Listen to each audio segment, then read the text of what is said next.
We're to try and put together an anthology of stories by some of our favourite crime writers, something we would love to read ourselves. After all, we've racked up a fair amount of experience between us, compiling anthologies such as Hellbound Hearts, A Carnival of Horror, Phantoms, and Beyond Rue Morgue, also by Titan, and of interest to crime fans because it gathers together new stories featuring Poe's detective, Dupin. But what should the focus be this time? As already mentioned, there's such a wide scope to crime fiction, from psychological to procedural, from the armchair detective to hitmen and assassins. The genre takes them all in. There's one thing you tend to find in a crime story, however, and that's an exit of some kind. Sometimes it's a death, an event that kicks everything off, or even ends it. Or it could be a case of someone going missing, leaving a family not knowing what happened, or simply somebody skipping out on a marriage, or a deal, or even a country. Or it might be that a character has reached the point of no return and sees no option but to end it all themselves. And of course, an inevitable consequence of that exit or absence, whether it comes at the end or the beginning of a tale, is likely to be a wound of some sort. It doesn't have to be physical, it can be emotional. Sometimes those kinds of wounds are even worse.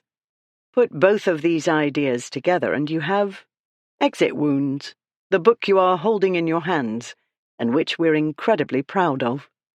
Inside these pages you'll find many varied tales of both exits and wounds, the topic left as wide open as possible for authors to deliver their very best work. And do we have some treats in store for you?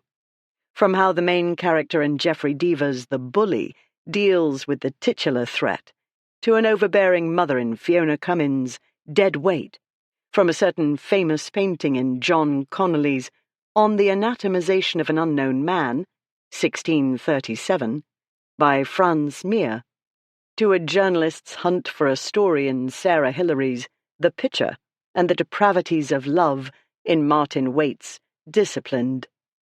Dennis Lehane, meanwhile, offers a cautionary tale about modern life in The Consumers. Alex Gray's haunting Voices Through the Wall will give you pause for thought, as will Christopher Fowler's affecting Lebensraum, and Lee Child's jumping-off point is the sale of a house in Wet with Rain. We present Dean Koontz's first ever published story here in the form of the shocking Kittens. Mix mythology and crime in A.K. Benedict's Take My Hand, and serve up a slice of good old-fashioned Texas noir in Joe R. Lansdale's Booty and the Beast.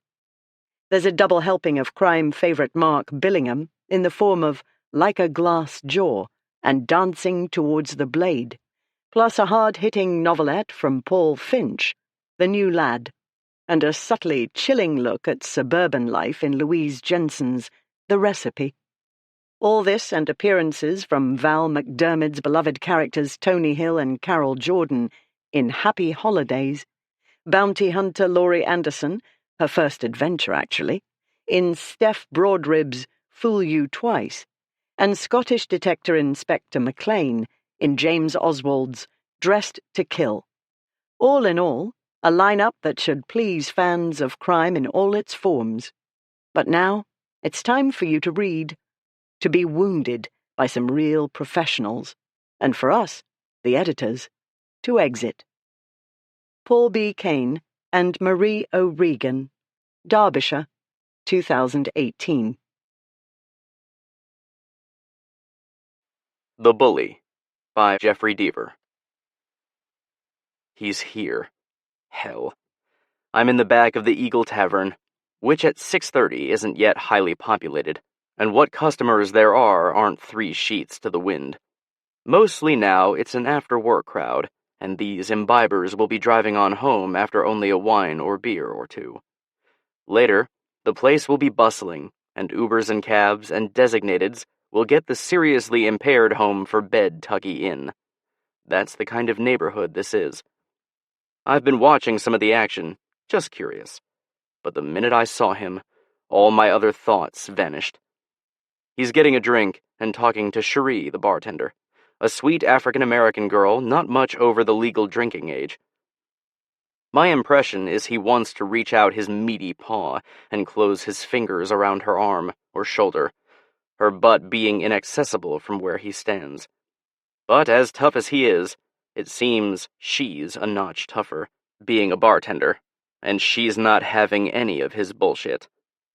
He wears a shabby navy sport coat and tan slacks with explosive wrinkles radiating out from the crotch. His gray shirt clings tightly to a barrel chest. For a moment, since he's focused on Cherie, I think maybe I've got it wrong.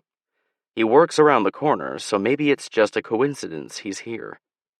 But then his round head, covered with a shaggy blonde pelt, turns slowly toward me and tips that creepy smile my way.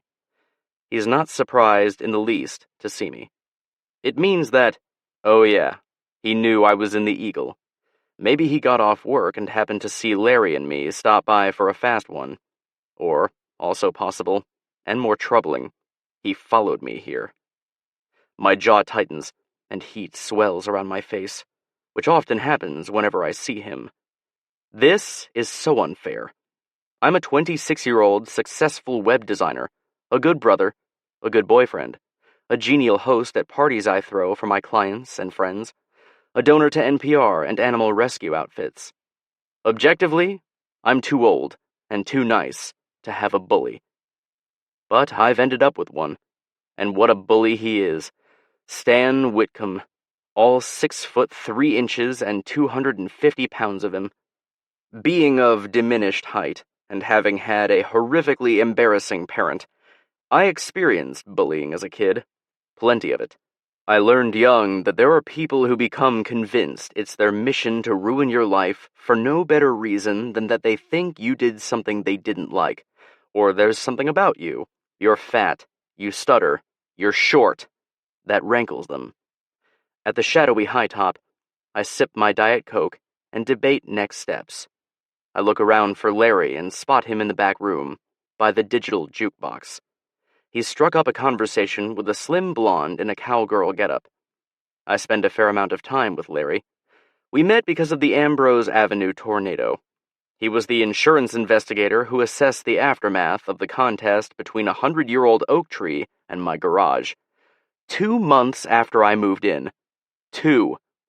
And we started to hang out sometime after the claim was settled. Larry's trim, with dark hair and a great tan, since he's outdoors most of the day. He's not talkative and comes off a bit distant. My theory is it's because he's always sizing people up, a habit developed because there's some who don't think ripping off insurance companies is a crime. Somehow their deep pockets make fake claims all right. So he comes off as standoffish and shy, though for some reason I tend to think of him as bashful. I'm not sure there's a difference between those two, but the latter word seems to fit better. This makes Larry's search for a girlfriend an uphill battle. Witness now. I can see he's struggling to make conversation with the cowgirl. She's none too receptive. He's trying hard, grinning, not a natural expression for Larry, and probably telling jokes she doesn't want to hear, and that he can't tell well. Also, it's possible there's another thought in the back of her head. The recent unsolved murders. Women about her age in Auburn Hills, the town next to Mammoth Falls. The killer still being at large has put a crimp in the county dating scene. When I met Sarah and asked her out, she said sure, but added, subtly, that, since I was new to town, she'd gladly be in charge of the itinerary. I realized later she set it up so that we were never alone that first night out. I called her on it later, and she stammered for a moment, then broke into a blushing grin and admitted the truth. It's been a private joke between us ever since. Finally, Larry's cowgirl gives him one of those, nice talking with you even though I don't mean it, smiles. She feeds her own dollar into the jukebox, punches some numbers, and walks back to her friends. Larry looks after her. His face isn't defeated, just blank. I feel bad for him, but this is good news for me. Now that the bully, Whitcomb, has showed up, I want to get the hell out of here. If Larry had hooked up with Blondie, it would have meant staying for a while. Now, at last, Out of the corner of my eye, I see Whitcomb push away from the bar, and I know where he's headed. Just then, Larry too starts my way, but fast. I pull my phone from my pocket and glance at the screen, pretending I've gotten a call. You can't hear ringtones because the cowgirl picked a loud Bruno Mars song. It's not exactly being honest with Larry, but I haven't told him about the bully, and want to keep it that way. I hold up a "wait a minute" finger and lift the unit to my ear. Larry nods and moves to the pool table, watching a couple of ladies play. They nod in response to his greeting, but then strike identical expressions. "We're ignoring you. Why try?" Then the low voice rattles in my ear. "You're not making a call." Whitcomb. "Because, little Hank, it's your locked home screen. Anybody can see that. You're faking." The little is an obvious insult. The Hank part is because when we met the first time, I said I preferred Henry. And, of course, he's been calling me Hank ever since. I sigh. "That's kind of pathetic, wouldn't you say? That crap with the phone, hoping to avoid me. Like I'll think, oh, the big man's talking to some phone sex whore, so Stan won't bother him." I'd be amused that he's misinterpreted the ploy if I wasn't so upset. I was going to make a call." "Really?" "What do you want, Stan?" "I like that we're on a first-name basis, Hank." He sips more of his liquor. "Oh, there's nothing I want. Just came by to say hi. Who's your girlfriend?" For an instant, I think he means Sarah, but then he adds, "That you sashayed in here with." Larry. "Nobody. A friend. Come on, I don't want any trouble." "Trouble? Trouble? You're saying I'm trouble, Hank?" Stan is a foot taller than I am. For some reason, that damn grin makes him seem taller. "I'm just having a drink here. Minding my own business is all." I look away. There are some people glancing toward us now. Those watching mano-a-mano shit like this are all like sharks noting blood. "What are you drinking?" He picks the glass up and sniffs. He laughs and sets it onto the high top. The implication is that I'm not man enough for real liquor, which he doesn't bother to say out loud. Of course, fighting isn't an option. I'm not in bad shape. I bike everywhere. I ride 50, 100 miles on the weekends, and work out on the machines at a nearby health club. But I can easily imagine what would happen if I took a swing. Disaster. Still, the scene calls for me to push back in some way. "Why don't you crawl back under your rock?" He roars with a laugh, but then, in a clock click, his eyes narrow, just like I knew they would. He leans close, and I back up, as far as I can. He rages. "Listen, prick, you're mine. You know you are." Whitcomb doesn't touch me. He knows he can't. I've complained to the sheriff's department about him, and they've issued a warning. But that doesn't mean he couldn't snap and pound me to a pulp, taking the consequences later. He's not normal. There's something wrong in his mind. I smell his sweat and garlic and whiskey, and it makes me want to puke. I almost think I will, and wonder what he'll do to me if I mess up his boots. Naturally, he wears boots, with pointy toes. They look like weapons. "Hey," a voice mutters, "leave the guy alone. He wasn't doing anything to you." Here's a stocky, broad-shouldered man, a construction worker or truck driver, in a plaid shirt and jeans, big-bearded. He was on his way to the John, and I guess he just didn't like the looks of what was happening. In the testosterone dimension, whatever I'd done to Stan didn't justify an uneven fight like this. I give him a look. No, don't do it, buddy. In a half a second, Whitcomb spins around and is right in the guy's face. "You're talking to me, why?" And what's really chilling is the calm tone. It would be less scary if he was shouting. Neither of them moves for a brief moment. Then the guy says, "I'm just saying." Whitcomb does not respond, but I can sense his whole body tense, vibrating, like a machine at high RPMs. The worker probably outweighs Stan by 25 pounds, but I know in my heart Stan would put him down. TKO, if not a real knockout, in minutes. The worker walks on, not bothering to try to save face. Sometimes you just give up. Whitcomb turns back, and, like I expected, he's looking at me as if the encounter was my fault. Stan, look. Oh, I'll be looking. I'll be looking for you, little Hank. It's my new hobby. He turns and strides toward the door, tossing a crumpled bill on the bar before stepping through outside into the cool April evening. With a shaking hand, I finish my soda. I gesture to Larry, who's missed the whole thing, it seems. I nod toward the door. He says a word of goodbye, I assume, to the two girls at the pool table. They ignore him even more than a moment ago, if there are degrees of ignoring. We leave the Eagle and walk into the parking lot. The asphalt is still speckled with sand from last winter's muscular snows and glass from the occasional break-in. Our footsteps are gritty and harsh. I look around for Whitcomb. No, he's gone. Then I glance toward Larry, to try again to catch a clue as to whether or not he noted the bully. But I think not.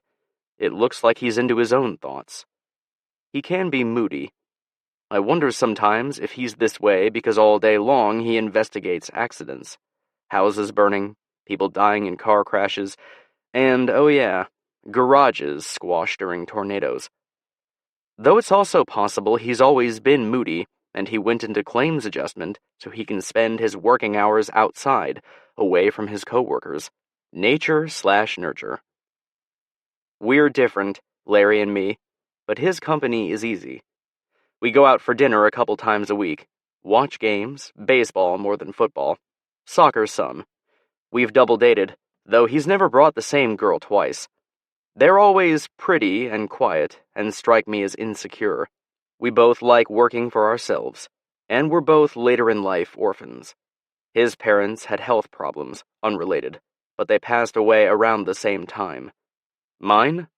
One I lost to drinking, the other to being with a drunk, a missed centerline and an oncoming tractor trailer. Larry's been a good guy to know. He doesn't hesitate to do you solids. I'll call him up and ask to borrow his car or to look for a dropped Fitbit near a bike trail when I'm stuck on Skype. And I pick up his mail and feed his goldfish when he's out of town on a claim investigation. I'm his designated driver when he decides to have more than one or two. We climb into our respective vehicles and caravan to the Heron Inn, one of the fancier places in town. Sarah's a part-time hostess here. She's pretty in a librarian sort of way. I mean, a librarian from old-time movies. Black and white ones like my father used to watch hour after hour after hour, Mom being upstairs. She dresses conservative, high collars and longer skirts, and her hair is often held in place with pins. Glass, though they're a rather unlibrarian red or blue. She's tall, 3 inches over me, and voluptuous, and her hours at the gym are evident in her sculpted arms, thighs, and tummy. Larry and I park and walk inside and see Sarah at the hostess podium. Her eyes light up, and I'm sure mine do too. "Hey, honey," she says. I wink. I'm a winkin' kind of guy, and kiss her on the cheek. Larry shakes her hand. It's a funny, broad gesture, forearm pumping up and down, as if they've just concluded a business deal. His awkwardness rises once more as he scans her long black shirt, white blouse, and pearl necklace, then looks away. Bashful. Sarah Preston is blonde, slim, and 29. Her passion is painting, sticking mostly to large-format acrylic abstracts. We met at a gallery in a redeveloped part of Mammoth Falls, the old warehouse district, which is less gentrified than artsy-fied, my word. I'm no connoisseur, but I enjoy the creative arts, and it's fun to go to the galleries on Saturdays or Sundays and see what I can see. She and several other artists were having a show at the Frommer Gallery, one of my favorites, and I noticed her standing by herself, trying not to be embarrassed that nobody was looking at her work. I liked what I saw, the paintings and the painter. I complimented her work, saying that several reminded me of Willem de Kooning's, which they did. That delighted her. I stayed until the show was over and the gallery was closing. I said to myself, go for it, and asked her out. The guess he's not a killer date the next night was a lot of fun. We've seen each other a couple of times a week since then. She seats a couple, and Larry and I wander into the chrome and mahogany bar, and I have another Diet Coke. He has a vodka and tonic. It's a slow night, and Sarah joins us for a bit. Larry buys her a sparkling water. She thinks it's charming. She calls him gallant, and he gives a faint laugh, as this seems to put him at ease.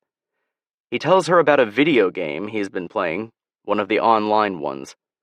I'm a geek by profession, but I'm not into games, especially the first-person shooters that Larry likes. Sarah, I can tell, has no clue what he's talking about, but she's polite and nods. I wonder if Larry talks about gaming when he tries to pick a girl up. I should tell him that's probably not a great idea, unless, of course, you're at Comic-Con and the girl you're hitting on has purple anime hair and is wearing a Sailor Moon outfit. Then Larry blurts, "Oh, that painting of yours, Old Woman at the Harvest." After I told him about her website, he would have looked her up. It sounds like he's been waiting to drop into the conversation something he learned. "You know it?" she asks, surprised. "Yeah," he says, gazing down at the bar. "I liked it. And I liked that sculpture, too. Raven on the beach?" "Sure," she corrects. He blushes and says, "Right, sure." "Well, thank you, Larry." She taps her glass against his. She tells him that working with clay doesn't come naturally to her, but she enjoyed the experiment. "It was a lark." Larry doesn't get the pun, the bird thing, and Sarah nips the laugh fast, so he doesn't feel stupid. I struggle not to smile either. At 8, Sarah goes off shift, and the three of us walk to the parking lot. I, of course, automatically scan the surroundings. Not that I expected Stan Whitcomb to follow me here, but apparently I can't make assumptions like that anymore. "I'll be looking for you, little Hank. It's my new hobby." Larry says goodnight and starts to shake Sarah's hand, but she pulls him in for a kiss on the cheek, which surprises him. I think he might have gasped. He drives off, and Sarah gets in my SUV. She carpooled to work, knowing we'd see each other tonight. And we head over to a new seafood place on Grand. It's called Squid's. Not the best name in the world. Not the best food, either. They overcook the lobster and undercook the asparagus. But it doesn't matter. We have fun talking and, since I'm driving, she has 2 big glasses of Chardonnay, which she loves. I spend the night at her house, and when I wake in the morning, I shower and dress quietly, leaving her in bed asleep.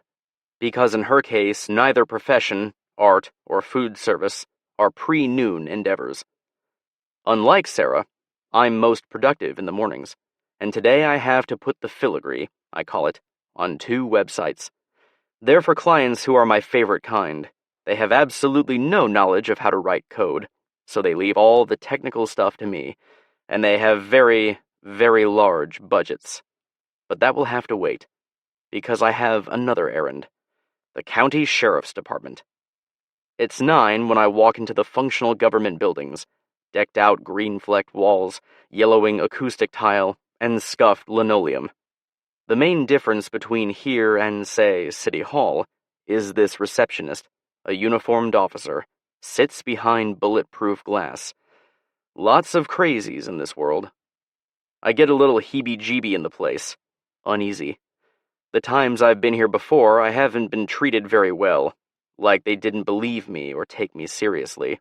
But I control it, and wearily explain to the sergeant, or whatever her rank might be, that I'm here to complain once again about Stan Whitcomb. She wearily jots notes, makes a call, and nods to a bench. I sit.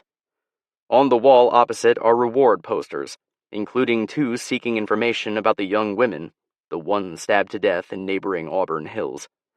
I wonder why the posters are here. It's not like the deputies are going to say, "God damn, that's right, I forgot all about those murders." Nor would announcements here, in a dim civil servant corridor, reach a horde of good citizens, alerting them to be on the lookout for suspects. After a 5-minute wait, I end up at the desk of a uniformed minion and complain about the bullying. Bullying? In my earlier complaints, 2 of them, I don't think I used that word before.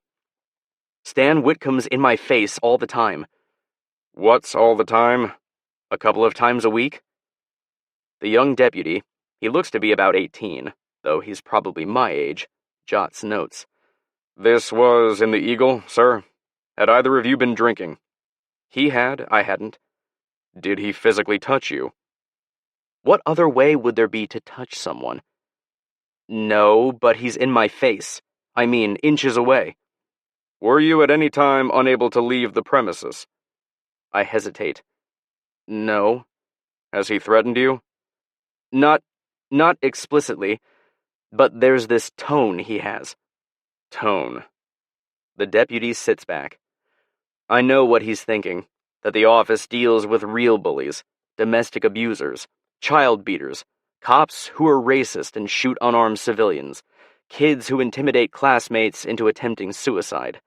Somebody being in your face doesn't exactly rise to that level of offense.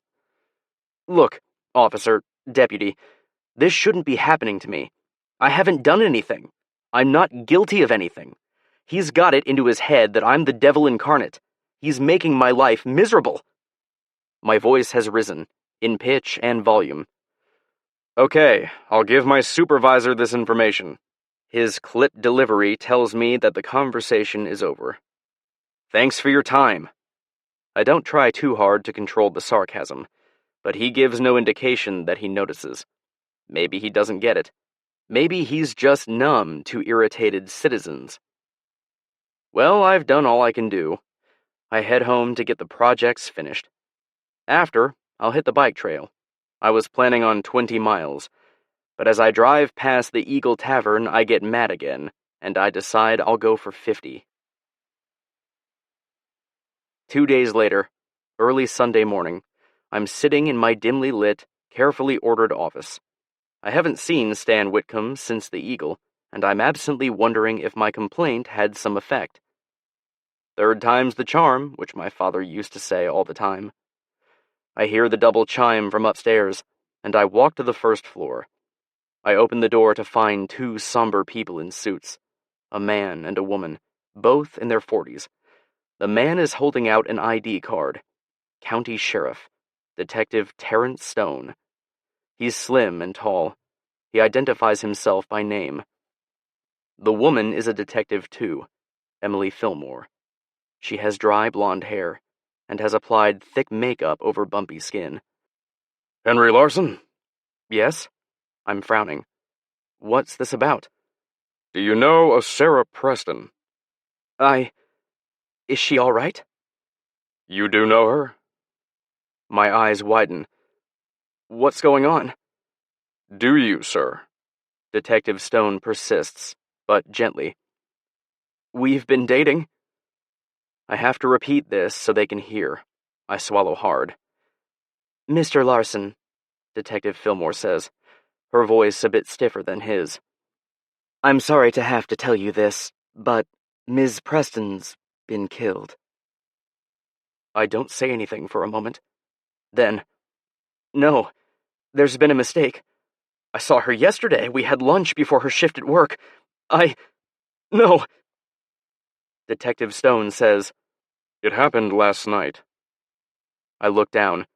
But, no, I spoke to her. I don't know, 7:30, after she got off work? Yes, we saw your call on her phone. This happened about 9:30, Detective Fillmore explains. This happened? This? What? But before they can answer, I'm spiraling to the floor. Both of the detectives lunging, breaking the fall before my head cracks on the tile. They get me more or less vertical and walk me to my living room couch. No. I lower my head into my hands, and the tears flow. Fillmore has tissues in her purse, and she unwraps the pack and plucks one from it. I take it and wipe my eyes and nose. What happened? I whisper. Was it a robbery? Was she? They look at each other. Detective Stone asks, Do you know a Lawrence Kettle? Larry? He's a friend, sure. What is this? Did he know Miss Preston well? From Detective Fillmore. Yes, they met through me. Did either of them say anything to you about him going over to her house last night? Larry? To Sarah's? No. Would he have known what time she'd be home? Not really. But then I tell them that he knew where she worked and could have found out her schedule. Now my voice grows harsh. Tell me what this is all about. Detective Stone says, It appears that Mr. Kettle went to see Ms. Preston last night. She let him in. When she did, he stabbed her, but... What? Ms. Preston fought back and got the knife away. She stabbed him several times and called 911, but unfortunately, she expired before help got there. Mr. Kettle died too. Oh, Jesus. No. I wipe at the tears. Fillmore says, Mr. Larson, a crime scene unit went to Mr. Kettle's house. In his basement, we found evidence linking him to the Auburn Hills murders. The 2 women who were stabbed to death. Some articles of clothing, some other things, too. This is delivered with a softer, more reverent tone. Meaning, I suppose, the body parts removed from the victims after they died. We had a DNA sample of the likely killer from the second murder, but there was no match in the database. Our lab tested Mr. Kettle's DNA, and it was his. I close my eyes briefly, breathing hard. Sir, can I get you some water? Fillmore asks. I hold up a hand. Do you have family in the area? She continues. I don't respond. I simply stare at the floor. A stain in the shape of an hourglass on the old carpet in the entryway. I'd never noticed it before. Sir? Detective Stone asks. I blink and I look up. Family? My brother's in Holcomb. I think it'd be a good idea if he came over, or you stayed with him. Are you okay to drive? Yes, sure, I whisper. Oh, Sarah's parents? I say this with some hysteria in my voice. They're in Freeport. There are 2 detectives speaking to them now. I'm nodding. More tears. More tissues. I'll call them. I should call them. We'll want to interview you some more about Mr. Kettle. Just a few questions. Sure, yes. In a faint voice, I say. He was always quiet. I didn't think anything of it. A little distant, but... Jesus. My voice catches. My fault. What's that, sir? Detective Stone asks. This is my fault. He met her through me. You can't play the blame game, Detective Fillmore says. The first thing we learn in this business. I don't respond. They rise. Detective Stone says, Give your brother a call, Mr. Larson. I will. Yes, I'll do it now. The following Wednesday, I'm in the sheriff's office once more. No minions this time. I'm speaking to the sheriff himself. He's a beefy guy whose round belly swells drummingly over his taxed belt. He wears a brown uniform just like any other deputy, though he has more gingerbread on his chest and sleeve.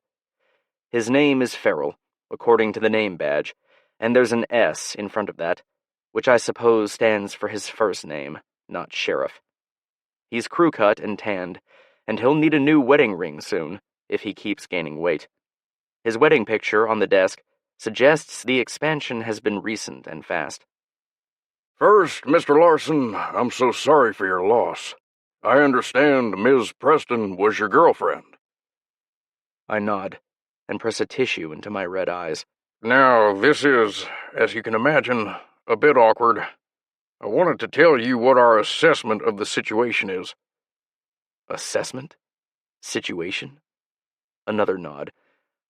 I know that a few weeks ago you were, obviously, considered a person of interest in the Auburn Hills killings, Suzanne Humboldt and Karen Miller. Okay. Now my eyes, which are indeed red, are cold and boring directly into his. We've been through this before. Explained it to you. But I have to tell you again that at first we did have some reason to look into your whereabouts the nights they were killed. That's why we asked you in for those interviews. Heebie-jeebie. There was indeed some justification for what they'd done. It turned out that I used my ATM card about a mile from where the first victim was abducted. Every man who'd used a cash machine or credit or debit card within that mile also ended up on the lead investigator's watch list for suspects. The list was huge, but he interviewed every single one of them, and personally reviewed CCTVs in and around where Suzanne Humboldt lived and the bars and restaurants she hung out in. My face was identified in one of the bars. Naturally, the authorities would do whatever they could to stop a serial killer. They found no other evidence and took me off the list, without an apology. The sheriff grimaces. After Ms. Preston's death, we reviewed the earlier CCTV footage again. Yes, you were in one tape, but so was Lawrence Kettle. He was a friend. We hung out a couple times a week. And we saw him in other footage, too, in places where Suzanne and Karen were. He was apparently checking them out as targets, and we've gone back and looked at things more closely. We found footage from the gas station on the corner near Suzanne's house 2 days before she was killed. And we found Parks Department footage near the grove where Ms. Miller was killed. He was looking for something he must have dropped as he fled the scene the night of her murder. His lips tighten. Then he adds, And we got video from an ATM near the Heron Inn. He parked there one night this past week, near where he could see Ms. Preston leave. I looked down for a moment and dabbed tears.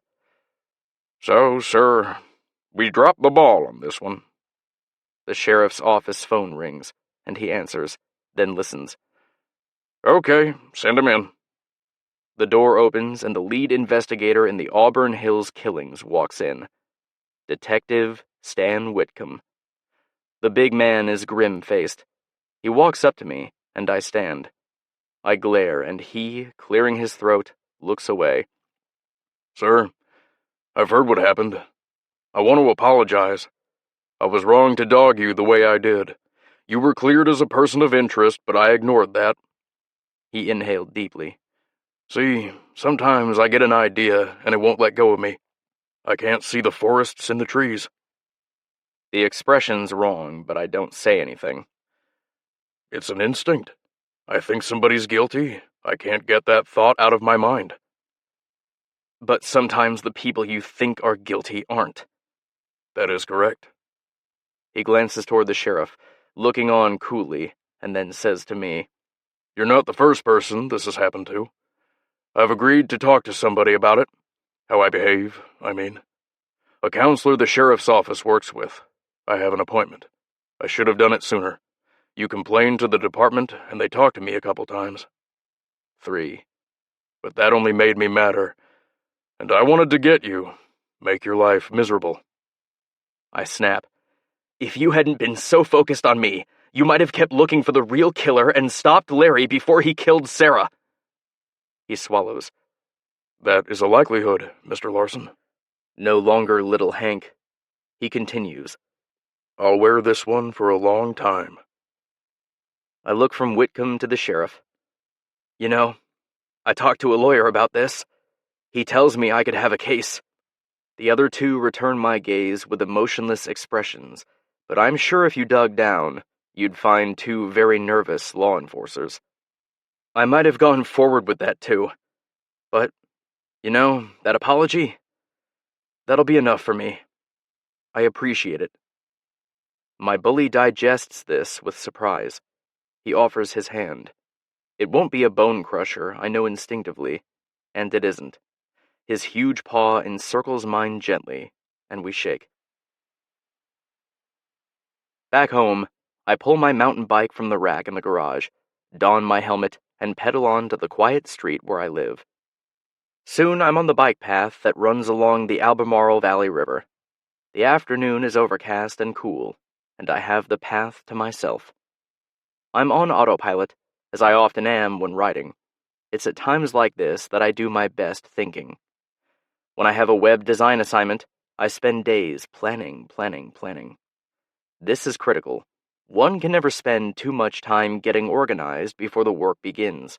Mistakes are unacceptable to me. When at last I'm comfortable that every eventuality has been taken into account, I execute the plan, and then I assess. I call that the post-completion phase, which is not a very artful term, since if a project is complete, nothing should come after it, right? But I've found that my clients like that portion of the PowerPoint. They seem to think I'm giving them special added service. And now, too, it's time to assess how my present project has gone. This post-completion analysis will have to be particularly diligent. Since my life hangs in the balance, this state has the death penalty. First, I think about Stan Whitcomb's face when he offered his apology in the sheriff's office.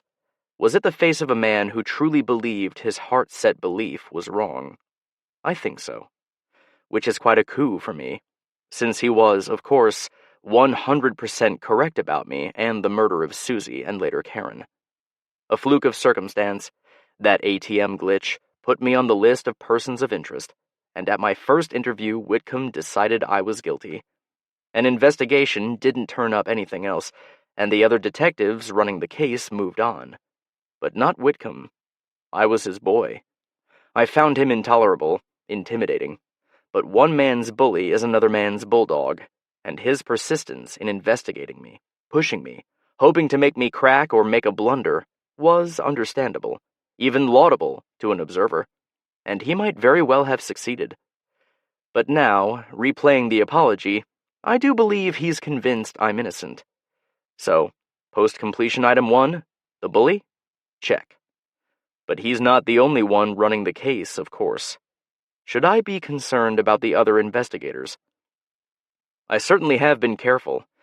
I don't satisfy my addiction willy-nilly, an expression of my beloved father's. Murder, of course, is a task like anything else and requires a disciplined approach, if you want to get away. Judging by the stupidity of some murderers, I sometimes feel that I'm in the minority. Maybe there are those who don't care about ending up in prison for the rest of their lives. Not me. With my stature, I don't think I'd be treated very well. Besides, I enjoy my job. Web design is quite creative and rewarding. I really do enjoy art galleries, like the one where I met Sarah. And my bicycles. Oh, I live for riding. As I pump my way up a 7-degree hill, I'm wondering if I have in fact tricked them all. Nowadays, you simply have to have the forensic stuff down cold. Goes without saying. Gloves, booties, caps, and even then, always mousse your hair up nice and sticky. All your hair, everywhere, so not a single strand finds its way to the crime scene.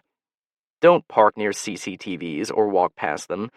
Change clothes often, use disguises, and pitch every garment and shoe in dumpsters bound for landfills. Burning's efficient, but my, how smoke where smoke should not be makes people curious. Then bleach, and more bleach. Car washes are your friend. But if you own a TV, you know how to do all that. Anybody who gets nailed on forensics isn't worthy of being a killer. You need to do more, like moving from town to town often. After 3 victims in Ridgefield, Connecticut, I went to Toledo. Only 1 victim there, but still I thought it best to pack up and head to lovely Mammoth Falls. And you must always have a Larry. That is, a sacrificial lamb. When I'm scoping out the victims, I never go alone. I always bring along somebody I've befriended, to be my fall guy. Because there will always be witnesses and CCTVs and random selfies that catch your image, so I make sure that they also capture the buddy. I borrow his car, as I did Larry's, and drive it past security cams near the victim's house, wearing hat and sunglasses, or park it outside places like the Heron Inn, evidence of stalking Sarah. I lift a hair or something else DNA-rich from the fall guy and plant it at the murder. Always DNA, never fingerprints, since very few people are in the CODIS database and many, many people have been printed. It's tedious work, setting up a stooge, but so is writing code in C++. So is composing symphonies. Do it right, or don't do it at all, my father told me. Here in Mammoth, after the suicidal oak tree incident, when I met Larry, I decided he'd be my insurance.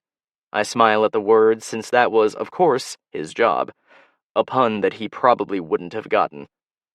When I was checking out the particulars of Suzanne, whom I'd decided would be the first victim of the man who became the Auburn Hills Killer, Larry was with me, at the same bar she staggered out of. I even said to him, "Is that girl okay?" nodding to the door. And, bless him, he went to look. Some witnesses, a camera or two, I'm sure, saw him do so. He said, "She's got an Uber." "Good for her," I offered. "Nearly tripped getting in." "Poor thing," I said, but I didn't mean it. That's the answer, by the way. I'm convinced that I was born drunk, thank you, Mom. And while I can easily control any urge to drink alcohol, I cannot control the need to scratch the itch to get even. I was very close to my father and have never gotten over the belief that I'm sure he died with two instantaneous thoughts in his doomed mind. That his wife, behind the wheel of the family sedan, had snuck copious vodka into her Starbucks cup, and that the airbags were going to do zero good against a Peterbilt tractor trailer. A shrink could explain the warm satisfaction I get when I go to work on one of those sad, sad drunk girls. But the fact is that shrinks exist to do one thing: to cure. And a cure is the last thing I want. So Larry was with me as I checked out Susie, and he was with me as I checked out Karen, who was even more of a lush than her predecessor. He was also kind enough to do me the favor of looking for that non-existent Fitbit near where I'd slashed Susie to twitchy silence, just to get another image of his face on the Parks Department CCTV. While I always do this, plan, until now, I've never had to actually rely on a fall guy. But until now, I've never run up against a bully like Stan Whitcomb.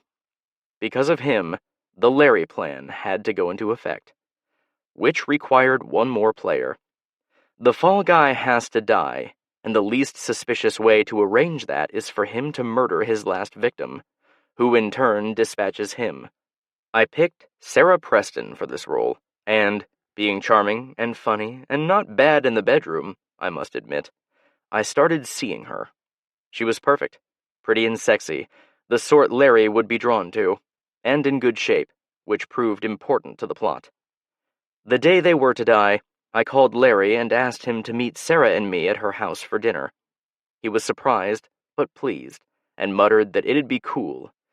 Later, I left my phone at home and biked, not drove, over to Sarah's. Always watch that GPS stuff. Sarah and I were sipping wine and diet soda when the doorbell rang.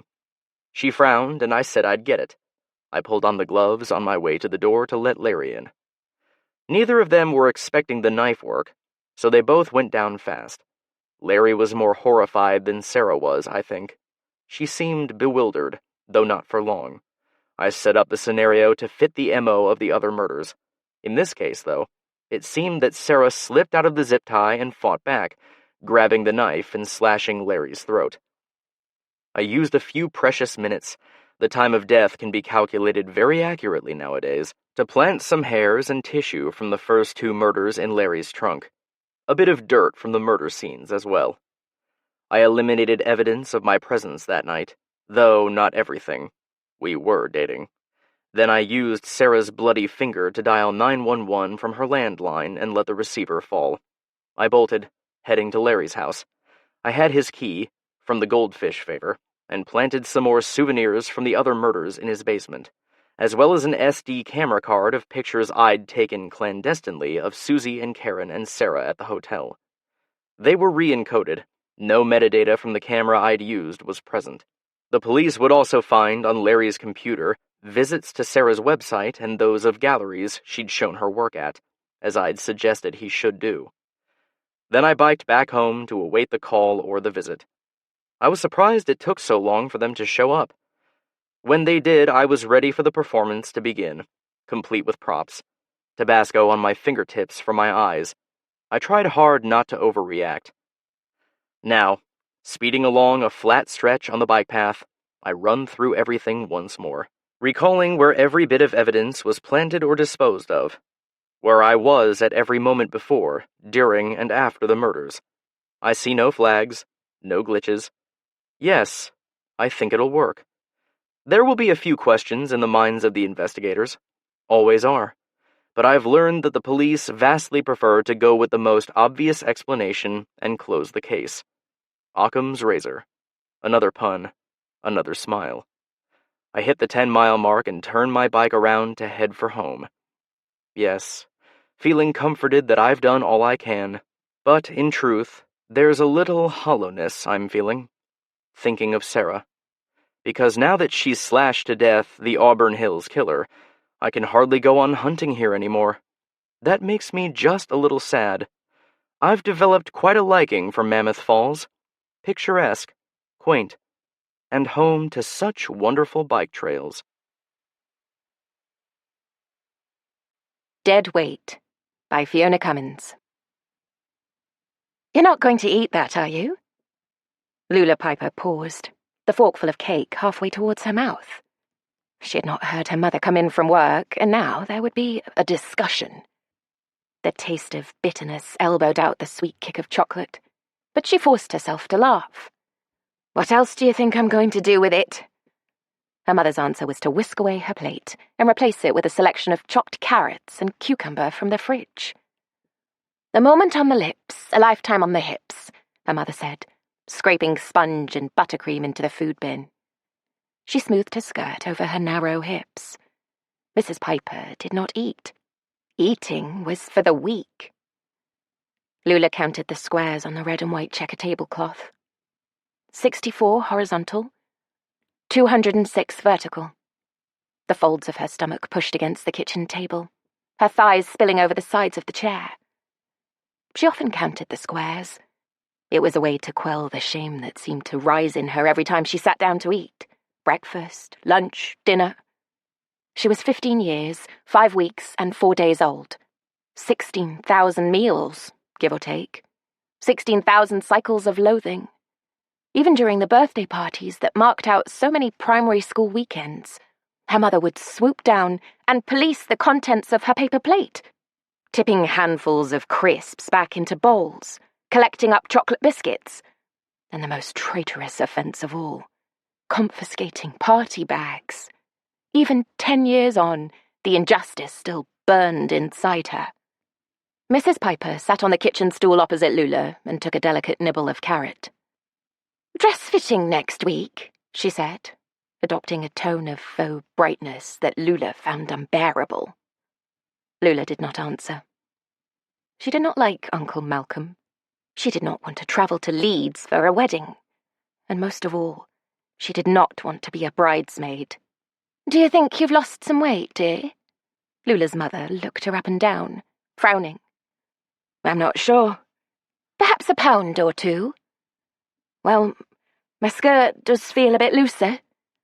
This conversation was as familiar to Lula as breathing. Over the years, it had become a ritual. She murmured something mollifying in the gaps of the conversation. Her mother would smile hopefully, and the dance would continue. "Keep at it, dear. Peach is not an easy colour to wear. You don't want to look like a stuffed sausage." Lula excused herself and went upstairs to finish her homework. On the way to the dressmaker's, Lula chose to sit in the back of the car.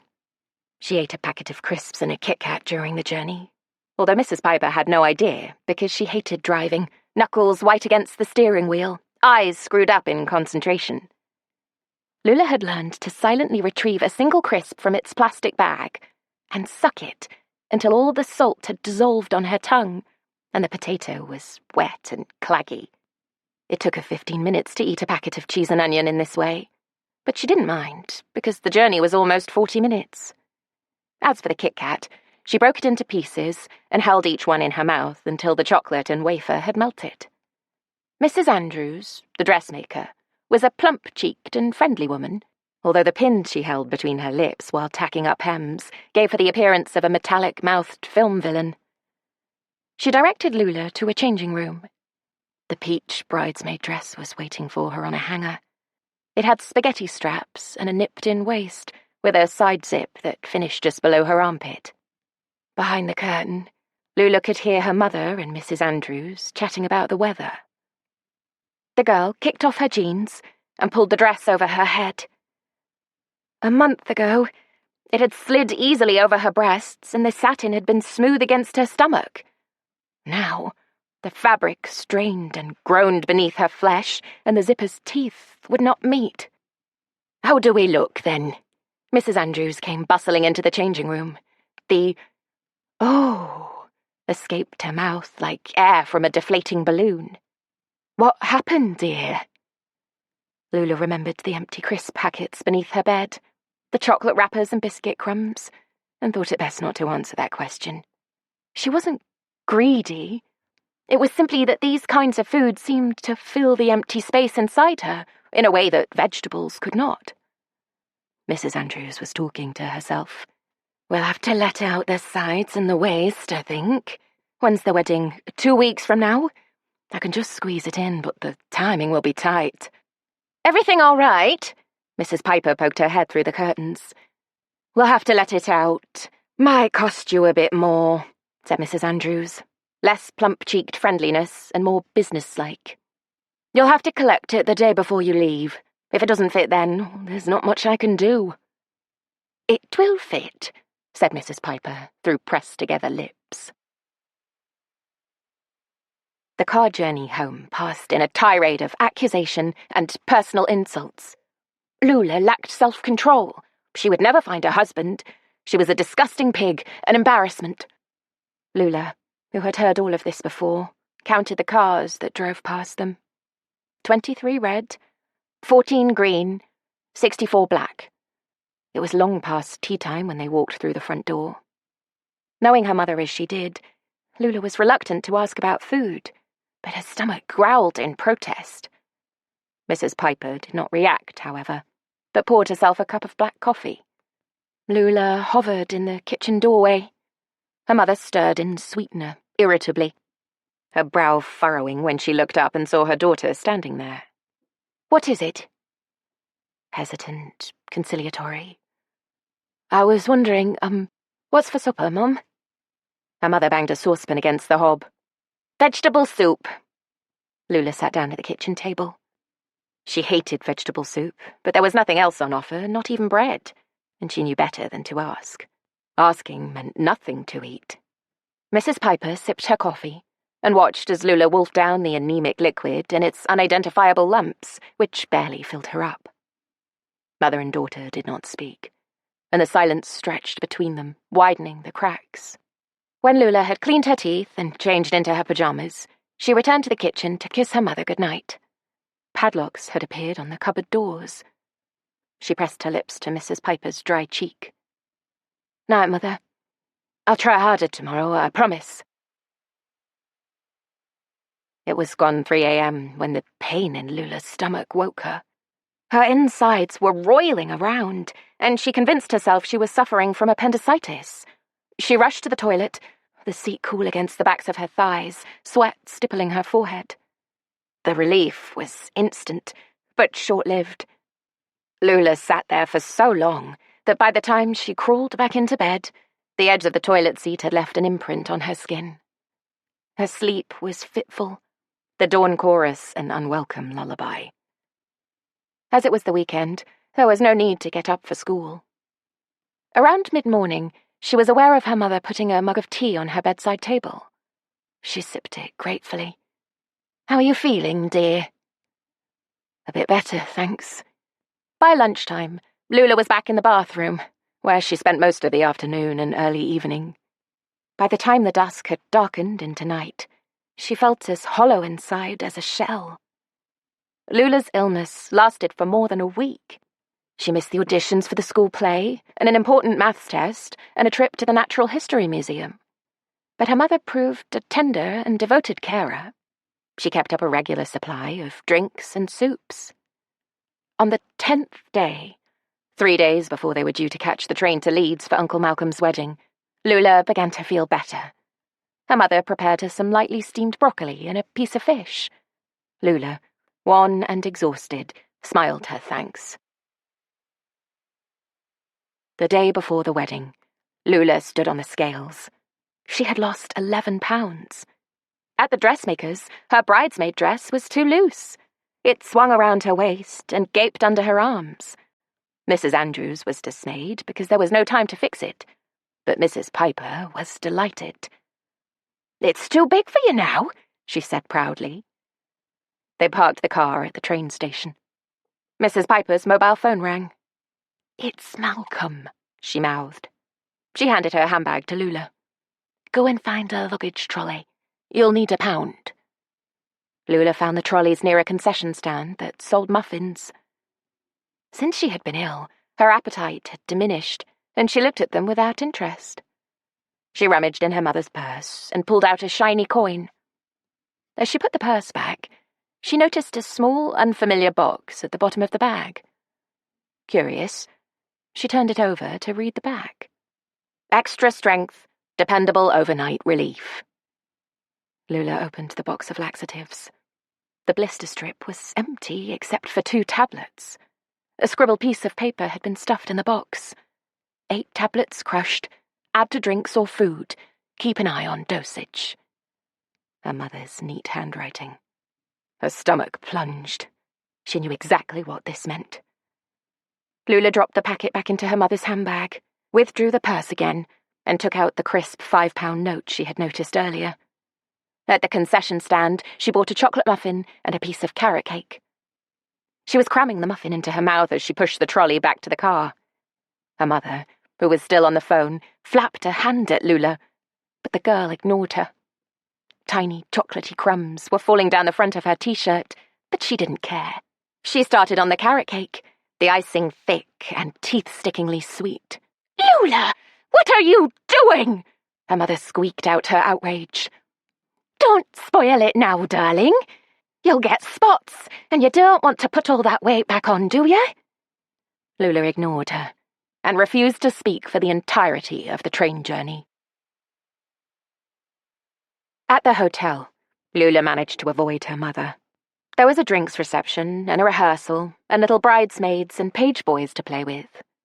Uncle Malcolm and her soon-to-be Aunt Christine had arranged for waiters to circulate with canapes, and Lula took 3 at a time from each of the trays.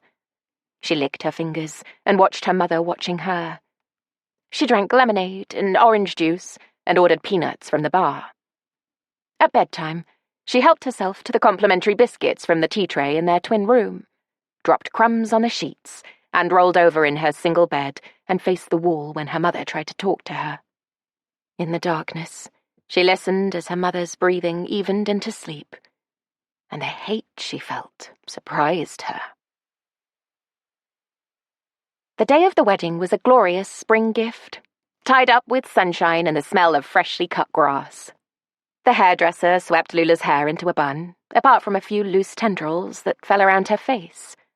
The makeup artist used a soft green to bring out her eyes. The dress swished around her legs, which looked longer than usual because of her heels. Lula felt beautiful. Christine, dressed in a vintage lace wedding dress, smiled at her and squeezed her hand. "You look wonderful." The young bridesmaids crowded around her, their small hands plucking at her dress. "You're very pretty," said one of them shyly. Lula sipped the half-glass of Prosecco that Christine had poured her, and excitement fizzed in her. But when Mrs. Piper entered the room where they were getting ready, all fuchsia fascinator and matching suit, she glanced at her daughter, and her mouth twisted into a bitter lemon shape. "Do you know how many calories are in alcohol?" she whispered, taking the glass from Lula's hand. "And I think you might need to loosen your bra. I can see a bulge under the satin. Not very flattering, dear." Mrs. Piper's words pricked the bubble of her joy until it became something flat and tasteless. Lula balanced a plate on her knee. It was filled with French bread and sausage rolls and crisps. The music was Frank Sinatra and Dean Martin, and she tapped her foot, entranced by the way that Uncle Malcolm looked at Christine as they whirled around the dance floor. A boy sat down next to her. He was about her own age, and he was wearing a shirt and tie, his hair sticking up. He smiled. "I'm Ted." "Lula." "Chrissy's my godmother." The conversation between them faltered. Ted shifted awkwardly, running a finger along the inside of his collar. Lula stared at her plate, her mind blank. He leaned into her, a gentle nudge. "That looks good." She looked up quickly to check if he was poking fun at her, but he was smiling, and it seemed so genuine that she found herself smiling back. She offered the plate to him. "Have a sausage roll." They ate in silence for a bit, and then Ted said, brushing the pastry off his trousers, "Would you like to dance?" Lula had never danced with a boy before. Matt Cranley had asked her at the school disco, but Jemima Norris, with her flicky hair and fake eyelashes, had told everyone it was for a bet, because Lula was the fattest girl in the year. She had promised herself she would never fall for that again. But Ted was gently taking her plate from her and holding out his hand, and she found herself walking onto the dance floor with him. The lights had dimmed, and he rested his hand in the small of her back. The fingers of his other hand closed around hers, and he was warm, and she was dizzy from the champagne toast, and she thought this might be the most perfect moment of her whole life. They swayed together, and he leaned towards her, his breath tickling her ear. "You're so—" But Lula never got the chance to hear what he was going to say, because her mother was on the dance floor, and she was pulling her away from him, her firm grip pinching the skin on Lula's arm. "You are making a show of yourself." Her sibilant whisper and narrowed eyes made Lula think of a snake. Mrs. Piper sniffed her daughter's breath. "Have you been drinking alcohol again?" Despite the fact it was not even 10, and there were fireworks and bacon sandwiches due at midnight, Mrs. Piper insisted on taking Lula back to their hotel room. "If you cannot behave, you will be punished." Lula, head bowed, humiliated, could not bear to look at the boy, standing alone on the dance floor, who had been so kind. Lula sat in the dark in her pajamas and watched the fireworks from the bedroom window. Each explosion was like a gunshot. As soon as she heard her mother's key in the lock, she hid under the covers and pretended to be asleep. The room filled with the smell of wine and bitterness. Her mother was muttering to herself, criticizing the food, the bride's dress, the uncomfortable mattress. Lula listened as she changed into a nightie and switched off the bedside lamp. Pins and needles pricked her arm, and eventually Lula was so uncomfortable she had to move. The bed spring squeaked. "Are you awake, dear?" Lula held her breath. She did not want to speak to her mother ever again. But Mrs. Piper had the bit between her teeth and spoke again in the darkness. "Lula, I know you're awake. What did you think of today? Did you like Christine's dress? Too tight." Lula let her breath go, and something loosened inside her. Her mother was still speaking, and her voice was like nails against a blackboard. "And I'm sorry, darling, but peach isn't your colour at all. You looked so washed out. Satin's such a difficult fabric to wear. I hope the photographs don't pick out every lump and bump." Lula shut her eyes and tried to drown out her mother. But it was impossible. "And I thought it was so nice of that young man to ask you to dance, even though I didn't approve. I expect Christine asked him to ask you because she felt a bit sorry for you, sitting all by yourself." Lula couldn't bear it, the incessant chatter, the slow chiseling away at her confidence. Hardly aware of what she was doing, she rose from her bed. She wanted her mother to stop talking, to shut up, to allow Lula to enjoy the unfamiliar memory of a boy's hand on her back. She picked up the pillow. "Shut up, Mother," she said. She placed it across her mother's face, intending nothing more than to silence the cruel words that tumbled from her. Mrs. Piper writhed beneath it, trying to break free. Lula leaned forward, fighting to hold her mother still, attempting to quieten her for long enough to stop talking and understand that words were like stones, painful when carelessly tossed about. But still she bucked and shifted, and so Lula pressed herself down into the pillow and laid across her mother until she stilled and stopped talking. Blissful silence. Lula returned to her own bed and slept like a log. For breakfast, Lula had cereal, eggs, bacon, sausages and beans, and 2 muffins from the baked goods selection of the buffet. No one frowned at her or told her how much she should or shouldn't eat. Ted was sitting at another table. When she rose to refill her glass with orange juice, he left his own seat and stood behind her. She could feel the heat radiating from his body. As he walked past her table, he dropped a paper napkin by her plate, his phone number printed into its folds. When she had finished her breakfast, Lula collected her belongings from the hotel bedroom. Her mother had still not stirred, her hand hanging over the side of the mattress. It was unprecedented that she should stay in bed so late. Lula removed the pillow from her blue lips. Then she shut the door behind her and didn't look back. An hour later, Ted was waiting for her by the bus stop. The boy gave her a lopsided grin and took her case from her without asking. Milkshake? Coffee? They sat on silver chairs outside a cafe, their knees touching, and made plans to meet again. The day was waking up, the Sunday morning sky flat and blue, the roads still empty of cars. Lula breathed in deeply, fingered the train ticket in her pocket, and smiled up at Ted. An unfamiliar sensation gripped her. Freedom. Like a Glass Jaw by Mark Billingham. You can call it unlucky if you want. I heard one of the coppers saying that when he was talking to one of the doctors. Not that it'll make any difference when it comes to charges or whatever. I mean, it's unlucky if you're caught trying to steal a car. But it doesn't mean they won't nick you, does it? Of course, there's loads of doctors around now. But back then, when all of this kicked off, there was just the one. You used to box a bit, didn't you? He said. Long time ago, I said. He'd been banging on about exercise. Said it would help to get the old ticker pumping a bit. Get my cholesterol down and shift a bit of weight, which wasn't exactly helping matters, let's be honest. Shouldn't be too difficult to get back in the swing of it, he said.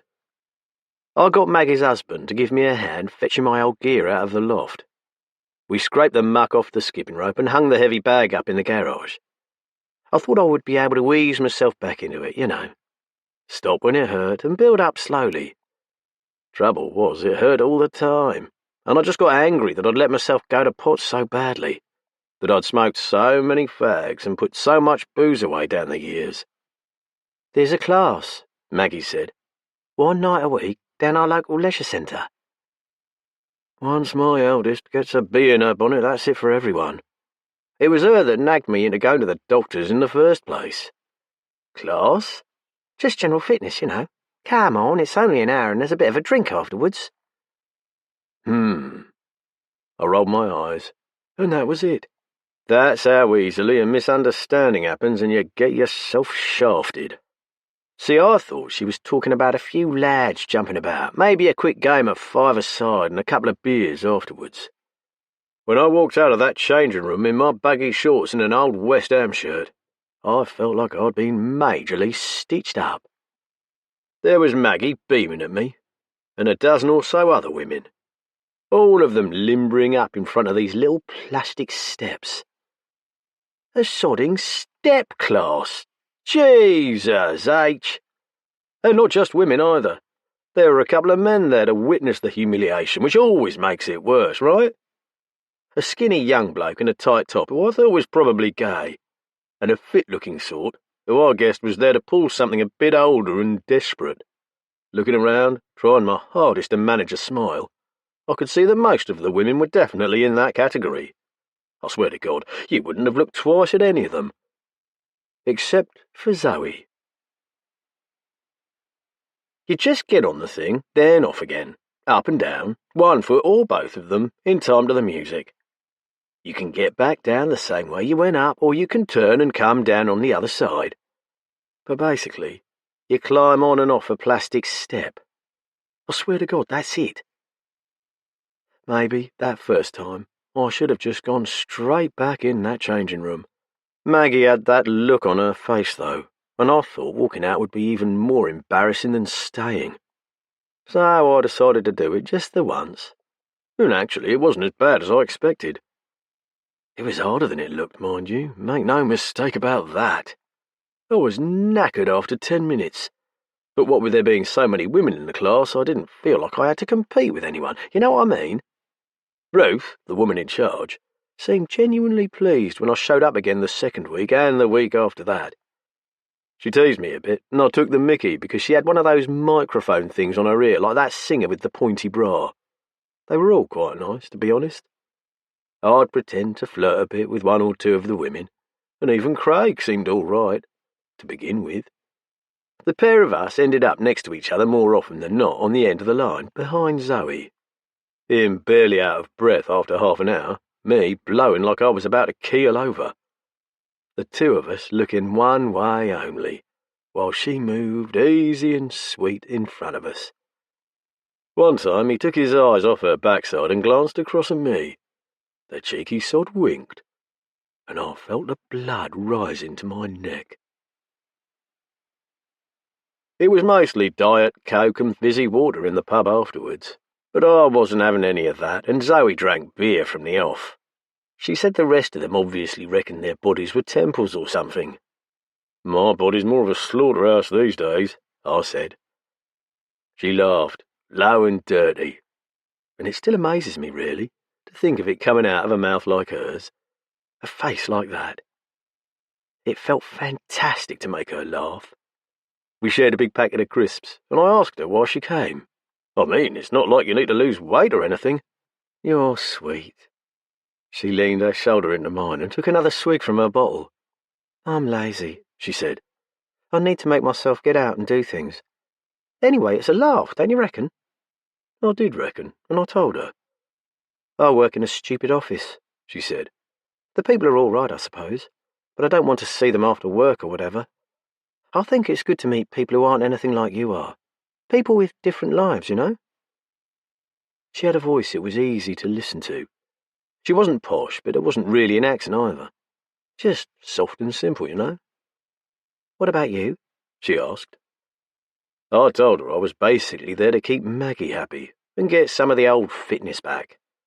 I mentioned that I used to box a bit, and she said she could see it, that it was in the way I carried myself.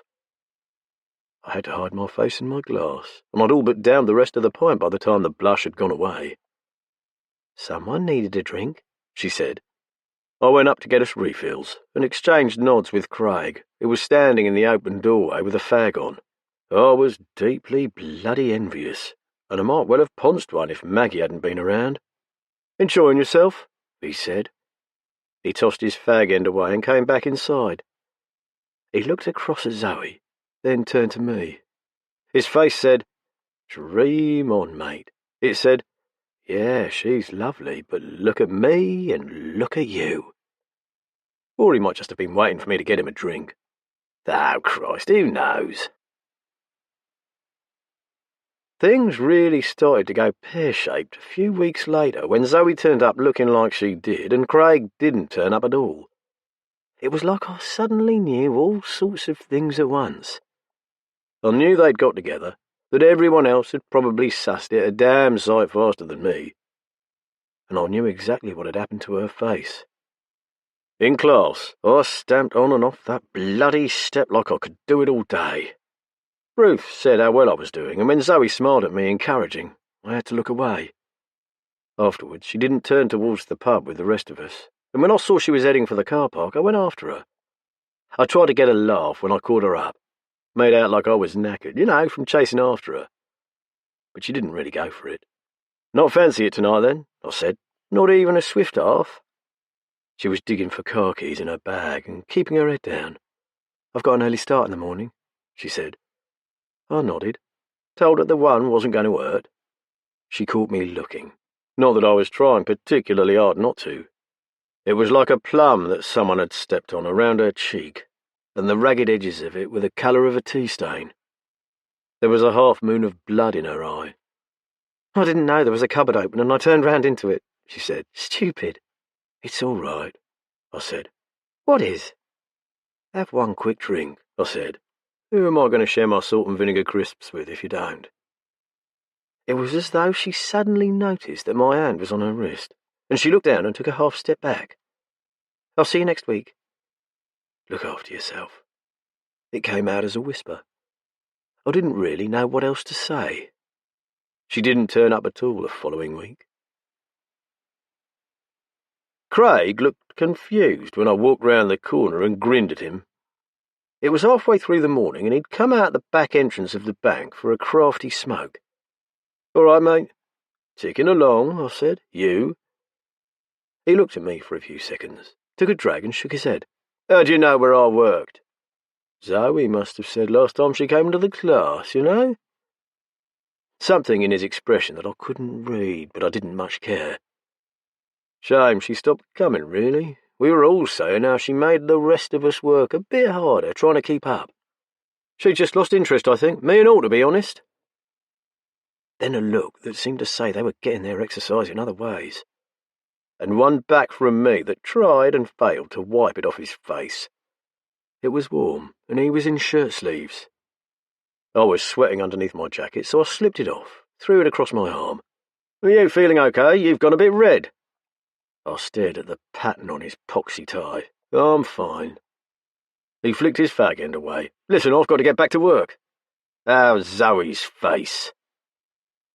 That took the smile away quick enough. Put that confused look back again, like he didn't know his arse from his elbow. "It's fine now," he said. "She's all gorgeous again." Not seen many shiners worse than that one. "Cupboard door," she said. "Yeah, she forgot it was open and turned round fast, you know." I was just looking at him by now. "What?" I knew I still had that. You never lose the look. "What's your problem?" Breathing heavily, a wheeze in it. For real, some of it, like the red face.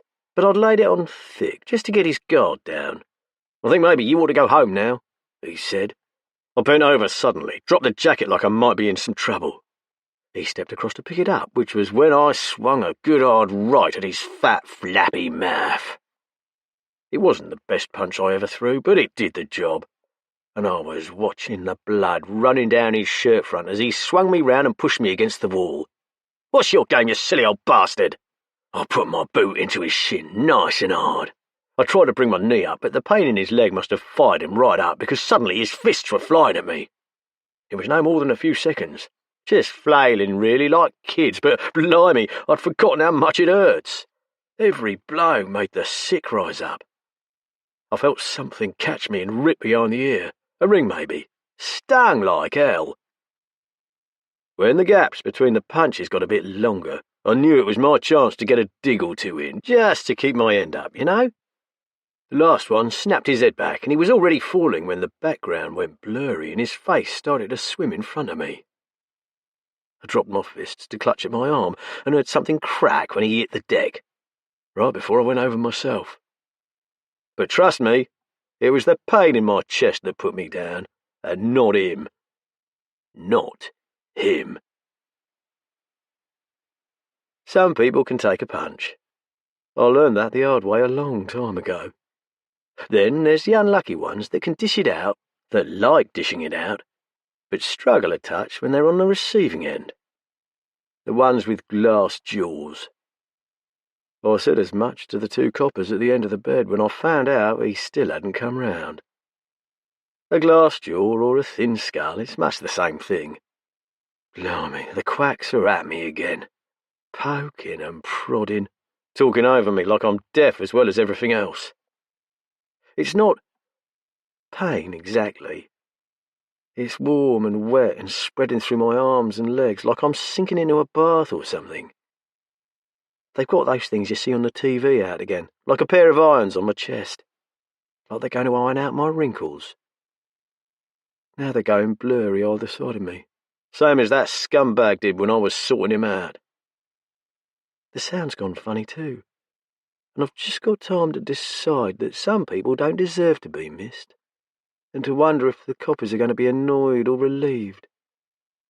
And then all I can see is her face, clear as you like, that stain around her eye and the purple bruise.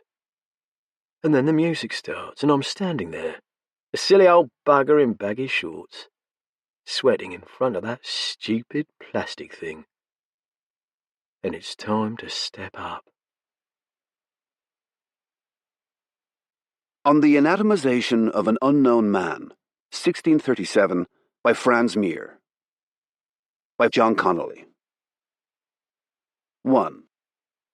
The painting titled The Anatomization of an Unknown Man is one of the more obscure works by the minor Dutch painter Franz Meer.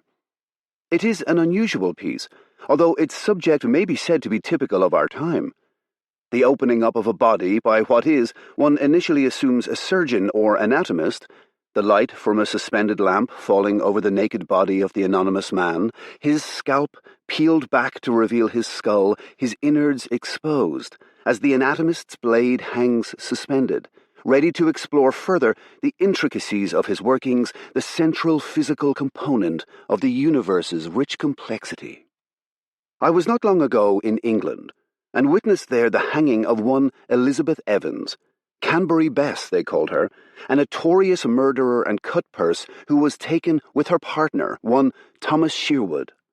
Counter-aide Tom was hanged and then gibbeted at Gray's Inn Fields, but it was the fate of Elizabeth Evans to be dissected after her death at the Barber Surgeons' Hall, for the body of a woman is of more interest to the surgeons than that of a man, and harder to come by.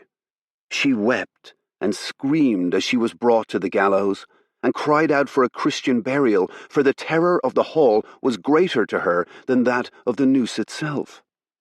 Eventually, the hangman silenced her with a rag, for she was disturbing the crowd, and an end was put to her. Something of her fear had communicated itself to the onlookers, though, and a commotion commenced at the base of the gallows.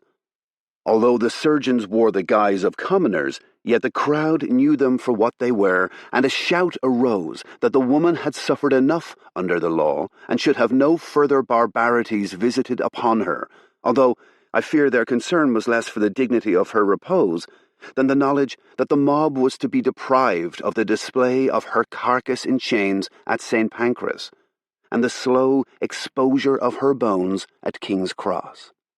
Still, the surgeons had their way, for when the noose had done its work, she was cut down and stripped of her apparel, then laid naked in a chest and thrown into a cart. From there, she was carried to the hall near unto Cripplegate. For a penny I was permitted, with others, to watch as the surgeons went about their work, and a revelation it was to me. But I digress. I merely speak of it to stress that Meer's painting cannot be understood in isolation. It is a record of our time, and should be seen in the context of the work of Valverde and Estienne, of Spigelius and Berrettini and Berengarius, those other great illustrators of the inner mysteries of our corporeal form.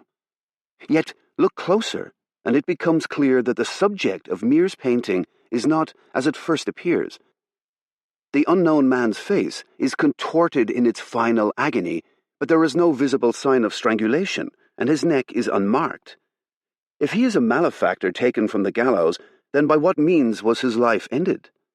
Although the light is dim, it is clear that his hands have been tied to the anatomist's table by means of stout rope. Only the right hand is visible, admittedly, but one would hardly secure that and not the other. On his wrist are gashes where he has struggled against his bonds, and blood pours from the table to the floor in great quantities. The dead do not bleed in this way. And if this is truly a surgeon, then why does he not wear the attire of a learned man? Why does he labor alone in some dank place, and not in a hall or theatre? Where are his peers? Why are there no other men of science, no assistants, no curious onlookers enjoying their penny's worth? This, it would appear, is secret work. Look. There, in the corner, behind the anatomist, face tilted to stare down at the dissected man. Is that not the head and upper body of a woman? Her left hand is raised to her mouth, and her eyes are wide with grief and horror, but here too a rope is visible. She is also restrained, although not so firmly as the anatomist's victim. Yes, perhaps victim is the word, for the only conclusion to be drawn is that the man on the table is suffering under the knife. This is no corpse from the gallows, and this is not a dissection. This is something much worse. 2. The question of attribution is always difficult in such circumstances. It resembles, one supposes, the investigation into the commission of a crime. There are clues left behind by the murderer, and it is the work of an astute and careful observer to connect such evidence to the man responsible. The use of a single source of light, shining from right to left, is typical of Mir. So, too, is the elongation of the faces, so that they resemble wraiths more than people, as though their journey into the next life has already begun. The hands, by contrast, are clumsily rendered, those of the anatomist excepted. It may be that they are the efforts of others, for Mir would not be alone among artists in allowing his students to complete his paintings. But then, it could also be the case that it is Mir's intention to draw our gaze to the anatomist's hands. There is a grace, a subtlety to the scientist's calling, and Mir is perhaps suggesting that these are skilled fingers holding the blade. To Mir, this is an artist at work. 3. I admit that I have never seen the painting in question. I have only a vision of it in my mind based upon my knowledge of such matters. But why should that concern us? Is not imagining the first step towards bringing something into being? One must envisage it, and then one can begin to make it a reality. All great art commences with a vision, and perhaps it may be that this vision is closer to God than that which is ultimately created by the artist's brush. There will always be human flaws in the execution. Only in the mind can the artist achieve true perfection. 4. It is possible that the painting called The Anatomization of an Unknown Man may not exist. 5. What is the identity of the woman? Why would someone force her to watch as a man is torn apart, and compel her to listen to his screams as the blade takes him slowly, exquisitely apart? Surgeons and scientists do not torture in this way. 6. So, if we are not gazing upon a surgeon at work, then, for want of another word, perhaps we are looking at a murderer. He is older than the others in the picture, although not so ancient that his beard has turned grey. The woman, meanwhile, is beautiful. Let there be no doubt about that. Mir was not a sentimental man, and would not have portrayed her as other than she was. The victim, too, is closer in age to the woman than the man. We can see it in his face, and in the once youthful perfection of his now ruined body. Yes, it may be that he has the look of a Spaniard about him. 7. I admit that Franz Mir may not exist. 8. With this knowledge, gleaned from close examination of the work in question, let us now construct a narrative. The man with the knife is not a surgeon, although he might wish to be, but he has a curiosity about the nature of the human form that has led him to observe closely the actions of the anatomists. The woman? Let us say, his wife, lovely yet unfaithful, fickle in her affections, weary of the aging body that shares her bed, and hungry for firmer flesh. And the man on the table, then, is, or was, her lover. What if we were to suppose that the husband has discovered his wife's infidelity? Perhaps the young man is his apprentice, one whom he has trusted and loved as a substitute for the child that has never blessed his marriage. Realizing the nature of his betrayal, the master lures his apprentice to the cellar where the table is waiting. No, wait. He drugs him with tainted wine, for the apprentice is younger and stronger than he, and the master is unsure of his ability to overpower him. When the apprentice regains consciousness, woken by the screams of the woman trapped with him, he is powerless to move. He adds his voice to hers, but the walls are thick and the cellars deep. There is no one to hear. A figure advances, the lamp catches the sharp blade, and the grim work begins. 9. So, this is our version of the truth, our answer to the question of attribution. I, Nicholas Damon, did kill my apprentice Montaigne. I anatomized him in my cellar, slowly taking him apart as though, like the physicians of old, I might be able to find some as yet unsuspected fifth humor within him, the black and malignant thing responsible for his betrayal.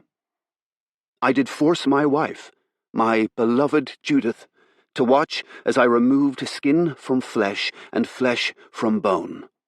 When her lover was dead, I strangled her with a rope, and I wept as I did so.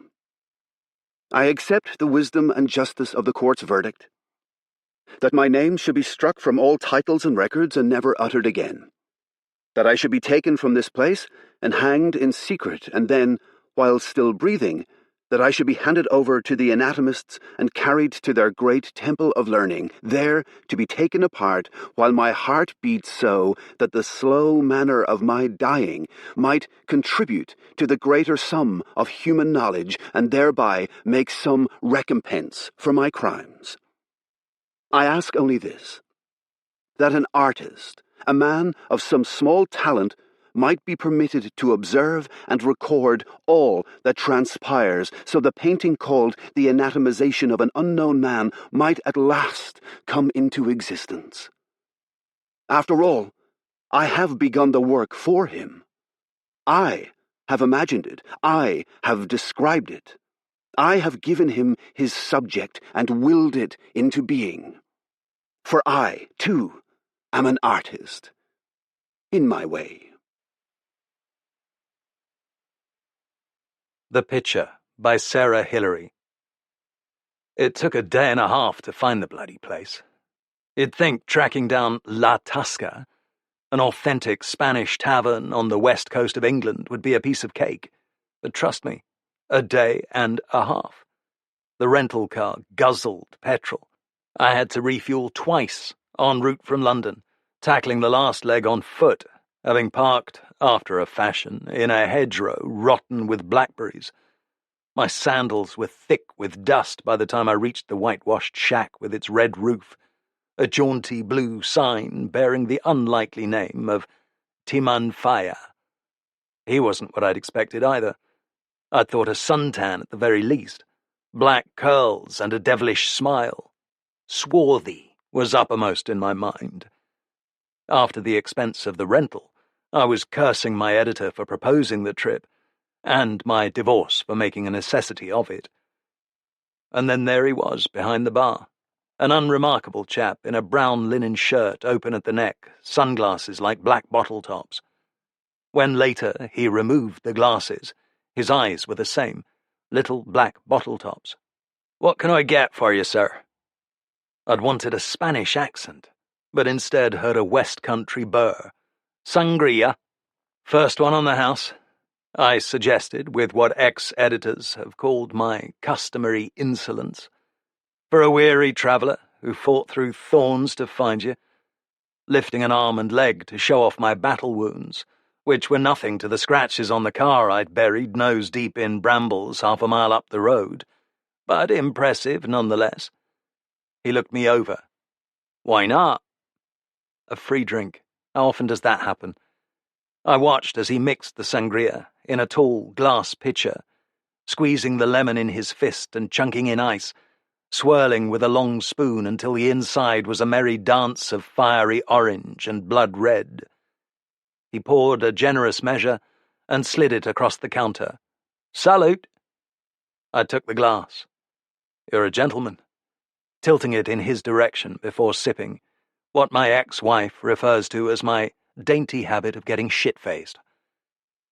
You've come a long way, he remarked, returning the brandy bottle to its shelf. For a second I thought he was familiar with my less dainty habits. Could it be he used to work in Jojo's or Boule, a recent arrival in this dusty hellhole? But of course he was referring to my physical journey, rather than anything arduous in the rehabilitation line. All the long way from London. Ah! He picked a lemon pip from the counter, wiping a cloth in its wake. London. That burr again, lending a wurzel twang to the ah. You know London? I asked the question to be friendly, and since my editor expected a story. Until, or unless, I enlightened her, I was supping sangria with a Spaniard. Foreigners thriving in unfriendly post-Brexit Britain, trimmed to fit a red-top headline. The Matalan Matador. Ah, well, if it could be greased along with a free drink or two, perhaps the job wouldn't be so very hellish. Never been, mine host replied. Never wanted to. Wise man. I took another sip, especially in this heat. It is a little close. He pointed at the ceiling fan. Unlike bloody London. I laughed. He laughed. We laughed together. My glass was shrinking fast. Funny how sips will do that. So, Two-Man Fire. That's an exotic name for this neck of the woods. I swirled what was left of my drink. Spanish, I take it? Canarian, from Lanzarote. He rolled his tongue around the island name, sounding for the first time as if he might be the real deal. A place of volcanoes. They erupted 6 years without stopping, destroyed everything in their path. Sounds like my ex-wife. He didn't laugh this time, but he did something better, refilled my glass from the pitcher before returning it to my elbow, a curl of orange peel bobbing like a tiny surfboard on the rosy tide, after which he bent below the bar. I heard the suck of a refrigerator door, straightening to slide a little gleaming dish of olives in my direction. Very civil of you, I said, wishing to be clear this wasn't a billable item. We can be civil. He shrugged. Why not? He polished the counter with his blue cloth. You've come a long way. I'm stuck out here alone. It's nice to have a little company. Precisely. I saluted with my replenished glass. Good man. The pitcher was prickled with condensation, ice melting so fast it moved under its own momentum, muttering against the glass. Outside, the sun was packed like butter about the white walls, slathered across the red roof. The shade inside was soupy, sticking my shirt and shorts to my skin, the ceiling fan for show rather than function. I swiveled to take a look at my surroundings, keeping the pitcher in my eyeline for fear he'd think I'd lost interest in the liquid refreshment. The place was small, its corners dim and pinwheeling with the dust that had blown in with me. He kept it clean, wooden tables with scrubbed zinc tops, chairs with neat straw seats, swept terracotta tiles, all achingly authentic. A shelf ran around the room at head height, cluttered with colourful stabs at pottery and glass, an impotent string of dried chili peppers hanging from a brass hook. I could picture it, after dark, candles winking in the corners, the warm cluck of bottles behind the bar, a big plate of paella, its saffron rice studded with purple chorizo. A soft-focus mirror gave the impression of not caring who looked into it. I've a likeable face, I'm told, but untrustworthy. My skin's lined, some say ruined. My smile borders on regret. My teeth were an expensive mistake, but the mirror was gentle with me, reinforcing the sense that here was a place I could happily waste an afternoon or evening. Through a crack in the tiles, a shaft of sunlight fingered the necks of bottles and kissed the lips of glasses. I settled myself more comfortably at the bar. My editor hadn't wanted to send a photographer until I'd scoped the lay of the land, tight as a camel's hole in a sandstorm, but with an eye for a story. I must give her that. There was something here. Under the surface gloss so pleasantly provided by the sangria, my old instincts bristled. Yes, there was certainly something. I finished my second glass and eyed the pitcher. "Please," the barman said. "Help yourself." I hadn't known hospitality like this since my days, short-lived, with the British Embassy. The glass pitcher was heavier than it looked, needing both my hands to lift and pour without slopping. A fresh measure for myself. "You won't join me?" He shook his head. "Not while I'm working." Good Christ, I thought. What a maxim. Had I lived by it, I'd not have done a day's work in 57 years. Funny old job at the embassy, but by God, the hospitality. I never once had to resort to the minibar, no matter how far they flung me. I remember settling for what I thought was a cup of coffee in Minsk, only to discover that it was laced with vintage Armenian cognac. Erebuni, they called it, kicked like a caffeinated mule. I got into the habit of telling people I knew the ambassador's darkest secrets, which, since he looked like a choir boy guilty of no more than vaping in the vestry, created quite the stir in certain circles. When pressed for details, I'd tap my nose and murmur something enigmatic, such as, "To each his alibi." "The trouble with you, Hal," they started saying, "is you're getting too big for your boots. The gilt's coming off the gingerbread, old boy." "Let it come," said I. All in all, not my brightest hour. Still, persona non grata has a certain ring to it, or so I'm told. My editor likes to drop my past indiscretions into conversations with truculent press barons or executives at toppling global enterprises who need to know they aren't being sent some snot-nosed infant with an iPhone and not the first idea about how the real world operates. "He had the ambassador's ear," my editor purrs from behind her desk, with its assault course of paperweights and pens, a photocube of poolside faces flanked by palm trees, the last gasp of a pot plant. "They considered him for Abu Dhabi." True enough, although I don't get on with camels, as a rule, or sand for that matter. What's left of my nose wouldn't thank me. So here I am in deepest Devon trying to prize a story out of a Spaniard who upped sticks to work in this backwater, Pig's Knuckle, Arkansas, or wherever the hell I am. "You're not from round here," I put it to him. "Surely." He moved on to another glass, polishing it roundly. From the way everything shone, he spent most of his time in here, polishing. "Only lately. I mean, you're Spanish or Canarian." I waved a hand expansively. "Not a lot of volcanoes around here." He nodded, as if to say he didn't want any trouble. I hear that a lot after I've had a couple of drinks.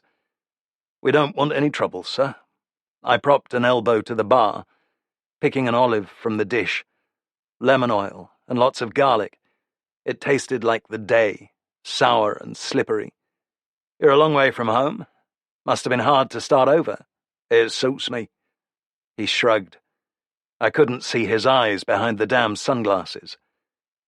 "You don't miss the landscape? Not that I've anything against Devon, personally, apart from its bloody roads and brambles. But it's hardly Lanzarote." "It's very different," he agreed, polishing the bottles now, raising a hard gleam from the shelves above the bar.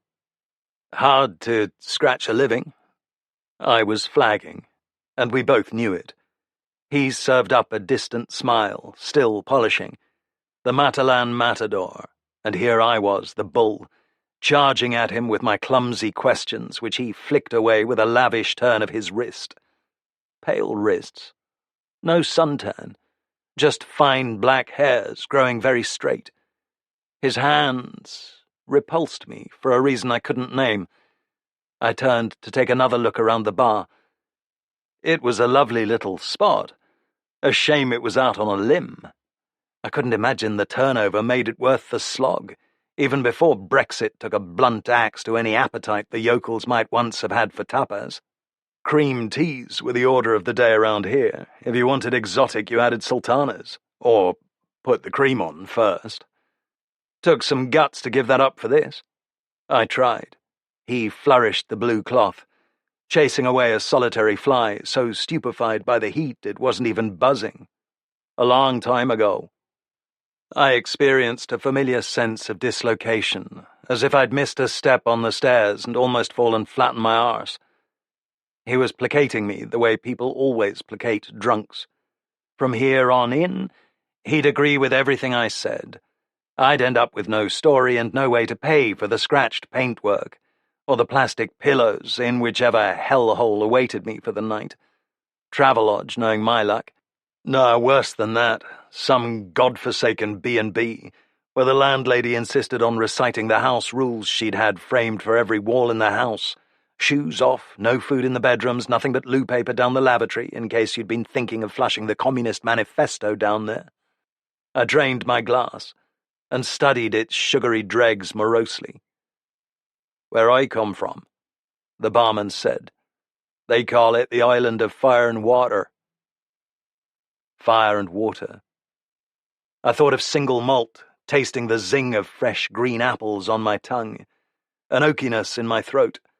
The sangria was too sweet, sickly orange rind furring the inside of the pitcher like mold. I don't suppose... He studied me in the manner of an anthropologist before reaching a long arm for the whiskey bottles above the bar. Men like him, I'd known them all my adult life, men who know, just from looking at you, from the smell of your skin, which drink to pour. I'd loved more men like him than I'd ever loved women. Not romantically, or sexually, God forbid. I loved them for their perception, the speed with which they serviced my needs. Women like my ex-wife only knew how to nag when it came to my comforts, but men like this understood. By God, the barman who'd understood me over the years.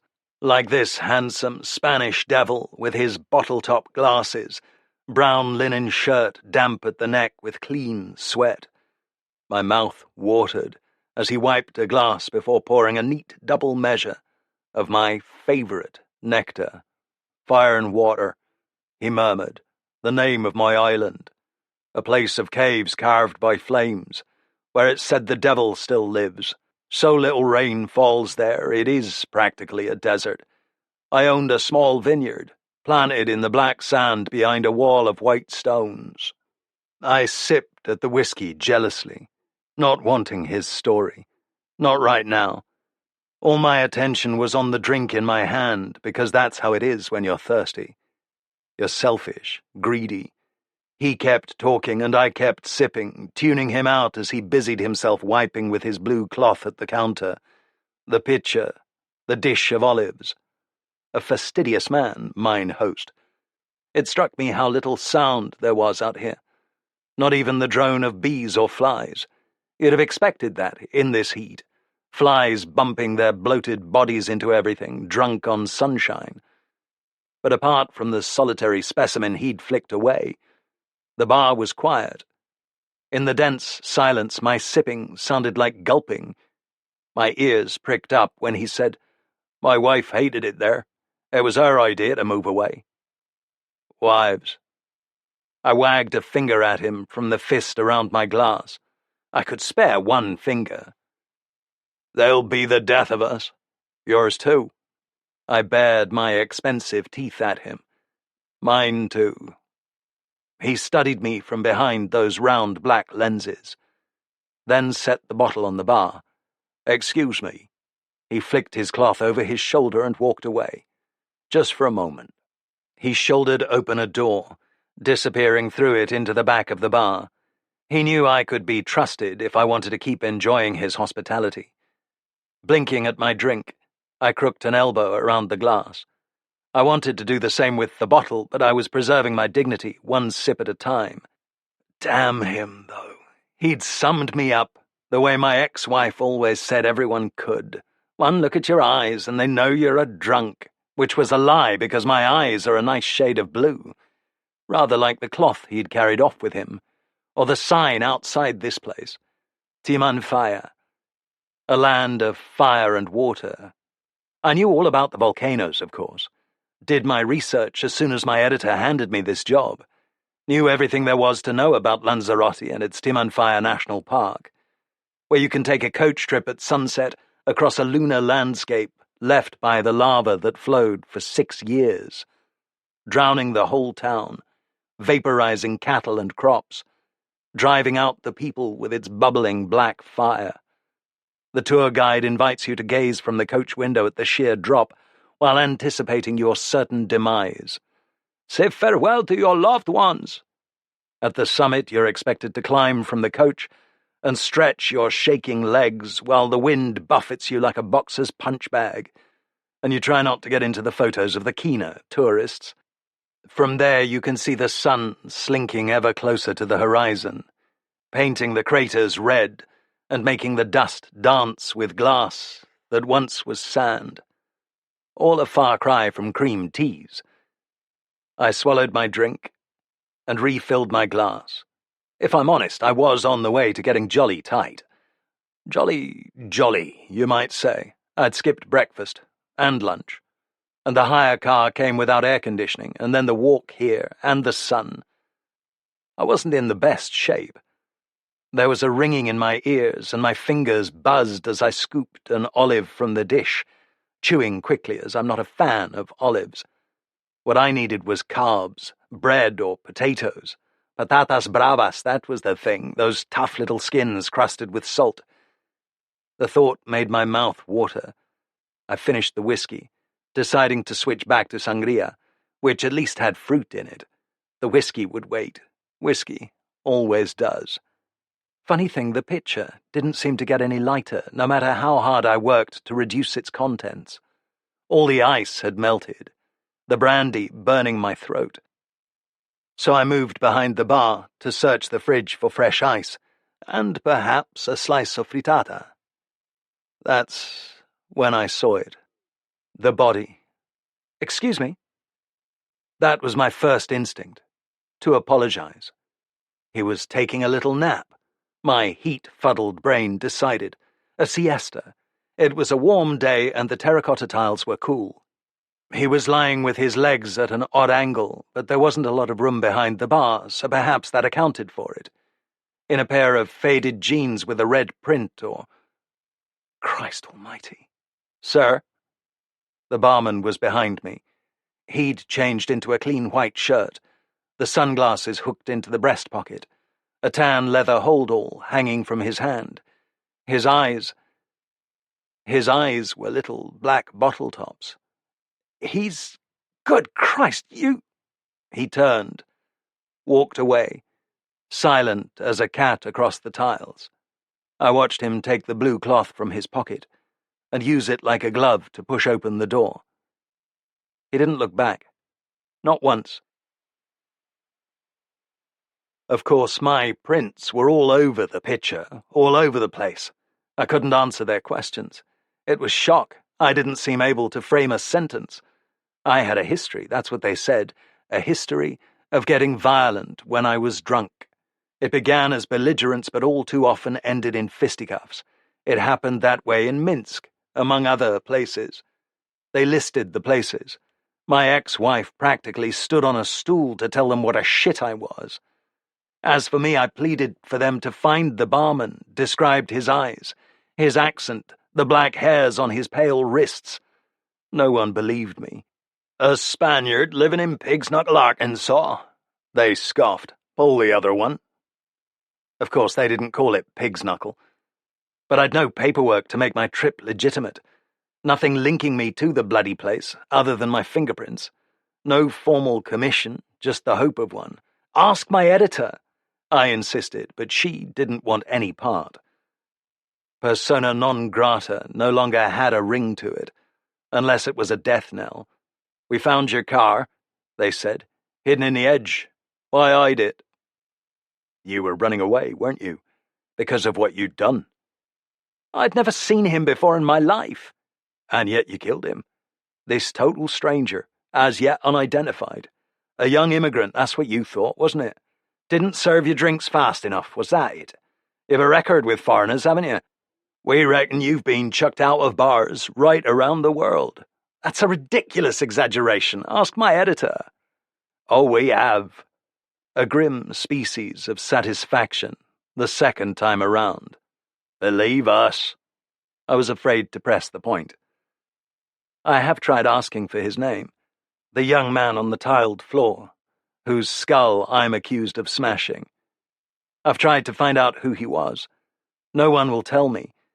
It's my suspicion they don't know. They confronted me with his photograph before and after.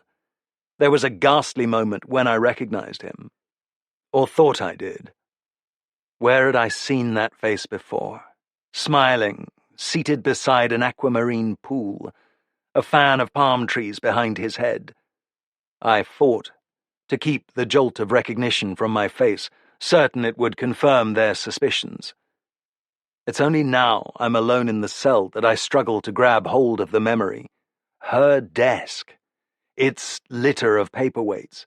The photocube of poolside faces. Is that where I'd seen him? Why didn't I pay attention? She gave me the commission.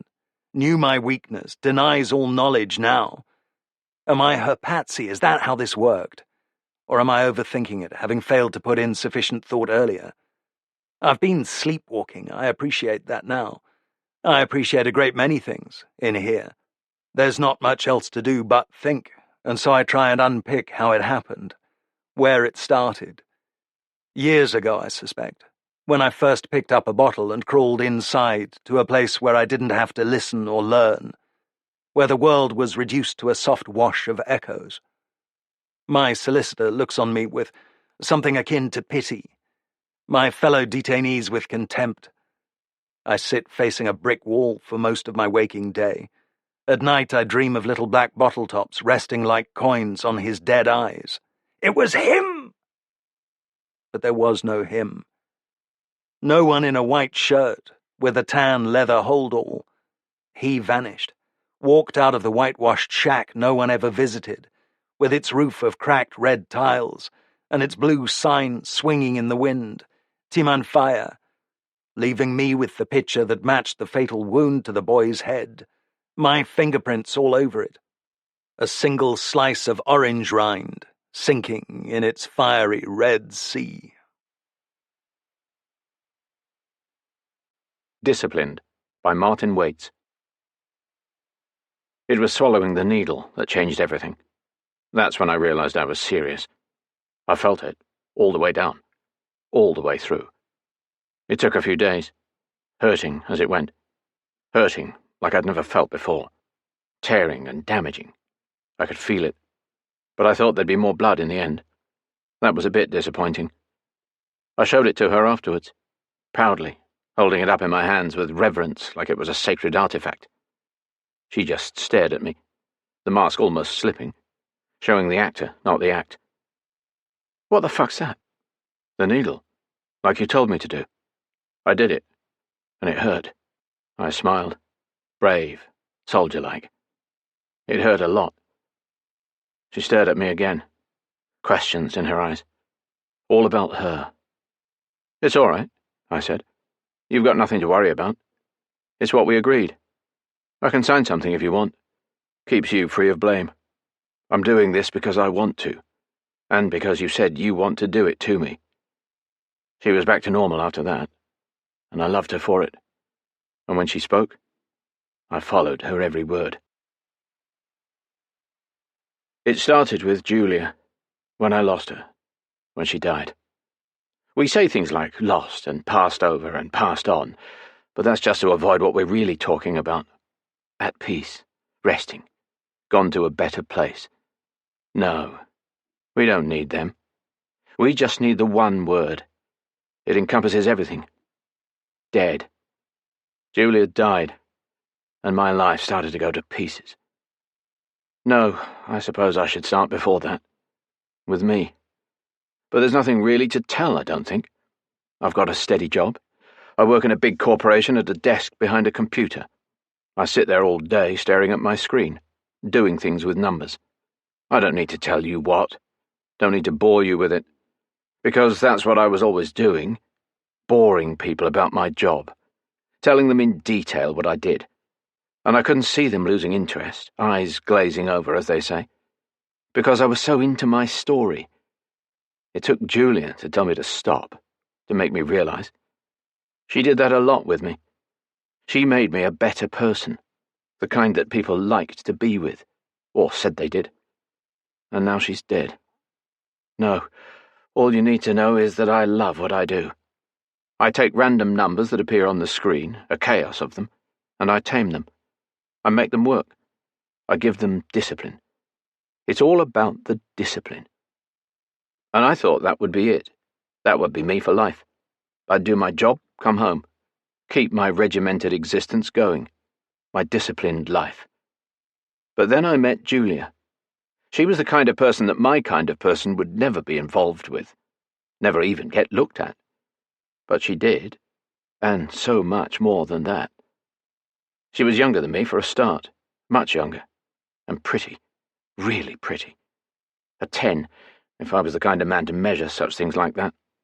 Even more than a 10, but I can't say that because, as we know, that's numerically impossible. So a 10, then. And we fell in love. Oh, yes, I knew I'd fall in love with her. That was obvious. But I didn't think she'd fall in love with me. She did, and it was wonderful. All my regimentation, all my discipline, went out the window. She showed me life. She showed me how to live. I did things with her I never thought I would do. Ever. Not just, the sex things. Although we did do things I'd never imagined. Well, I'd imagined them, but I never imagined doing them for real. At least not with someone who also wanted to do them. Someone I didn't have to pay for.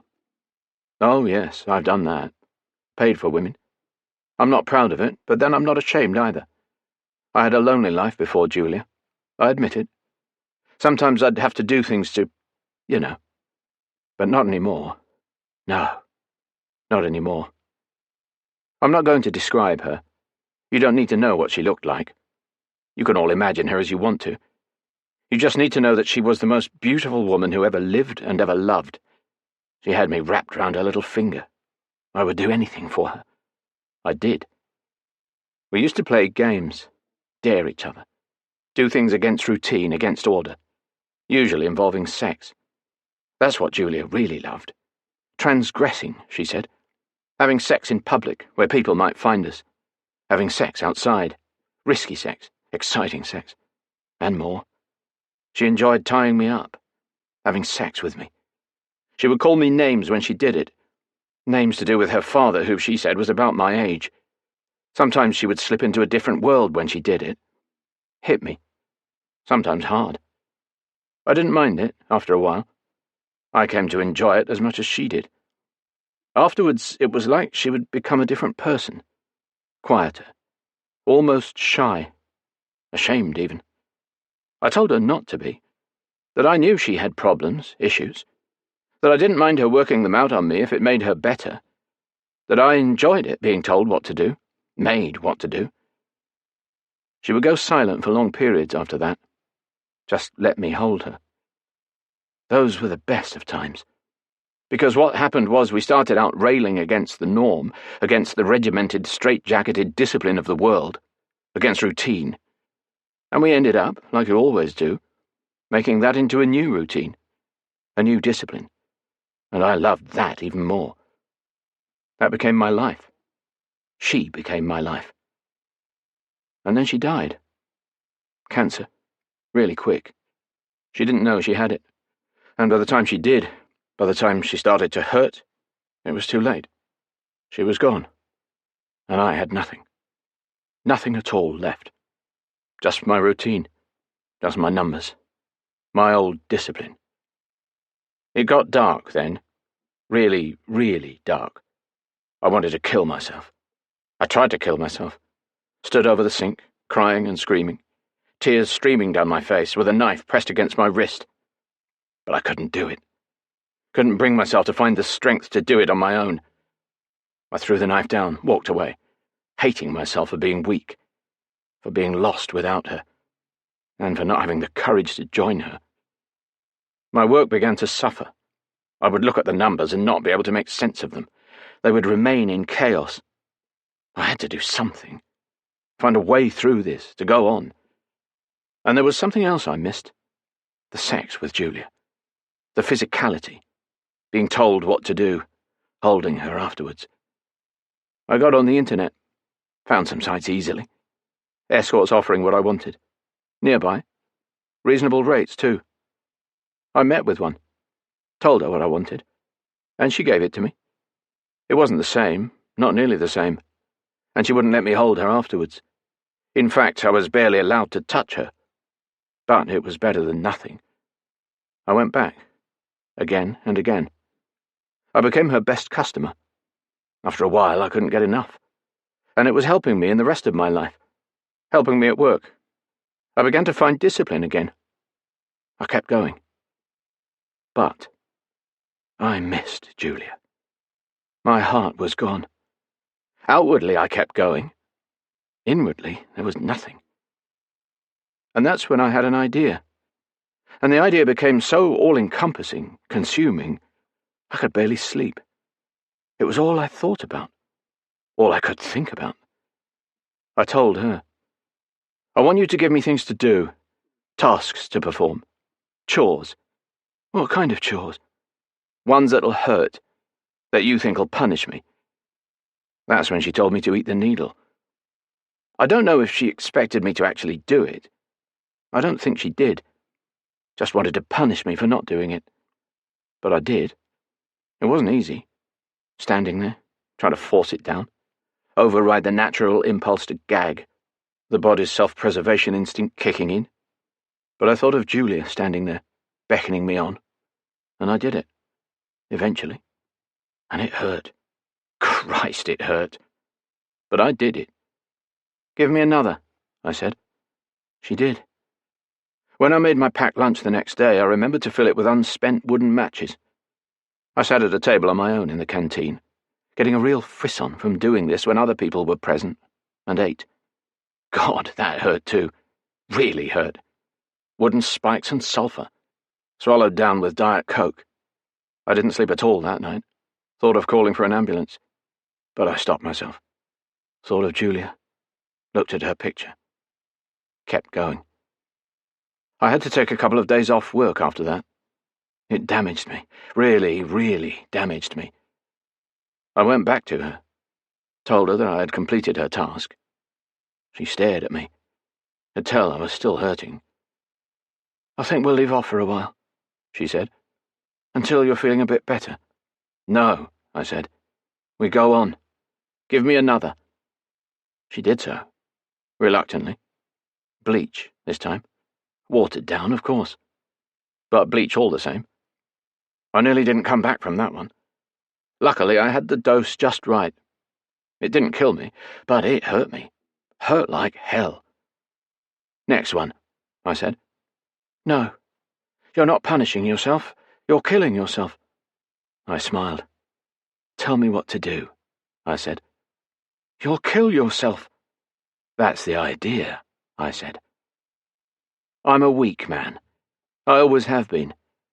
And I've been dead for most of my life. Doing what I'm told, living an existence of routine and quiet desperation. Well, not desperation. Discipline. And when I had Julia, she didn't just show me how to live. She told me how to. And now I don't have her. But I have someone to tell me how to die. And this is going to be it, I think.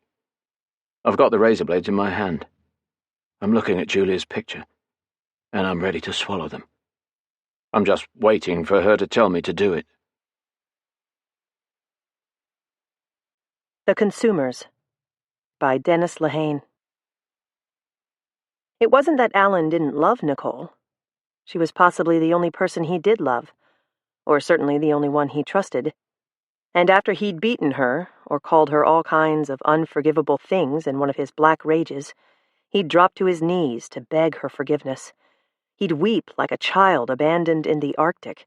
He'd swear he loved her the way knights loved maidens in old poems, the way people loved each other in war zones or during tsunamis. Crystallized love, pure and passionate, boundless and a little out of control, but undeniable. She believed this for a long time. It wasn't just the money that kept her in the marriage. The makeup sex was epic, and Alan was definitely easy on the eyes. But then, one day, the day he knocked her out in the kitchen, actually, she realized she didn't care about his reasons anymore. She didn't care how much he loved her. She just wanted him dead. His apology for laying her out in the kitchen was 2 round-trip tickets to Paris for her and a friend. So she took the trip with Lana, her best friend, and told her that she'd decided to have her husband killed. Lana, who thought Alan was an even bigger asshole than Nicole did, said it shouldn't be too much of a problem. "I know a guy," she said. "You know a guy?" Nicole looked from the Pont Neuf to Lana. "A guy who kills people?" Lana shrugged. Turned out the guy had helped Lana's family a few years back.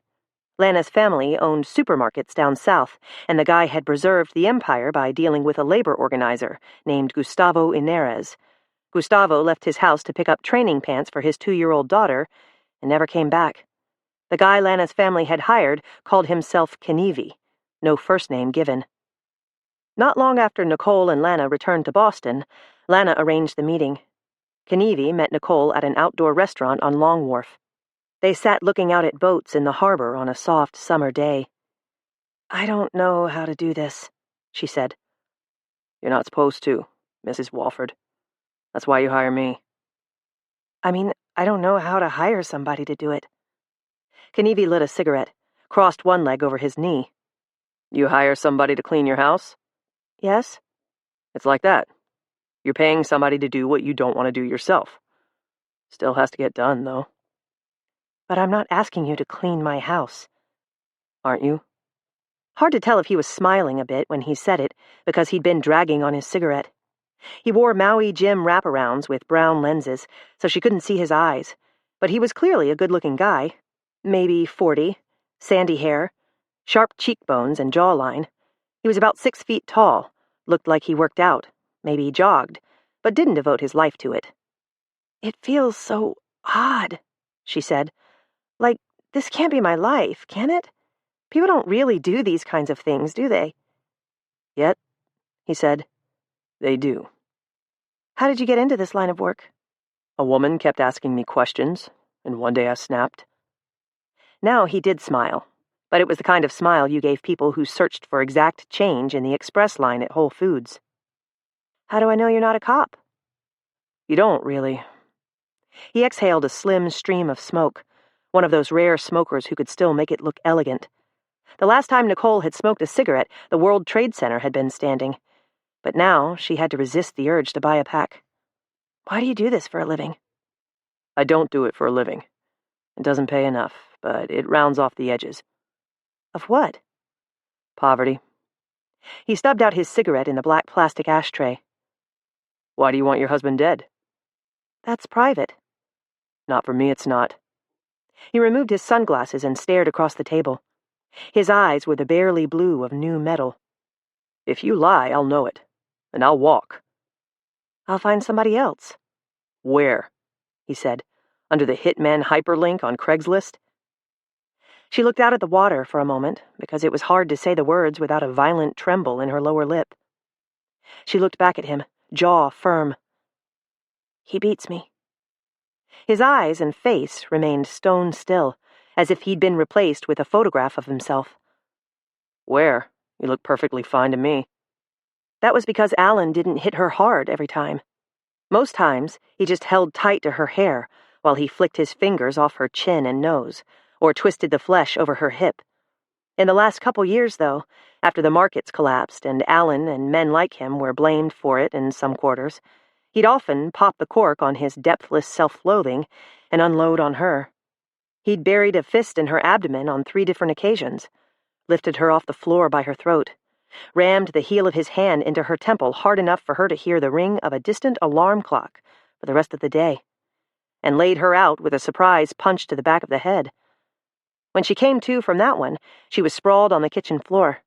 He'd left a box of Kleenex and an ice pack by her head to show he was sorry. Alan was always sorry. Whenever he hit her, it seemed to shock him. His pupils would pop, his mouth would form an O, He'd look at his hand like he was surprised to find it stinging and still attached to his wrist. After, he'd fill the bedroom with roses, hire a car to take her to a spa for a day. Then, after this last time, he sent her and Lana to Paris. She told this to Knievi. Then she told him some more. He punched me in the lower back once because I didn't move out of his path to the liquor cart fast enough. Right where the spine meets the ass. You ever try to sit when you're bruised there? He took a broomstick to the backs of my legs another time. But mostly he likes to punch me in the head, where all my hair is. You do have a lot of it, Knievi said. It was her most striking attribute. Even more so than her tits, which were 100% Nicole and had yet to sag. Or her ass, which had, truth be told, sprouted some cellulite lately, but not noticeably so for a woman closing in on 36. Or even her smile, which could turn the heads of an entire cocktail party if she entered the room wearing it. Her hair trumped all of it. It was the dark of red wine and fell to her shoulders. When she pulled it back, she looked regal. When she straightened it, she looked dangerous. When she let it fall naturally, with its tousled waves and anarchic curls, she looked like a wet dream sent to douse a 5-alarm fire. She told Knievi, "He hits me mostly on the head because the hair covers the bruises." "And you can't just leave him?" She shook her head and admitted something that shamed her. "Prenup." "And you like living rich?" "Who doesn't?" Nicole grew up in the second-floor apartment of a 3-decker on Sydney Street in the Savin Hill, a neighborhood locals called Stab and Kill. Her parents were losers, always getting caught in the petty scams they tried to run on their soon-to-be ex-employers, and then on the city and the welfare system, and DSS and the housing department, and just about anybody they suspected was dumber than they were. Problem was, you couldn't find a dead fucking houseplant dumber than Jerry and Jerry Golden. Jerry ended up getting stomach cancer while in minimum security lockup for check kiting, and Jerry used his death to justify climbing into a bottle of pop-off for the rest of her life. Last time Nicole checked, she was still alive, if toothless and demented, but the last time Nicole checked had been about 10 years ago. Being poor, she'd decided long ago, wasn't necessarily a bad thing. Plenty of people did it without letting it eat their souls. But it wasn't for her. "What does your husband do?" Knievi asked. "He's an investment banker." "For which bank?" "Since the crash? Bank Suffolk." "Before the crash?"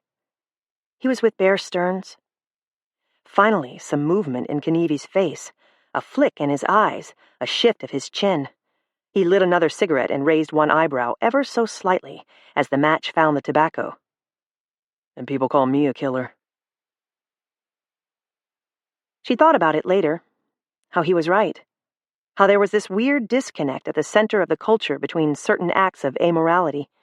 If you sold your own body, or pimped someone who did, stuck up liquor stores, or, God forbid, sold drugs, you were deemed unfit for society. People would try to run you out of the neighborhood. They would bar their children from playing with yours. But if you subverted federal regulations to sell toxic assets to unsuspecting investors, and wiped out hundreds of thousands, if not millions, of jobs and life savings, you were invited to Symphony Hall and luxury boxes at Fenway. Allen had convinced the entire state of Arkansas to invest in bundled subprimes he knew would fail. When he'd told Nicole this back in 2007, she remembered her initial outrage. "So the derivatives you've been selling, they're bad?" "A lot of them, yeah." "The CD, what are you—" "Collateralized debt obligations, CDOs, yeah. They pretty much suck too, at least a good 60% of them." "But they're all insured." "Well..." He looked around the restaurant. He shook his head slowly. "A lot of them are, sure, but the insurance companies overpromised and underfunded. Bill ever comes due, everyone's fucked." "And the bill's going to come due?" "With Arkansas, it sure looks like it. They bundled up with some pretty sorry shit." "So why not just tell the state retirement board?" He took a long pull from his glass of cab. "First, because they'd take my license. Second, and more importantly, that state retirement board, babe, they might just dump those stocks en masse, which would ensure that the stocks would collapse and make my gut feeling come true anyway. If I do nothing, though, things might, might turn out all right. So we may as well roll the dice like we've been doing the last 20 years anyway, and it's turned out okay. So, I mean, there you go. He looked across the table at her while she processed all this, speechless, and he gave her the sad, helpless smile of a child who wasn't caught playing with matches until after the house caught fire. "Damned if you do, damned if you don't," Alan said, and ordered another bottle of wine. The retirees lost everything when the markets collapsed in 2008. Everything. Alan told her through sobs and whimpers of horror. One day. Yesterday. Old guy worked his whole life as a fucking janitor or pushing paper at City Hall. He looked at a statement and said he'd accrued $250,000 to live off for the final 20 years of his life. It's right before his eyes in bold print. But the next day, today, he looked and the number was 0. And there's not a thing he can do to get it back, not one fucking thing. He wept into his pillow that night, and Nicole left him. She came back, though. What was she going to do? She dropped out of community college when she met Alan. The only prospects she had now, at her age and level of work experience, could be narrowed down to selling French fries or selling blowjobs. Not much in between. And what would she be leaving behind? Trips, like the one to Paris, for starters. The main house in Dover, the city house 20 miles away in Back Bay, the New York apartment, the winter house in Boca, the full-time gardener, maid, and personal chef, the 750 SI, the DB9, the $2 million renovation of the city house, the $1.5 million reno of the winter house, the country club dues, one country club so exclusive that its name was simply the Country Club. Jesus, the shopping trips, the new clothes every season. So she returned to Alan a day after she left him by reminding herself that her duty was not to honor the tragedies surrounding a bunch of people in Arkansas she didn't know, or a bunch of people in Boston, New York, Connecticut, Maine, and, 45 other states. Her duty was to honor her husband and honor her marriage. That became a harder and harder image to sustain of herself and her marriage, as 2008 turned into 2009, and then 2010. Outside of losing his job because his firm went bankrupt, Alan was fine. He'd dumped most of his own stock in the first quarter of 2008, and the profit he made paid for the renovation of the Boca place. It also allowed them to buy the place she'd always liked in Maui. They bought a couple of cars on the island so they wouldn't have to ship them back and forth, and hired 2 gardeners and a guy to look after the place, which, on one level, could seem extravagant, but on another was actually quite benevolent. 3 people were now employed in a bad economy because of Alan and Nicole Walford. Alan cried a lot in early 2009. Knowing how many people had lost their homes, jobs, or retirement savings aided him.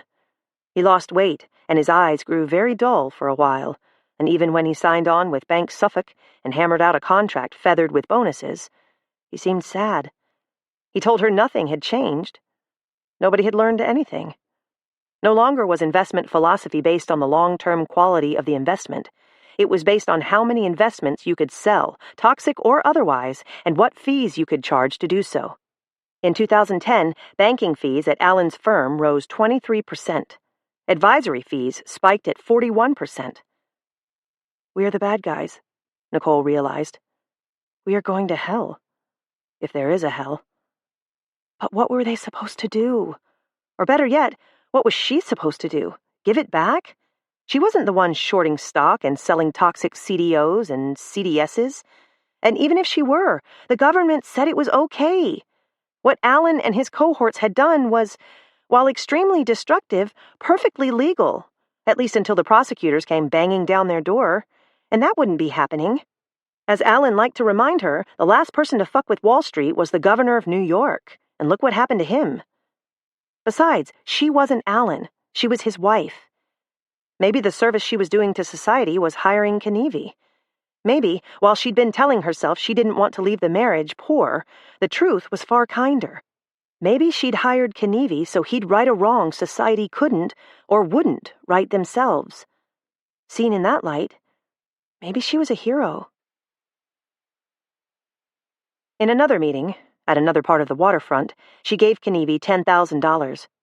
Over the years, she'd been able to siphon off a little cash here, a little cash there, from funds Alan would give her for the annual Manhattan shopping spree, or the annual girls' weekend in Vegas or Monte Carlo. And now, she passed some of it to Knievi. The other 10 when I get there. Of course. She looked out at the water. A gray day today. Very still and humid. Some of the skyline gone smudged in the haze. When will that be? Saturday. He looked over at her as he stuffed the cash in the inside pocket of his jacket. None of your servants work then, right? She chuckled. I don't have servants. No? What are they? Employees. Okay. Any of your employees work Saturday?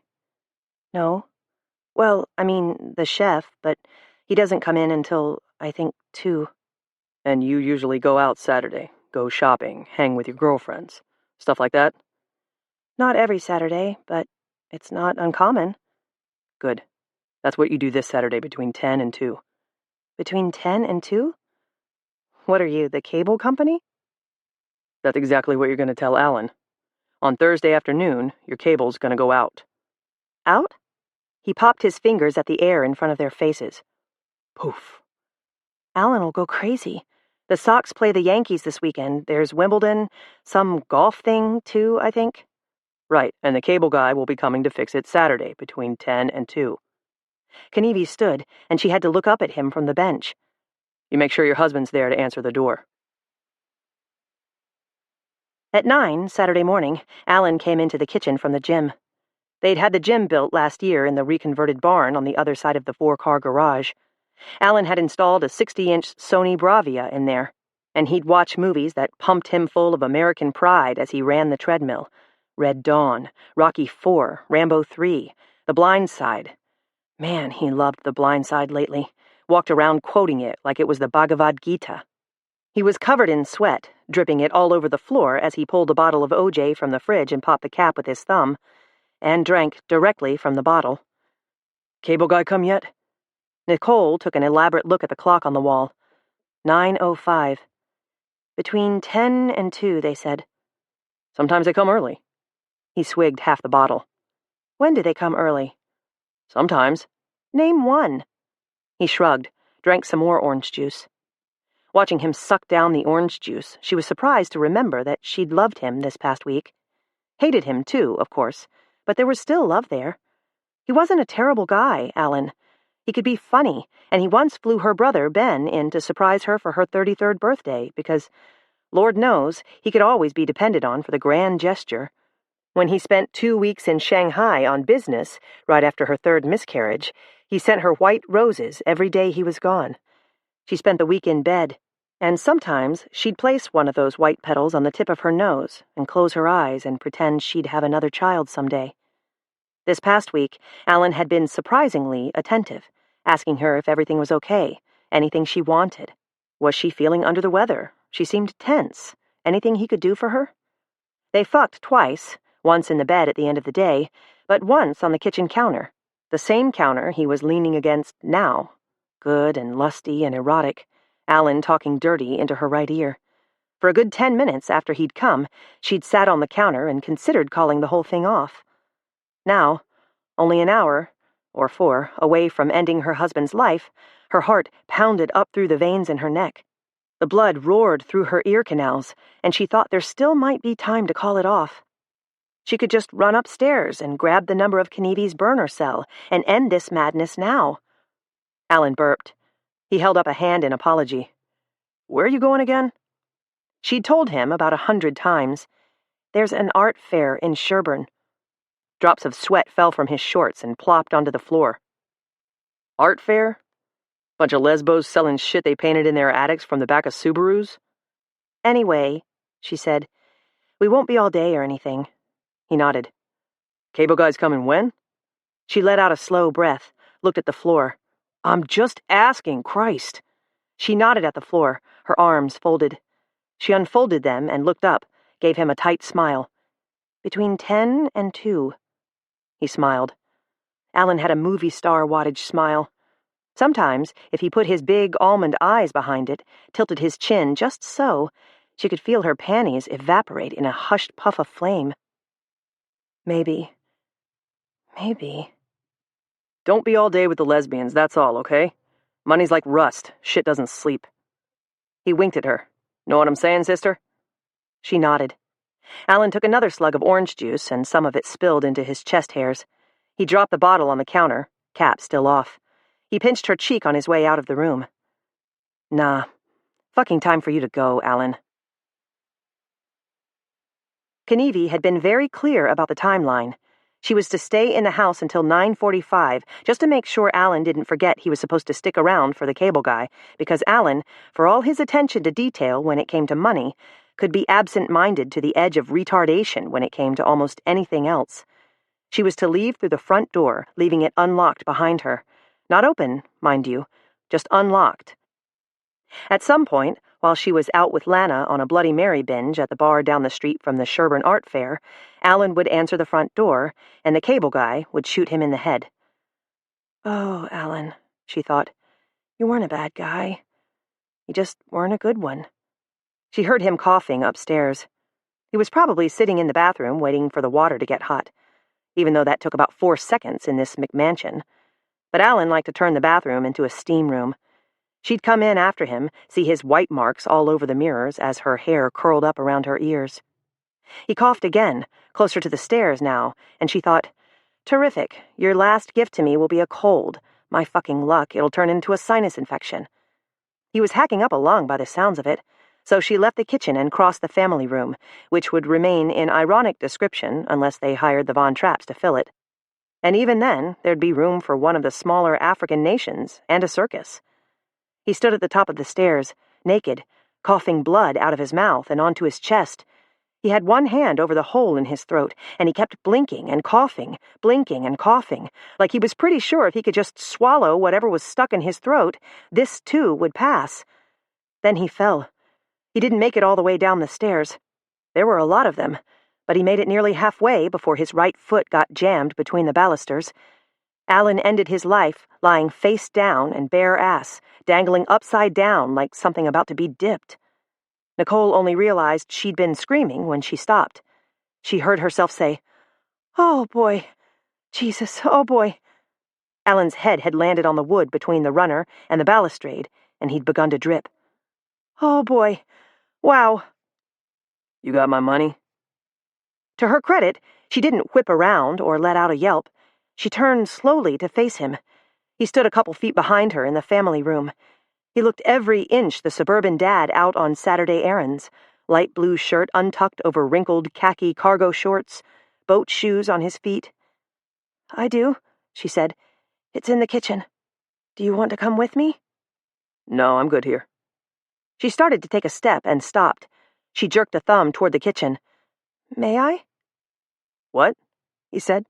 Yeah, sure. She felt his eyes on her as she crossed the family room to the kitchen. She had no reason to think he had, in fact, turned to watch her go, but she felt it all the same. In the kitchen, her purse was where she'd left it, on one of the high bar stools, and she took the envelope from it, the envelope she'd been instructed to leave in the ivy at the base of the wall by the entrance gate on her way out. But she'd never gone out. You cook? He stood in the doorway, in the portico they'd designed to look like porticos in Tuscan kitchens. "Me? No. She brought him the envelope. He took it from her with a courteous nod. Thank you. He looked around the room. This is a hell of a kitchen for someone who doesn't cook. Well, no, it's for the chef. Oh, the chef. Well, there you go then. Makes sense again. I always wanted one of those hanging pot things. And those pots, what are they, copper?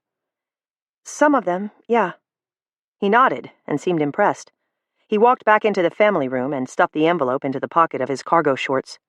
He took a seat by the hearth and smiled in such a way that she knew she was expected to take the seat across from him. So she did.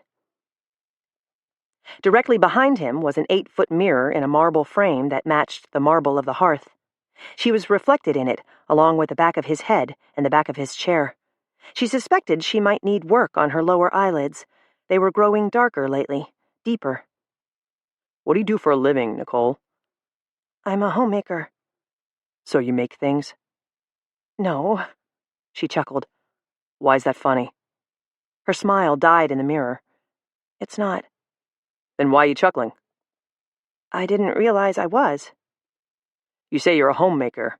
It's a fair question to ask what you make. I make this house, she said softly, a home. Ah, I get it, he said. He looked around the room for a moment, and his face darkened. No, I don't. That's one of those things that sounds good. I make the house a home, but is really bullshit. I mean, this doesn't feel like a home. It feels like a fucking monument to, I don't know, hoarding a bunch of useless shit. I saw your bedroom. Well, one of them. One with a bed the size of Air Force One. That yours? She nodded. That's the master, yeah. That's the master's. Okay. No, I said... Anyway, I'm up there thinking you could hold NFL combines in that room. It's fucking huge. It ain't intimate, that's for sure. And homes, to me, always feel intimate.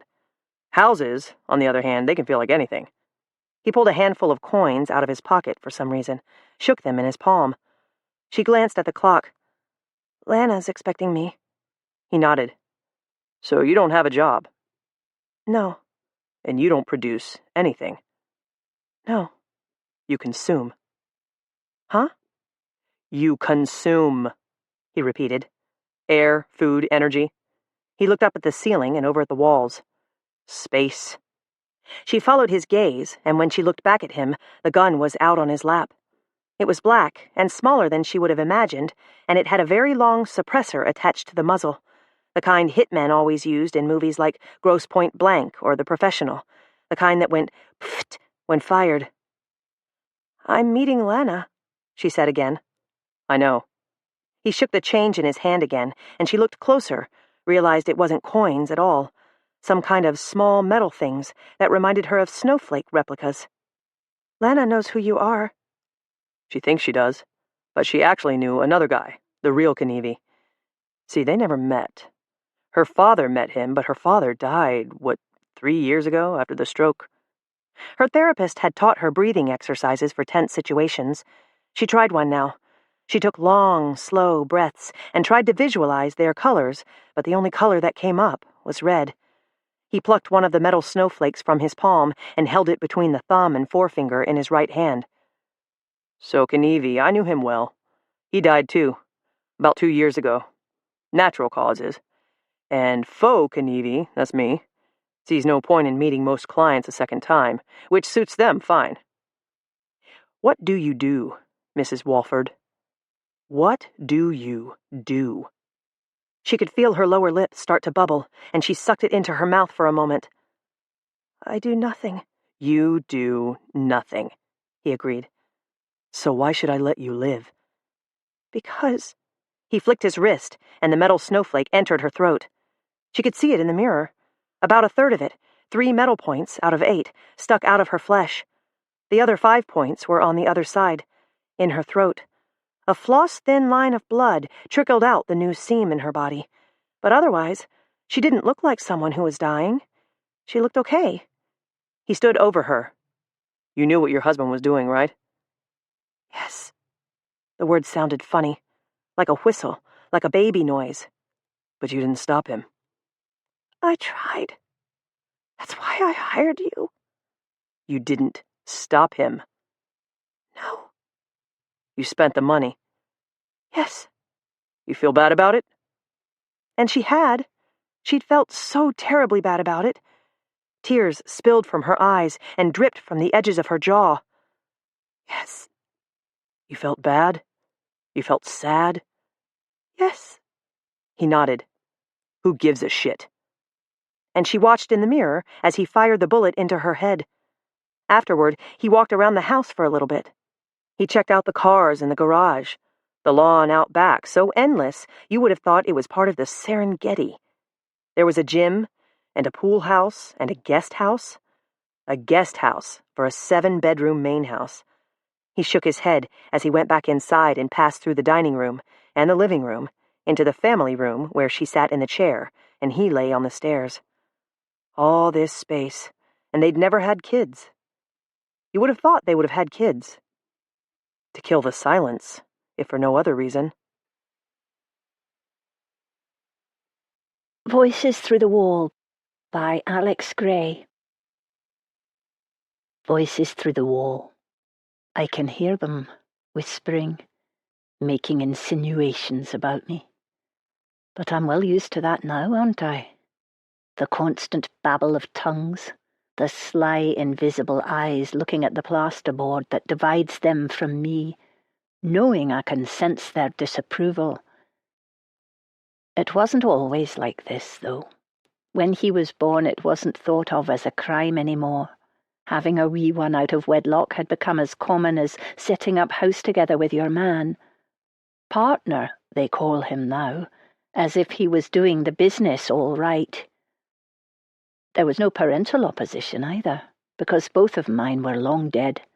No grannies to shush the wee fella or take him off my hands for a brief hour while I caught up with washing his baby clothes. Just him and me. Didn't do too badly either.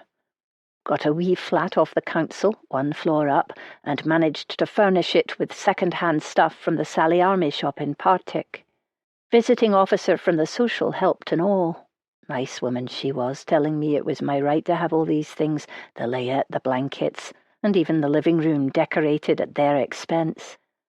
So it was nice at first, having this wee man cuddling up, me the centre of his universe.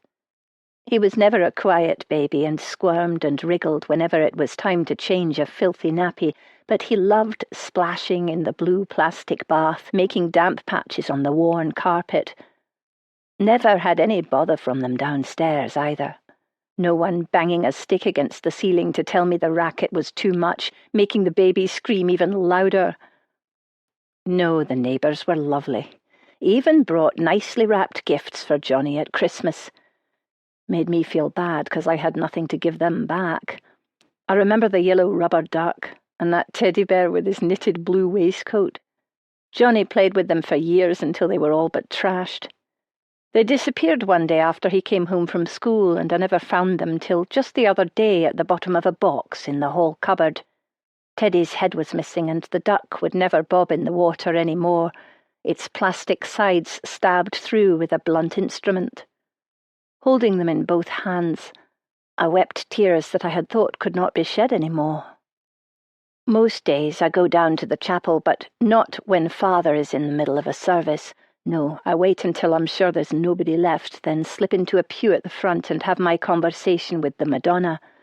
Doesn't look as if she could say much, this painted plaster figure, but it does me good to talk to her. She understands, you see.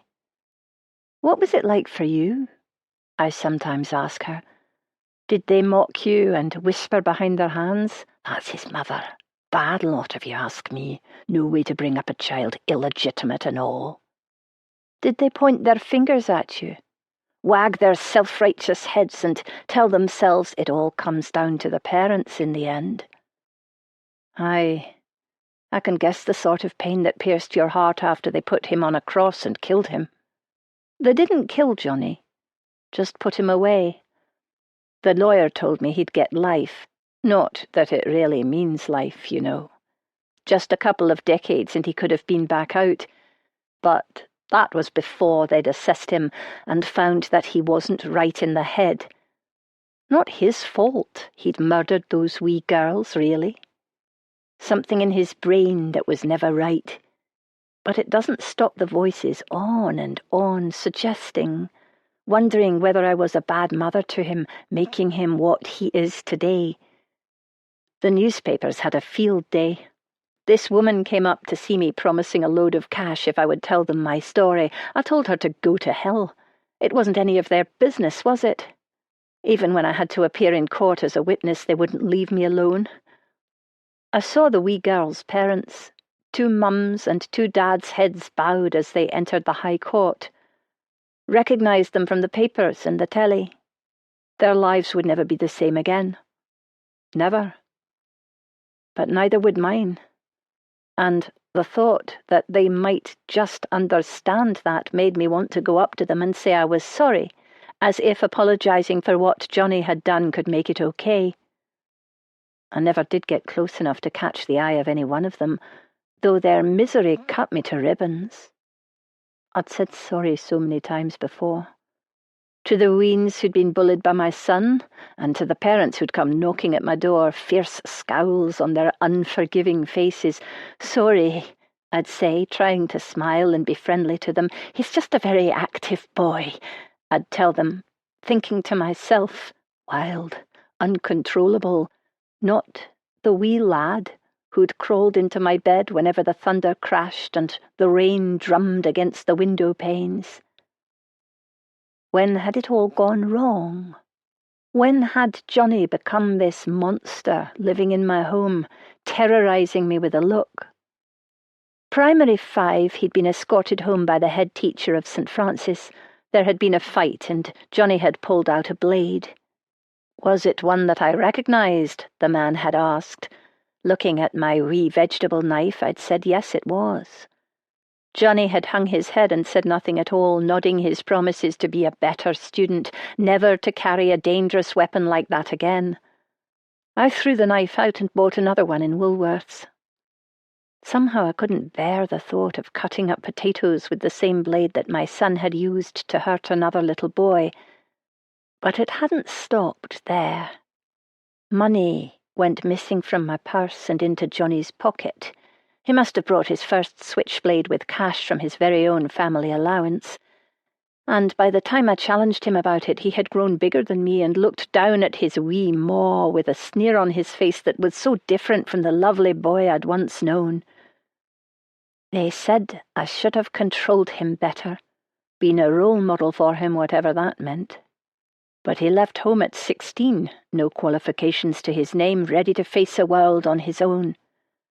I'd cried then, but there was also a sense of pride that my boy could stand on his own 2 feet. He got a job and came back sometimes for a meal or just to tell me how he was doing. Half of me wanted him back home, but the other half felt only relief once he'd gone again. It was Mother's Day today. For the last week I've seen the shops full of decorated banners and cards, flowers in the doorways. Johnny made me a card in Primary 2. I took it out this morning and looked at it, his childish scrawl wishing me a happy Mother's Day. I don't have any letters from the place he's in, not even a Christmas card, and I'm not allowed to send anything to Johnny in case it upsets him. Sometimes I wonder what it's like for him in that place, full of mad, bad, sick people, and the doctors who have to restrain their violent behaviour. Does Johnny hear voices through the walls there? And can he hear the whispering coming into his room at night? The sound of the television stops and the muttering begins, telling me I'm a bad mother, that it's all my fault, that these little girls would be alive if it hadn't been for me and my one lapse of decency. And they will go on, whispering their insinuations even when my dust blows away and this victim is long forgotten. Wet with Rain by Lee Child. Births and deaths are in the public record. Census returns and rent rolls and old mortgages are searchable, as are citizenship applications from all the other English-speaking countries. There are all kinds of ancestry sites on the web. These were the factors in our favor. Against us was a historical truth.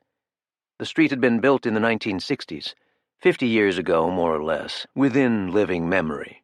Most of the original residents had died off, but they had families who must have visited and who might remember. Children and grandchildren, recipients of lore and legend, and therefore possibly a problem. But overall we counted ourselves lucky.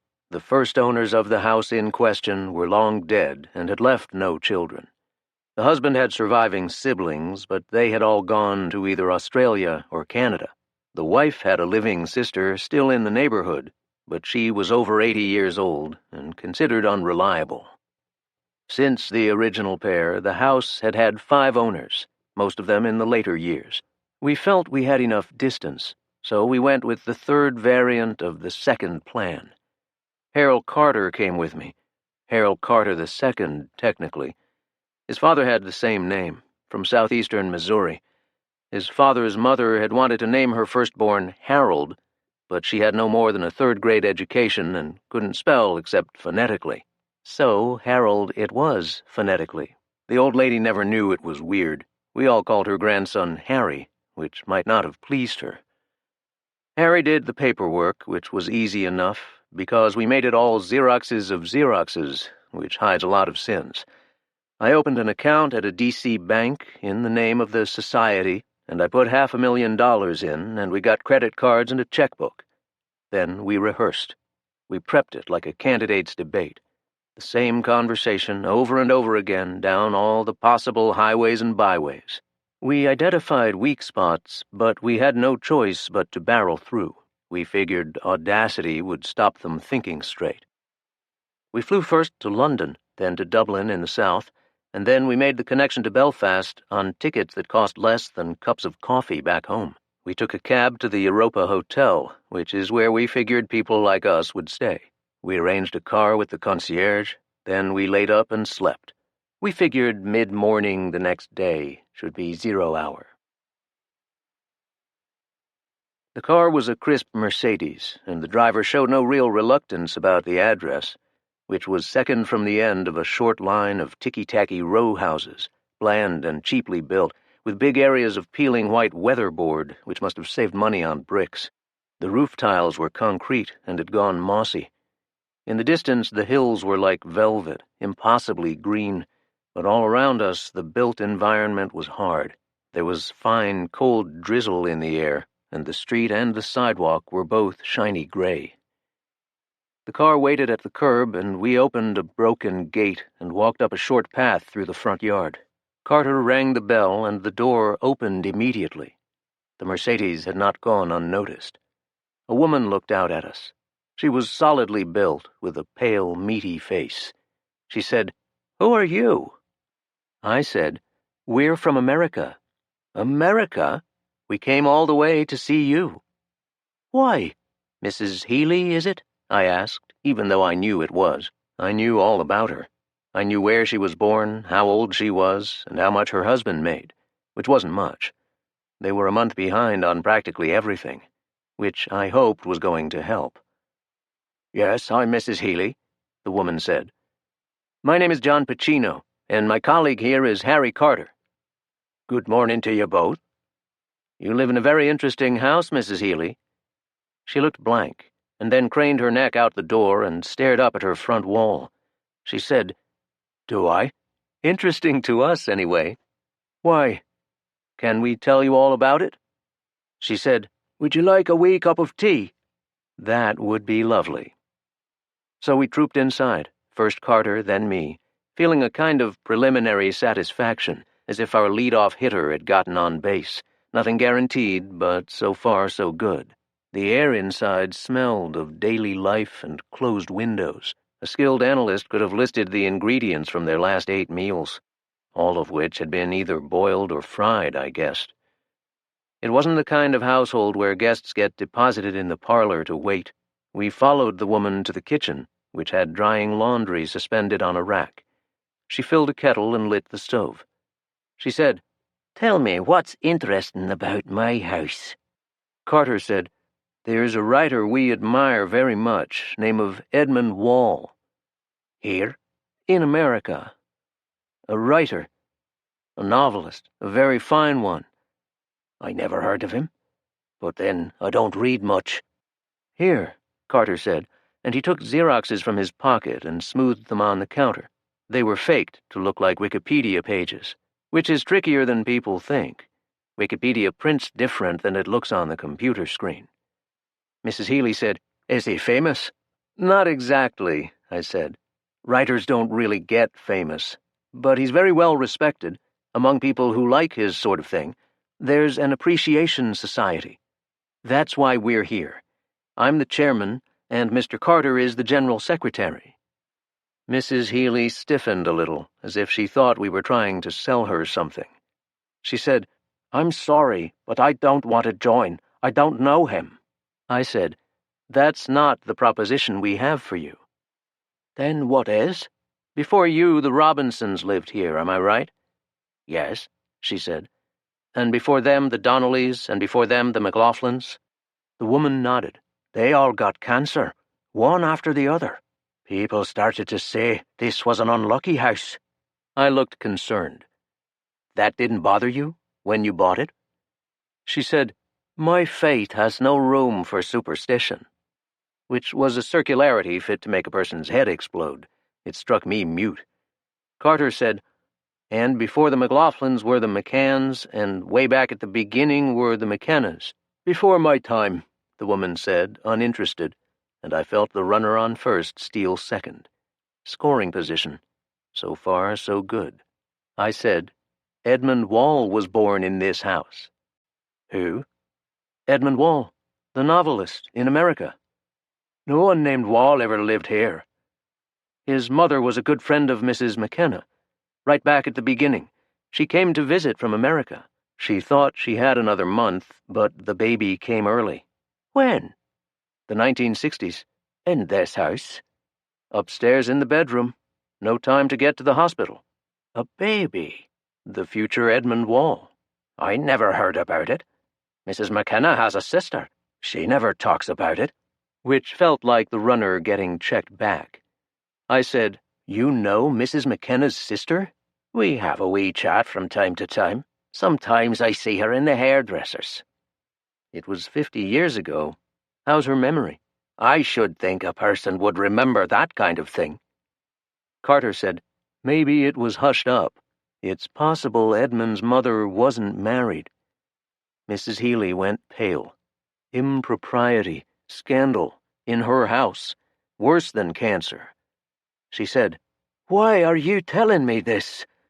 I said, the Edmund Wall Appreciation Society wants to buy your house. Buy it? For a museum. Well, like a living museum, really. Certainly people could visit to see the birthplace, but we could keep his papers here, too. It could be a research center. Do people do that? Do what? Research? No, visit houses where writers were born. All the time.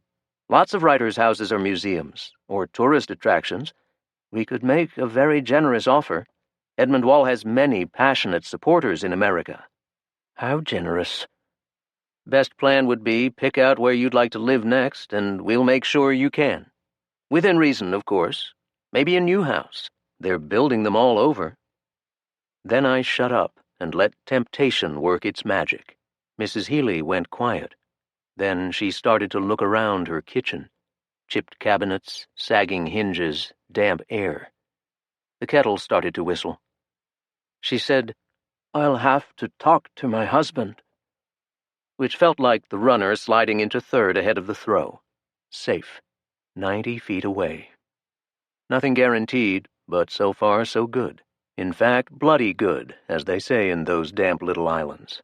We were in high spirits on the way back in the Mercedes. The problem was waiting for us in the Europa's lobby.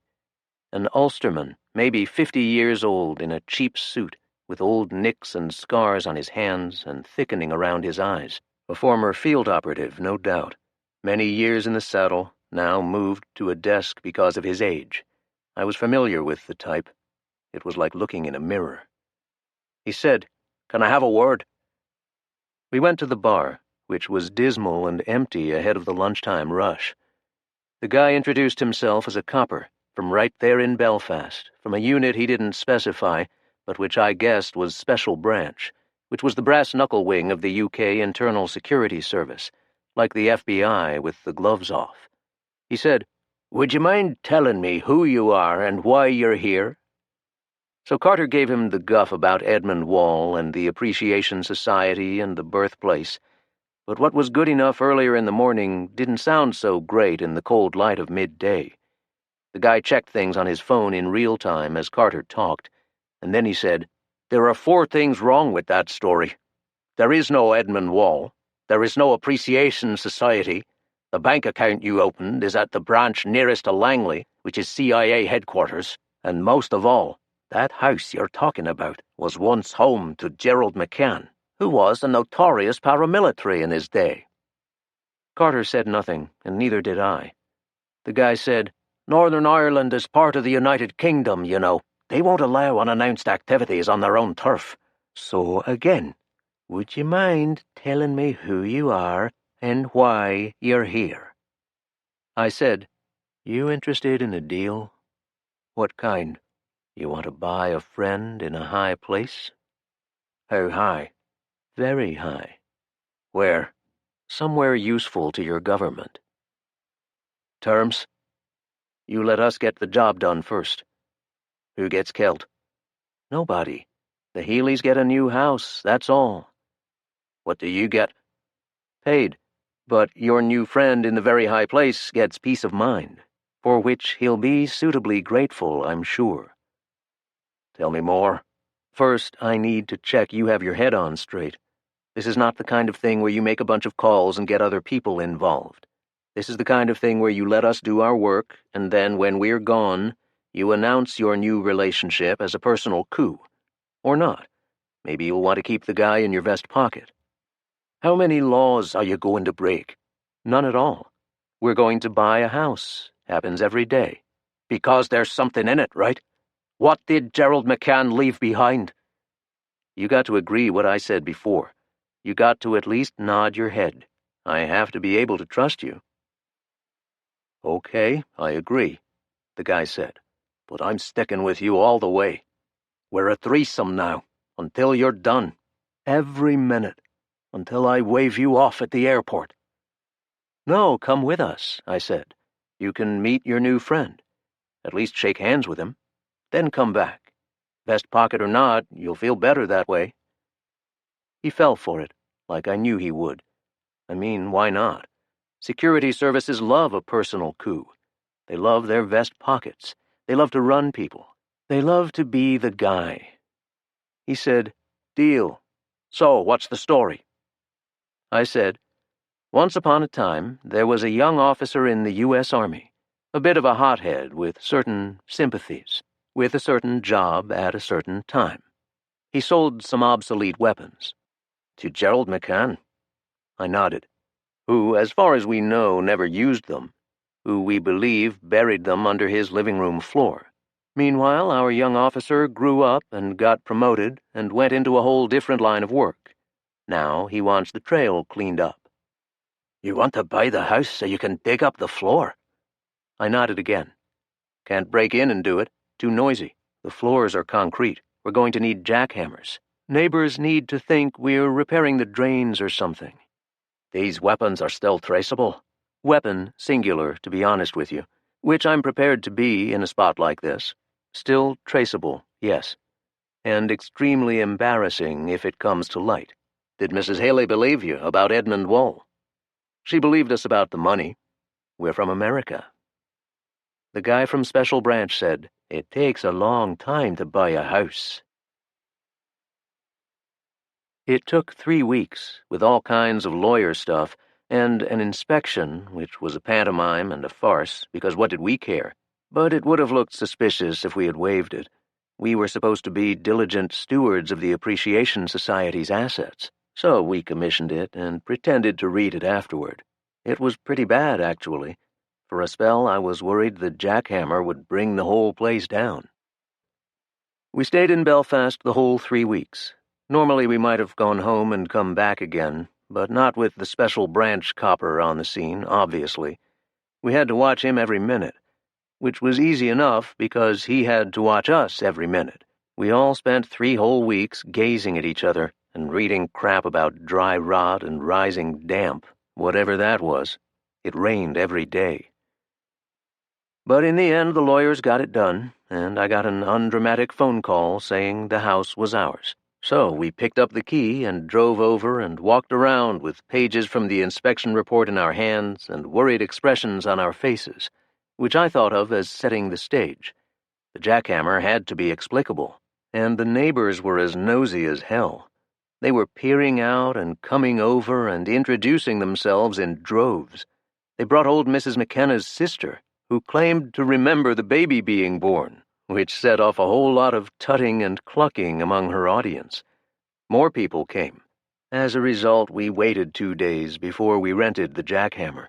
Easier than right away, we thought. I knew how to operate it. I had taken lessons from a crew repairing Langley's secure staff lot.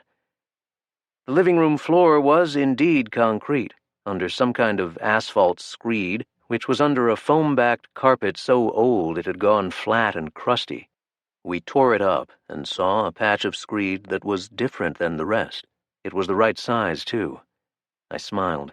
Gerald McCann, taking care of business. I asked what actually happened to McCann. The special branch guy said, "Murdered." "Who by?" "Us." "When?"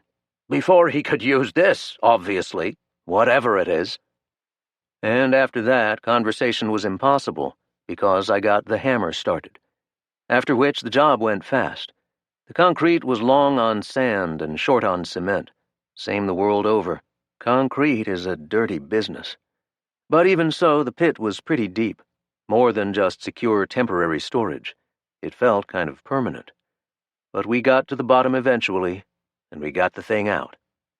It was wrapped in heavy plastic, but it was immediately recognizable. A reinforced canvas cylinder, olive green, like a half-size oil drum, with straps and buckles all over it, to keep it closed up tight, and to make it man-portable, like a backpack. A big backpack. A big, heavy backpack. The guy from Special Branch went very quiet, and then he said, "Is that what I think it is?" I asked, "Where did you serve?" "Back then, SAS." "Then yes, it's what you think it is." Jesus Christ on a bike.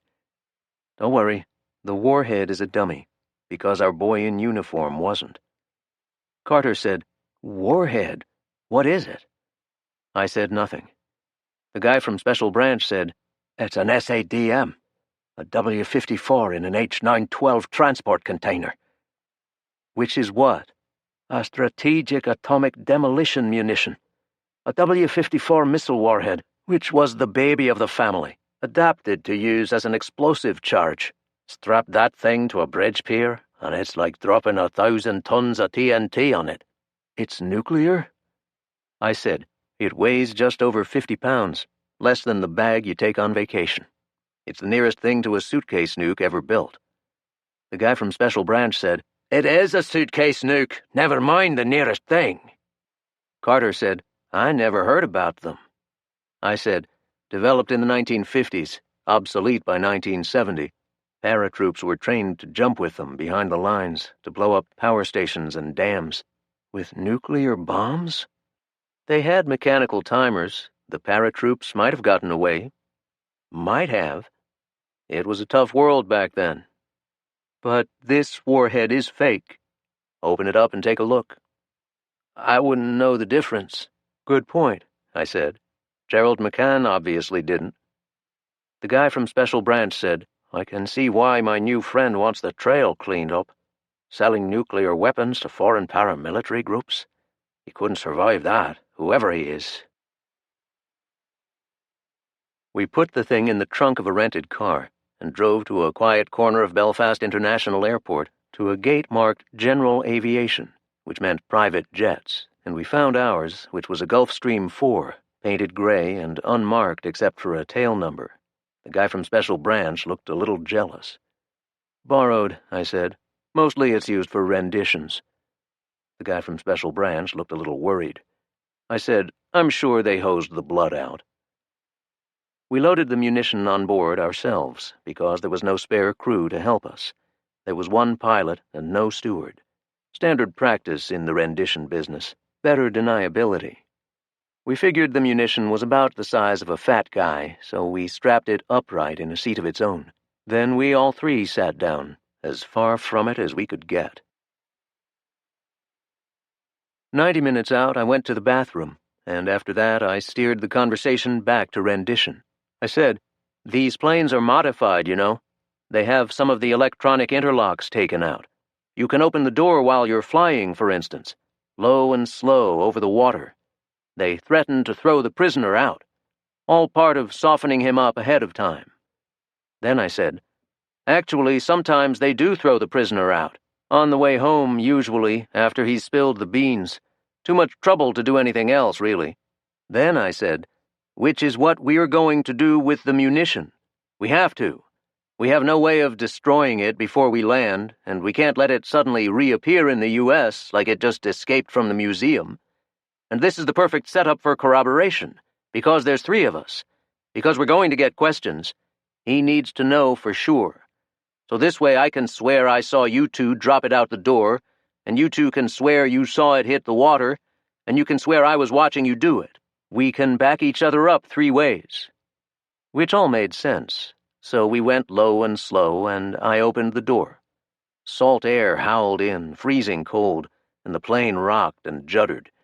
I stepped back, and the guy from Special Branch came first, sidewinding down the aisle with one of the transport container's straps hefted in his nicked and scarred left hand, and then came the munition itself, heavy, bobbing like a fat man in a hammock, and then came Carter, a strap in his right hand, shuffling sideways. They got lined up side by side at the open door, their backs to me, each with a forearm up on the bulkhead to steady himself, the munition swinging slackly and bumping the floor between them. I said, "On 3," and I started counting the numbers out, and they hoisted the cylinder and started swinging it, and on 3 they opened their hands and the canvas straps jerked free, and the cylinder sailed out in the air and was instantly whipped away by the slipstream. They kept their forearms on the bulkhead, looking out, craning, staring down, waiting for the splash, and I took out the gun I had collected from the bathroom and shot the guy from Special Branch in the lower back, not because of any sadistic tendency, but because of simple ballistics. If the slug went through and through, I wanted it to carry on into thin air, not hit the airframe. I don't think the bullet killed the guy, but the shock changed his day. He went all weak, and his forearm gave way, and he half fell and half got sucked out into the void. No sound, just a blurred pinwheel as the currents caught him, and then a dot that got smaller, and then a tiny splash in the blue below, indistinguishable from a million white-crested waves. I stepped up and helped Carter wrestle the door shut. He said, "I guess he knew too much." I said, "Way too much." We sat down, knee to knee. Carter figured it out less than an hour later. He was not a dumb guy. He said, "If the warhead was a dummy, he could spin it like entrapment, like taking a major opponent out of the game, or like economic warfare, like a Robin Hood thing. He took a lot of bad money out of circulation in exchange for a useless piece of junk. He could be the secret hero, the super modest man." "But," I said, "he's not spinning it that way. And all those people died of cancer. The Robinsons and the Donnellys and the McLaughlins." "So," I said, "the warhead was real. That was an atom bomb. He sold nuclear weapons. Small ones," I said, "and obsolete." Carter didn't reply. But that wasn't the important part. The important part came 5 minutes later. I saw it arrive in his eyes. I said, "Ask the question." He said, "I'd rather not." I said, "Ask the question." "Why was there a gun in the bathroom? The Special Branch guy was with us all the time. You didn't call ahead for it. You had no opportunity, but it was there for you anyway. Why?" I didn't answer. He said, "It was there for me. The Special Branch guy was happenstance. Me, you were planning to shoot all along." I said, "Kid, our boss sold live nuclear weapons. I'm cleaning up for him. What else do you expect?" Carter said, "He trusts me." "No, he doesn't." "I would never rat him out. He's my hero." "Gerald McCann should be your hero. He had the sense not to use the damn thing. I'm sure he was sorely tempted." Carter didn't answer that. Getting rid of him was difficult, all on my own, but the next hours were peaceful, just me and the pilot, flying high and fast toward a spectacular sunset. I dropped my seat way back, and I stretched out. Relaxation is important. Life is short and uncertain, and it pays to make the best of whatever comes your way. Happy Holidays by Val McDermott. 1. A chrysanthemum burst of colour flooded the sky. "Ooh," said the man, his blue eyes sparking with reflected light. "Ah," said the woman, managing to invest the single syllable with irony and good humour. Her shaggy blonde hair picked up colour from the fireworks, giving her a fibre-optic punk look, at odds with the conservative cut of her coat and trousers. "I've always loved fireworks. Must be the repressed arsonist in you." Dr. Tony Hill, clinical psychologist and criminal profiler, pulled a rueful face. "You've got me banged to rights, Gov." He checked out the smile on her face. "Admit it, though, you love bonfire night, too." A scatter of green and red tracer raised across the sky, burning after-images inside his eyelids. DCI Carol Jordan snorted. "Nothing like it. Kids shoving bangers through people's letterboxes, drunks sticking lit fireworks up their backsides, nutters throwing bricks when the fire engines turn up to deal with bonfires that have gone out of control. Best night of the year for us." Tony shook his head, refusing to give in to her sarcasm. "It's been a long time since you had to deal with rubbish like that. It's only the quality villains you have to bother with these days." As if summoned by his words, Carol's phone burst into life. "Terrific," she groaned, turning away and jamming a finger into her free ear. "Sergeant Devine, what have you got?" Tony tuned out the phone call, giving the fireworks his full attention. Moments later, he felt her touch on his arm. "I have to go." "You need me?" "I'm not sure. It wouldn't hurt." If it didn't hurt, it would be the first time. Tony followed Carol back to her car, the sky hissing and fizzing behind him. The smell of cooked human flesh was unforgettable and unambiguous. Sweet and cloying, it always seemed to coat the inside of Carol's nostrils for days, apparently lingering long after it should have been nothing more than a memory. She wrinkled her nose in disgust and surveyed the grisly scene. It wasn't a big bonfire, but it had gone up like a torch. Whoever had built it had set it in the corner of a fallow field, close to a gate but out of sight of the road. The evening's light breeze had been enough to send a drift of sparks into the hedgerow, and the resulting blaze had brought a fire crew to the scene. Job done, they checked the wet, smoking heap of debris and discovered the source of the smell, overwhelming even the fuel that had been used as an accelerant. As Tony prowled round the fringes of what was clearly the scene of a worse crime than arson, Carol consulted the lead fire officer. "It wouldn't have taken long to get hold," he said. "From the smell, I think he used a mixture of accelerants, petrol, acetone, whatever, the sort of stuff you'd have lying around your garage." Tony stared at the remains, frowning. He turned and called to the fire officer. "The body, did it start off in the middle like that? You mean, was the bonfire built round it?" Tony nodded. "Exactly. No, you can see from the way the woods collapsed around it, it started off on top of the fire.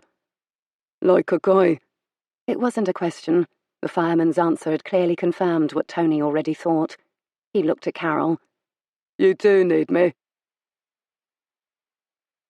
Tony smashed the ball back over the net, narrowly missing the return when his doorbell rang. He tossed the Wii control onto the sofa and went to the door. "We've got the post-mortem and some preliminary forensics." Carol walked in, not waiting for an invitation. "I thought she'd want to take a look." She passed him a file. "There's an open bottle of wine in the fridge," Tony said, already scanning the papers and feeling his way into an armchair. As he read, Carol disappeared into the kitchen, returning with 2 glasses. She placed one on the table by Tony's chair and settled opposite him on the sofa, watching the muscles in his face tighten as he read. It didn't make for comfortable reading. A male between 25 and 40, the victim had been alive when he'd been put on the bonfire. Smoke inhalation had killed him, but he'd have suffered tremendous pain before the release of death. He'd been bound hand and foot with wire, and his mouth had been sealed by some sort of adhesive tape.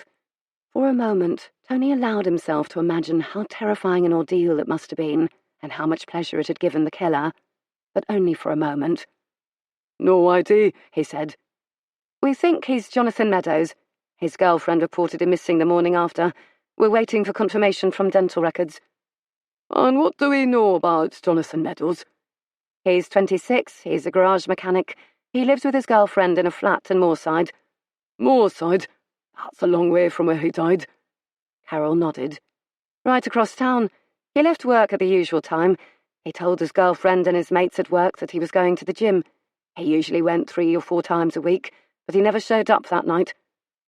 So somewhere between, 6 and 8 o'clock, he met someone who overpowered him, bound and gagged him, stuck him on top of a bonfire and set fire to him. That's about the size of it. Anything strike you? That's not easy, carrying out something like that. Tony flicked through the few sheets of paper again. His mind raced through the possibilities, exploring the message of the crime, trying to make a narrative from the bare bones in front of him. He's a very low-risk victim, he said. When young men like him die violently, it's not usually like this. A pub brawl, a fight over a woman, a turf war over drugs or prostitution, yes, but not this kind of premeditated thing. If he was just a random victim, if anyone would do, it's more likely to be a homeless person, a drunk, staggering home last thing, someone vulnerable. Not someone with a job, a partner, a life. You think it's personal? Hard to say until we know a lot more about Jonathan Meadows. He tapped the scene of crime report. There doesn't seem to be much in the way of forensics at the scene. There's a pull-in by the gate to the field. It's tarmacked, so no convenient tyre tracks. There's a few footprints, but they're pretty indistinct. The SOCOs think he was wearing some sort of covering over his shoes, just like the ones we used to preserve the crime scene. Carol pulled a face to emphasise the irony. No convenient cigarette ends, Coke cans, or used condoms. Tony put down the file and drank some wine. I don't think he's a beginner. It's too well executed. I think he's done this before, at least once. Carol shook her head. I checked the database. Nothing like this anywhere in the UK in the last 5 years. That, he thought, was why she needed him. She thought in straight lines, which was a useful attribute in a cop, since however much they might like to believe otherwise, that was how most criminals thought.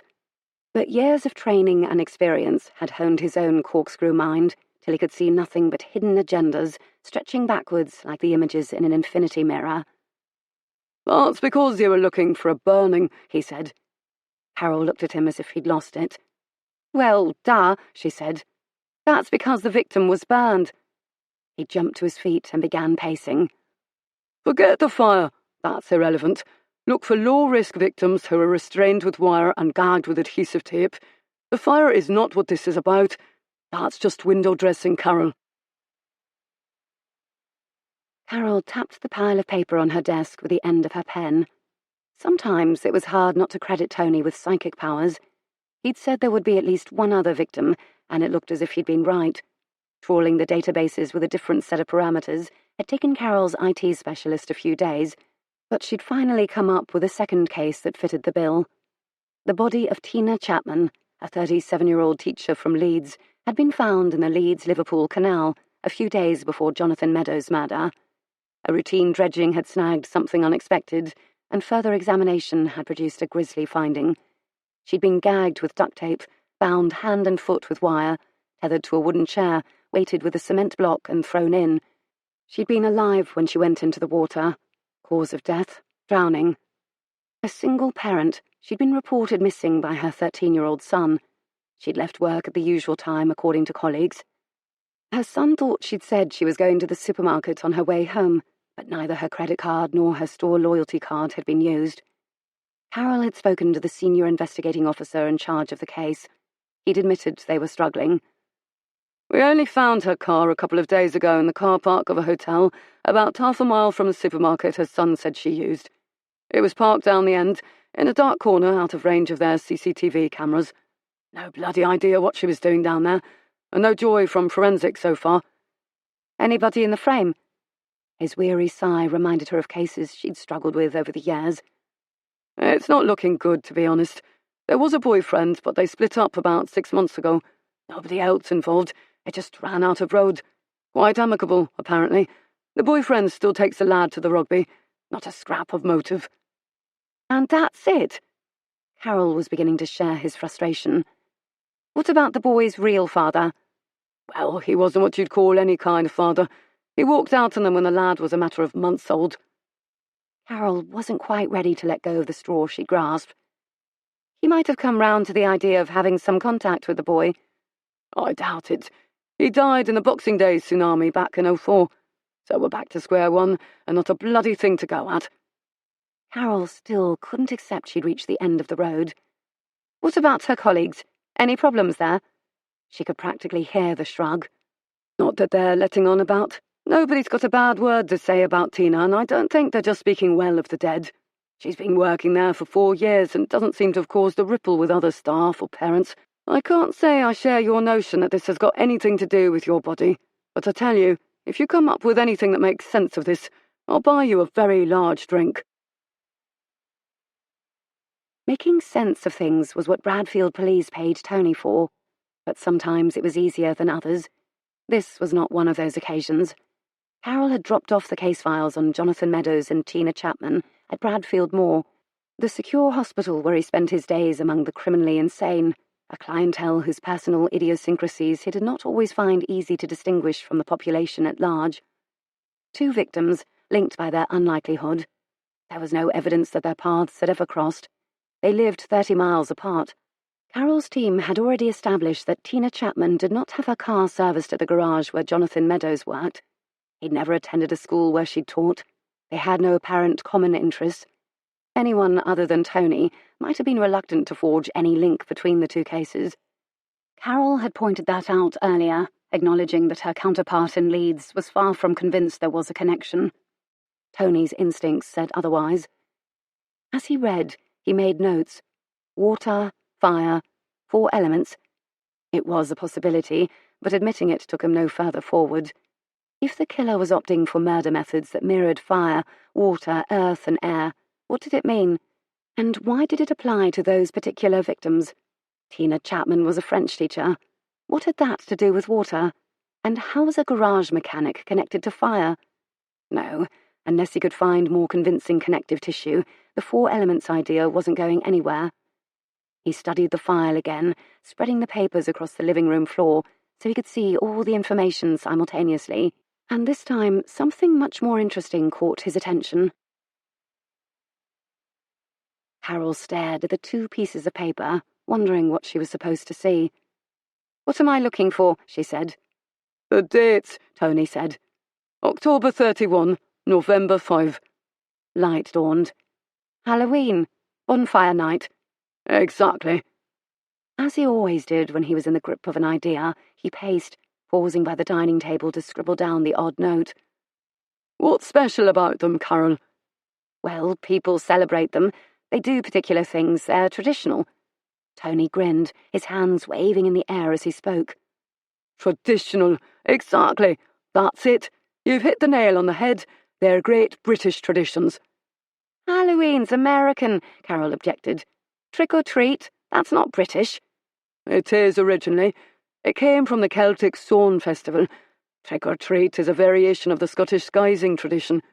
Trust me, Carol, it only got to be American when the Irish took it over there. We started it. Carol groaned. Sometimes I feel the internet is a terrible curse. Not to those of us with inquiring minds. So, we've got 2 very British festivals. I can't help wondering if that's the root of what's going on here.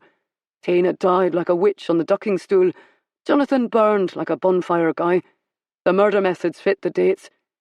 He spun on his heel and headed back towards Carol. So I'm asking myself, is our killer somebody who's raging against Britain and our traditions? Someone who feels slighted by this country? Someone who feels racially oppressed, maybe? Because the victims are white, Carol, and the killers paid no attention to Diwali. OK, we've not had Eid yet, but I'm betting he won't take a victim then. I'm telling you, Carol, I think I'm onto something here. Carol frowned. Even if you're right, and frankly it sounds even more crazy than most of your theories, why these 2? Why pick on them? Tony trailed to a halt and stared down at what he'd written. I don't know yet. He turned to meet her eyes. But there is one thing I'm pretty sure about. He could see the dread in her eyes. What's that? If we don't find the killer, the next victim's going to be a dead Santa. Stuffed in a chimney would be my best guess. Later, Tony's words would echo in Carol's head. When she least expected it, they reverberated inside her. As she sat in the canteen, half her attention on her lasagna and half on the screen of the TV, she was jolted by a newsflash that chilled her more than the November snow. Santa snatched off straight. 2. It had been a long time since Tony had been a student, but he never lost his taste for research. What made his investigations different from those of Carol and her team was his conviction that the truth lay in the tangents. An exhaustive police investigation would turn up all sorts of unexpectedness, but there would always be stuff that slipped between the cracks. People were superstitious about telling secrets. Even when they gave up information, they held something back, partly because they could, and partly because they liked the illusion of power it dealt them. Tony, a man whose gift for empathy was his finest tool and his greatest weakness, had a remarkable talent for convincing people that their hearts would never be at peace till they had shared every last morsel of information. And so he devoted his attentions to identifying the unswept corners of the lives of Tina Chapman and Jonathan Meadows. The first thing that attracted his attention about Tina Chapman was that she'd only been in her current job for 4 years. In his world, history cast a long shadow, with present crimes often having their roots deep in the past. He wondered where Tina Chapman had been before she came to teach French in Leeds. He knew he could probably short-circuit his curiosity with a call to Carol, but her jibe about the internet was still fresh in his mind, so he decided to see what he could uncover without her help. Googling Tina Chapman brought nothing relevant except for a Facebook entry describing her as everybody's favourite language teacher, an online review of the sixth form performance of Le Malade Imaginaire that she directed, and a slew of news stories about the murder. None of the articles mentioned where she taught previously, but there was an interesting clue in one of them. Tina's son wasn't called Ben Chapman, but Ben Wallace. Lovely, Tony said aloud. If Wallace had been Ben's father's name, there was at least a fighting chance that his mother had used it at some point. He tried Tina Wallace in the search engine, which threw out a couple of academics and a real estate agent in Wyoming. Then he tried Martina Chapman, Christina Chapman, Martina Wallace, and finally Christina Wallace. He stared at the screen, hardly able to credit what he saw there. There was no doubt about it. If ever there was a motive for murder, this was it. Detective Inspector Mike Cassidy knew Carol Jordan only by reputation. Her major case squad was despised and desired in pretty much equal measure by Bradfield's detectives, depending on whether they knew they would never be good enough or they aspired to join. Cassidy avoided either camp. At 42, he knew he was too old to find a niche working alongside the chief constable's blue-eyed girl. But he didn't resent her success as so many others did. That didn't stop him showing his surprise when she walked into his incident room with an air of confident ownership. He stood up and rounded his desk, determined not to be put at a disadvantage.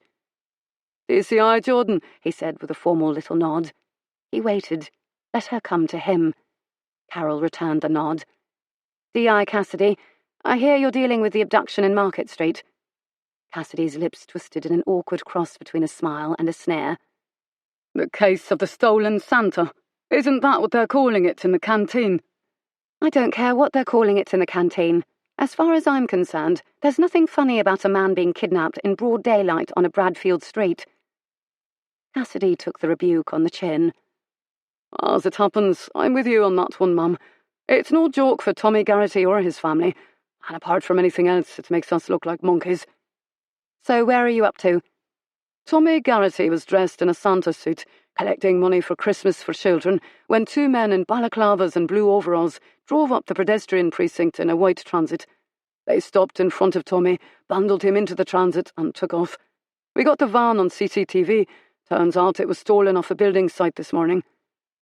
Cassidy turned to his desk and excavated a map from the stack of paper by the keyboard. He handed it to Carol. The red line's the route they took out of the city centre. We lost them round the back of Temple Fields. Once you come off Campion Way, the coverage is patchy. Carol sighed. Typical. What about the number plate recognition cameras? Nothing. At least we know they've not left the city on any of the main drags. So, Tommy Garrity, is he known? Cassidy shook his head. Nothing on file. He works behind the bar at the Irish Club in Harrystown. Does a lot of charity work in his spare time. He's 55, 3 kids, 2 grandkids. Wife's a school dinner lady. I've got a team out on the knocker, but so far Garrity's white has the driven. Carol traced the line on the map. That's what worries me. Cassidy couldn't keep his curiosity at bay any longer. If you don't mind me asking, Ma'am, what's your interest? I mean, not to play down the importance of daylight abduction, but it's not major in the sense of being up your street. Carol dropped the map on Cassidy's desk. Just something somebody said to me a couple of weeks ago. Can you keep me posted, please? Cassidy watched her walk out. She was more than easy on the eye, and normally that would have been all that registered with him. But Carol Jordan's interest had left him perturbed and anxious. What the hell was he missing here?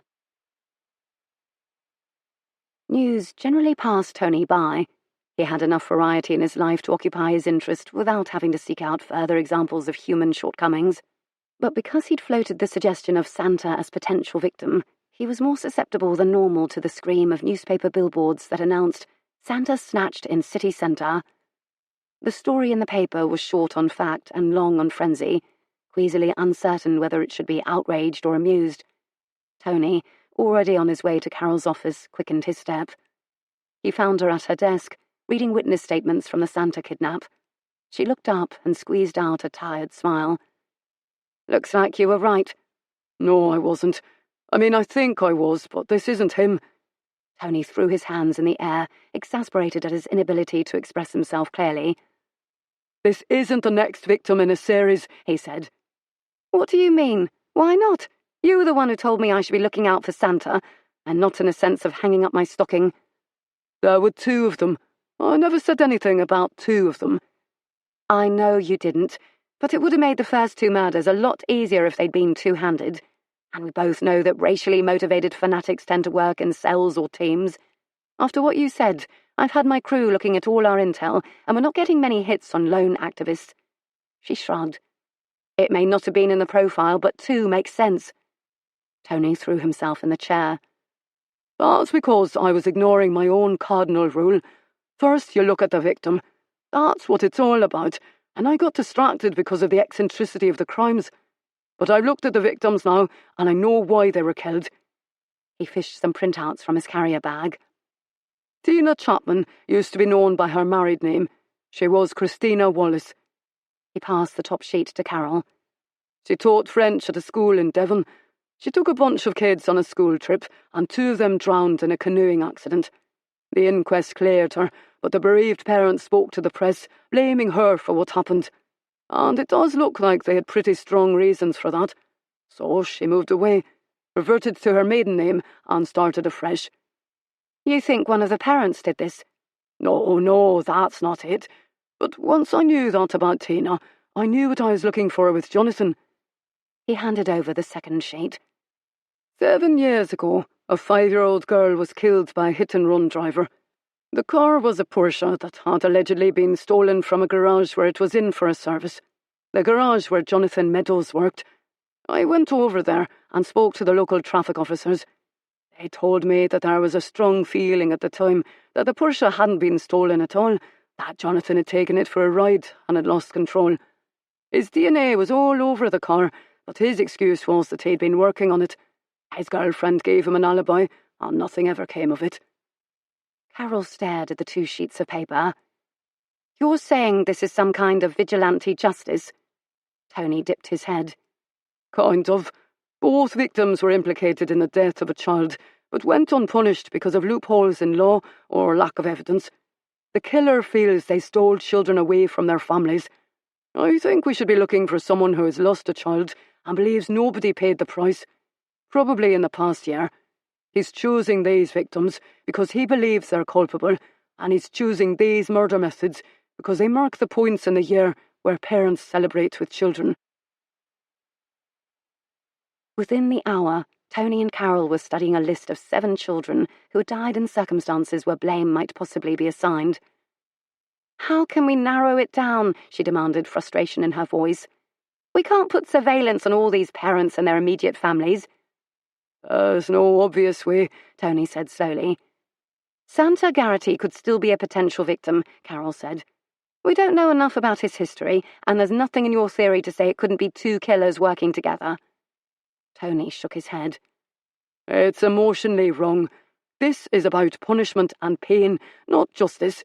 It's too personal to be a team effort. He ran a hand through his hair. Couldn't we at least go and talk to the parents? Shake the tree? It's a waste of time. Even you can't pick out a killer just by looking at them. They sat in glum silence for a few minutes, then Carol spoke again. Victims. You're right. It all comes back to victims. How's he choosing his victims? You had to do some digging to come up with what you found. There was nothing in the public domain to identify Jonathan, and Tina had changed her name. That's why the motive didn't jump out at my team. Tony nodded. You're right. So who knows this kind of information?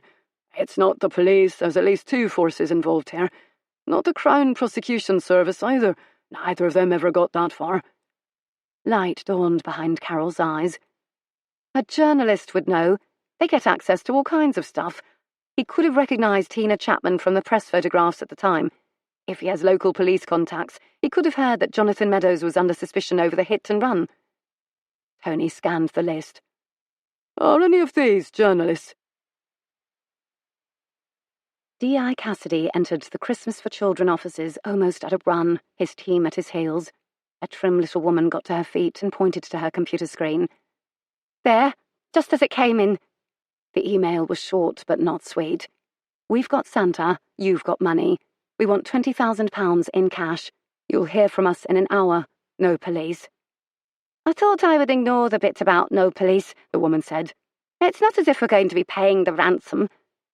Cassidy admired her forthrightness, but had to check she was taking all the possibilities into consideration. You're not frightened they might kill Mr. Garrity, or seriously harm him?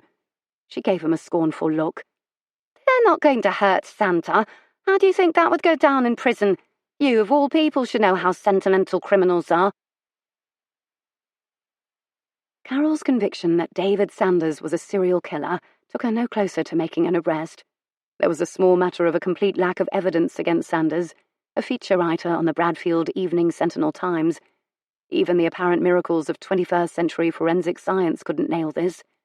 Water and fire were notorious destroyers of trace evidence. She'd hoped that close analysis might fit together the cut marks on the tape and wire from the previous killings, but the fire had done too much damage. That meant there was no chance of definitively linking them to any material still in Sanders' possession. There were no reliable witnesses or meaningful CCTV footage. A couple of homeless men had turned up, claiming to have seen Tina Chapman go into the canal, but the person pushing her had been wearing a Halloween mask, and the sighting had gone nowhere. The only option left was to cling to Tony's conviction that the killer would strike again before Christmas.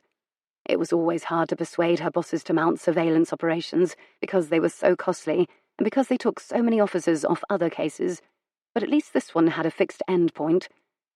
And so they watched. They watched David Sanders go to work. They watched him drink in the pub with his workmates. They watched him work out at the gym. They watched him do his Christmas shopping. What they didn't watch him do was abduct and murder anyone. Then it was Christmas Eve, the last day of authorized surveillance. In spite of the privileges of rank, Carol put herself down for a shift. It was already dark when she slid into the passenger seat of the anonymous car, alongside DC Paula McIntyre. Nothing moving, Chief. He got home about an hour ago. Nobody in or out since. The house doesn't look very festive, does it? No sign of a tree or any lights. Paula, who had known her own share of grief, shrugged.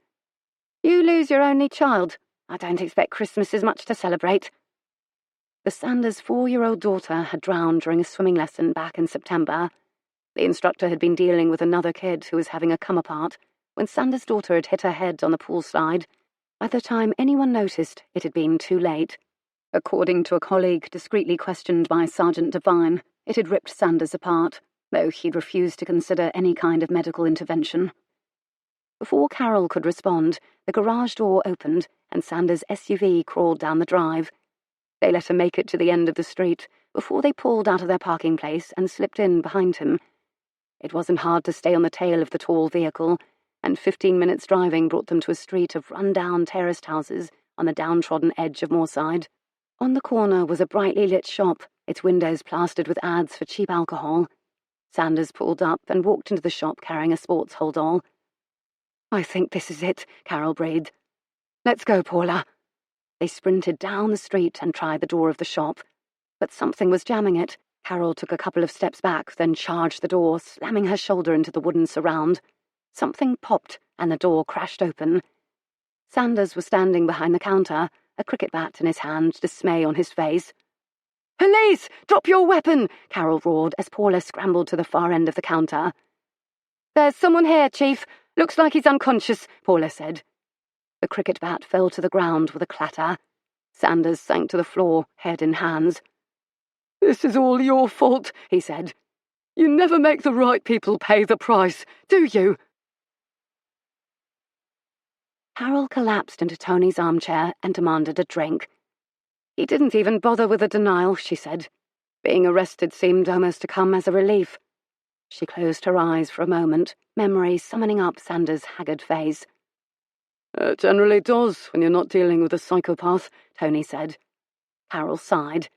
"And a very merry bloody Christmas to you too." "You stopped him killing again," Tony said, handing her a glass of wine. "That's not an insignificant achievement." "I suppose.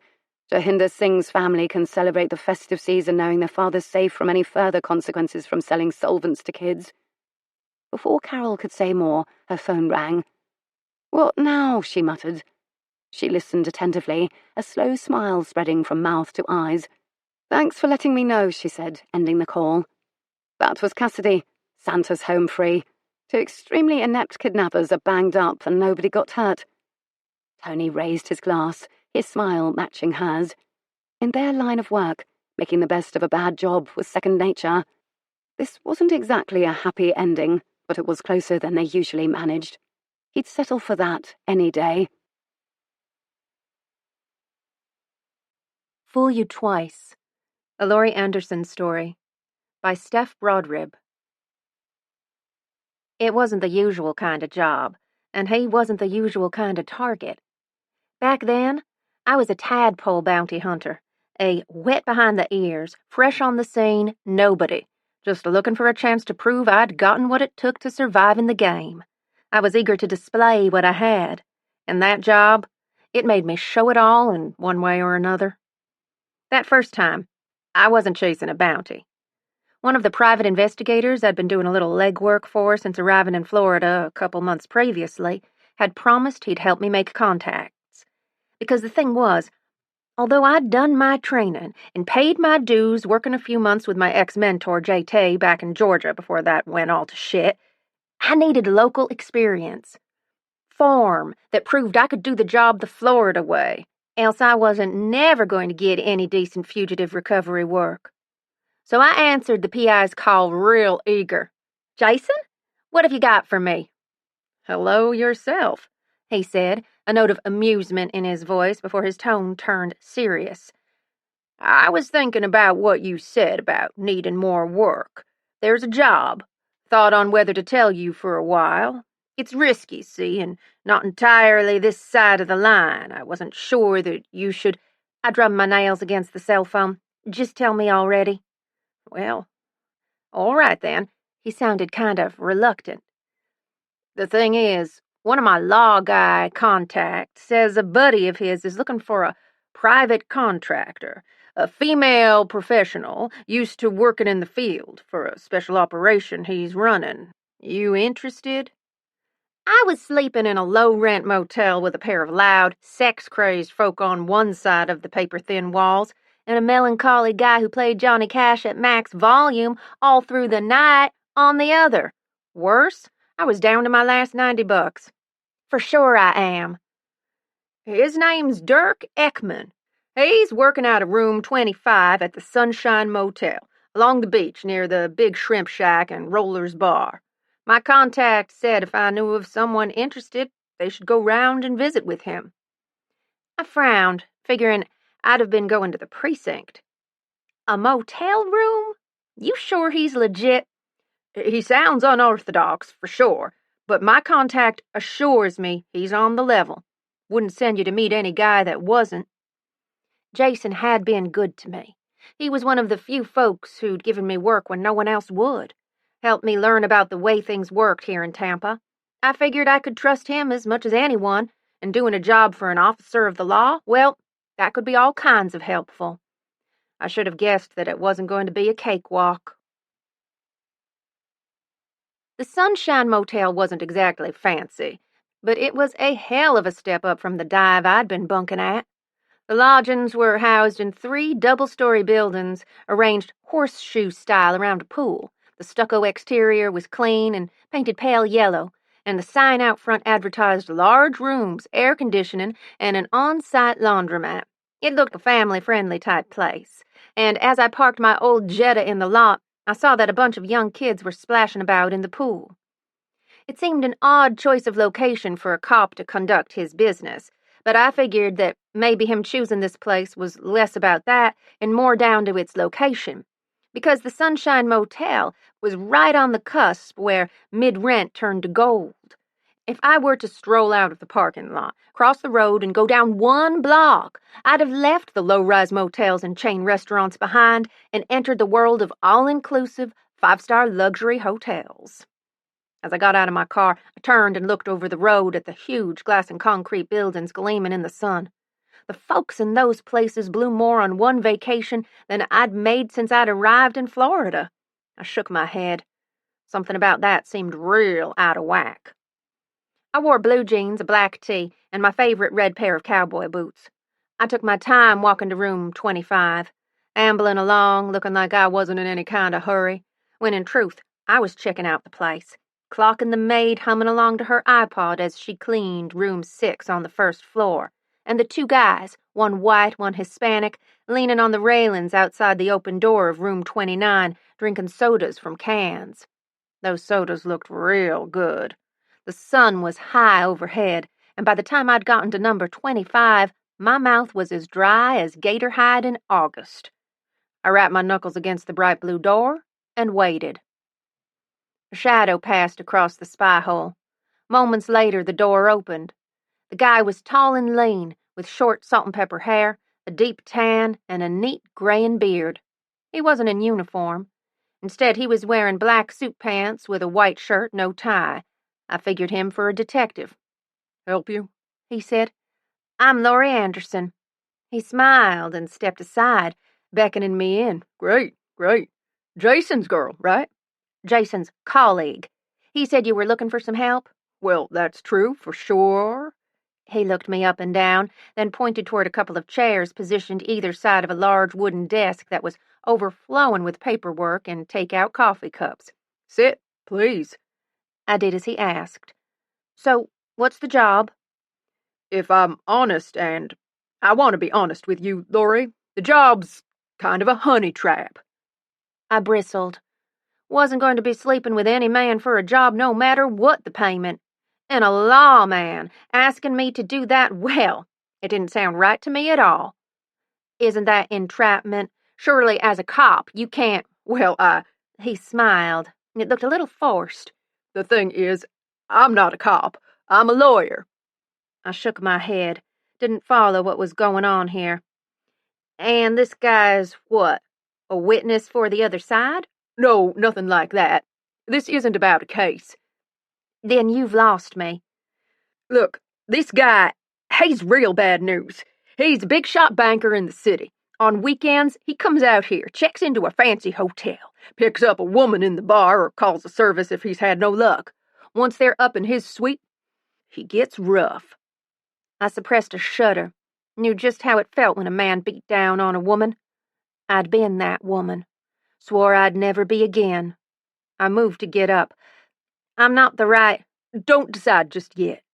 The lawyer took a buff folder off his desk and pulled a bunch of pictures from inside.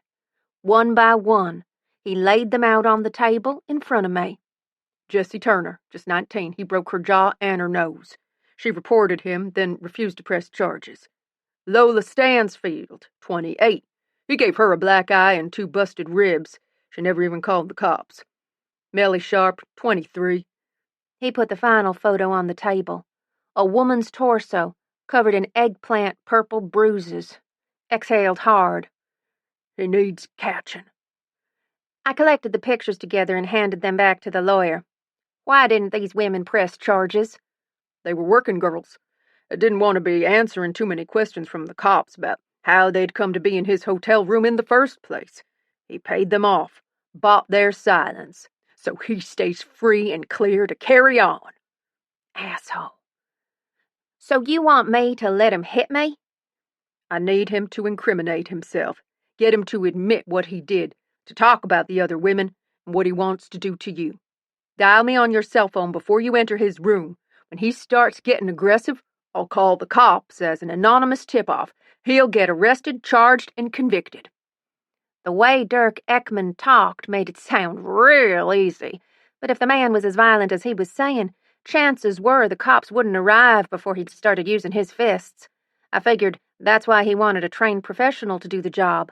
He needed someone who could get into trouble and out of it, too. I studied the lawyer guy's face. He seemed genuine, like he believed what he was saying, but in truth, I knew he needed bruises for a conviction to stick. "How much are you paying?" He made a steeple with his hands. Resting his chin on his fingertips, he studied me real careful. 2,000. Jeez, that would be enough to keep me going another 2 months, maybe longer. And I'd get a pocket lawyer to boot, which could be real useful in my line of work. Still, I had to wonder why a lawman would put up that much cash. After all, he wasn't a prosecutor, so he couldn't try the case himself. "What's in this for you?" He held my gaze, his frown deepening. I thought I saw distress in his eyes. "Melly Sharp's like a daughter to me. What that bastard did to her was—" He exhaled hard. "He can't be allowed to do this again." I clenched my fists. Knew the lawyer was right. "What's the guy's name?" The lawyer put a new photograph on the table. In it was a 40-something, broad-shouldered man who was carrying a little more weight than would be good for his blood pressure. "Milton Fraser." I stared at the picture, shook my head. Power, money. A man like that thought he was above the law, untouchable. That people, women, were objects to be used and discarded. I knew the pattern. I'd experienced it up close and real personal at the fists of my ex-husband. A man like that left unchecked would escalate. Soon he'd be leaving bodies in his wake rather than bruises. I had to stop soon from coming. "If he goes to hit me, I'll fight back." The lawyer nodded. "Wouldn't expect any different." The job went down on Saturday night at the Tampa Bay Grand, a big skyscraper of a hotel right on the beachfront, and the place Milton Fraser, my target, was staying for the weekend. I wore a tight-fitting black dress, strappy heels, and a Bluetooth micro earpiece, as well as a cell phone. I carried a Taser X2 in my purse. It was gone 9, but the temperature was still high, the night air muggy with the humidity of a Florida summer. I climbed out of the cab and stood at the bottom of the steps leading to the hotel entrance. The high-rise, glass-sided building stretched up into the darkness of the night sky, looking like it went on forever. Must have been at least 40 stories, a far cry from the Sunshine Motel. I'd never been inside a place like this before. I took a deep breath to steady myself, told myself to play it cool, act like I belonged here, and said, just loud enough for my cell to pick up my voice, "I'm going inside now." "If he gets violent, make sure I can tell.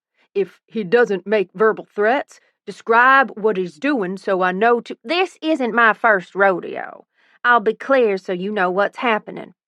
It's your first time working my rodeo, and I need to know you'll follow the rules." From the tone of his voice, it sounded like the lawman was getting real twitchy about the job. "It's the only way I can keep you safe." Truth was, he couldn't keep me safe. All he could do was tip off the cops. It was up to me to make this work out. Striding to the entrance, I pushed open the door and stepped into the huge air-conditioned foyer. Muttered under my breath, "Don't worry, I'll do what's needed." He said nothing for a long moment. When he spoke, his voice sounded different, kind of breathy and excited. "I'm counting on it that you will." The hotel bar was all kinds of fancy. Soft lighting, velvet couches with glass and chrome tables, and uniformed waiting staff to bring your drinks to you. I clocked my target over in the far corner of the room, sitting alone. Choosing to sit at a table a few away from his, I asked the waiter for an old-fashioned. The lawyer hadn't needed to be worried. Milton Fraser made a play for me within minutes. The trap worked perfectly. Maybe I should have wondered why. Because I was barely halfway through drinking my cocktail when the waiter brought me a second. "From the gentleman by the window," he said, gesturing to Fraser, "with his compliments." I smiled. How kind. Taking the drink, I turned to Fraser, caught his eye, and raised the glass in thank you. He was out of his seat and asking if I fancied company. In less than 20 seconds, I batted my lashes and told him I'd like to go someplace more private. We took the elevator to his room. His room turned out to be the penthouse, furnished in a minimalist style, with a balcony that ran the full length of the suite and looked out over the ocean. It was quite a place.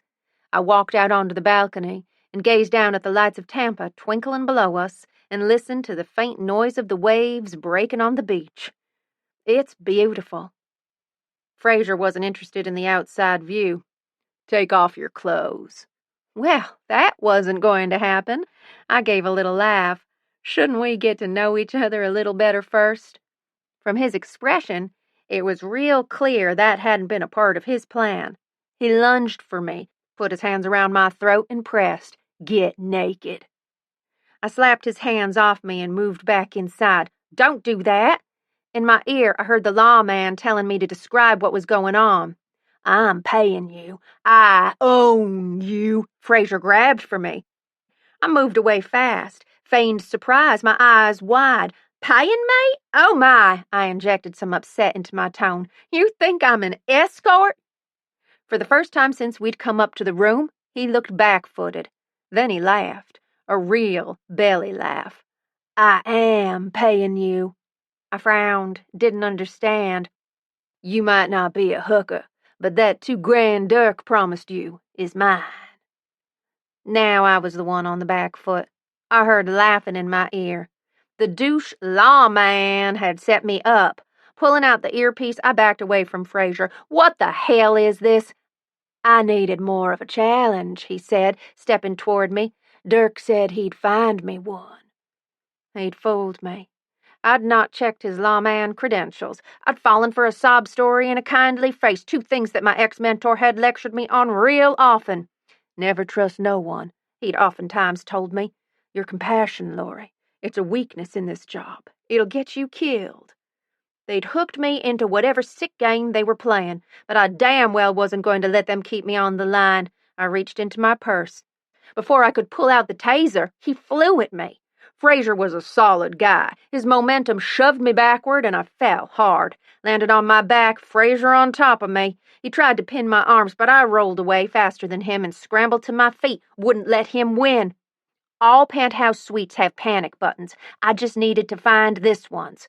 Fraser bellowed and came after me. I dodged around the couch, scanning the room, looking for the button, checked the space behind the couches, the wall by the huge flat-screen television. Then I spotted it on the opposite side of the room, a black button blending in perfectly with the black and white flocked wallpaper print. "Come here, you little..." There was a sheen of sweat over his face, and he wore a smug, self-satisfied grin. He thought he'd gotten me cornered. I slammed the heel of my hand into his nose, heard the bone crack as he recoiled. The shock on his face made me realize Dirk must have figured I wasn't tough enough to fight back, and on that I was glad I'd fooled them, as it had given me an advantage. As Fraser cried out in pain, his hands clutching at his nose, I used that advantage. I sprinted out from the corner, along the glass to the opposite wall, pressed my palm against the button, then kept moving back to the spot where I'd dropped my purse. Fraser let out a roar and lumbered toward me. He looked one hell of a mess, blood smeared over his face and pouring down his chin. "You're going to pay for..." I heard knocking at the door, loud and insistent. I yelled for help, grabbed from my purse as I felt Fraser's hands on my shoulders, spinning me round to face him. Fraser's eyes were bloodshot and unfocused, but he looked plenty mad. I scrambled for my purse, and he screamed cusses at me, lashing out with weak-assed punches. One, a glancing blow to the side of my face, stung and would be hard enough to bruise, no doubt. Then he put his hands around my throat again and squeezed. As the security guards broke down the door, I gave them just long enough to see what he was doing. Then I tasered him in the balls. I watched as he convulsed and jerked, flapping around like a fish on an electrified line, and thought about the $2,000 I wouldn't be getting. Shaking my head, I kept my voice dead serious. Nobody owns me, honey. I'd reckoned that'd be the last time I'd see Milton Fraser, but I was wrong. The second time was after he skipped his bail. The call came from Quinn, a new contact I'd made at C.F. Bonds, a mid-sized independent bond shop that I'd been trying to get work from for a few weeks, but up to that point had gotten no joy. Jason, the P.I., tried to dissuade me from taking the job. He was still feeling real cut up over telling me about Dirk Ekman. Said he'd never had cause before to doubt the contact who'd told him about the double-crossing douche lawmen, but that he'd torn a strip off them after what happened, and that he'd never take work from them again. He said he'd gone round to have it out with the douche the day after it had gone down, but it didn't work out. Word was, Fraser had named Ekman as an accomplice in an attempt to share the blame for what had happened.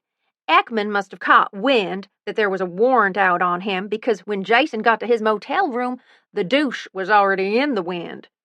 But still, a girl's got to eat, and jobs from C.F. Bonds would be real useful for me, so I took the skip trace. See, a guy like Milton Fraser runs to someplace he feels safe, and old patterns die hard. An escort-beaten asshole fugitive is still an escort-beaten asshole. I figured he'd revert to type sooner or later, and I had the idea it'd most likely be sooner. After a couple of nights looking, I spotted him in the bar of the Bayview Plaza, a real fancy 5-star hotel on the beachfront. And that time, the lawman was in the bar with him. I wore a dark wig, shades, and a blood-red dress. I didn't sit in the bar that time. Instead, I gave the barman a good tip, bought a bottle of champagne, and wrote a note for him to deliver with it. Looking for some fun? I folded the key card for the room I'd just rented into the note and had the waiter take it and the champagne over to Fraser's table. I timed it real careful, so that as Fraser and Ekman read the note, I was walking away toward the elevator. They couldn't see my face, wouldn't be able to recognize me. Right then, my dark bobbed hair and tight dress would be the only things they'd be giving a look-see. And I knew the pair of them were self-satisfied enough to believe that their luck was in. The knock on my door came 6 minutes later.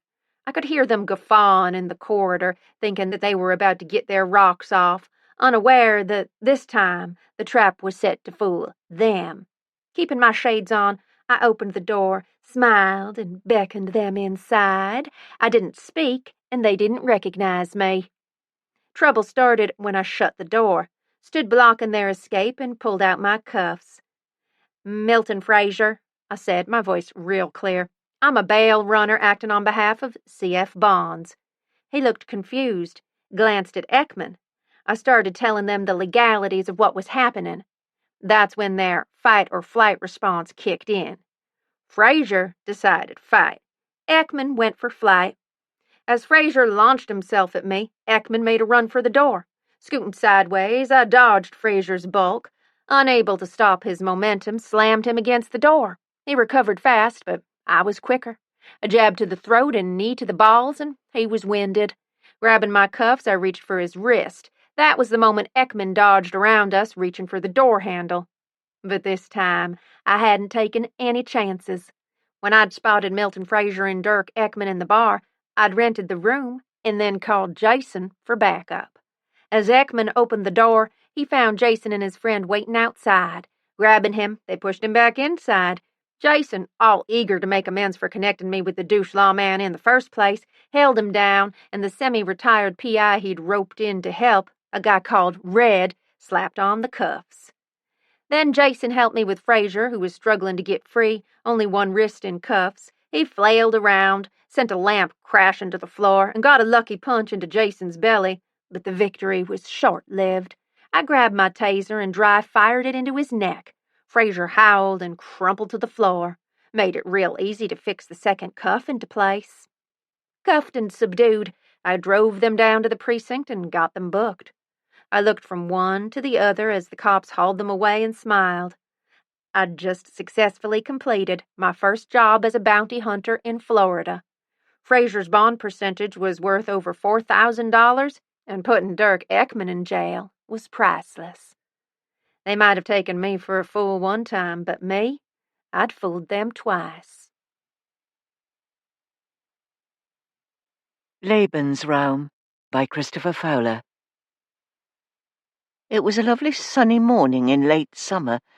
The sky was so bright it made your eyes hurt. They rang the doorbell, 2 short rings, just like anyone would. 9:10, just after the milkman had been. I was dressed, you understand, just about to go down to the shop for some bread. I wasn't expecting anyone, and at that time in the morning you don't expect. You don't expect. A boy and a girl. She was a little thin, he a little pale, but a clean and healthy-looking couple, just a bit impoverished. Down at heel, I thought, fallen on hard times. Or perhaps they'd never known good times. She looked about 16, he was 2 or 3 years older, not from around here. Eric and Betty, they'd come about the room. What room? I asked them. They pointed to the front room. They'd seen it through the street window. I still called it the front room, but I hardly ever went in there except to clean. I liked to keep it well polished. Well, I suppose I might have thought about renting it. Might even have said something about it down at the post office. Even so, it was odd that they mentioned it. Fortuitous, I might have thought at the time. The girl was in a pink cardigan, 2 sizes too small, like a little girl wearing something her mother might have knitted, with her thin blonde hair done up in bangs. We used to call them bangs anyway. They looked so anxious and hopeful. How could I refuse them? Hard times, he said. Something about hard times. Well, this whole neighbourhood has fallen on hard times. I like to think I'm a good person. I try to help where I can. They had a little money for rent, not a lot, but he had expectations and could get some, just a room. What about the toilet and kitchen, I asked. You'd need to use those. You won't know we're here, said the girl. We're very quiet. It won't be for long. I suppose I must have wondered what had brought them here, if they'd left home and had come to this city with a purpose. But the girl's eyes were so blue and wide, and the boy's face was so pale and lean. He had a crimson rash on his neck that needed treatment. You feel sorry for the younger ones. How can they get a start in life now? Nothing around here is affordable for people like them. Money goes nowhere. Luckily, Sam had left me savings, otherwise I would have been in the same boat. You have to put yourself in another's place. I had room to spare. The house had 3 floors and was hard for me to keep clean these days. A semi-detached residence built in 1902. Even when Sam was alive, we never used all the rooms. They cost too much to heat. With him gone and hardly anyone visiting, I lived mostly at the back on the ground floor and used the first-floor bedroom. What need had I for a front room with a piano I had to keep polished every week, and so many of my grandmother's ornaments in the glass cabinet, and the best china, and the rugs, and the air so still you could see motes of dust hovering on sunny afternoons, not even circulating through the light? I thought I might be glad of the company, and let them move in. I gave them a key, the only one I had spare, Sam's old key. At first, I hardly knew they were there, they were so quiet.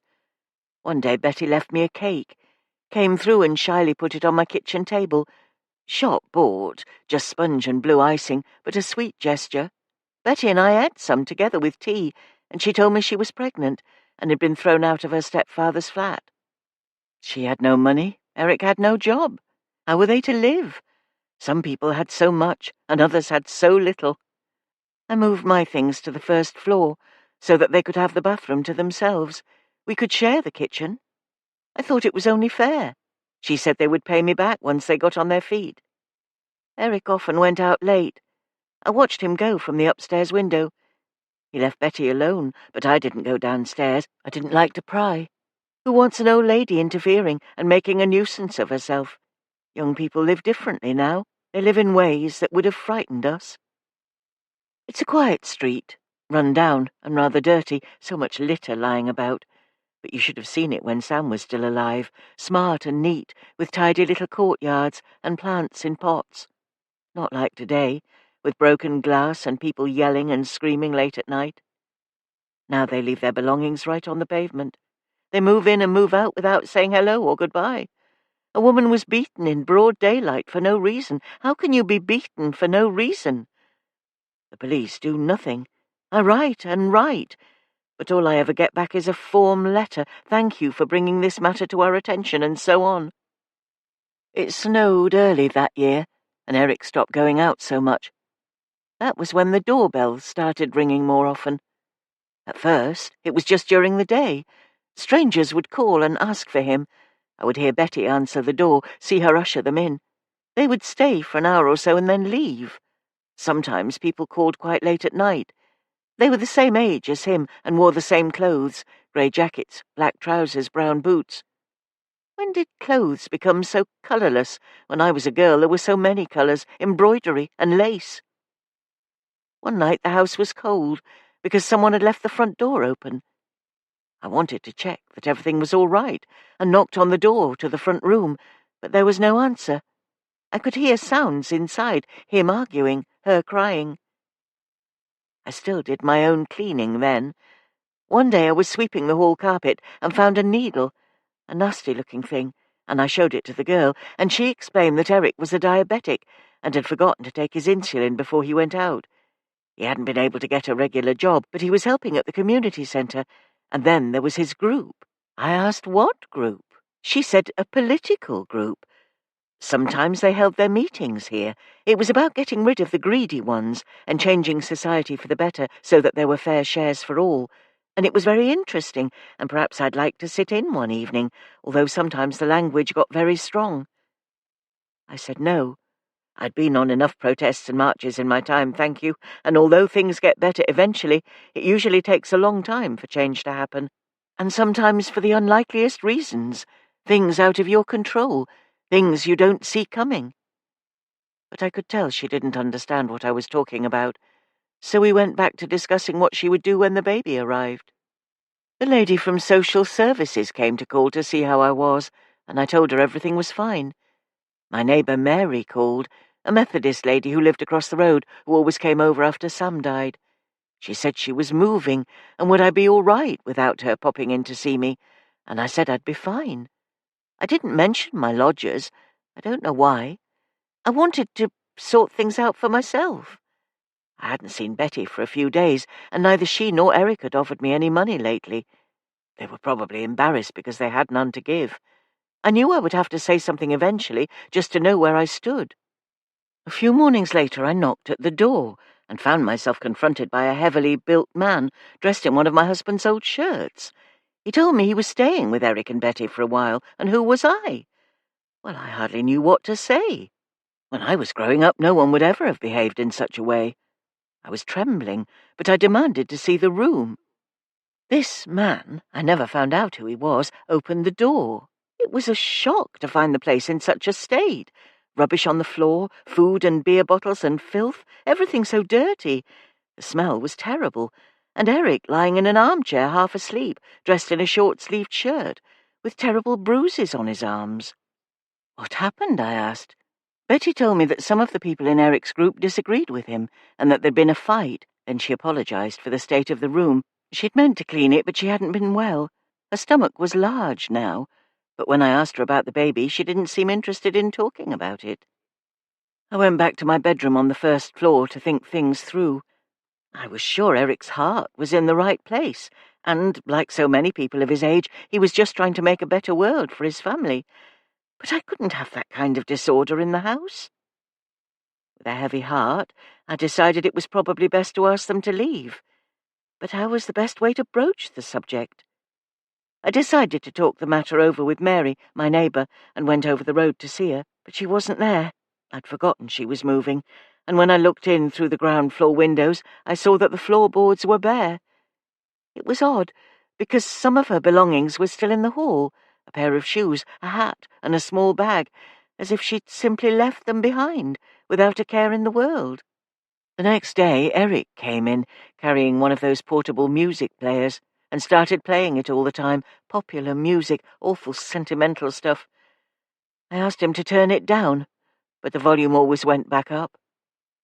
One morning, I saw him put on his grey jacket and go out, watched through the banisters as he shut the front door, then I went downstairs. Betty was sitting against the wall with a rubber cord tied around her arm. She and a man I'd never seen before were boiling something in spoons over Sam's old Primus stove. Well, of course, I knew it was drugs. I wasn't bored yesterday, so I had to put my foot down. No drugs in this house, I told her. I'm afraid I will have to ask you and your friends to leave. And with your baby coming too, how could you think of such a thing? You don't understand, she said, the pressures we're under, the problems we're having. We'll be quieter, and I'll clean up the rooms, I promise. We'll go soon when circumstances change. But I found it hard to believe her now. The other man, he told me to go away, only he was much ruder than that. He actually swore at me, told me to F off and mind my own effing business, told me not to come downstairs again, that it was off limits from now on. Betty tried to calm him down, but he shook his fist in my face. I was shaking when I went back upstairs. I would not be spoken to in that way, not in my own house. I waited until the next morning and went to the police. I waited for ages to see someone, and this very abrupt man told me I was to make a report, and although they were busy, he would deal with the matter, so I filled out a form, giving them my name and address, and handed it to him. But I could tell he was not interested in doing anything, so I came home. When Sam was alive, the house was filled with plants, aspidistras, ferns, and palms in round white china bowls. Everything gleamed. Silverware, crockery, my best tea service, the framed photographs on the walls. In the month that followed, everything disappeared. The cutlery, the pictures, the books, the silverware. They sold it all piece by piece, became quite brazen about it. Betty wouldn't talk to me any more. She seemed distant and only half alive. Eric avoided me. One day I came back from the shops to find 2 new men, one with a scar right across his face, and another girl, a great lump of a thing, with piggy eyes lost in too much flesh. She had thick makeup and an awful screeching laugh, so common and brazen, I could not bring myself to look at her. I knew Sam would have been ashamed to have someone like her in the house. The men said they were friends of Eric's and were working for the cause and had come to stay, but they would need more room. They would need my first floor. I wouldn't have let them, but all I could think was that perhaps there were redeeming circumstances. Perhaps there was still a reason to be kind, that they saw their cause as more important than a silly, selfish old lady with too many empty rooms in her house. But at night I couldn't sleep for worry. I heard noises through the floor, strange thumps and muffled crying. I put my head under the pillow. I was still determined to return to the police, as no one had called to talk to me.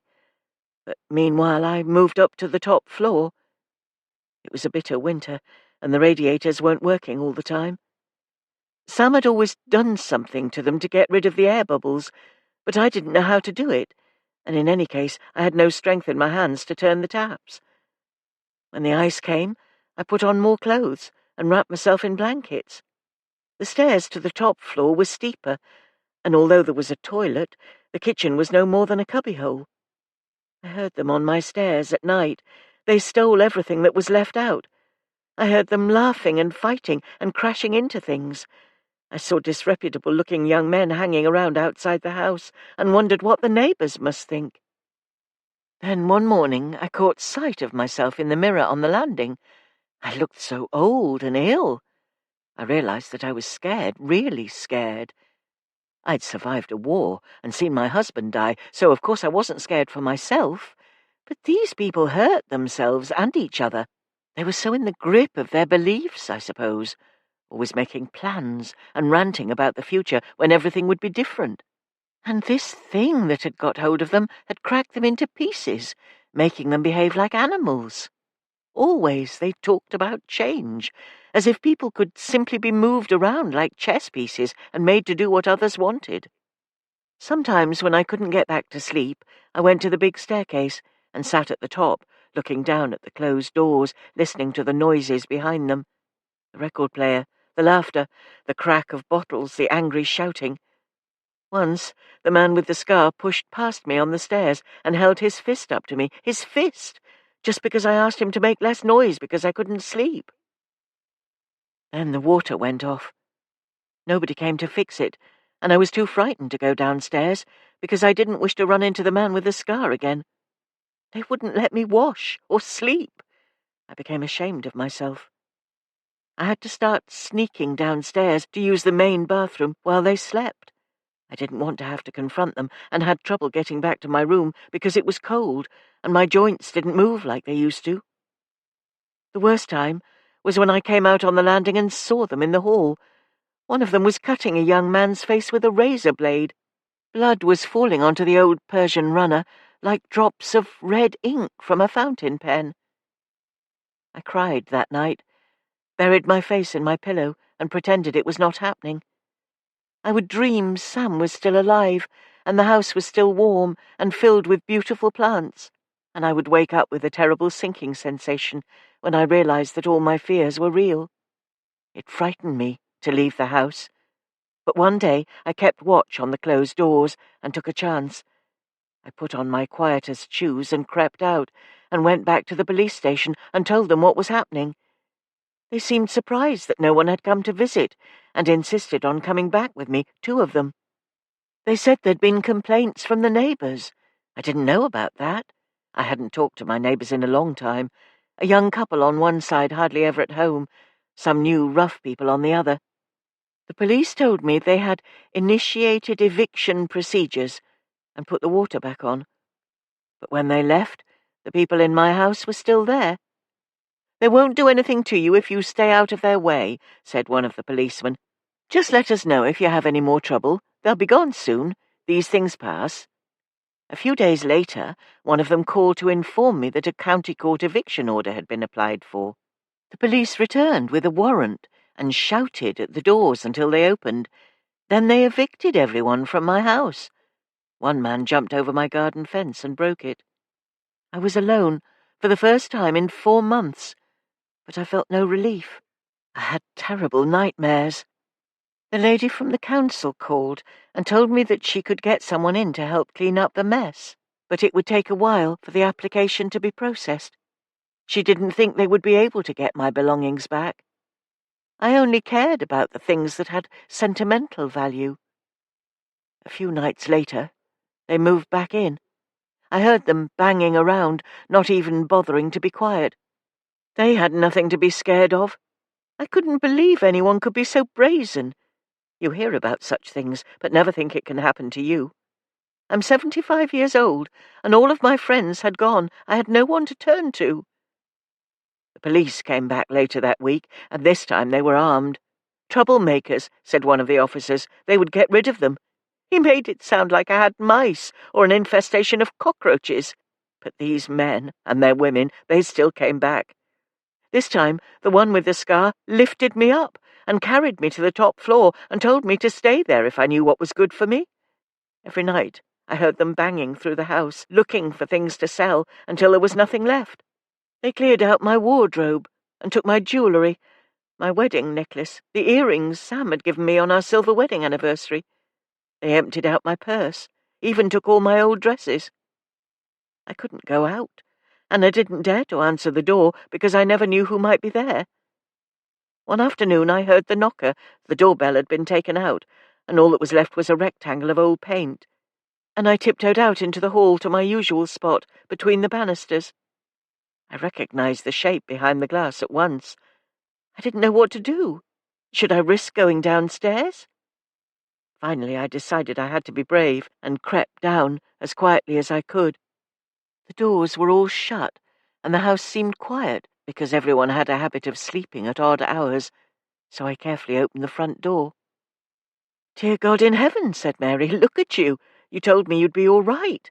I came back to see my sister. When did you last eat? You look terrible. Why are you still here, all alone?" I said, "Did you know you left some of your things behind?" She said, "You must know what's been going on. It's a disgrace." Her voice was so loud that I was frightened she would wake them up. So I told her I had the flu and would call her when I was feeling better, and I quickly shut the door. I made my way upstairs and went to bed, and stayed there.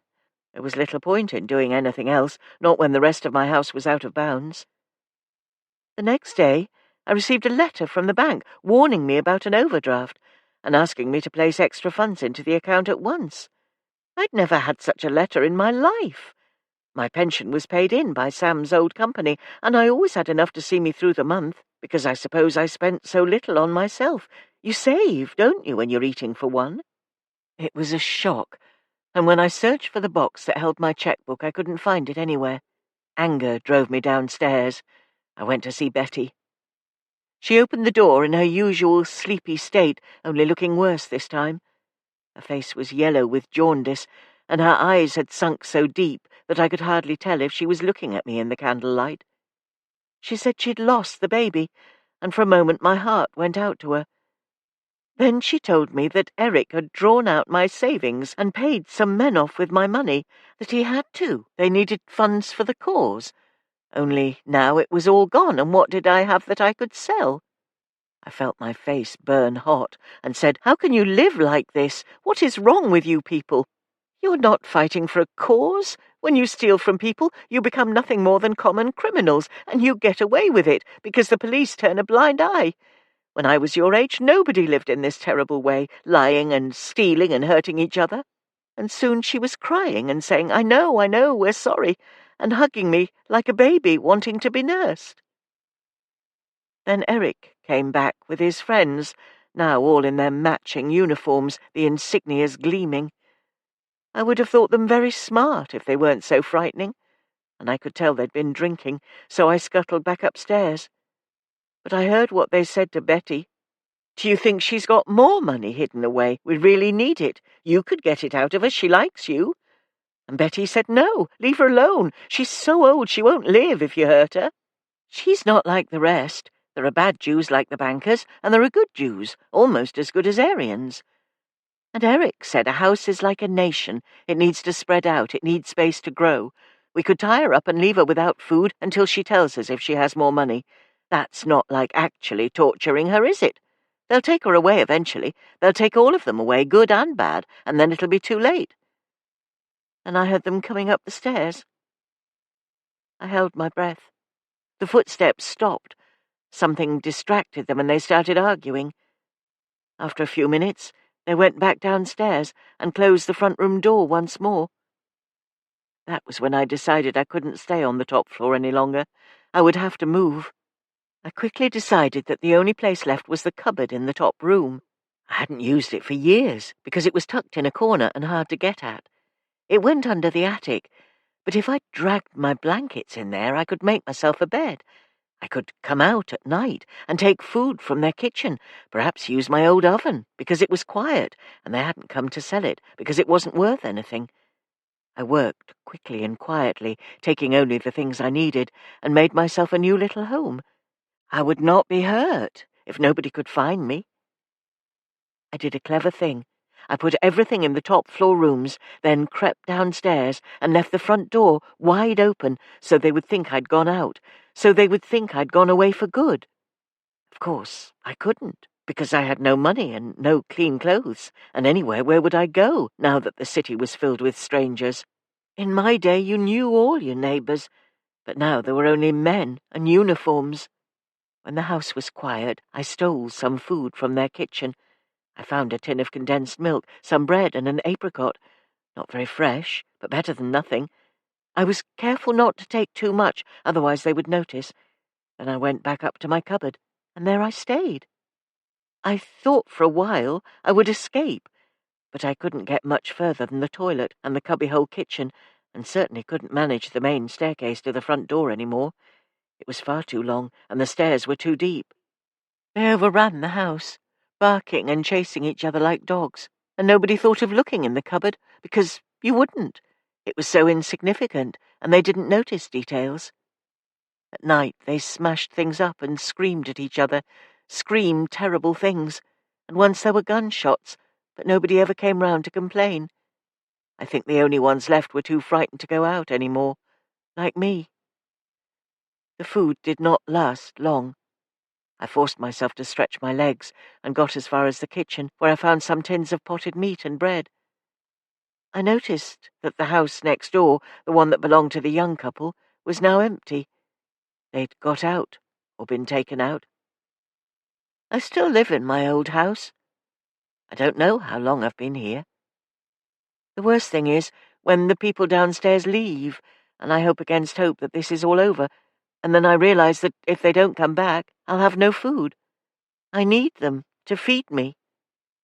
But they always return, smoking their little pipes and leaving plates of half-eaten sausage on the floor, which I can take when they're asleep. Of course, I am scared. I've been scared before. But when you are scared all the time, the sensation fades away into a dull ache that you hardly remember anymore, like losing Sam or any other sadness that is always with you.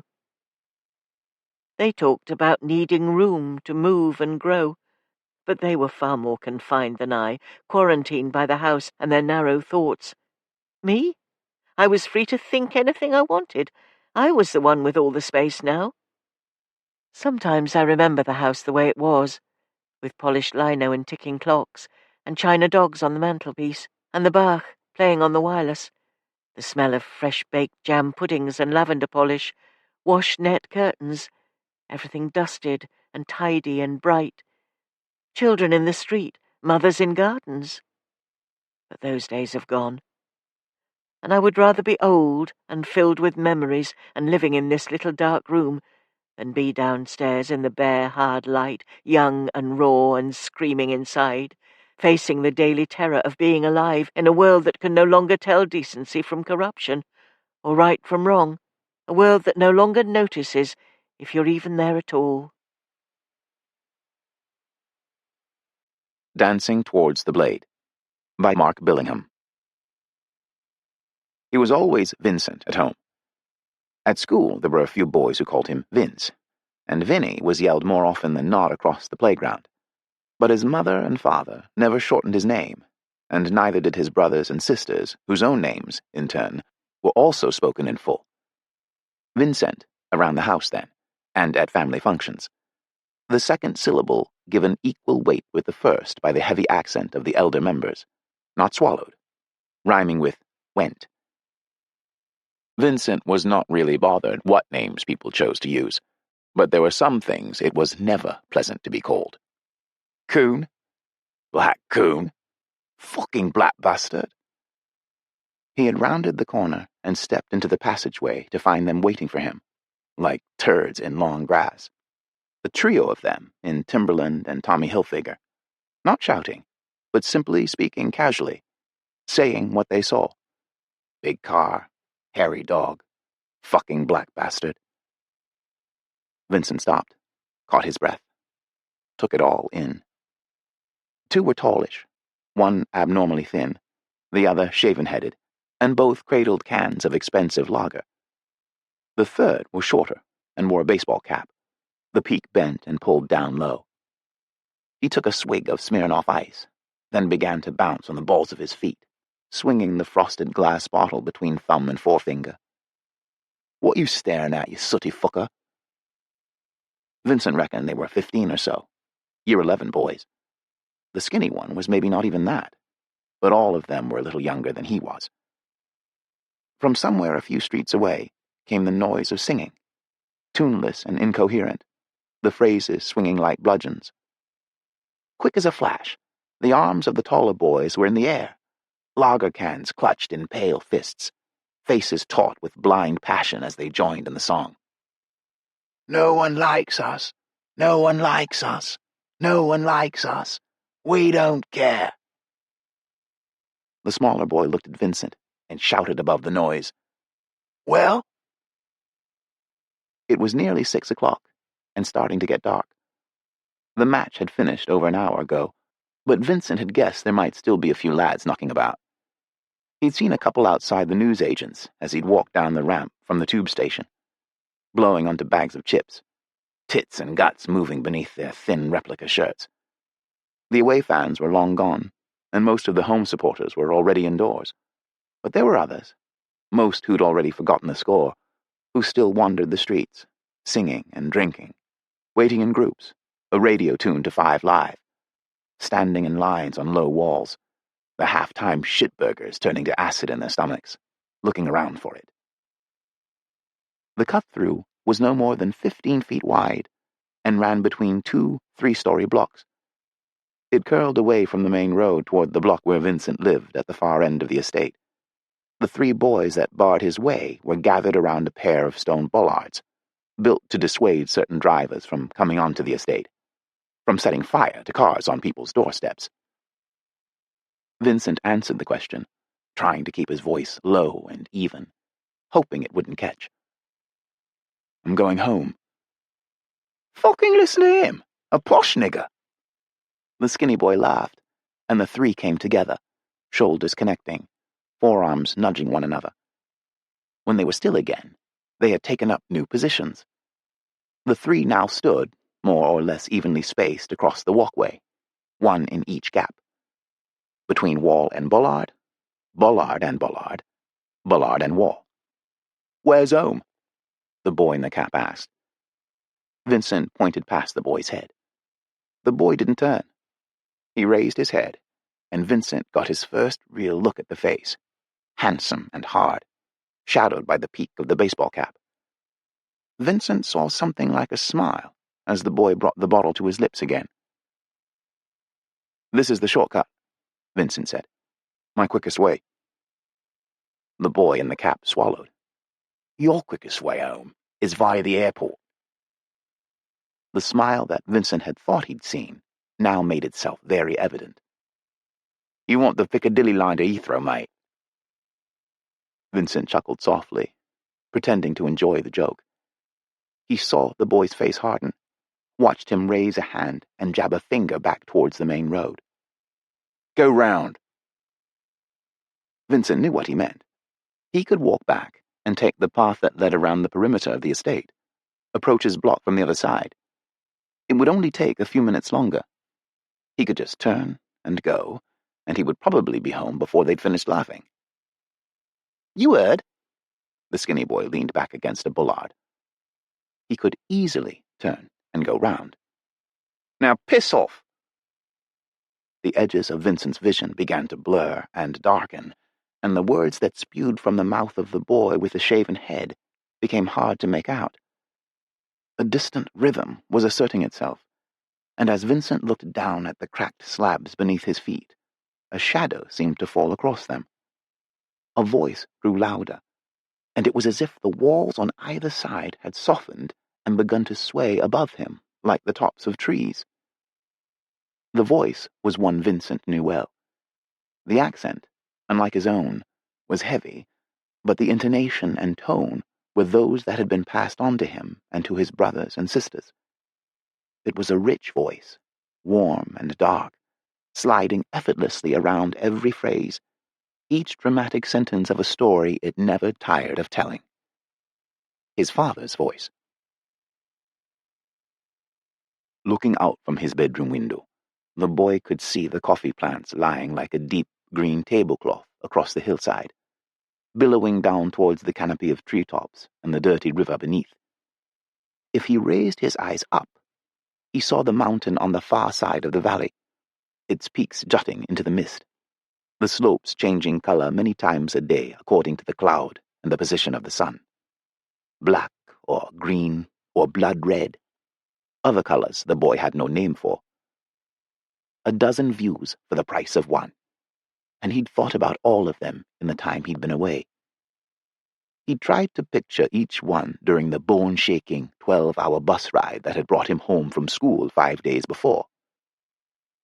Hey, stand still, boy. This is damn fiddly. Uncle Joseph, on his knees in front of him, his thick fingers struggling with the leather fastenings, as they had every morning since they'd begun. It was hard to tie the knots so that the strings of beads clung to the calves without slipping, but not so tightly that they would cut into the flesh. When he'd finished with the beads on the lower legs, Uncle Joseph would move on to the thick bands of dried goatskin, each heavy with rows of bells and strapped around the thighs. These were expensive items, handmade, like everything else. Lastly, Joseph would wrap the dark, highly polished belt around the boy's waist.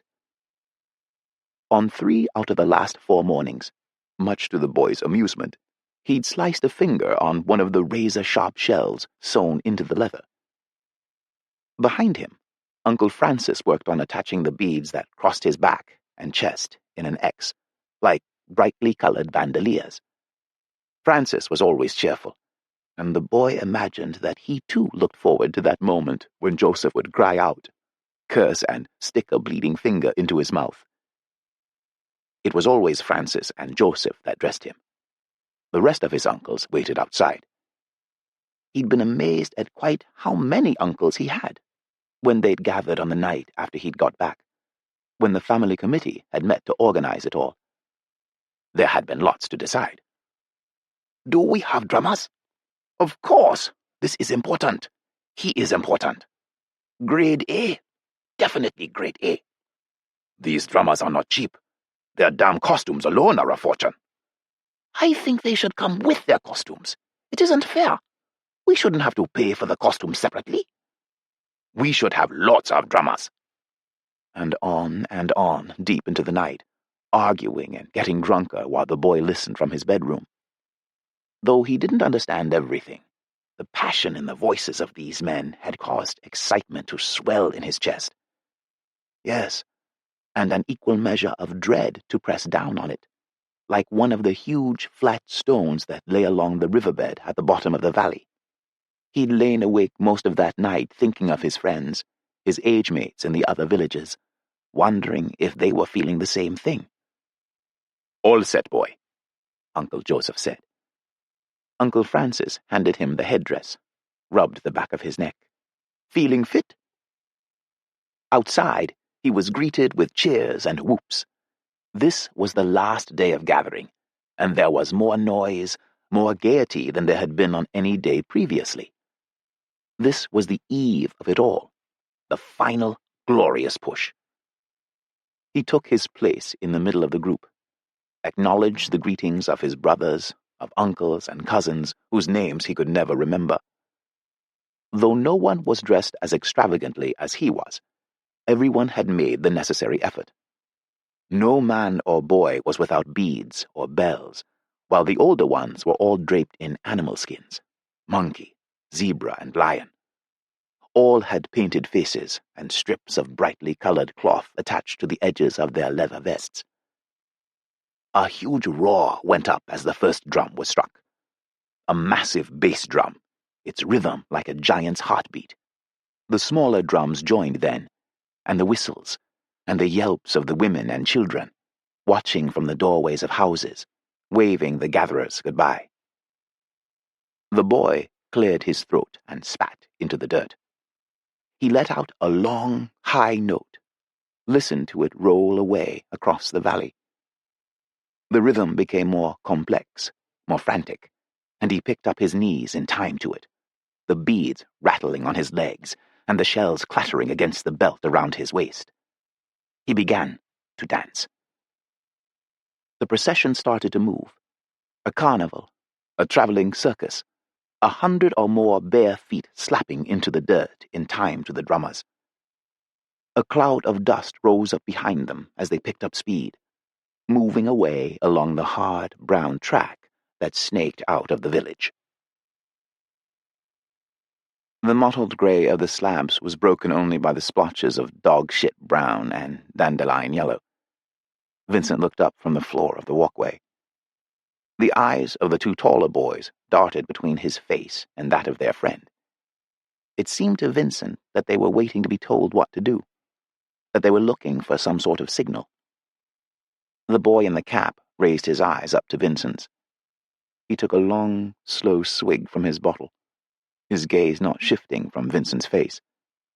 Then he snatched the bottle from his lips, wiped a hand across his mouth, and glared, as if suddenly affronted.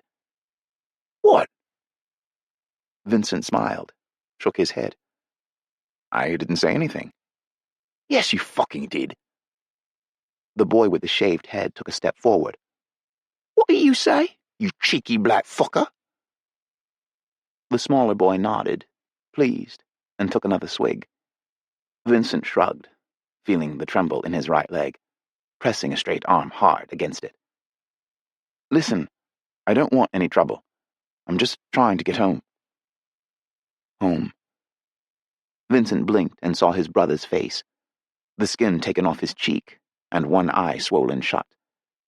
He saw his mother's face as she stood at the window all the next afternoon, staring out across the dual carriageway towards the lorry park and the floodlights beyond. He saw her face when she turned finally and spoke. "We are moving," she'd said. One more blink, and he saw the resignation that had returned to her face after a day doing the maths, scanning newspapers and estate agents' details from Greenwich and Blackheath, as the idea of moving anywhere was quickly forgotten. "I've already told you," the boy with the bottle said. "If you're so desperate, just go round." Vincent saw the face of his father then, as it had been that day when his brother had come home bleeding, and then, as he imagined it to have been 25 years before, in a country Vincent had only ever seen pictures of. The boy sat at the back of the house, beneath the striped awning that his father had put above his bedroom window. Rose rubbed ointment onto his blisters. They stared across the valley at the sun, dropping down behind the mountain, the slopes cobalt blue beneath a darkening sky. He knew that they should not have been sitting together, that his uncles would not have approved. Contact with young women was frowned upon in the week leading up to the ritual. He would regret it, his uncles would have said, in the days afterwards, in the healing time after the ceremony. "Talk to young women," Joseph had told him. "Let them smile at you now and shake their hips, and you will pay." He didn't care. He had known Rose since before he could walk, and besides, Joseph, Francis, and the others would be insensible by now. They had sat down around the pot as soon as they had finished eating supper, talking about the day, filling in the elders on how the boy was doing, and getting slowly drunker, sucking up powerful mouthfuls of home brew from the pot through long bamboo straws. The boy had watched them for a while, no longer jealous, as he would have been before. Once it was all over, he would have earned the right to sit down and join them. "Fine, but not yet you haven't," Rose had said, when he'd mentioned it to her. It had been a hard day, and the boy was utterly exhausted. He reckoned they had danced 20 miles or more, visited a dozen villages, and he had sung his heart and throat out every step of the way. He was proud of his song, had been since he'd written it months before. Even Rose had been forced to concede that it was pretty good. He'd practiced it every day, knowing there was prestige and status attached to the best song, the best performance. He'd given that performance 100 times in the last week, and now his voice was as ragged as the soles of his feet. It had been a successful day, too. Uncle Philip had not announced the final tally, but it had certainly been a decent haul. Relatives close and distant in each homestead had come forward dutifully with gifts. Earthenware dishes piled high with cash. Chickens or a goat from cousins. Cattle from those of real importance. Philip had made a careful note of who'd given what, in the book that was carried with them as they crisscrossed the district, each village ready to welcome them, each able to hear them coming from a mile or more away. Everyone had been more than generous. By sundown the following day, the boy would be a rich man. "Are you scared?" Rose asked. He winced as she dropped his foot to the floor. "No," he said. The boy wasn't sure why he lied. Being frightened was fine. It was showing the fear that was unacceptable, that would cost you. He remembered the things that had scared him the most that day, scared him far more than what was to come the following afternoon. He had been sitting with the elders in the village where his father had been born, squatting in the shade, stuffed full of roasted goat and green bananas, with barely the energy to nod as each piece of advice was given, each simple lesson handed out. "You will not fear death. You will defend your village against thieves." Then he'd been handed the baby. "There are times when your wife will be sick, and you must look after yourself and your children. You will learn to cook. You will learn to keep a fire burning all day. They roared as the baby began to piss on his lap, told him it was good luck. They were still laughing as the boy turned and danced his way out of the village. All he could think about, as he began his song again, was how being unafraid of death and of thieves sounded easy compared with taking care of children. He thought about telling Rose this, but instead told her about what had happened in the first village they'd visited that day. Something funny and shocking. A distant cousin of his father's had been discovered hiding in the fields on the outskirts of the village. Trying to dodge the handover of a gift was a serious matter, and not only had the offering been taken from him by force, but he had brought shame upon himself and the rest of his family. "Can you believe it?" the boy said. "That man was grade A, cowering in the tall grass like a woman, to avoid handing over a bowl. A bowl, for heaven's sake." Rose pushed her shoulder against his. "So you think you're going to be grade A? Grade B, maybe? What do you think, boy?" He shrugged. He knew what he was hoping for. All he could be certain about was that this was the last time anybody would call him boy. The one with the bottle stood a foot or so forward from his two friends. He reached over his shoulder for the lit cigarette that he knew would be there, took 3 quick drags, and handed it back. "What team do you support, anyway?" "Fucking Man U, I bet." For a moment, Vincent thought about lying, giving them their own team's name. He knew that he'd be caught out in a second. "I don't follow a team." "Right, not an English team." "Not any team," Vincent said. "Some African team, yeah? Kicking a fucking coconut around? Bongo Bongo United FC." "Headers must be a nightmare, yeah?" The skinny one and the one with the shaved head began to laugh. They pursed their lips and stuck out their bum-fluffy chins. They pretended to scratch their armpits. "You know what FC stands for, don't you? Fucking coon." Vincent looked away from them. He heard the monkey noises begin softly, then start to get louder. "Look at him," the one in the cap said. "He's shitting himself. You should be, mate, because it's our country again now." He said something else after that, but Vincent didn't hear it. Dawn at the river on the final morning. Dotted for a mile or more along the flat, brown riverbank were the other groups. Some were smaller than his own, while others must have numbered 100. But at the center of each stood one of the boy's age mates, each ready to connect with the past, to embrace the future, each asking for the strength to endure what lay ahead of him. The boy was called forward by an elder. As he took his first steps, he glanced sideways, saw his age mates along the riverbank moving in a line together towards the water. This was the preparation. In the seconds he spent held beneath the water, he wondered whether a cry would be heard if he were to let one out. He imagined it rising up to the surface, the bubbles bursting in a series of tiny screams, each costing him grades. He emerged from the river purified and ready to be painted with death.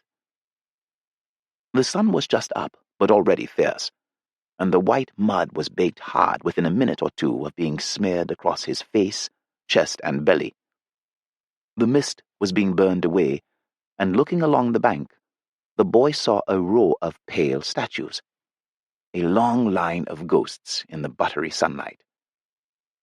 He watched an old man approach each figure, as one now approached him. The elder took a mouthful of beer from a pumpkin gourd and spat, spraying it across the boy's chest. The beer ran in rivulets down the shell of dried mud as prayers were said and his uncles stepped towards him. The group that had been nearest to him jogged past, already finished, and he looked at his age mate, caked in white mud as he was. The boy had known him, as he'd known most of them, for all of their 16 years. But his friend was suddenly unrecognizable. It was not the mask of mud. It was the eyes that stared out from behind it. It was the eyes that were suddenly different. The boy was nudged forward, was handed his knife, and the group began loping away in the same direction as his friend. Drumming again now, and singing, heading for the marketplace. All of them, all the ghost boys, moving towards the moment when they would die and come back to life. "Shut up!" Vincent shouted.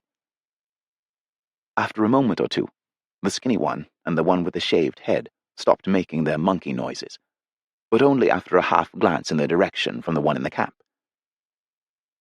"Turn your pockets out," he said. Vincent's hands were pressed hard against his legs to keep them still. He slowly brought each of them up to his pockets, slipped them inside. "Maybe we'll let you pay to go home.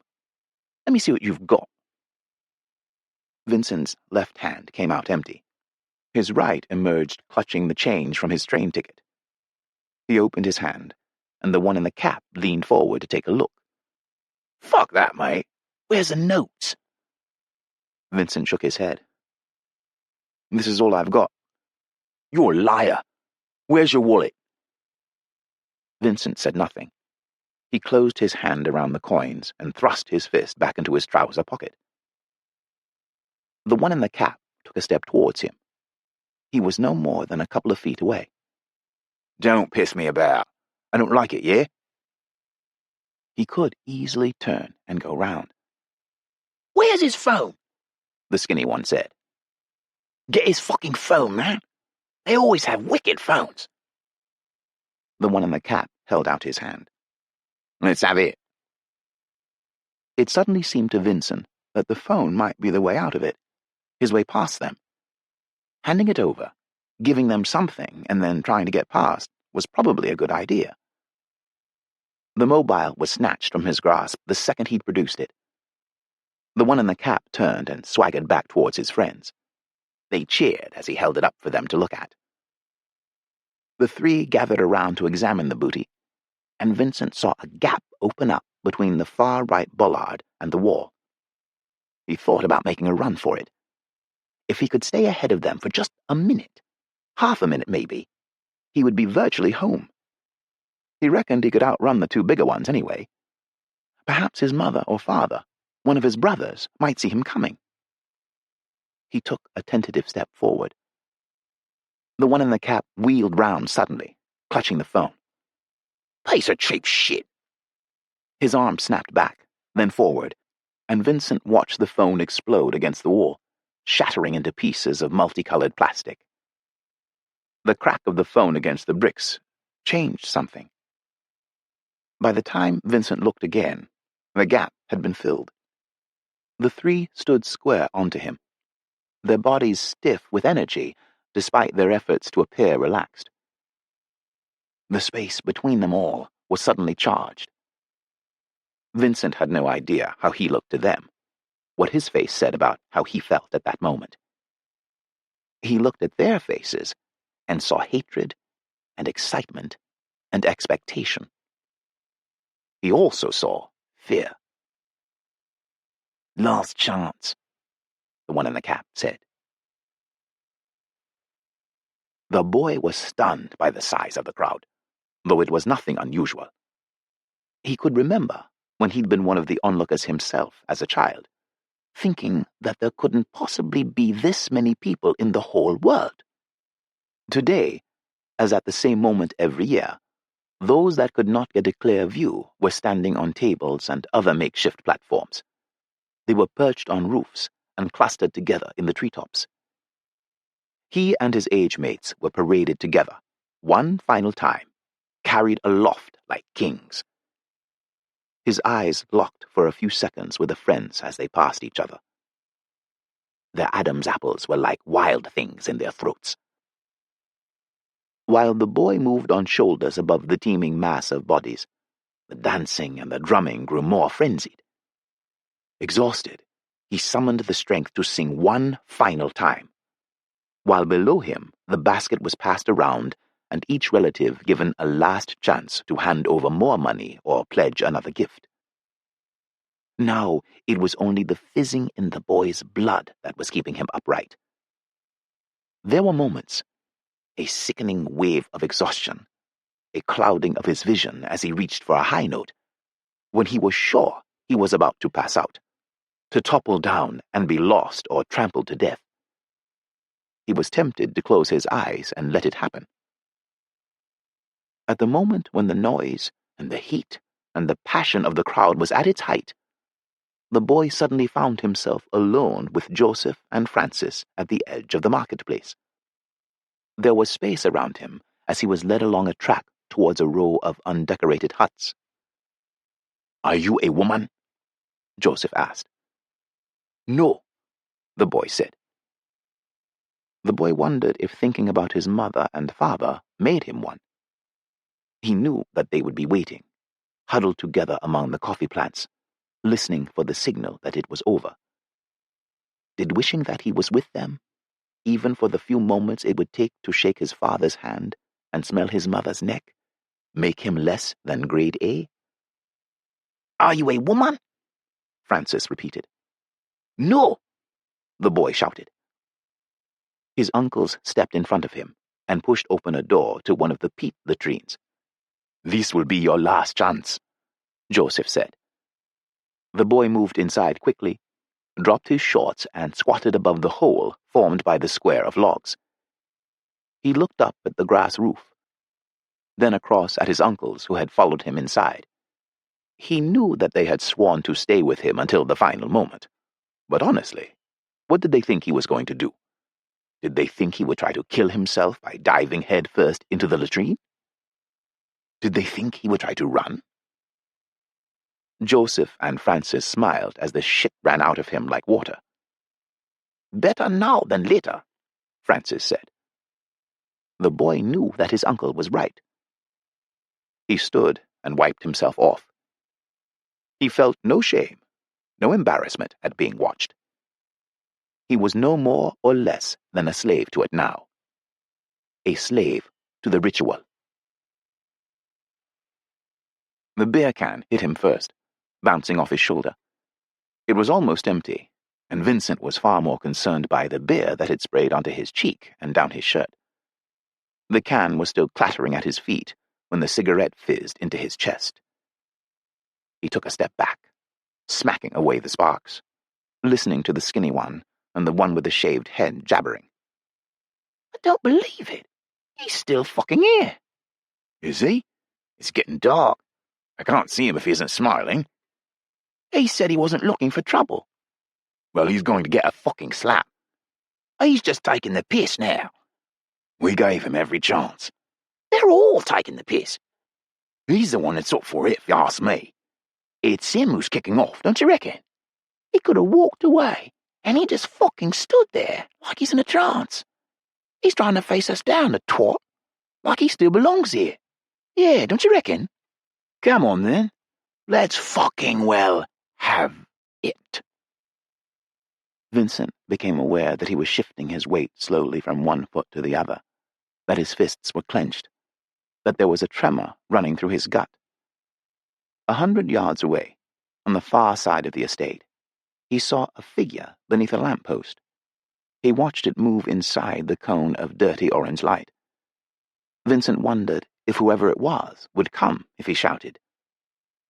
His eyes darted back to the boy in the cap, to the boy's hand, which tilted slowly as he emptied out what drink there was left in his bottle. The noise in the marketplace died as each one stepped forward, then erupted again a minute or two later when the ritual had been completed. It was the boy's turn. The crowd had moved back to form a tunnel down which he walked, trance-like, his uncles slightly behind. He tried to focus on the 2 red splotches at the far end of the tunnel, and when his vision cleared, he saw the faces of the cutters for the first time. Their red robes marked them out as professionals, men who traveled from village to village, doing their jobs and moving on. They were highly skilled, and had to be. There were stories, though the boy had never seen such a thing happen, of cutters being set upon by a crowd and killed if a hand was less than steady, if a boy were to die because of one of them. The boy stopped at the stone, turned to the first cutter, and handed over his knife. He had sharpened it every day on the soft bark of a rubber tree. He had confidence in the blade. In 3 swift strokes, the knife had sliced away the fabric of the boy's shorts. All he could feel was the wind whispering at the top of his legs.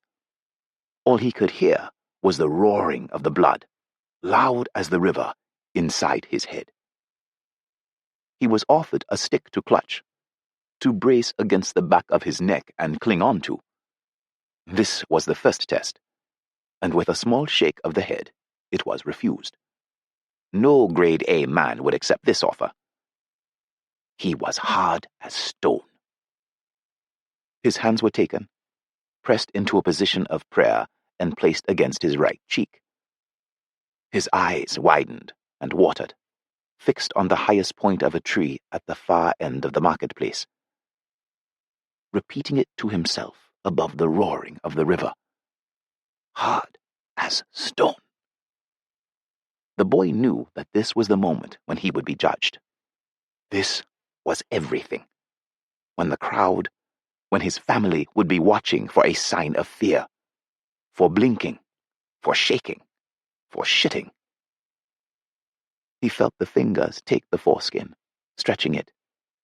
Focused on the tree, chalk-white ghost boy, stiff and still as any statue. He felt the weight of the blade, cold and quick. Heavy, then heavier, and he heard the knife pass through the skin. A boom, and then a rush. This was when a grade A man might prove himself, jumping and rubbing at his bloody manhood. The crowd would count the jumps, clap and cheer as those very special ones asked for alcohol to be poured into the wound. The boy was happy to settle for grade B. His eyes flicked to his Uncle Joseph, who signaled for the second cutter to come forward. The knife was handed across, and with 3 further cuts, the membrane, the second skin, was removed. A whistle was blown, and the boy started slightly at the explosion of noise from the crowd. It was all over in less than a minute. Everything took on a speed, underwater slow or blink quick, a dreamlike quality of its own as the pain began. A cloth was wrapped around the boy's shoulders. He was gently pushed back onto a stool. He lowered his eyes and watched his blood drip onto the stone at his feet. There was a burning then, and a growing numbness as ground herbs were applied, and the boy sat, waiting for the bleeding to stop. He felt elated. He stared down the tunnel towards the far side of the marketplace, towards what lay ahead. He saw himself lying on a bed of dried banana leaves, enjoying the pain. Only a man, he knew, would feel that pain. Only a man would wake, sweating in the night, crying out in agony after a certain sort of dream had sent blood to where it was not wanted. He saw himself healed, walking around the marketplace with other men. They were laughing and talking about the different grades that their friends had reached. They were looking at women and enjoying the looks that they got back. The boy looked down the tunnel and saw, clearer than anything else, the baby that he'd been handed the day before. He watched it again, happily pissing all over him. He saw its fat, perfect face as it stared up at him, kicking its legs. The skinny one and the one with the shaved head were drifting towards him. Vincent knew that if he turned and ran, they would give chase, and if they caught him, they would not stop until they'd done him a lot of damage. He felt instinctively that he had a chance of coming off better than that if he stood his ground. Besides, he didn't want to run. "I'll bet he's fucking carrying something," the skinny one said. The one with the shaved head reached into his jacket pocket, produced a small plastic craft knife. "Blacks always carry blades." Vincent saw the one with the cap push himself away from the bollard he was leaning against. He watched him take a breath and drop his arm and break the bottle against the bollard with a flick of his wrist. Vincent took a step away, turned and backed up until he felt the wall of the block behind him. Hard as stone. "Stupid fucker. He can't run. His arse is gone. I'll bet he's filling his pants." Vincent showed them nothing. As little as his father had shown when the blade sang against his skin. He tensed his body, but kept his face blank. 3 points in the bag, lads," the one with the broken bottle said. "Easy home win."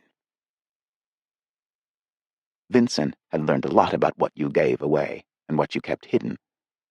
They could have his phone, and whatever money they could find. He would give them a little blood and a piece of his flesh, if it came to it, and he would try his hardest to take some of theirs. Vincent looked down the tunnel and saw them coming.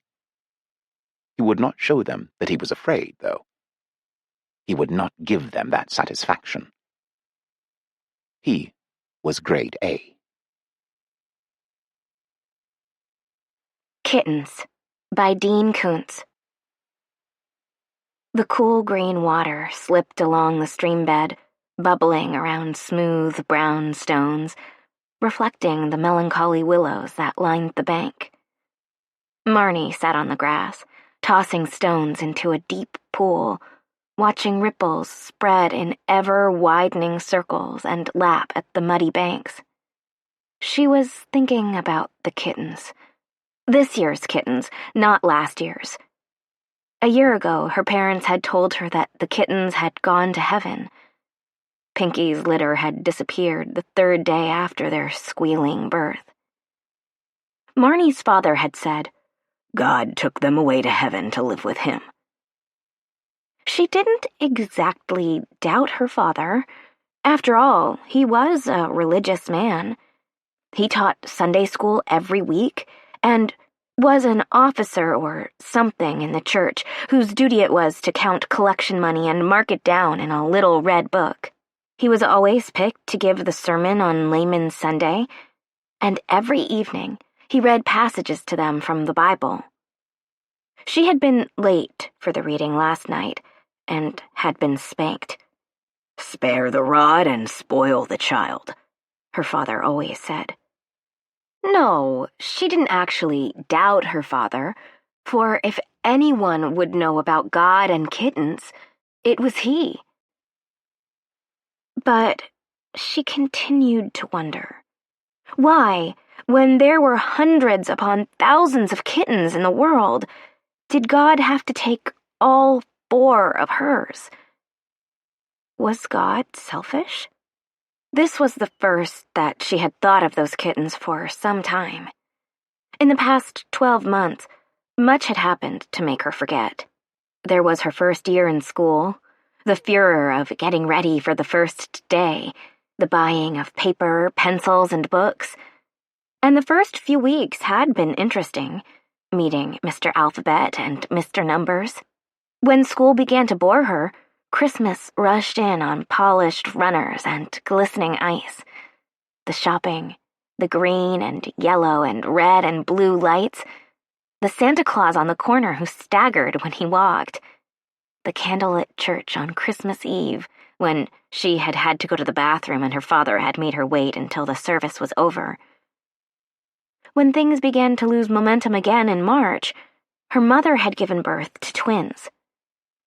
Marnie had been surprised at how small they were and at how slowly they seemed to grow in the following weeks. Here it was, June again. The twins were 3 months old, finally beginning to grow a great deal heavier. School was out, and Christmas was an eternity away, and everything was getting dull again.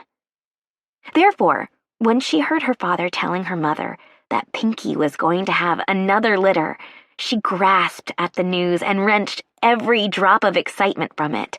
She busied herself in the kitchen, preparing rags and cotton for the birth and a fancy box for the kittens home when they arrived.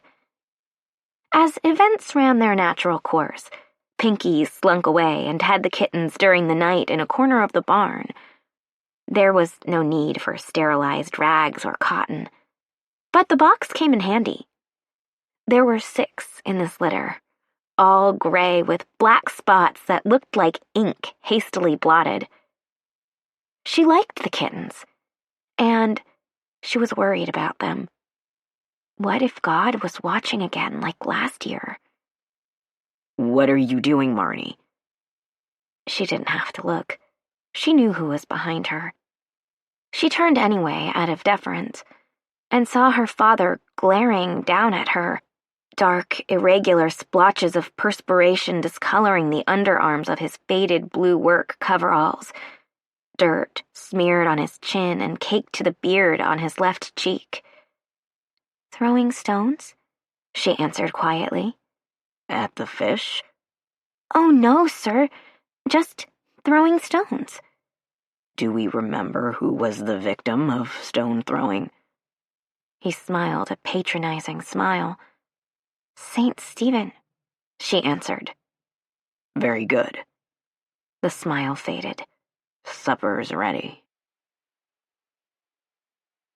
She sat ramrod stiff in the old maroon easy chair, looking attentive as her father read to them from the ancient family Bible that was bound in black leather, all scuffed and with several torn pages. Her mother sat next to her father on the dark blue corduroy couch, hands folded in her lap. An "Isn't it wonderful what God has given us?" smile painted on her plain but pretty face. "Suffer the little children to come to me, and forbid them not, for such is the kingdom of God." Her father closed the book with a gentle slap that seemed to leap into the stale air and hang there, holding up a thick curtain of silence. No one spoke for several minutes. Then, "What chapter of what book did we just read, Marnie?" "St. Mark, chapter 10, she said dutifully. "Fine," he said, turning to his wife, whose smile had changed to a "we've done what a Christian family should do" expression. He said, "Mary, how about coffee for us and a glass of milk for Marnie?" "Right," said her mother, getting up and pacing into the kitchen. Her father sat there, examining the inside covers of the old holy book, running his fingers along the cracks in the yellow paper, scrutinizing the ghostly stains embedded forever in the title page, where some great uncle had accidentally spilled wine 1,000,000 billion years ago. "Father?" she said tentatively. He looked up from the book, not smiling, not frowning. "What about the kittens?" "What about them?" he countered. "Will God take them again this year?" The half-smile that had crept onto his face evaporated into the thick air of the living room. "Perhaps," was all that he said. "He can't," she almost sobbed. "Are you saying what God can and cannot do, young lady?" "No, sir." "God can do anything." "Yes, sir." She fidgeted in her chair, pushing herself deeper into its rough, worn folds. "But why would he want my kittens again? Why always mine?" "I've had quite enough of this, Marnie. Now, be quiet." "But why mine?" she persisted. He stood suddenly, crossed the chair, and slapped her delicate face. A thin trickle of blood slipped from the corner of her mouth. She wiped it away with the palm of her hand. "You must not doubt God's motives," her father insisted. "You are far too young to doubt." The saliva glistened on his lips. He grabbed her by the arm and brought her to her feet. "Now you get up those stairs and into bed." She didn't argue. On the way to the staircase, she wiped away the reforming stream of blood. She walked slowly up the steps, allowing her hand to run along the smooth, polished wood railing. "Here's the milk," she heard her mother saying below. "We won't be needing it," her father answered curtly. In her room, she lay in the semi-darkness that came when the full moon shone through her window, its orange-yellow light glinting from a row of religious plaques that lined one wall. In her parents' room, her mother was cooing to the twins, changing their diapers. "God's little angels," she heard her mother say. Her father was tickling them, and she could hear the angels chuckling, a deep gurgle that rippled from down in their fat throats. Neither her father nor her mother came to say goodnight. She was being punished. Marnie was sitting in the barn, petting one of the gray kittens, postponing an errand her mother had sent her on 10 minutes earlier. The rich smell of dry, golden hay filled the air. Straw covered the floor and crackled underfoot. In the far end of the building, the cows were lowing to each other. Only 2 of them, whose legs had been sliced by barbed wire, and who were being made to convalesce. The kitten mewed and pawed the air below her chin. "Where's Marnie?" Her father's voice boomed from somewhere in the yard between the house and the barn.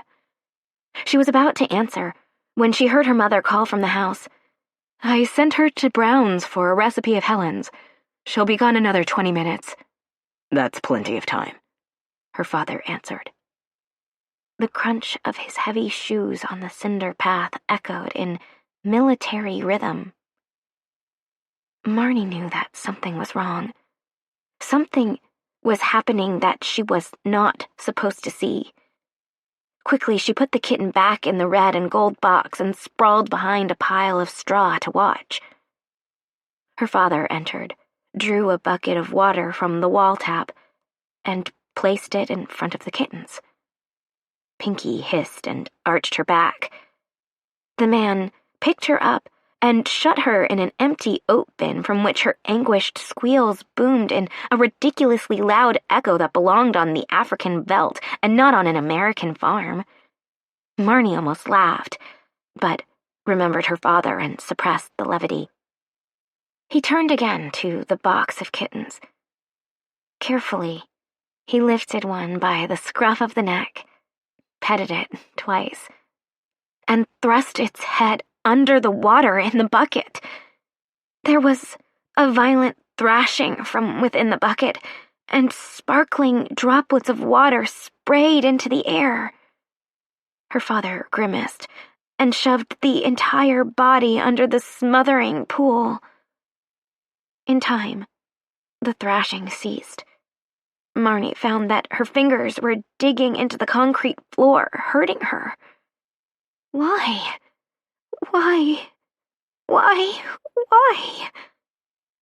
Her father lifted the limp body from the bucket. Something pink and bloody hung from the animal's mouth. She couldn't tell whether it was the tongue or whether the precious thing had spewed its entrails into the water in a last attempt to escape the heavy, horrible death of suffocation. Soon, 6 kittens were dead. Soon, 6 silent furballs were dropped in a burlap sack. The top was twisted shut. He let Pinky out of the bin.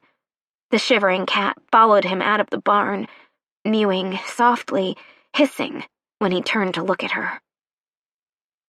Marnie lay very still for a long time, thinking of nothing but the execution and trying desperately to understand. Had God sent her father? Was it God who told him to kill the kittens, to take them away from her?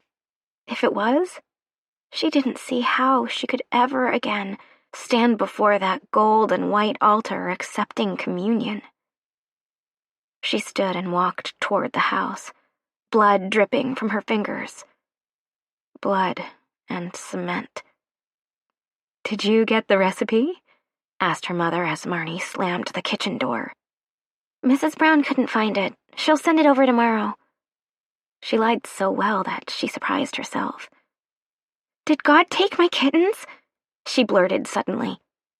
Her mother looked confused. Yes, was all that she could say. I'll get even with God. He can't do that. He can't. She ran out of the kitchen toward the staircase. Her mother watched, but didn't try to stop her.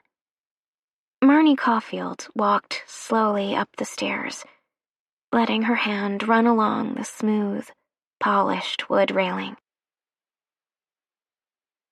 At noon, when Walter Caulfield came in from the field, he heard a loud crash and the tinkling of china and the shattering of glass.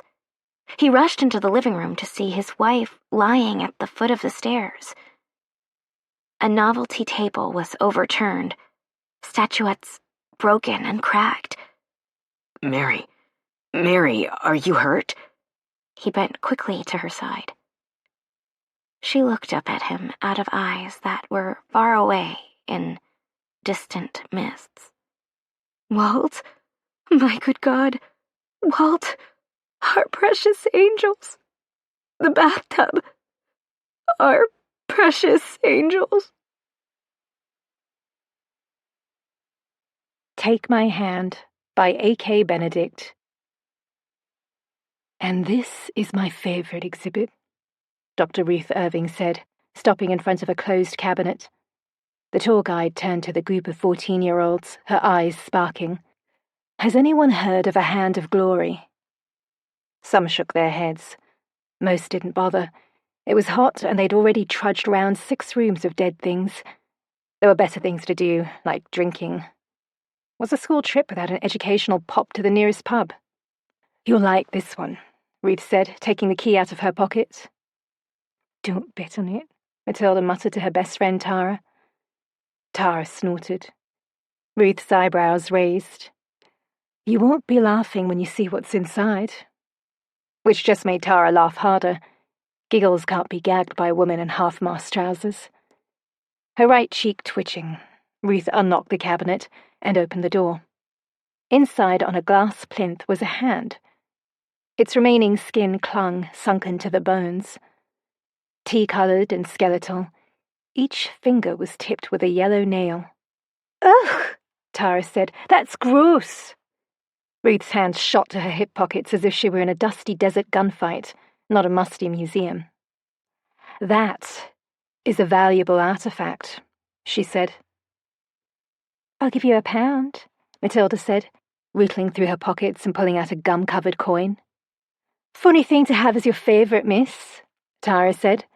Have you not got a dildo at home? Some of the class laughed. Ruth's face flushed to the red of her jacket. She breathed in, closed her eyes, breathed out. Doctor, she said. What? Tara replied. My title is Doctor, not Miss. Let's get on, shall we?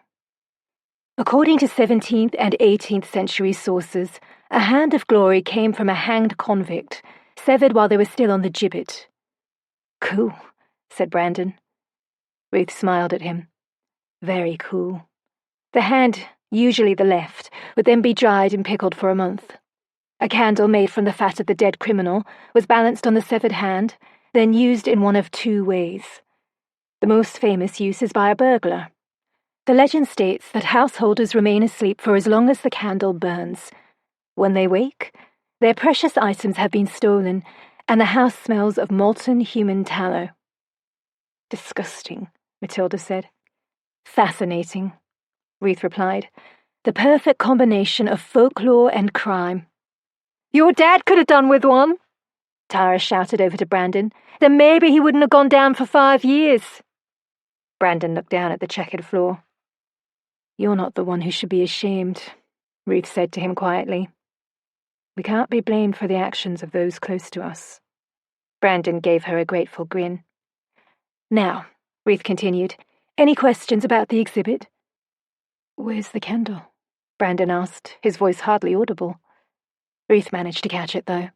That is an excellent question. Very well observed. Another way to use the Hand of Glory is to dip the fingertips in wax and light them. It's thought that this is one example, although it's never been used. The group pressed closer to the cabinet, staring intently at the withered fingers. What did he do to get himself hanged? Matilda asked. That, sadly, isn't in our records, Ruth said. Her fingers trailed the shelf on which the Hand of Glory sat. We received the hand by anonymous donation. We don't know its provenance. Are you French, miss? Tara asked. Doctor, Ruth said again. And no, I'm from Rotherham. Only my uncle went to Provence, said he saw a prostitute lying on a sofa in a window. Was it you? Ruth's nostrils flared. I said provenance, a word meaning evidence of where something comes from.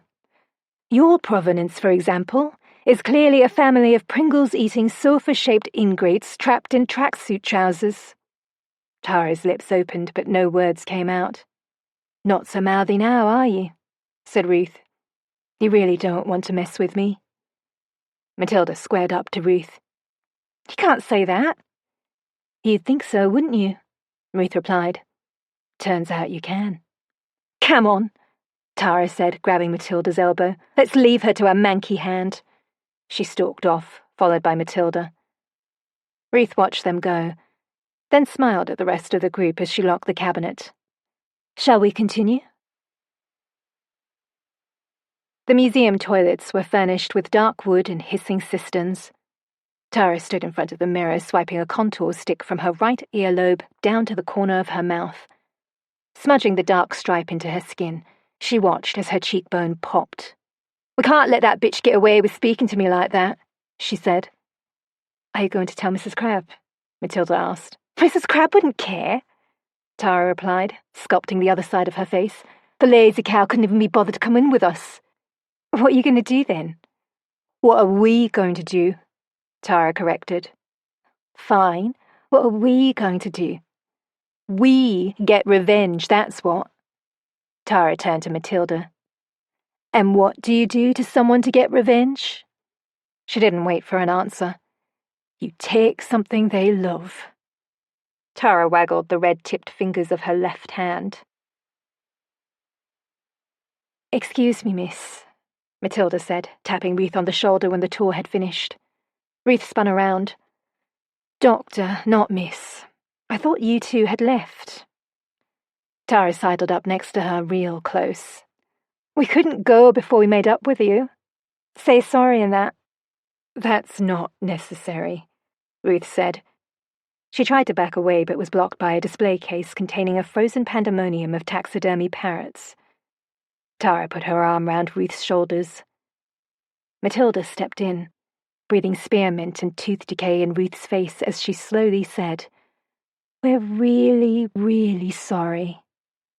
That's okay, Ruth replied, trying to smile. We wouldn't want to make you uncomfortable, Tara said into Ruth's ear. Ruth's breath became ragged. She went to reach for her inhaler, but the girls had pinned her hands to her sides. I'm fine, she said. The muscles in her jaw clenched. That's all right, then. See you, miss, Tara said, stepping away so quickly that Ruth slumped against the display case. A parrot rocked on its branch. When the girls were out of sight, their laughter echoing in the corridors, Ruth walked into the staff room, put on a pot of coffee, sank into the armchair. Her hands were still shaking. Sometimes she didn't know why she still worked here. The door opened. For one dust-moted moment she thought that the girls had followed her. Then Lyron, the museum curator, shuffled into the room. Good tour, Ruth? He asked. Please don't give me the GCSE students, Lyron, she said. I find it hard to hold back. Today, I'm ashamed to say I didn't. They probably deserved it, he said, coming over to sit next to her. He had fuzzy down on his otherwise bald head and blinked a lot, like an exhibit surprised to come to life. They definitely deserved it, she replied. Michael would be proud of you then, Lyron said. If he were here, rather than... rather than swanning off on a research trip without telling me. Ruth looked down at her lap, linking her fingers together. She tried to blink back her tears, but it just made them spill over the sides. Sorry, Lyron said softly. I shouldn't have mentioned him. Glad you did, Ruth told him. I only volunteer here to feel close to him, but no one else will mention him. He was the best curator this museum ever had, Lyron said, touching her shoulder. If not the best husband. Have you heard from him? He asked. Only a postcard. Ruth fished the card out of her inside jacket pocket and handed it to him. No phone calls, no letters. Lyron squeezed her shoulder. He knew Michael of old. He looked at the picture on the front. Angel Falls, captured mid-fall. Venezuela now, eh? Very nice. He turned the card over. Michael at his usual verbose best. Ruth's husband never wrote on postcards. Far too prosaic.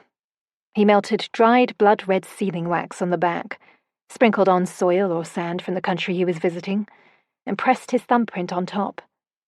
That way he owned the place. So many places. He went away every year for research, even after they got married. The staff room notice board was filled with decades' worth of these cards. Now their home was as well. He'd stayed away for longer than expected before, but never for so many weeks. Lyron handed the card back, and Ruth placed it in her pocket. It was a tight fit. She liked the way the edge of the card dug into the skin above her heart. He'll be home soon, bringing back something wonderful from his travels, Lyron said. Ruth replied. In York, at night, the streets take on the yellow of a little owl's eyes. Ruth's walk home passed the meat hooks of the shambles, then followed a series of snickelways that echoed with other people's footsteps. Her house was at the end of an unfinished road, and if that wasn't a metaphor for her marriage, then she didn't know what was. She felt a rush of relief as she entered the house. The walls seemed to swell and exhale too, like wallpapered rib cages. She loved these walls. They contained so much that was important to her. Furniture inherited from her grandparents, books on 17th century history, photos and mementos of Michael, and, best of all, Rigby. Rigby figure-eighted her ankles, rubbing his head against her boots. His purr was fur-soft. Ruth emptied a tin of cat food into Rigby's bowl and watched as he lapped at the meat. Now nearly 19, Rigby didn't like to go outside unless Ruth was with him, so she made herself a gin and tonic and opened the kitchen door. Rigby trotted out, turning his head to make sure she was following. I'm right behind you, Rigby, Ruth said, aware that she talked mainly for her own benefit. Outside in the courtyard, the sun was sitting on the fence. September strength, and about to go down fighting. She watered the flower pots and sipped gin that tasted of rosemary, sage, and red currants. There was not much to do, other than wait for Michael to come home. At the far end of the unfinished road, Tara and Matilda leant against a wall. What time do you think she goes to bed?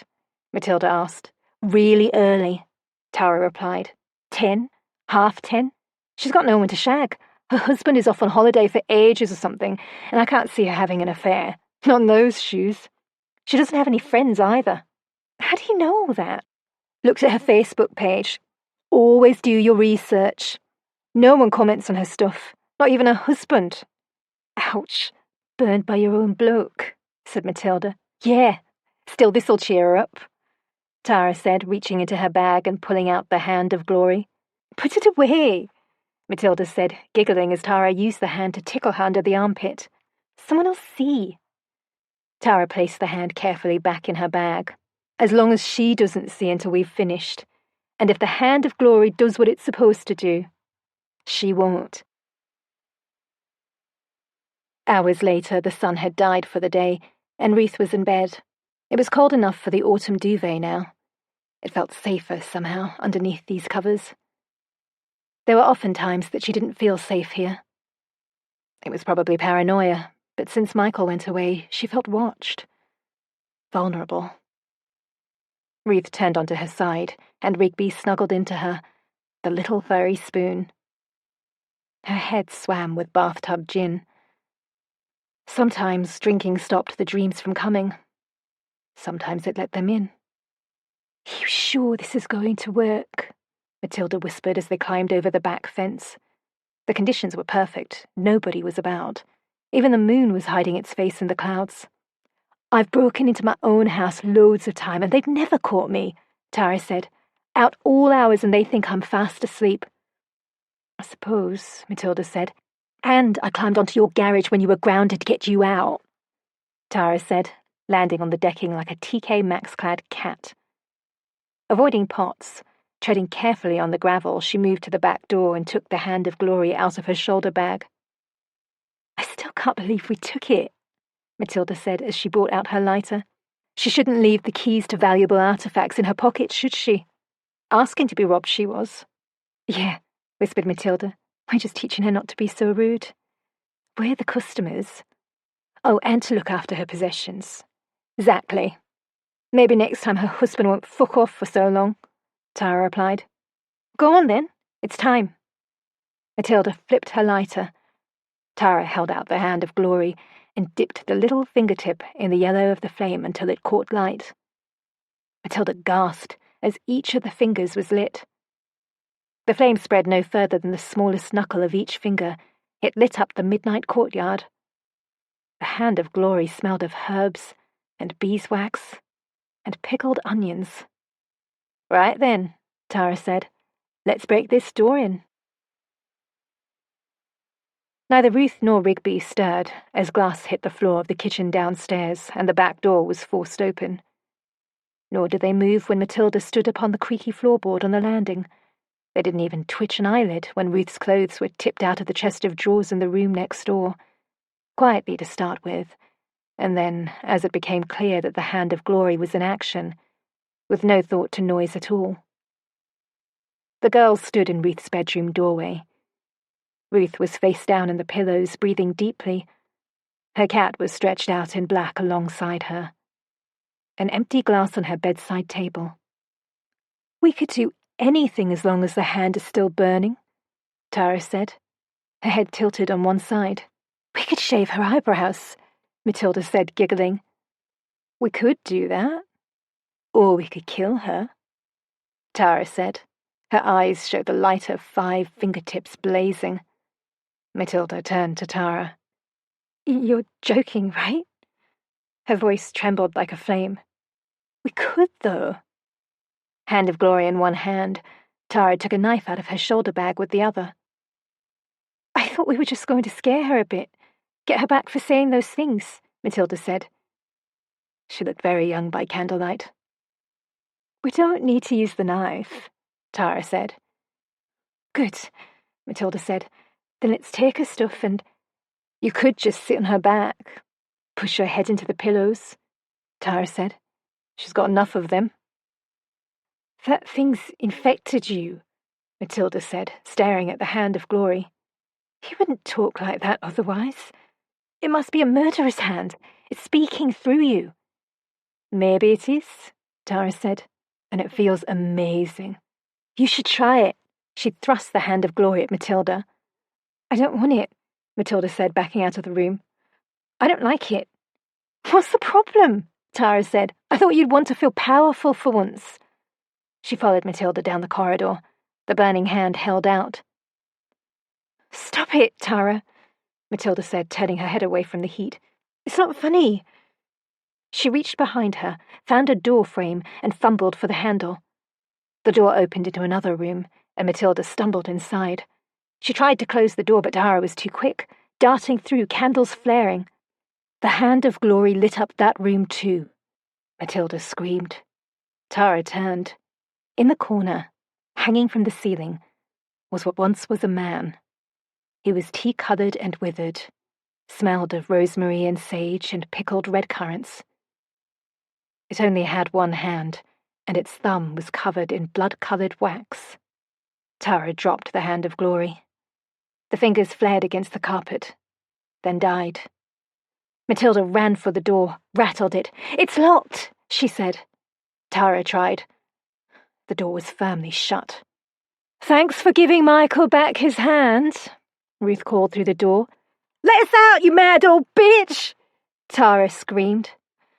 "I warned you about messing with me," Ruth said, "and you didn't listen. Just like I warned Michael when he was about to leave me. I said he'd made a vow, and it'd be a crime to break it. I took his hand in marriage, and when he left, I took his hand in death. The museum wanted a hand of glory. Now they have one." "What about us?" Matilda said. "What are you going to do with us?" "That is an excellent question," Ruth said. A few months later, Dr. Ruth Irving was giving her tour to a WI group.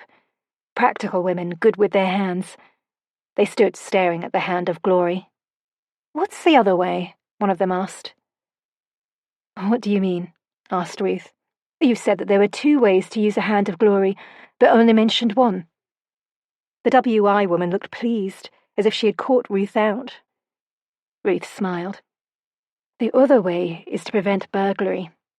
A householder can burn a hand of glory, and they shall not be disturbed in their own home. No one will be able to enter without the owner's knowledge." "We could all do with that," another woman said. They all laughed. "Shall we continue with the tour?" Ruth said, locking Michael's hand back in its cabinet. At home, Ruth got into bed and pulled the winter duvet up to her neck. Snuggled up next to her, Rigby's deaf ears twitched from things heard in dreams. Outside, the wind rushed and sirened like police cars, but it couldn't get in. Nor could anything or anyone else. Relaxing into her pillows, she stared at the flickering shapes on her ceiling. On either side of the bed, fingers curling, red-tipped and on fire, the severed hands kept her safe. Dressed to Kill by James Oswald.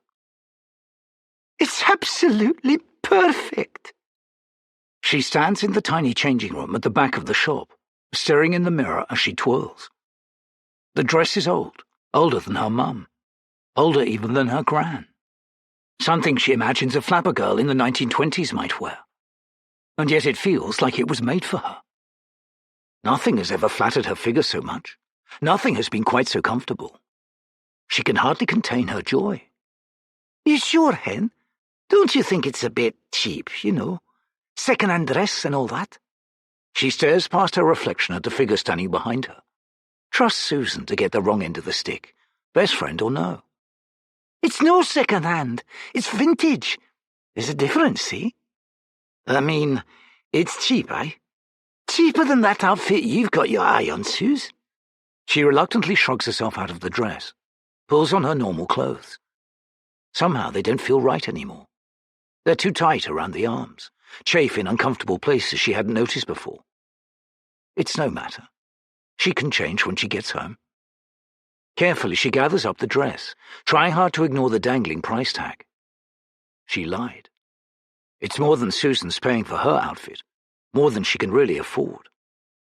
But hey, that's what credit cards were invented for, right? What have we got here, Bob? Sounded pretty awful when Control called me. Detective Chief Inspector Tony McLean stood at the open doorway of an unassuming suburban terrace house and watched as a small army of forensic technicians came and went. Looks like a murder-suicide, sir. Possibly a domestic gone wrong. Detective Sergeant Grumpy Bob Laird had been waiting for him outside. Mr. and Mrs. Johnson. At least we think it's them. Neighbours called it in. Said there'd been a lot of shouting. Things been thrown at the wall. We sent a squad car round to have a word, and they found the front door open. Inside, well... He nodded his head once in the direction of the open door, said nothing else. Usually the one to bring a little gallows humour to help everyone through the trauma of investigating deaths. Grumpy Bob's unease suggested something terrible inside. It would have to be something utterly gruesome to be worse than the truck crash that had brought the city to a standstill earlier in the summer. McLean couldn't suppress the involuntary shudder that ran through him at the memory. 20 dead, and some had taken days to identify. He pushed aside the thought. That was done. Now he had this to deal with. I guess I'd better have a look then. The house had probably been built sometime in the 1960s and was surprisingly spacious inside. Not like the modern apartments going up all over Edinburgh, scarcely large enough to stun a kitten. McLean followed the clear path set out by the forensic team, through a wide hall and into a kitchen at the back of the house. The main focus of attention was beyond that, in a much more modern conservatory. At first, he thought the floor was made from dark-stained wood, but then he saw the chair, and the body sprawled in it, the details resolving themselves, piece by horrifying piece. She was young. That was the first thing he noticed. Her blonde hair splayed out from her head, as if blown by an invisible fan. Sightless eyes stared up at the sky through the glass of the conservatory roof, but no amount of sun could tan the terrible paleness of her skin. It contrasted horribly with the ruddy brown mess that spilled out over her once white blouse, slicked her frayed jeans, and covered the cheap laminate flooring all around her. It never ceased to amaze him how much blood was in a person, how far it could go. "Pathologist been?" McLean asked of a passing technician. She was holding a camera and treading very carefully in her attempts to record the scene. "Upstairs, sir, with the husband." "Thanks." He backtracked gratefully out, then followed the sound of voices up the stairs and into a large bedroom. It looked like a hurricane had swept through, turning furniture upside down, knocking pictures askew, breaking the mirrored doors on a built-in wardrobe, and scattering clothes everywhere. It had also picked up a man and thrown him bodily at the wall, if the mess above him was anything to go by. He lay on the bed, broken and twisted, dark bloody holes where his eyes had been, a ragged gaping mess, all that was left of his throat. Crimson stained the sheets and duvet, all but obscuring a yellow floral pattern that only made the scene worse. "Thought you might appear soon, Tony." Angus Cadwallader, city pathologist, stood up from beside the body, knees popping in protest. "What's the story?" "Looks like he was attacked by a wild animal."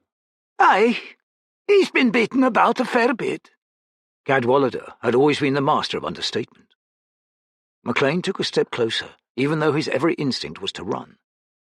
"I take it he bled out from that." He pointed at the man's ruined neck. "Looks like it, given the amount of blood and where it's gone. I reckon it's the same knife as cut the wifey downstairs." Cadwallader let out a long sigh quite at odds with his normally cheery demeanour. "We'll confirm it at autopsy, but I'm fairly sure she killed him, then turned the knife on herself." McLean looked around the room again, trying to wind back time and see the events as they had unfolded. "She's just a wee slip of a thing, Angus. How could she do all this?" The pathologist shrugged. "That's your job, Tony, not mine. And I can't say I envy you." "They were such a lovely couple. Always a kind word when you saw them. Never any bother, really. Until last night." McLean glanced briefly past the two people, sitting on the sofa, through the window to the street beyond. Thomas and Bethany Ackroyd held each other's hands, as if they were newly in love, although from what he had gathered so far, the two of them had been married almost 40 years, and spent the best part of that living in this house, just a thin wall away from where Peter and Mary Johnson had met their grisly ends. Outside, a couple of TV news fans had arrived already, ghouls circling around the tragedy. He'd have to see about making sure they didn't start harassing his key witnesses. "You called the emergency number at 10:48 last night." Grumpy Bob consulted his notebook as he spoke. "Said there was screaming, sounds of things being thrown about. Had there ever been any other incidents like that?" Thomas Ackroyd shook his head. "Not in all the years they've been there. Must be, what, almost 3 now." "And did you know them well?" "Aye, well, I thought so, but this. And nothing changed recently. Either of them had a new job, perhaps. Or were they expecting a baby? McLean tried not to think about the young woman he had seen in the conservatory, imagining her alive and happy. It wasn't easy. Mary couldn't have children. It was the first time Bethany Ackroyd had spoken since McLean and Grumpy Bob had knocked on the front door. She wasn't upset about it or anything, and Pete never mentioned it at all. There was that wedding they went to, though. Remember? What was it, 3 months ago? Pete was a bit quiet for a while after that. Thomas Ackroyd frowned as if the memory were too strange to accept. Quiet was the exact opposite of what McLean wanted to hear, but it was a start. You don't happen to know whose wedding it was? Family? Friend? A friend of Mary's, Bethany Ackroyd said. Close friend, I think. She was very excited about it. Had a lovely dress picked out, too. She was so pleased with it. Came round wearing it and showed me. Said she'd found it in a vintage clothes shop. Is that unusual? McLean asked. For her to come round like that, I mean. Oh, no. Mary was always popping in for a cup of tea, or I'd go round there. She worked from home mostly, and I'm retired. Bethany Ackroyd paused a moment, as if considering her words. It was a bit strange, though, now I think about it. She was very happy with the dress, I could tell. But it was meant to be for the wedding. Only she wore it round the house for days before that. And afterwards, too. Almost like she didn't want to take it off. McLean wasn't sure how relevant that was, although the body, he was going to find it hard to forget, wore a blood-stained blouse and jeans. Not the kind of dress he might put on for a friend's wedding. She wasn't wearing it yesterday, he said. No, that was the thing. I remember Pete telling me now. Thomas Ackroyd leaned forward in his chair, arms on his knees, and wrinkled old hands held together almost in prayer. He took it away to be cleaned. At least that's what he told Mary. He said to me he was taking it back to the vintage clothes shop before she wore it out completely. And when was this? McLean asked. Not that it was enough to warrant a murder-suicide. Thomas Ackroyd paused a while before answering, his old face creasing with thought. Wasn't all that long ago, now I think about it, he said. Do you know, it might have been the last time I spoke to him. You got any further with that murder-suicide? Another day, and McLean had been walking to the canteen in search of tea, possibly cake, but the open door to one of the unused offices had caught his attention. Grumpy Bob sat at a desk inside, staring at a computer that was almost as old as he was. He rubbed at his eyes before looking up at the detective chief inspector. Still waiting on the pathology and forensics report, sir. Thought I'd do a bit of background on the Johnsons. Record of violence, medical problems, that sort of thing. Any luck? Not really, no. Seemed to be a perfectly normal and happy couple. He worked in finance. She was a freelance virtual assistant, whatever that is. They don't have any money problems, no family history of instability. Nothing to suggest what happened would happen. What about family? We found any relatives yet? Aye. Mr. Johnson doesn't seem to have anyone, but Mrs. Johnson's sister lives in Manchester. She's on her way up to deal with it all. Looks like she's the one who'll be inheriting the lot, too. You don't think? Grumpy Bob shook his head. No, it's not motive. And there wasn't any evidence of a third person at the house that night. Something else is bothering me, though. Aye? McLean stepped further into the room and closed the door behind him. Aye.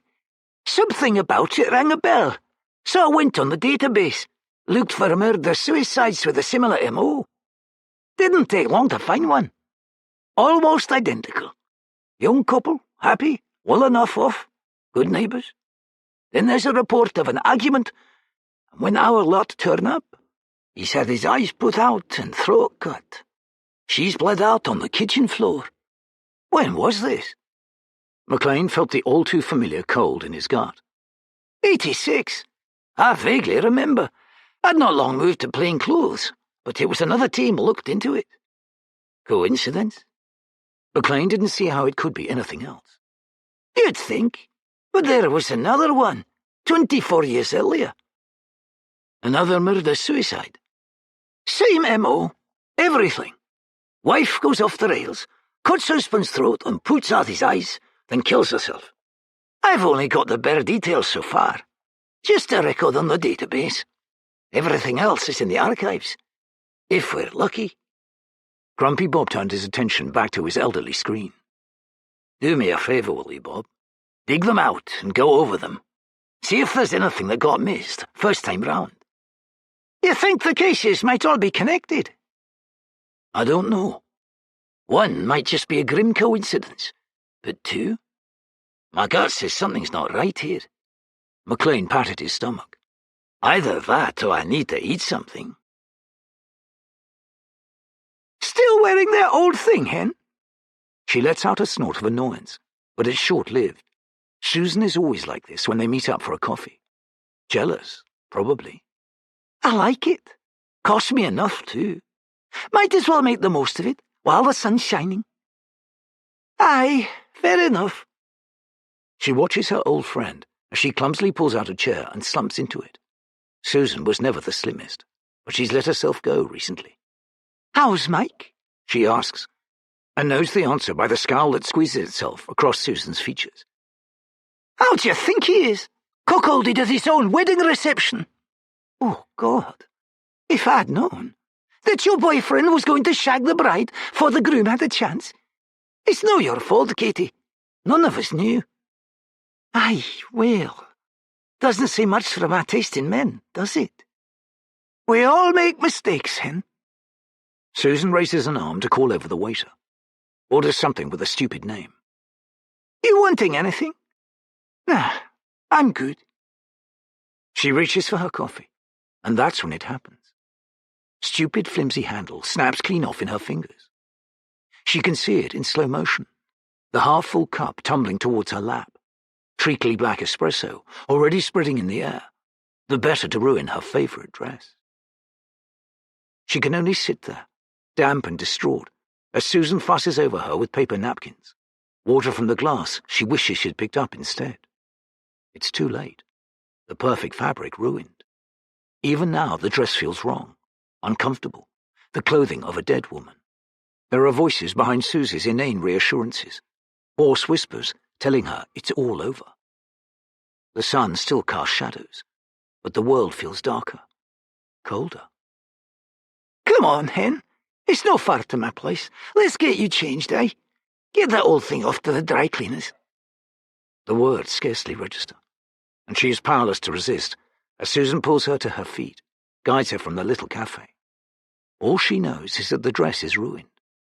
Her life is ruined. What has she done? Christ, this is depressing. McLean sat in his overlarge office on the 3rd floor, sifting through the endless paperwork that was the most tedious part of his job as a senior officer.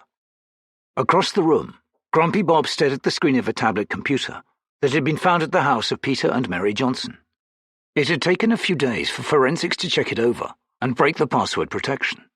Now they were going through the contents to try and establish something, anything, that might explain why Mary Johnson had so brutally murdered her husband, then opened up her own throat.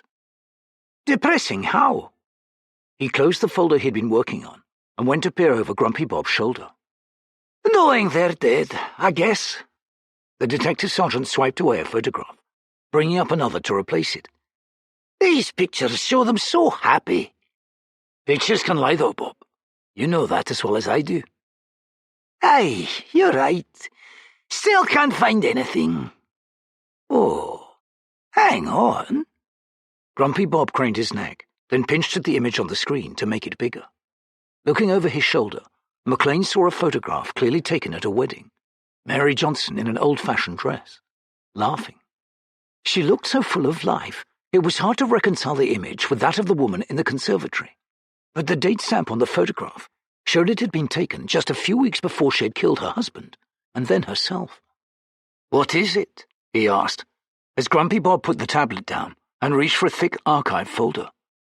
The detective sergeant said nothing, flicking through a bundle of reports, hand-typed on paper turned sepia with age. Eventually he came up with a selection of photographs, Black and white, but clear enough. This is Angela Pemberton, taken a few weeks before she murdered her husband, and then killed herself back in 1962. According to the file, this was an undeveloped roll of film in her husband's camera. McLean stared at the image, another young woman smiling at a joke. Then he picked up the tablet and held it alongside the photograph. The people were different, but the obvious joy and happiness of both occasions was the same, as was the dress worn by both women. It'll take a couple of days, but we should be able to shift this. They made things properly back in the day, didn't they? She stands at the corner in the dry cleaners, her head a whirl of noise and conflicting emotion. Susan's old sweatpants and hoodie make her feel like a character from one of those terrible daytime television shows. But the thought of being parted from her dress is worse. A couple of days? Can you not do it in an hour, like the sign says? The young man holds her dress gently, and that soothes her a little. It would be worse if it was another woman holding it. She couldn't have that. That's for shirts and the like, normal washes. This... He lifts the stained garment up as if it were a living person. This needs special care. Something about the way he says special is reassuring, but still her instinct is to grab the dress from him, run away. She can wear it at home, and nobody will see the coffee stain all down the front. But no, that's being silly. It's just a dress. She can do without it. At least for a little while. As quickly as you can, then. She gives the man a nervous smile. And be careful with it. Don't worry. It'll be like new. There's nothing in the inventory, sir. You want me to go through this lot? McLean looked at the stack of boxes, filled with neatly bagged items from the Johnsons' home. Everything had been collected, examined, catalogued. He knew that the team working on the house were meticulous, so if the inventory didn't list the dress, it wasn't there. I don't think there's much point. Is that everything, though? Detective Constable Janie Harrison consulted the printout, listing all the items taken, as if that would answer the question for her. Everything forensics thought worth looking at, aye? They stripped the bedroom and conservatory bare, since that's where the bodies were. Don't think there were clothes anywhere else. You know if people rent wedding outfits like that one? McLean held up the tablet with its photograph, even though Harrison had seen it before. I don't know, sir. Looks kind of old. There's plenty of outfits here, and it wasn't like she couldn't afford to buy a new one if she wanted. Second-hand, though, seems a bit cheap. Well, if you put it that way, aye. But some of that vintage stuff's worth a bomb. Much better made than most of the crap you can buy today, too. And fashion keeps them coming round. Something like that dress might have been popular 2 or 3 times since it was first made. Right enough. McLean stared at the photograph, then at the detective constable, a horrible thought forming in his mind. You seen Grumpy Bob recently? Think he's in the CID room, sir. You want me to find him? Aye, if you would, thanks. Then we'll see if you can find someone for me. When did it all start to go wrong?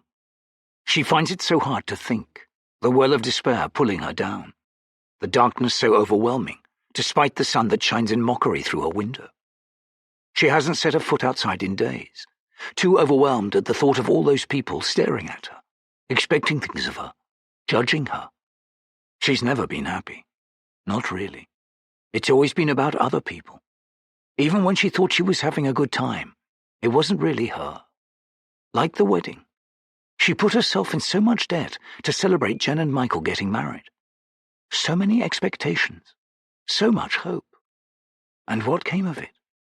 Single again. After wasted years living with a man who showed how little he cared for her and her friends by screwing the bride at the reception. The partner she brought to the party.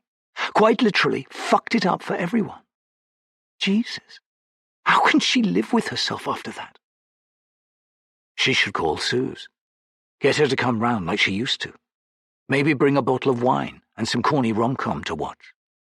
Except that Suze is Mike's friend, and it's all too terrible to think about. Suze will be better off without her. They'll all be better off without her.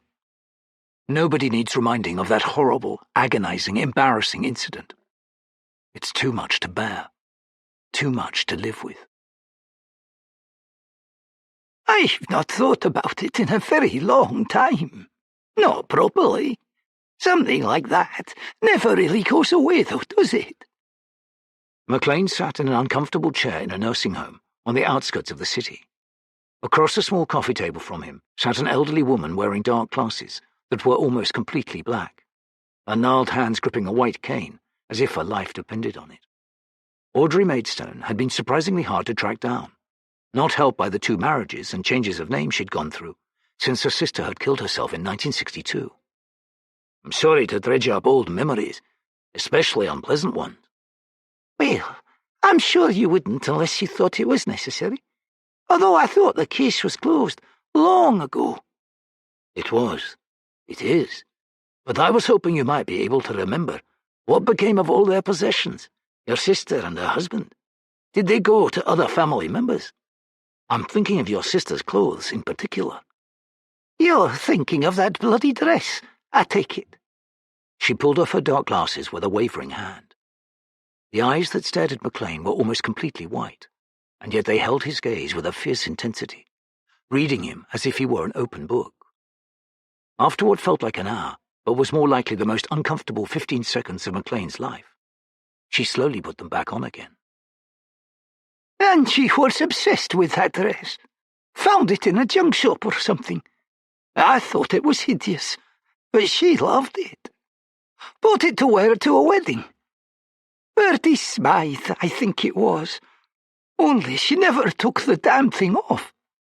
Every time I saw her, she was wearing it, and laughing her head off. Drove poor Derek round the bend. That's why it was so strange when she did what she did. If I'd guessed anyone would have gone off the deep end, it'd have been Derek. She wasn't wearing the dress when she was found. McLean had seen the photographs from the case archive, along with a report that told him it had been Audrey who had discovered the bodies. Do you know what became of it? There's the thing, Inspector. I remember it quite clearly. None of the family wanted mementos, as I'm sure you'll understand. Once you lot had closed the case, and we could get on with our lives, I sorted through all Angie's clothes and sent them off to a charity shop. But that dress wasn't with them. You're sure of that? Oh, quite sure. If it had been, I'd have burned the bloody thing. What do you suppose happened to it, then? I've no idea. Maybe Derek lost his temper and threw it away.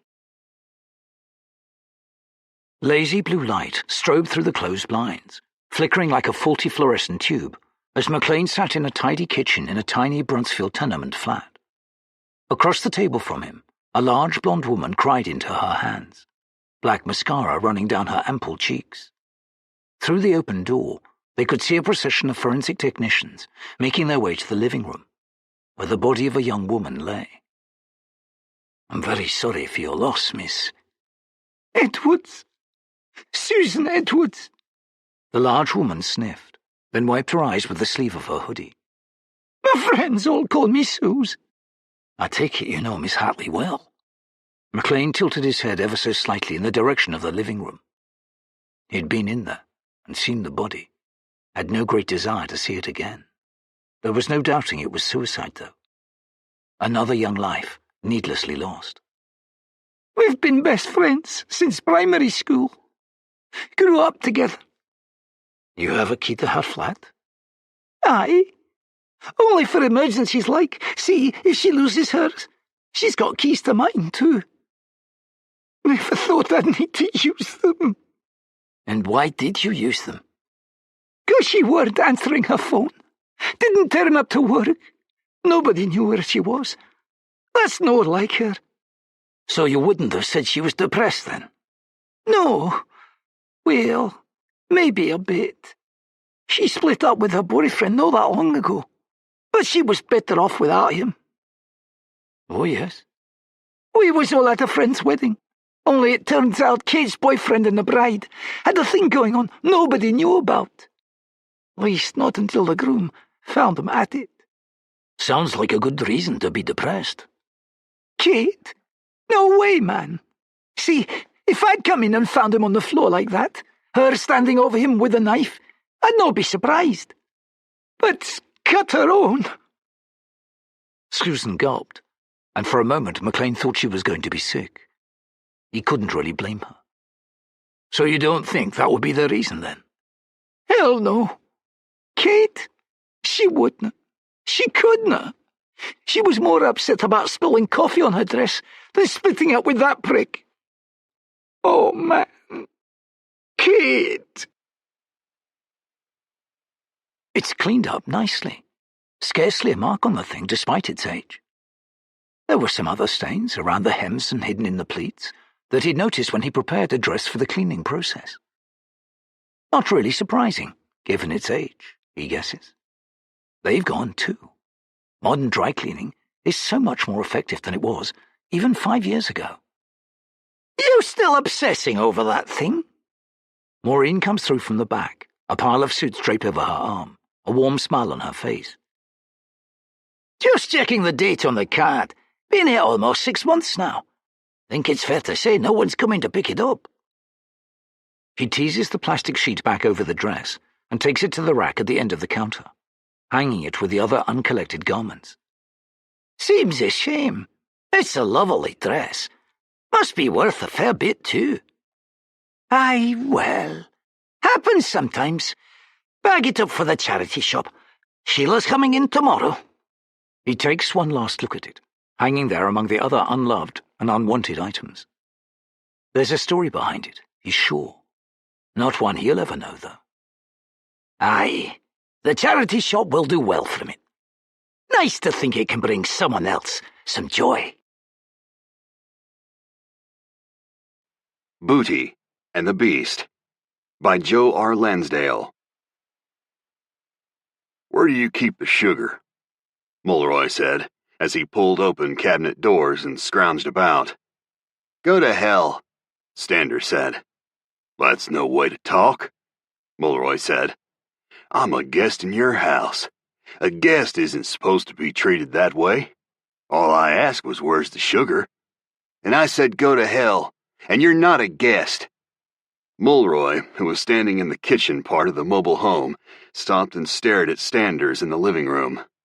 He had tied Standers' hands together and stretched them out so he could loop the remainder of the lamp cord around a doorknob.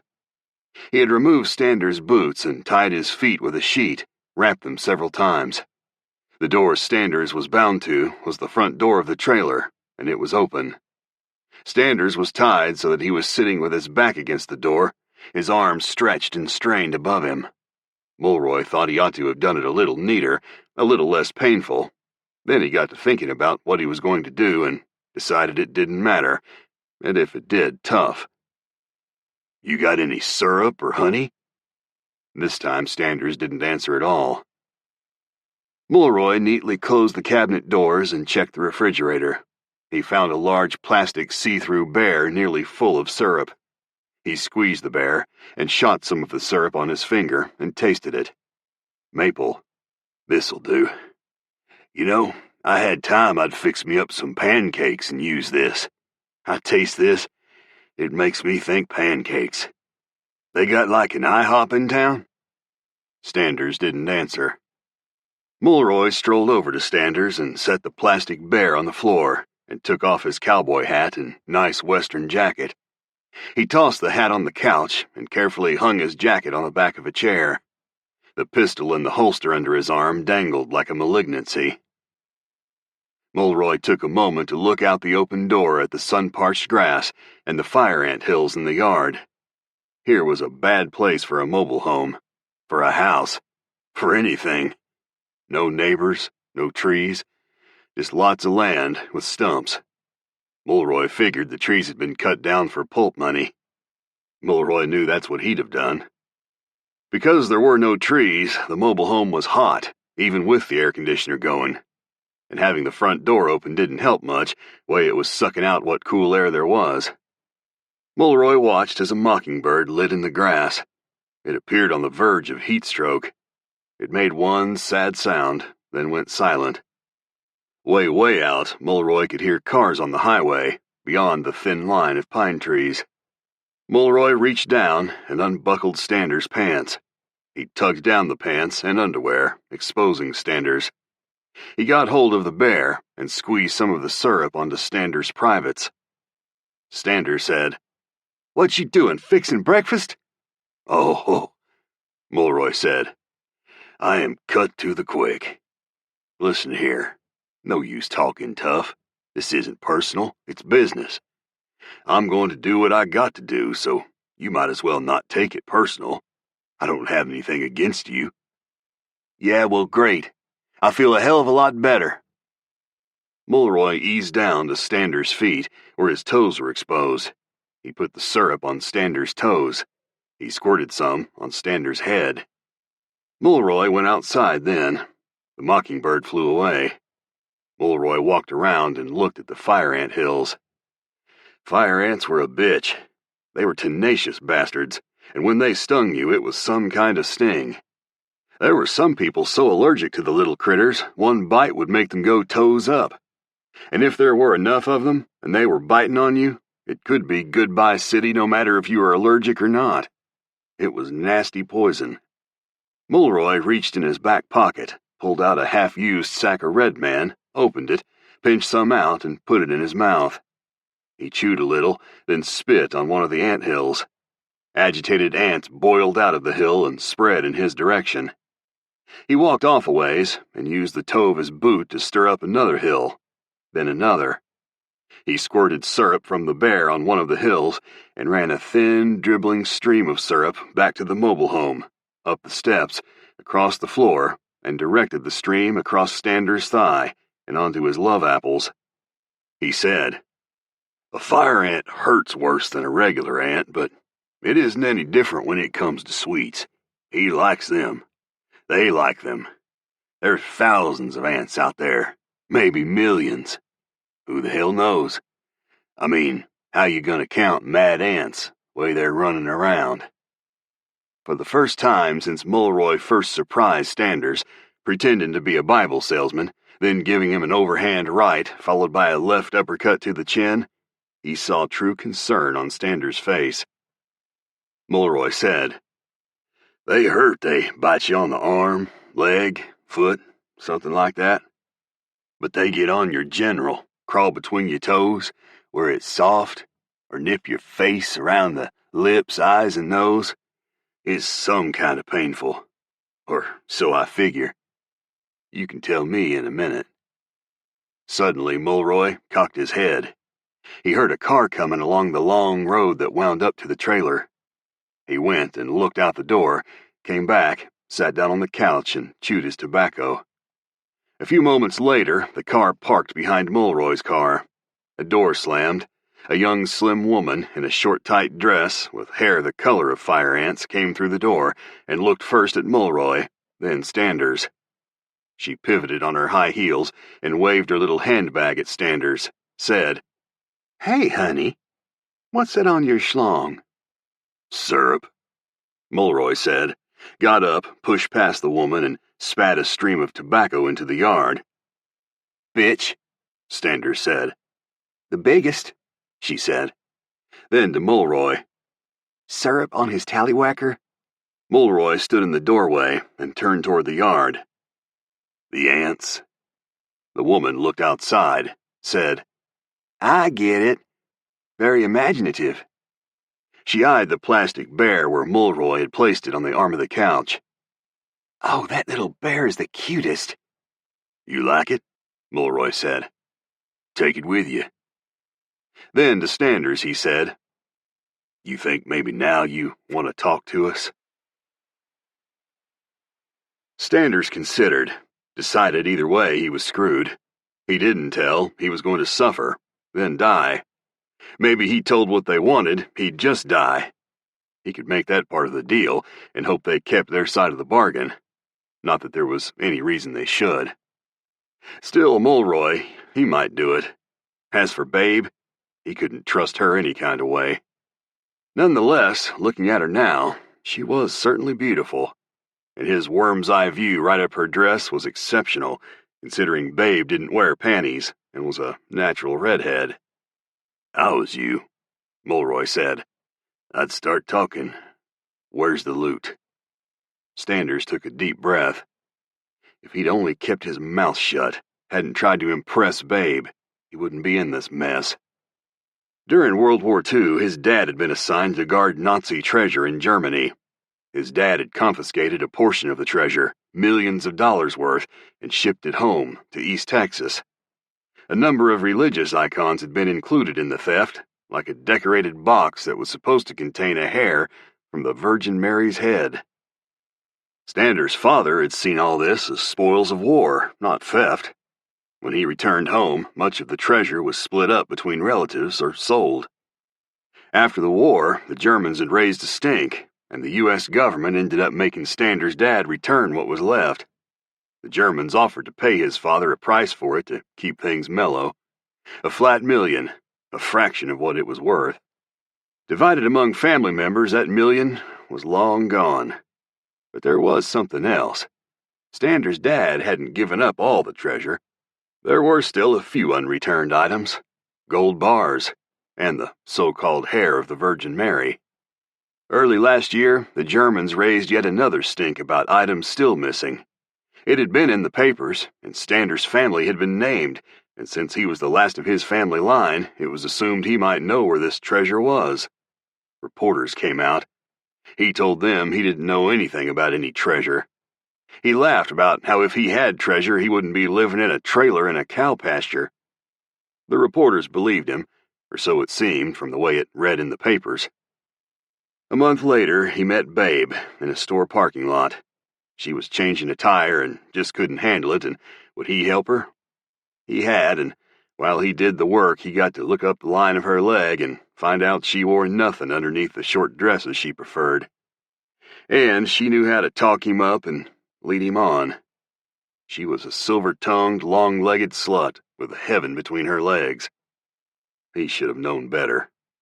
One night, after making love, Babe mentioned the stuff in the papers, and Standers, still high on flesh friction, feeling like a big man, admitted he had a large share of the money socked away in a foreign bank, and the rest, some gold bars, and the box containing the hair from the Virgin Mary, hidden away here, in East Texas.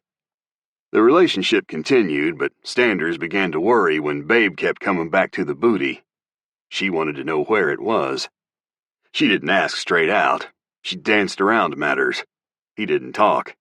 He'd been stupid enough. No use compounding the matter. She was after the money, and not him, and he felt like a jackass. He doubled up on the sex for a while, then sent her away. This morning, posing as a Bible salesman, Mulroy had shown up, clocked him, tied him up, introduced himself, and tried to get him to tell the whereabouts of the loot. When Babe came through the door, it all clicked in place. "I got a question," Standers said. "So do we," Mulroy said. "Where's the spoils? We don't even want the money you got in a foreign bank. Well, we want it, but that might be too much trouble. We'll settle for the other. What did you tell Babe it was? Gold bars and a cunt hair off the Virgin Mary? I just want to know." Standers continued. "Were you and Babe working together from the start?" Mulroy laughed. "She was on her own. But when she couldn't get what she wanted from you, she needed someone to provide some muscle." "So, you're just another one she's conned," Standers said. "No," Mulroy said. "You were conned. I'm a business partner. I'm not up for being conned. You wouldn't do that to me, would you, Babe?" Babe smiled. "Yeah, well, I guess you would," Mulroy said. "But I ain't gonna let you. You see, I know she's on the con. Knew it from the start. You didn't. Conning the marks is what I do for a living." "It was all bullshit," Standers said. "I just told her that to sound big. She gets you in bed, she makes your dick think it's the president. I was trying to keep that pussy coming is all. I had money, you think I'd be living like this?" If you were smart, you would, Mulroy said. I'm not smart, Stander said. I sell cars, and that's it. Man, Mulroy said, you tell that so good I almost believe it. Almost. Shit, I bet you could sell me an old Ford with a flat tire and missing transmission. Almost. Hey, let's do it like this. You give the location of the stuff, and we let you go, and we even send you a little of the money. You know? $10,000. Isn't much, but it beats what you might get. I think it's a pretty good deal, all things considered. Yeah, I'll wait at the mailbox for the 10,000, Stander said. That's a pretty hard one to believe, isn't it? Mulroy said. But you can't blame me for trying. Hell, I gotta go to the can. Watch him, babe. When Mulroy left the room, Stander said, Nice deal, huh? You and him get the loot, split it 50-50? Babe didn't say anything. She went over and sat on the couch.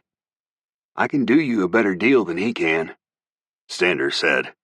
Get rid of him, and I'll show you the loot and split it 50-50.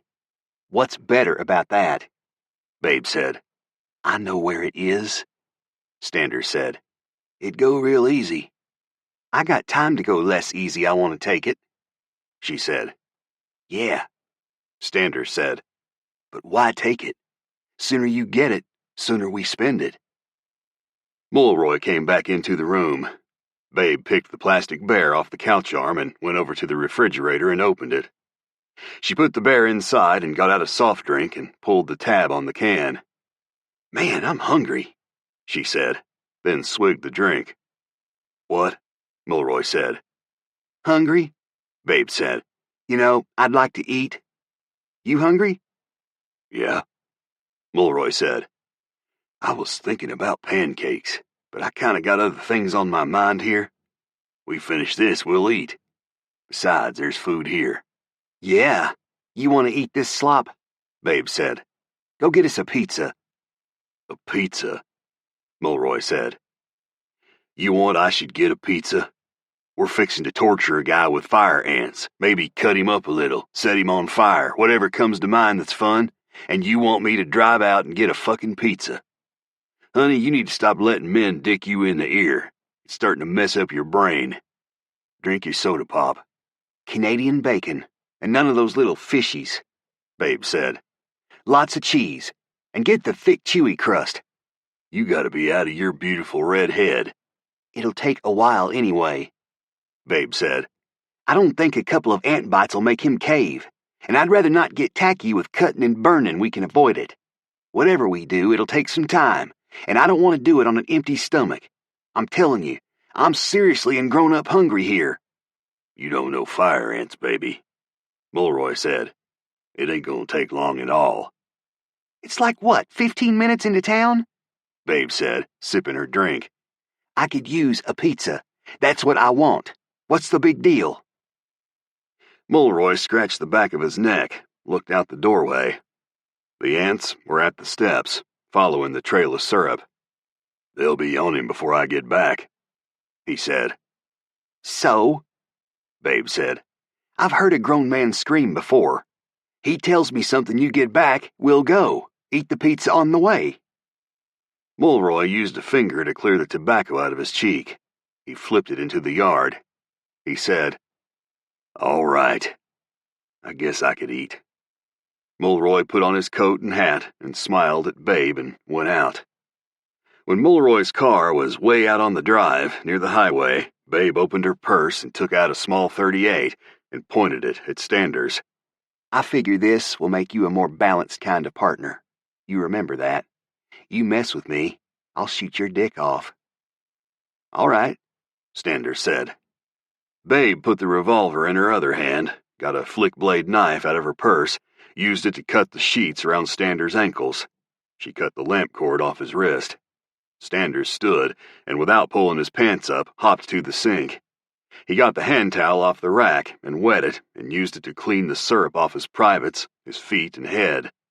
He pulled up his pants, got his socks, sat on the couch, and put his boots back on. We got to hurry, Babe said. Mulroy, he's got a temper. I seen him shoot a dog once for peeing on one of his hubcaps. Let me get my car keys, Standers said. We'll take my car, she said. You'll drive. They went outside, and she gave him the keys, and they drove off. As they drove onto the highway, Mulroy, who was parked behind a swath of trees, poked a new wad of tobacco into his mouth and massaged it with his teeth. Babe had sold out immediately, like he thought she would. Doing it this way, having them lead him to the treasure, was a hell of a lot better than sitting around in a hot trailer watching fire ants crawl on a man's balls. And this way, he didn't have to watch his back all the time. That Babe, what a kidder. She was so greedy, she thought he'd fall for that lame pizza gag. She'd been winning too long. She wasn't thinking enough moves ahead anymore. Mulroy rode well back of them, putting his car behind other cars when he could. He figured his other advantage was they weren't expecting him. He thought about the treasure and what he could do with it while he drove. Until Babe came along, he had been a private detective, doing nickel-and-dime divorces out of Tyler, taking pictures of people doing the naked horizontal mambo. It wasn't a lot of fun, and the little cons he pulled on the side, clever as they were bullshit money, hand to mouth. He made the score he wanted from all this. He'd go down to Mexico, buy him a place with a pool, rent some women, one for each day of the week, and each one with a different sexual skill, and maybe a couple who could cook. He was damn sure tired of his own cooking. He wanted to eat a lot and get fat and lay around and poke the senoritas. This all fell through. He thought he might try and be an evangelist or some kind of politician or a lawman with a regular check. Standers drove for a couple of hours, through 3 or 4 towns, and Mulroy followed.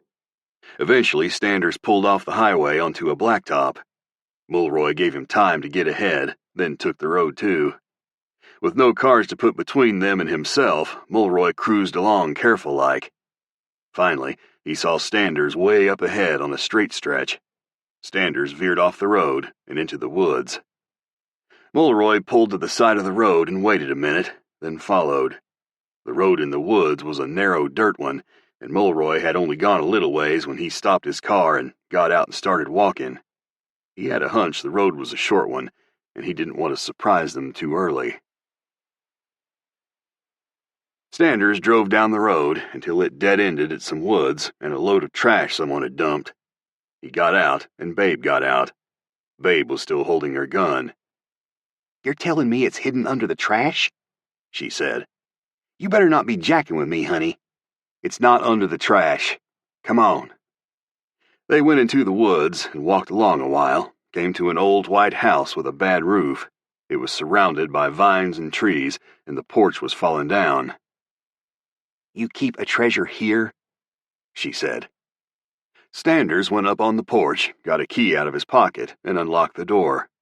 Inside, pigeons fluttered and went out holes in the windows and the roof. A snake darted into a hole in the floor. There were spiders and spider webs everywhere. The floor was dotted with rat turds. Standers went carefully across the floor and into a bedroom. Babe followed, holding her revolver at the ready. The room was better kept than the rest of the house. She could see where boards had been replaced in the floor. The ceiling was good here. There were no windows, just plyboard over the spots where they ought to be. There was a dust-covered desk, a bed with ratty covers, and an armchair covered in a faded flower print. Standers got down on his hands and knees, reached under the bed, and tugged diligently at a large suitcase. "It's under the bed?" Babe said. Standers opened the suitcase. There was a crowbar in it. He got the crowbar out. Babe said, "Watch yourself. I don't want you should try and hit me. It could mess up my makeup." Standers carried the crowbar to the closet, opened it. The closet was sound. There was a groove in the floor. Standers fitted the end of the crowbar into the groove and lifted. The flooring came up. Standers pulled the trapdoor out of the closet and put it on the floor. Babe came over for a look, careful to keep an eye on Standers and a tight grip on the gun. Where the floor had been was a large metal-lined box. Standers opened the box so she could see what was inside. What she saw inside made her breath snap out. Gold bars, and a shiny wooden box about the size of a box of cigars. "That's what's got the hair in it?" she asked. "That's what they say. Inside is another box with some glass in it. You can look through the glass and see the hair. Box was made by the Catholic Church to hold the hair. For all I know, it's an armpit hair off one of the popes. Who's to say? But it's worth money." "How much money?" "It depends on who you're dealing with. $1 million, $2 to $3 million, $25 million. Let's deal with that last guy. The fence won't give money like that.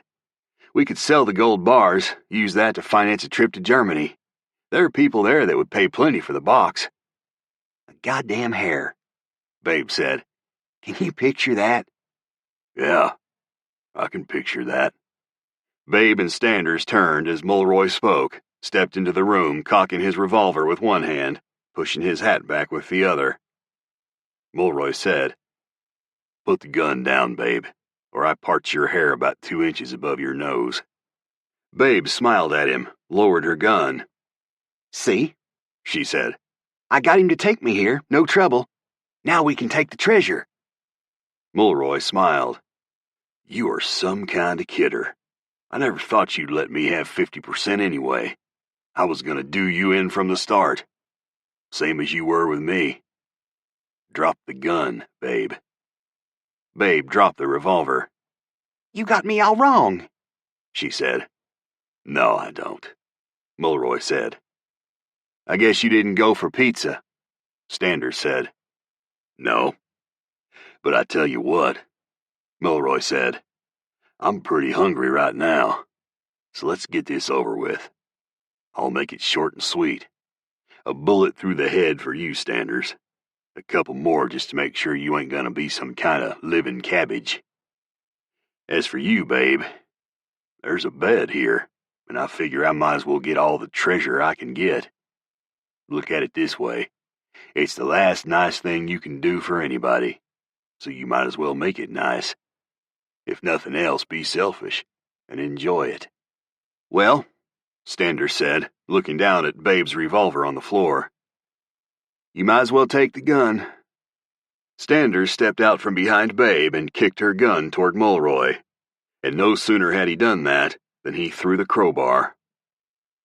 Mulroy looked down at the revolver sliding his way, then looked up. As he did, the crowbar hit him directly on the bridge of the nose and dropped him. He fell, unconscious, with his back against the wall.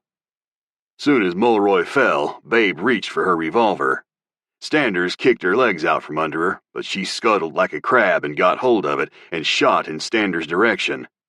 The shot missed, but it stopped Standers. Babe got up, pulled her dress down, and smiled. "Looks like I'm ahead." She turned suddenly and shot the unconscious Mulroy behind the ear.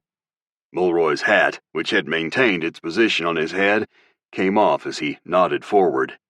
A wad of tobacco rolled over his lip and landed in his lap. Blood ran down his cheek and onto his nice western coat. Babe smiled again, spoke to Standers. "Now I just got you, and I need you to carry those bars out of here." Standers said, "Why should I help?" "'Cause I'll let you go." Standers snorted. "All right then, because I'll shoot you in the knees and leave you here if you don't. That way you go slow. Help me, I'll make it quick." "Damn, that's a tough choice." "Let's you and me finish up in a way you don't have to suffer, baby cakes." Standers nodded, said, "You promise to make it quick?" "Honey, it'll happen so fast you won't know it happened." "I can't take the strain," Standers said. He pointed to a room adjacent to the bedroom. "There's a wheelbarrow in there. It's the way I haul stuff out. I get that. We can make a few trips, get it over with. I don't like to think about dying for a long time. Let's just get it done." "Fine with me," Babe said. Standers started toward the other room. Babe said, "Hold on." She bent down and got Mulroy's gun. Now she had one in either hand. She waved Standers back against the wall and peeked in the room he had indicated. There was a wheelbarrow in there. "All right, let's do it," she said. Standers stepped quickly inside, and as Babe started to enter the room, he said sharply, "Don't step there." Babe held her foot in midair, and Standers slapped her closest gun arm down and grabbed it, slid behind her, and pinned her other arm. He slid his hands down and took the guns from her. He used his knee to shove her forward. She stumbled, and the floor cracked, and she went through and spun, and there was another crack, but it wasn't the floor. She screamed and moaned something awful. After a moment, she stopped bellowing and turned to Standers. She opened her mouth to speak, but nothing came out. Standers said, "What's the matter? Kinda run out of lies? There ain't nothing you can say would interest me. It's just a shame I have to kill a good-looking piece like you." "Please," she said, but Standers shot her in the face with Mulroy's gun, and she fell backwards, her broken leg still in the gap in the floor. Her other leg flew up and came down, and her heel hit the floor with a slap. Her dress hiked up and exposed her privates. "Not a bad way to remember you," Standers said. "It's the only part of you that wasn't a cheat." Standers took the box containing the hair out of the closet, put the closet back in shape, got the wheelbarrow, and used it to haul Babe, her purse, and the guns out of there, and through the woods to a pond his relatives had built 50 years ago. He dumped Babe beside the pond, went back for Mulroy, and dumped him beside her. He got Mulroy's car keys out of his pocket and Babe's keys out of her purse. Standers walked back to Babe's car and drove it to the edge of the pond, rolled down the windows a little, put her and Mulroy in the back seat with her purse and the guns. Then he put the car in neutral. He pushed it off in the water. It was a deep, dirty pond. The car went down quick. Standers waited at the shack until almost dark, then took the box containing the hair, walked back, found Mulroy's car, and drove it out of there. He stopped the car beside a dirt road about a mile from his house and wiped it clean with a handkerchief he found in the front seat. He got the box out of the car and walked back to his trailer. It was dark when he got there. The door was still open. He went inside, locked up, and set the box with the hair on the counter beside the sink. He opened the box and took out the smaller box and studied the hair through the smeary glass. He thought to himself, "What if this is the Virgin Mary's hair? It could even be an ass hair, but if it's the Virgin Mary's, well, it's the Virgin Mary's. And what if it's a dog hair? It'll still sell for the same. It was time to get rid of it." He would book a flight to Germany tomorrow, search out the right people, sell it, sock what he got from it away in his foreign bank account, come back and fence the gold bars, and sell all his land, except for the chunk with the house and pond on it. He'd fill the pond in himself with a rented backhoe and dozer, plant some trees on top of it, let it set, while he lived abroad. Simple, but a good plan, he thought. Standers drank a glass of water and took the box and lay down on the couch, snuggling it. He was exhausted. Fear of death did that to a fella. He closed his eyes and went to sleep immediately. A short time later, he awoke in pain. His whole body ached. He leaped up, dropping the box. He began to slap at his legs and chest, tear at his clothes.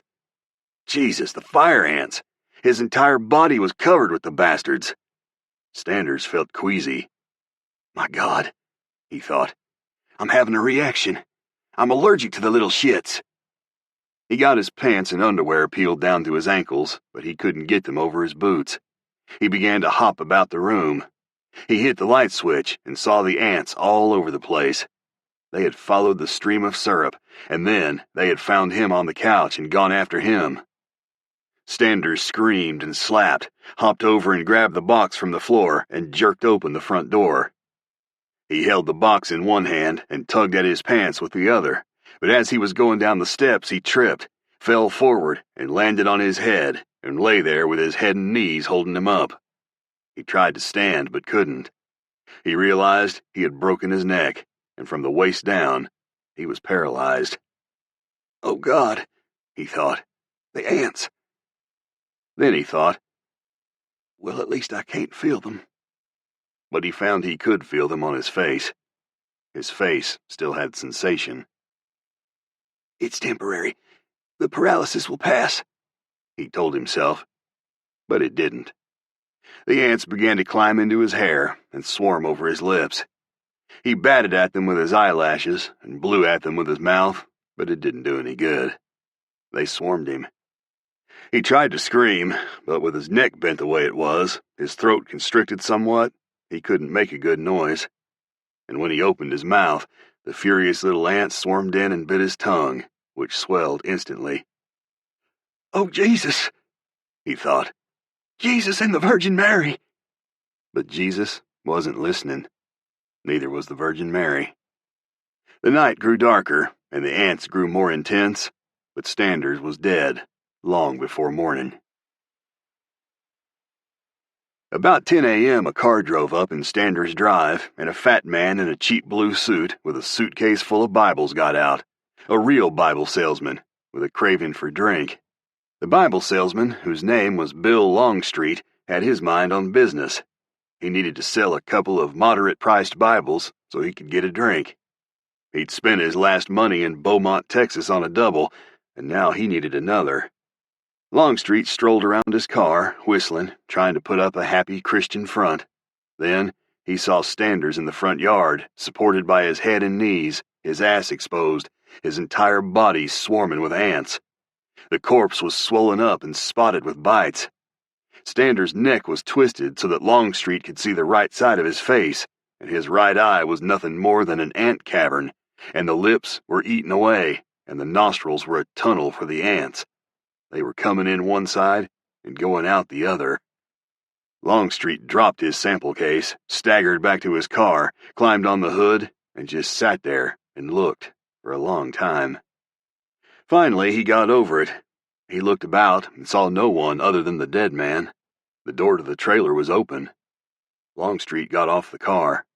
Watching for ants, he went as close as he had courage and yelled toward the open door a few times. No one came out. Longstreet licked his lips, eased over to Standers, and moving quickly, stomping his feet, he reached in Standers' back pocket and pulled out his wallet. Longstreet rushed back to his car and got up on the hood. He looked in the wallet. There were 2 $10 bills and a couple of ones. He took the money, folded it neatly, and put it in his coat pocket. He tossed the wallet back at Standers, got down off the car, and got his case and put it on the back seat. He got behind the wheel, was about to drive off, when he saw the little box near Standers' swollen hand. Longstreet sat for a moment, then got out, ran over, grabbed the box, and ran back to the car, beating the ants off as he went. He got behind the wheel, opened the box, and found another box with a little crude glass window fashioned into it. There was something small and dark and squiggly behind the glass. He wondered what it was. He knew a junk store bought stuff like this. He might get a couple bucks from the lady who ran it. He tossed it in the back seat, cranked up the car, and drove into town and had a drink. He had 2 drinks, then 3. It was nearly dark by the time he came out of the bar and wobbled out to his car. He started it up and drove out onto the highway, right in front of a speeding semi. The truck hit Longstreet's car and turned it into a horseshoe and sent it spinning across the road into a telephone pole. The car ricocheted off the pole, back onto the road, and the semi, which was slamming hard on its brakes, clipped it again. This time, Longstreet and his car went through a barbed wire fence and spun about in a pasture and stopped near a startled bull. The bull looked in the open car window and sniffed and went away. The semi-driver parked and got out and ran over and looked in the window himself. Longstreet's brains were all over the car, and his face had lost a lot of definition. His mouth was dripping bloody teeth. He had fallen with his head against an open Bible. Later, when he was hauled off, the Bible had to go with him. Blood had plastered it to the side of his head, and when the ambulance arrived, the blood had clotted, and the Bible was even better attached. The way it was on there, you would have thought it was some kind of bizarre growth Longstreet had been born with. Doctors at the hospital wouldn't mess with it. What was the point? Fucker was dead, and they didn't know him. At the funeral home, they hosed his head down with warm water and yanked the Bible off his face and threw it away. Later on, well after the funeral, Longstreet's widow inherited what was left of Longstreet's car, which she gave to the junkyard. She burned the Bibles and all of Longstreet's clothes. The box, with the little box in it, she opened and examined. She couldn't figure out what was behind the glass. She used a screwdriver to get the glass off, tweezers to pinch out the hair. She held the hair in the light, twisted it this way and that. She couldn't make out what it was. A bug leg, maybe? She tossed the hair in the commode and flushed it. She put the little box in the big box and threw it in the trash. Later yet, she collected quite a bit of insurance money from Longstreet's death. She bought herself a new car and some see-through panties and used the rest to finance her lover's plans to open a used car lot in downtown Beaumont. But it didn't work out. He used the money to finance himself, and she never saw him again. The New Lad by Paul Finch. Adam had always supposed the most important thing about being a policeman was behaving like one. Okay, that might sound profound. Hell, it might sound like the only thing you really needed to know. But now that he was in, so to speak, now that he was wearing the actual uniform, he wasn't at all sure what it meant. If he was honest, he was confident that he looked the part. He was a youngish guy, tall, with chiseled, handsome looks, or so he'd been told, and short, spiky hair that was totally in regulation. He was lean, but not thin, a physique ideally suited to the paramilitary look the job affected these days. Combat trousers, the duty belt adorned with its various bits of kit, the radio harness, the stab vest, the black padded anorak, with police stenciled across the back. He didn't have a mirror to check himself in, and theoretically he shouldn't need one. Everything fitted as it should. But when you were as new to the role as Adam was, you couldn't help wondering, am I right for it? Is this really me? Not that he'd ever expected his very first shift to maroon him for a whole night in a mobile command post out in the woods. He strode up and down the narrow interior, the soles of his boots clipping the worn linoleum floor, hands clamped behind his back. I'm alert, was the image he sought to project. It might be after 2 a.m, but I've got a job to do here, and I'm ready for anything. It was a pointless exercise, of course. Adam was alone, so there was no one to impress. His one job was to hold the fort, a task so simple at this time of night, in midweek, that even a brand-new constable could manage it. He occasionally had to step outside to check on the crime scene, but there was nothing going on at this ungodly hour. If anyone needed him, they'd call him on the radio. But that was unlikely to happen, the small device clipped to Adam's collar giving off nothing but a steady hiss of dead air. He might as well just sprawl in the chair next to the desk, or make himself another cup of coffee. He'd had several of those already, but the sticky jar of Nescafe contained enough granules to see him through till morning, and there was milk left in the fridge. Sit down, then. Put your boots up. Have another brew. No harm there at all, except that to Adam it would feel slovenly and unpolice-like. Not only that, if he relaxed, he might doze. And what would happen if some senior rank arrived? He walked up and down again, finally deciding to have another snoop around outside. The interior of the command post was heated, which made it warm even with the square skylight in the ceiling jammed open a couple of inches. But outside it was a different story. Adam zipped his anorak up, fitted his helmet in place, and pulled his gloves on before stepping out into the crisp autumn night. It was halfway through November, but the encircling wood was not damp. It was a deep, dry kind of chill, almost frosty, the sort that indicated winter was well on its way. Adam's vaporous breath plumed as he explored around the outside of the command post, feet crunching bracken when he got to the rear. He couldn't go much further, as thorns and thickets came up to the back in such density that there was barely room to slide past them. Everything looked to be in order, though. The command post was boldly marked with the distinctive Greater Manchester Police logo, but was little more to look at in truth than an overlarge and somewhat battered caravan with wire mesh over its single letterbox window. It was about 30 yards long and 10 yards wide, but there was less room inside than you'd expect. This had taken Adam by surprise on first entering a few hours ago, though the mystery was explained when he'd seen how much of its interior was taken up by cupboards and storage lockers, the bulk of them crammed with traffic cones, Visi flashes, police stop signs, and the like. In comparison, the living quarters, if that was what you called them, were Spartan. Apart from the desk and the chair, the coffee-making equipment and the fridge, and the complex-looking radio set on the wall, which Adam didn't dare touch, having already found the personal radio a difficult enough thing to work out, there was nothing of interest. Either way, it was a basic object, both inside and out. There wasn't much to attract thieves or vandals, so he hadn't expected anyone to be hanging around, looking to cause mischief. Satisfied with that, he walked out to the leaf-strewn road. It was deafeningly quiet, which was what he'd expected all the way out here. Springburn Wood was located almost exactly halfway between the former coal-mining townships of Tilsley and Lee, on the dividing line between two separate subdivisions, and that made it a 15-minute walk from the nearest bunch of houses. At one time, all this had been colliery spoil land, but nature had long ago reclaimed it. There were trees, bushes, even fishing ponds, footpaths and wildlife trails sneaked through it. Some local folk regarded it as a beauty spot, though it wouldn't have won a prize tonight.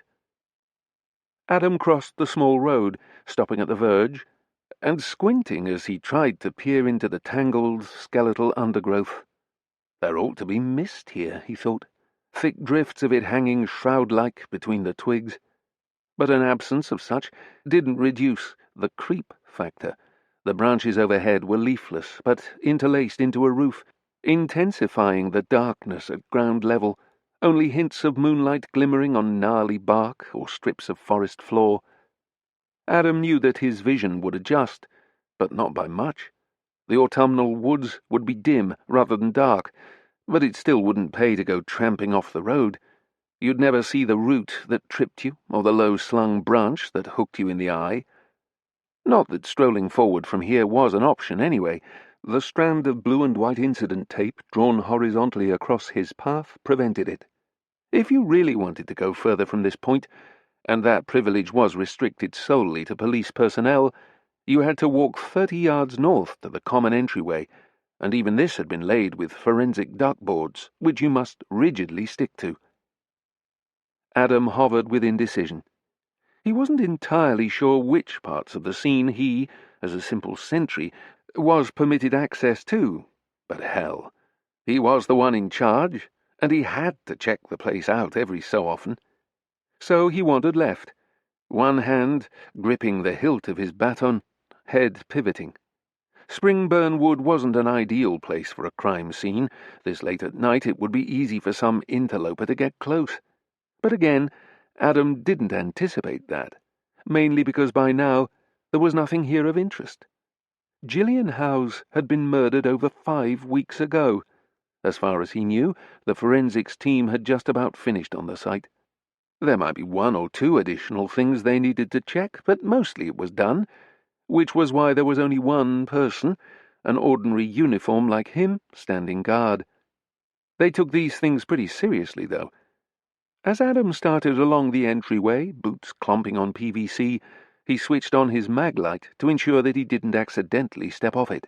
Thus far, he was only inside what they referred to as the outer cordon, but already his powerful torch shed light over numbered flags planted in the woodland floor on either side. A short distance in, the duckboards ended at a small forensics tent, the entrance to which was zip-locked closed. As far as he knew, this was the changing room, where detectives and SCIs gloved up and put on their coveralls and overshoes before entering the inner cordon, and after that, the actual murder scene. That area lay further away still, and was distinguishable by the squarish, boxy outline of the much larger forensics tent covering the place where the body had been found. Several dozen yards beyond that, vaguely discernible through the twisted naked branches, stood the infinitely taller and more ruined outline of Springburn Special Hospital. From this distance there wasn't much of it visible. It was an immense, monolithic structure, a stark, angular blot of darkness lowering among the trees, which more than hinted that the vast bulk of the old building, though gutted now and empty, remained intact. Adam regarded it coolly. Special Hospital. That was quite a name, given the place's history. He supposed it would have been funny if it hadn't been sad, the way the unlikely legends surrounding this drear edifice had suddenly dovetailed with reality. Formerly a facility for the criminally insane, Springburn Special Hospital had once provided confinement for men and women so mentally disabled that they'd never even faced trial for their crimes. But it had closed down 9 years ago after a scandal that shook the entire country. No one in the outside world had known what the conditions were like inside that place until an undercover reporter penetrated it and discovered a regime that was harsh beyond imagining, run by bullying, sadistic staff, several of whom would go on to be prosecuted, not just for physically assaulting their charges, but for sexually assaulting them too. With mass overcrowding, neglect, and brutality at every level, and living accommodation bereft of hygiene, the so-called hospital was later described by the local MP as a den of filth and hopelessness. When the story broke, the resulting uproar saw the institution closed and the patients removed to other facilities, such as the new state-of-the-art Woodhatch Centre, located not 20 miles from here, and regarded as one of the best and most modern in the UK. But alas, the sad tale wasn't over.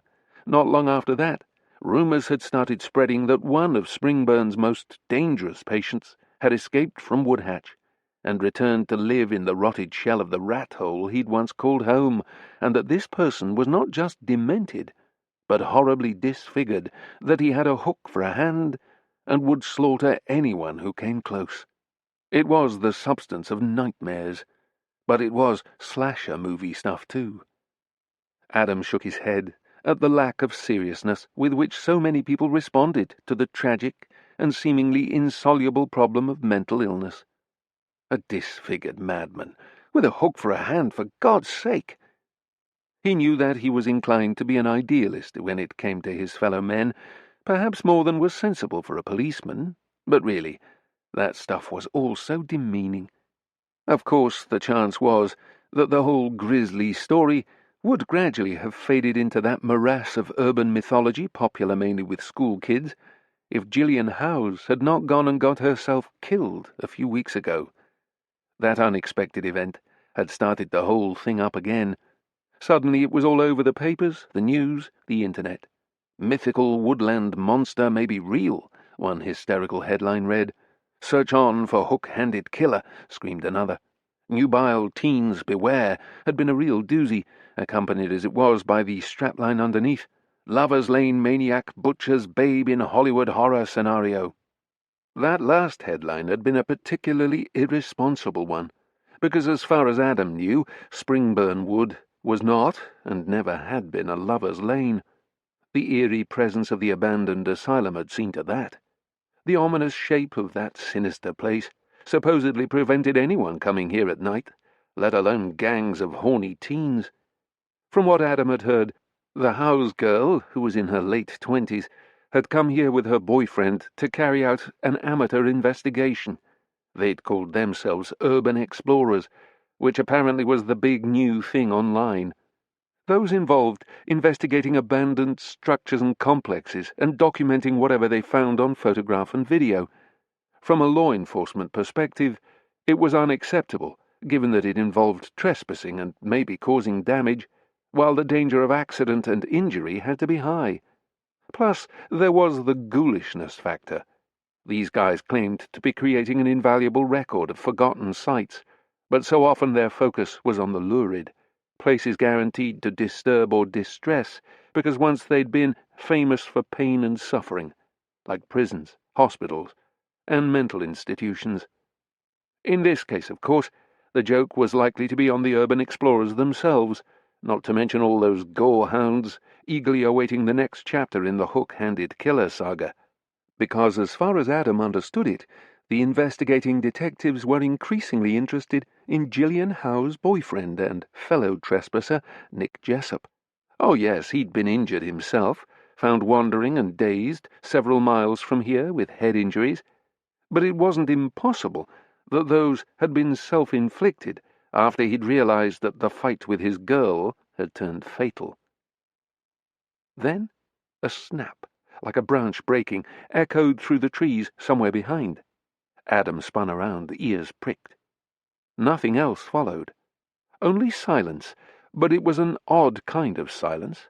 A hush, as if all the nocturnal creatures scurrying about their business out here had suddenly stopped what they were doing to listen. He headed back along the entryway, treading as softly as possible. When he reached the road, he glanced left. 30 yards off, the command post sat against the far verge, its pale bodywork dappled with moonlight. Its door stood ajar. Adam felt a pang of unease. He was sure that he hadn't left the door open, though on reflection there was no guarantee that he'd closed it firmly. It could have opened naturally, of its own accord, but in truth that didn't seem very likely. He hurried along the road, stopping once to listen.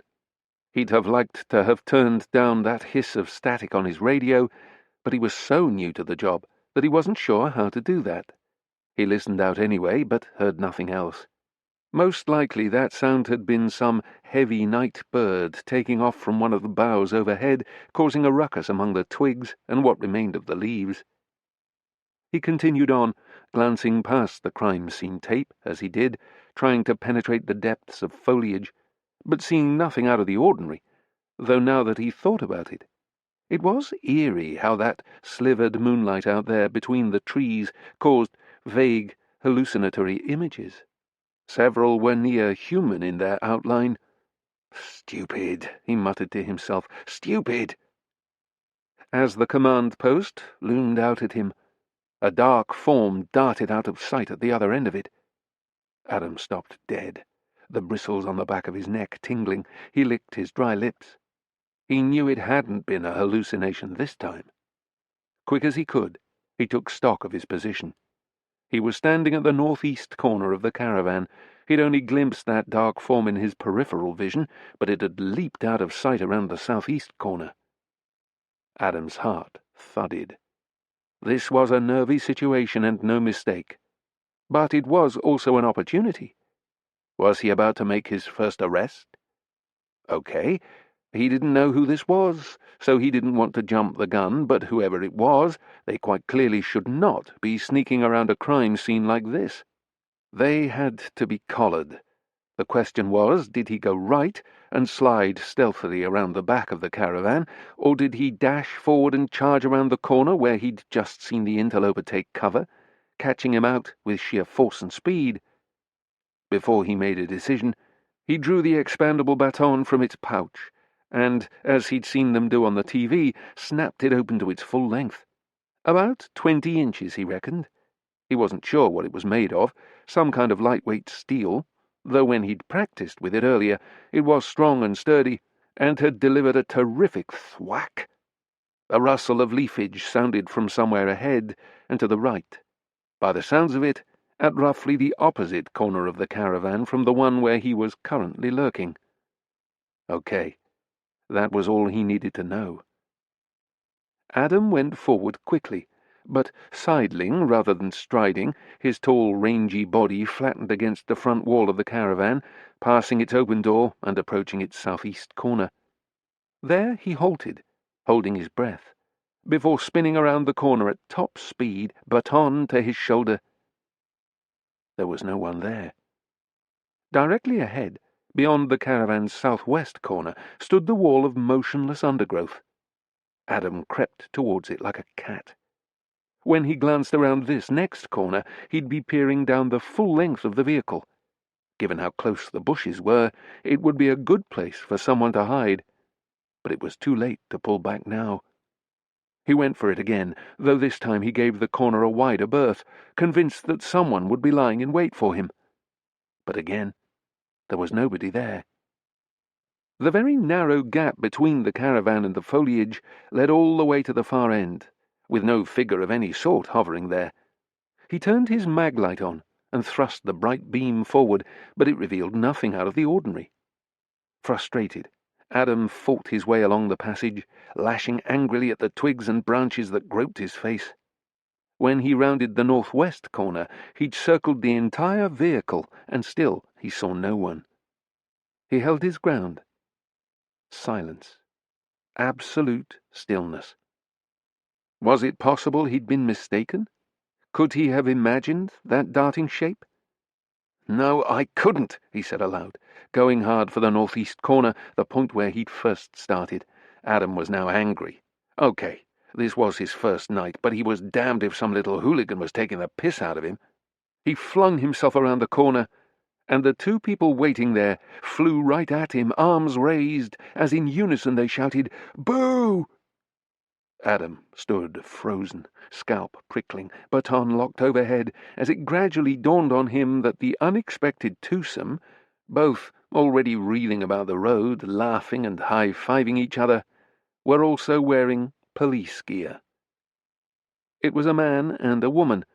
The man, who had red hair and a beard, had to knuckle at both eyes to remove tears of mirth. The woman shook her head, though her eyes were moist too. Slowly, stiffly, Adam lowered his baton. His cheeks burned as his lips crooked into a wry smile. He was humiliated, yes, but he was a policeman now, and this was the sort of nasty trick they played on each other. You had to go along with it. As he closed the weapon up and put it away, he noticed that about 60 yards along the road, a car with Battenberg flashes was parked in a patch of shadow. "Put the wind up, you did we?" Redbeard chuckled. Adam shrugged. "Sorry, pal. Just a joke." Redbeard still seemed amused by it, but made an effort to get himself together. "Bit spooky out here tonight, eh?" Adam surveyed them both. Redbeard was somewhere in his mid-30s, shortish and tubby, but the woman, who was a lot younger, not much more than 20, was rather cute. Slim and bright-eyed, with a nice smile, her lush brown hair tied at the back in a fetching bun. "What can I say?" Adam slotted his baton and mag-light back into their requisite pouches. "Yes." Redbeard offered a gloved hand. "Tony Mulrooney. Drive the area car on the east. This is Cassie Winters. You're the new lad on the west, I'm guessing?" Adam nodded and shook hands with both of them. "Do you want to go inside, Cass, love?" Mulrooney told his sidekick. "Make us all a coffee?" He glanced at Adam, a mischievous twinkle in his eye. "Don't worry, pal. I'm not being sexist. Cass is new too. I'm puppy-walking her, so she has to do everything I tell her. No point having a probie and barking yourself, as they say." P.C. Winters rolled her eyes as she stepped up into the caravan. Adam said nothing. He was still trembling from the fright they'd given him. "You okay?" Mulrooney asked. Adam shrugged again. "Sorry, it's my first night. Didn't know what to expect." "Nights can be a shock to the system if you're not used to 'em. Who's your tutor, Con, anyway? Dave Ellis, is it?" Yeah, Dave." Mulrooney nodded. "Dave usually has the new lads. Good bloke, though, eh?" "Yeah, great." Winters stuck her head back outside, focusing on Adam. "You having a coffee too, love?" "No, I've already had one, thanks." "Bloody hell, son," Mulrooney said, laughing. "You'll soon learn never to turn a brew down, not on nights." He indicated the open door. "Come on, after you." They entered the command post, which felt cramped with all three of them inside. "Oh, yes." Mulrooney plonked himself down in the chair. "Life doesn't get cosier than this, eh? Mind you, what a job to pull. Sat in here all night. You sneaked your iPad out with you, or your phone, so you can watch a movie?" Adam had just removed his helmet, and didn't at first realize that he was the one being spoken to. He'd also been stealing crafty looks at P.C. Winters, who was busying herself around the kettle. "Sorry, what? iPad?" He shook his head. "You really are new," Mulrooney said. "Still, I think the East are copping for this job tomorrow. Should free you up to do some proper bobbying." Winters handed her tutor his drink, which he relished with smacking lips. "When you're back on days, you'll get all the shoplifters and shit like that," she said, addressing Adam again. "I did for my first couple of months. They're easy jobs, but it'll get you up to speed." Adam said nothing, hoping this would prove to be true. Mulrooney loudly slurped his coffee, proclaiming it nectar, before glancing up, looking serious. "You've heard the new developments, I take it?" Adam shrugged. Mulrooney leaned forward. "You know the Serious Crimes Division had this lad, Nick Jessup, in the frame? For the murder, I mean?" Adam nodded. "Well, now they're not so sure. Looks like Woodhatch have misplaced someone after all." "Who?" Adam asked. "Dunno, but sounds like some loony escaped about 2 months back, and only now are they admitting to it. They were so sensitive, Woodhatch being the place and all, that they tried to find him on their own. Now they've had to put their hands up. Tell you, heads are going to roll, and not just this nutjob's victims." "And he's supposed to have attacked this urban explorer couple," Adam said. "Well, someone did, didn't they? Quite a coincidence if it wasn't him." "Didn't they search the hospital immediately after the attack?" Winters said, sipping her coffee. Mulrooney shrugged. "Yeah, but I think they were just paying lip service to the old legend. Tomorrow it'll be a bit more thorough." "Tomorrow?" Adam asked. "Yep." Mulrooney finished his drink with a swallow. "It's all going to kick off first thing in the morning. Massive search team coming, everything." Adam blew out an unsteady breath. "So, who am I looking out for tonight?" "No clue. Just make sure there's no one hanging round here who shouldn't be. If there is, get on the blower." Adam nodded, po-faced. P.C. Winters giggled. "You've really cheered him up, Tony." "Sorry, pal." Mulrooney tossed his paper cup in the bin and stood up. "But someone had to tell you, eh? Give Dave Ellis a rocket in the backside for leaving you on your own in a place like this when you're so new.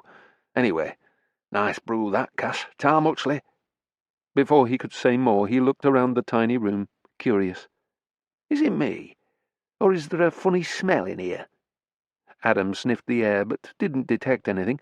P.C. Winters did the same, but looked unsure. Mulrooney wrinkled his nostrils. "Like someone's been in here who hasn't washed in a while." There was a brief silence, while they absorbed this and its possible implications. "For God's sake, Tony," Winters blurted, "haven't you scared this lad enough?" "No, I'm serious." Mulrooney made another show of sniffing. "For a minute, then." Adam shook his head. "I can't smell anything." Winters shrugged. "I thought there was something at first, maybe, but I've not got much of a sense of smell anyway. Is it not just the woods, rotting vegetation, stagnant ponds?" But Mulrooney had now fixed Adam with a beady gaze. "You didn't leave this station unmanned for too long, did you?" Adam felt his face redden. "I was just checking the crime scene." "Yeah, but how long did it take you?" "A couple of minutes. Nothing missing from in here, is there?" "There's nothing to take," Adam said.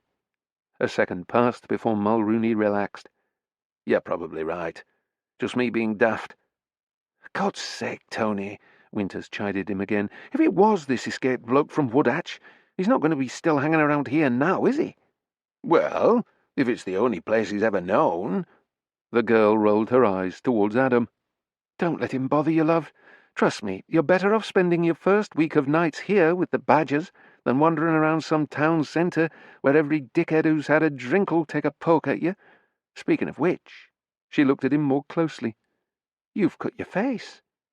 Adam felt at his cheek, and when his fingertips came away they were smeared red. "Fighting your way through those bushes at the back, I'm guessing," Winters said, directing this at Mulrooney in a tone of rebuke. "It was a joke," Mulrooney said defensively. "And he's taken it well, which is all part of being a decent bobby, isn't it, pal?" Adam forced a smile. He'd never liked being mocked, but he was sure he could get used to it if it was part and parcel of his new job. "We're off anyway," Mulrooney said. "Oh, Sergeant Pennyworth'll be popping round to see you." "Who's that?" Adam asked. "Our section sergeant," Winters said, "known as Iron Breeches. She's such a tartar. So, be sure everything's shipshape." "When can I expect her?"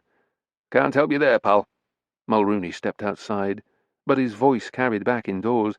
"Strictly speaking, it should be your own section, Sergeant, but Pennyworth's so bloody officious, she'll never miss a chance to chuck her weight around. She'll turn up when she feels like it. So like Cass says, be ready." Winters went out next, Adam following her. Mulrooney sniffed the air again as he stood on the road. "You know, it's faint, but there is a funny smell round here." "Give it a rest," Winters said. "This lad's got a difficult enough night as it is." Adam couldn't help liking the way she referred to him as a lad, even though he was probably older than she was by a good 10 years. It gave her an air of strength and confidence, which he'd always found a challenge in women, but which he also admired. He couldn't be doing with weak-kneed screamers, and she'd called him love, too, at least twice. He hadn't missed that, even if she'd meant it as a gesture of comradeship. "And don't be worried about what Tony's just said, either," Winters added. "Remember, we're only a radio call away." "Yeah, don't sweat it." Mulrooney zipped up his anorak as he edged off along the road. "We're covering the whole of the east, and the area car's got some speed under its bonnet. We can be back here in 2 or 3 minutes. It was reassuring to know that, Adam decided. But though this place was eerie and lonely, he didn't anticipate that he'd be calling them. It wasn't because he didn't believe the story about the hook-handed killer. Even though he didn't, it was because he was a policeman, not a security guard, and tonight was very important in that regard. It was his first one, so he didn't want to come over as a weakling. He had to make a good impression. Particularly on P.C. Winters, he told himself, as their patrol car pulled away, its tail lights vanishing amid the trees. He was working here now, admittedly on the west rather than the east, but as the two subdivisions abutted each other, he'd no doubt be seeing a lot more of her. He certainly didn't want her thinking he was the sort of bloke who'd call for help every time anything peculiar happened.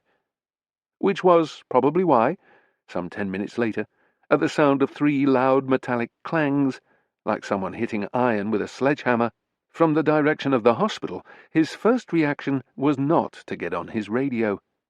Adam was back inside the command post at the time, trying not to lounge again, when he heard it. He all but jumped from the caravan, standing rigid on the road. No further sounds followed, but again this entire stretch of woodland seemed to have fallen into an eerie, listening hush. He stared towards the distant ruins. The caravan stood west of the hospital by several 100 yards, but Adam was certain that was the direction from which he'd heard the noises. He hadn't imagined it, so someone was definitely over there.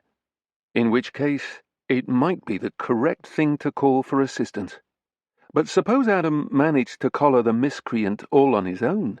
How cool would he appear in the eyes of P.C. Winters? If nothing else, he knew that he ought to go over there and look. It couldn't hurt, and it wasn't as if he didn't know his way, about 200 yards north of here, well beyond the outer cordon, a path diverted from the road and wove through numerous trees and thickets, at some points almost hidden from view, it was so deeply overhung by them, finally emerging alongside the hospital buildings. It was little known to outsiders, which meant there was a good chance, if you used it, that some non-local wouldn't even see you coming. Adam pondered this, and then went back inside to collect his helmet. When he came out again, he closed the caravan door and walked north, passing the common entryway and, a few dozen yards after that, the outer cordon and police vehicles only sign. It was discomforting to be trekking further and further from the crime scene, but Adam's confidence grew that he was doing the right thing. He wondered how P.C. Winters would respond when she learned that he'd investigated the spooky old building all by himself. He resisted the temptation to switch his maglite on as he stepped off the road and onto the path, even though the ground was now rutted and mulchy and covered with clumps of treacherous fungi, because he didn't want to announce that he was coming. Thus, for long minutes, he worked his way along the looping, meandering route, at times advancing through complete darkness, at others in moonlight again, albeit moonlight reduced to spectral gloom by the tangled vegetation. A more delicate soul would surely have been having second thoughts by now, but not Adam. He was fortunate, he supposed, in that bravery came naturally to him. At least he assumed it did. He'd rarely ever felt what others called fear. One reason why he'd always thought that he'd make an excellent policeman. Not that Springburn Special Hospital wouldn't test that belief. On the best occasions, these old asylums had never looked good. They might have given themselves genial names as part of the pretense that they were normal medical facilities, but the barred windows would always be a giveaway. Ditto the high walls and the electrical fences encircling their grounds. while the immense soullessness of the buildings themselves, everything so functional, so uniform, added immeasurably to that aura. Okay, they weren't Dracula's castle, but they were sufficiently bleak to imply that anyone entering here was going to have a cheerless time. And yes, that was on the best occasions. Now in a state of utter ruin, only vaguely visible in the midnight darkness, Springburn Hospital was every inch the horror movie myth. As Adam approached the end of the path, his progress was briefly blocked by a high mesh fence, which ran across in front. It was a safety precaution by the local authority, but no one had bothered maintaining it, and Adam already knew that, at this point, the two sections merely stood against each other, and were not fastened.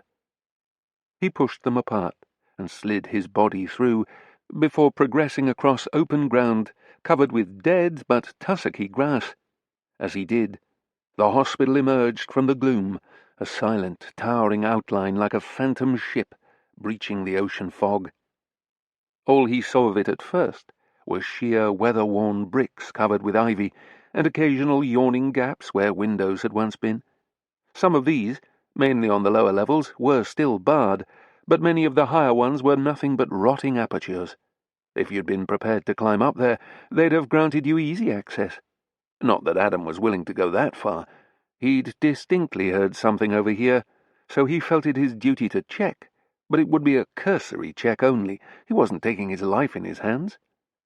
He walked forward, and a few yards further on, ducked under a single strip of blue and white incident tape left over from the first search of the premises.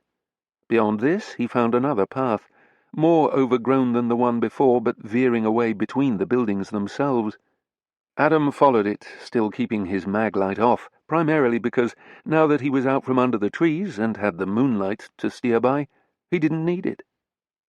Springburn Hospital might only have been closed for 9 years, but an awful lot of dereliction had occurred in that time. Desolate brick structures now reared on either side of him, coated with ivy, their pipework hanging loose, more blind gaps where windows had once been. One thing he didn't see many of were exits and entrances, though with Springburn's high-security status that was understandable. On this subject, it was noticeable that quite a few of the ground-level windows were not so much barred as heavily grilled, an extra-strength security measure no doubt, which meant that when everything else had rotted away, these still remained. Adam's gaze roved across them as he strolled, before he halted abruptly. For a split second, he thought he'd spotted someone looking out from behind one of those grills. It was impossible to be sure, but he played it back through his head and could have sworn that a white face had fleetingly peered out at him. Adam was unmoved by the story about the hook-handed killer. He knew it was nonsense, but he also knew what he'd just seen, and that no one else should be here. Realizing there was no longer any point in trying to mask his presence, he switched his mag-light on and waded through thorns until he reached the window in question. It might be at ground level, but the bottom of the frame was almost 6 feet in the air.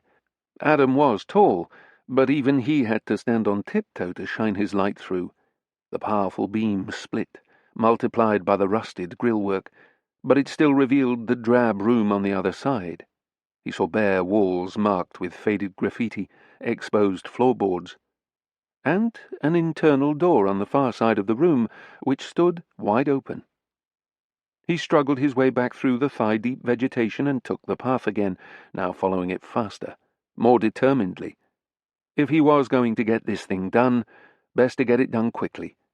He emerged into more open space, on the other side of which, perhaps 40 or 50 yards away, the lowering hulks of further silent buildings stood half-hidden amid the trees and darkness. Searching this whole place could take all night, but as it was only the building on his left where he thought he'd spotted someone, Adam turned that way first, walking along another path, finally coming to what had once been the building's main entrance. The 2 front doors had been boarded closed some time ago, but those boards had been torn away since, and the huge panels of floor-to-ceiling glass behind them smashed, leaving the place wide open. He entered without hesitation, stepping into a world of rank shadows, and almost immediately thought he heard something again. He swiveled where he stood, turning full circle. As his eyes attuned, he saw that he was in a kind of lobby, though it was so dilapidated that few recognizable fixtures or fittings remained. There was space in front of him where a reception desk might once have been situated, but nothing sat there now except a pile of broken, rotted timbers. The wall behind that was bare plaster, still displaying a pattern of squarish pale marks where posters had formerly been attached. He turned left, shining his maglite down a long, broad corridor. The torch illuminated 80 or so yards of empty passageway, though almost inevitably halfway along it there was an abandoned wheelchair. When he turned right, it was the same story, though this second passage was empty and puddled with green-tinted water. "You shouldn't be in here," he shouted. "I'm a policeman, and you need to leave." His voice echoed back from the deepest recesses of the abandoned hospital.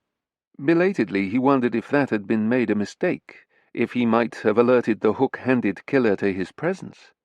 But then he shook his head and forced a laugh. Hardly. There was no such thing as the hook-handed killer.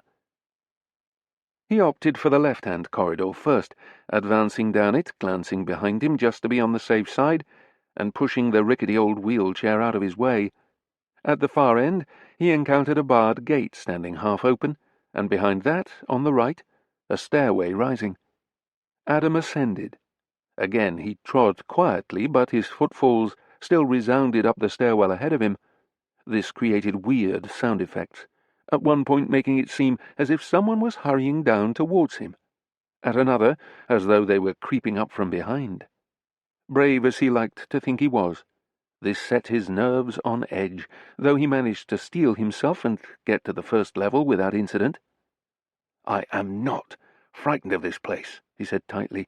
"I am the last person to be scared here. Okay, I saw someone, I heard them, but I know this is not the hook-handed killer. He isn't real. On top of that, I'm the law now. I can't just walk away. I won't walk away." The first level comprised a small landing and the gated entrance to a passage. This gate was barred and rusted too, but it also stood ajar. Beyond it, the passage dwindled off in a straight line, a succession of steel doors opening on the right, zebra striping it with moonlight. Adam warily jabbed his torchlight into each room as he passed. It was always the same: dank, empty cells, their hollow window frames clustered with ivy, their floorboards damp, their walls marked with scrawls of pathetic writing. Largely this was names and dates, cryptic symbols, and reams of incoherent gibberish. But there were also poems, prayers, and pleas for help, even thumbnail autobiographies left by people who'd evidently expected that they'd never come out of here alive. Halfway along the corridor, he heard a sound again, and spun backwards. Fleetingly, he thought he saw a person framed in the door at the farthest end, the one near the top of the stairs. But if they'd ever actually been there, they vanished in the blink of an eye. Another optical illusion? Or a ghost? The latter would be easily understandable. He moved on. In the next room but one, there was less ivy around the window, which allowed him an unrestricted view through the trees outside. Thanks to their mostly being leafless, and to his elevated position, he found that he had good vantage over a significant distance, which was why, about half a mile to the south of here, on the very edge of Springburn Wood, he spied the lights of several large vehicles juddering back and forth. It was a small lorry park, he recalled. On a cold, clear night like this, it was possible that the noises he'd heard had emanated from way over there, the crashes and bangs of shunting wagons echoing through the frigid air. The more Adam thought about that explanation, the more sense it made. It didn't explain the face he'd seen below, but perhaps that had simply been another ghost. He was now almost at the far end of the passage. In the last room there was a mattress and what looked like bedclothes improvised out of broadsheet newspapers and pieces of cardboard. Adam stepped into the room, but then heard another sound, this one undeniably originating from inside the building. He stiffened and listened and heard it again. A shuddering and grating, like heavy steel being shoved across stone. It was coming from downstairs, and yet was so loud that it reverberated through the entire structure. He moved out into the corridor and listened again. The sound fell silent, and the place was suddenly deathly quiet. He walked on to the end of the passage. Again, there was a barred gate standing open. On the other side, a stairway led both up and down. Still, there was no further sound, but Adam knew that he hadn't been mistaken. He descended. At the bottom, beyond a brick archway, was what looked as if it had once been a dining room. All across it his maglite detected the corroded nubs of screws protruding up from the concrete floor where tables had once been secured. Movement caught his eye, and he twirled around, driving his wedge of torchlight leftward. A bottle was rolling, not of its own accord, but as if someone had clouted it with a foot while they were passing. Adam advanced into the room, shining his light into every corner. There was evidence all over the place that vandals had once been here.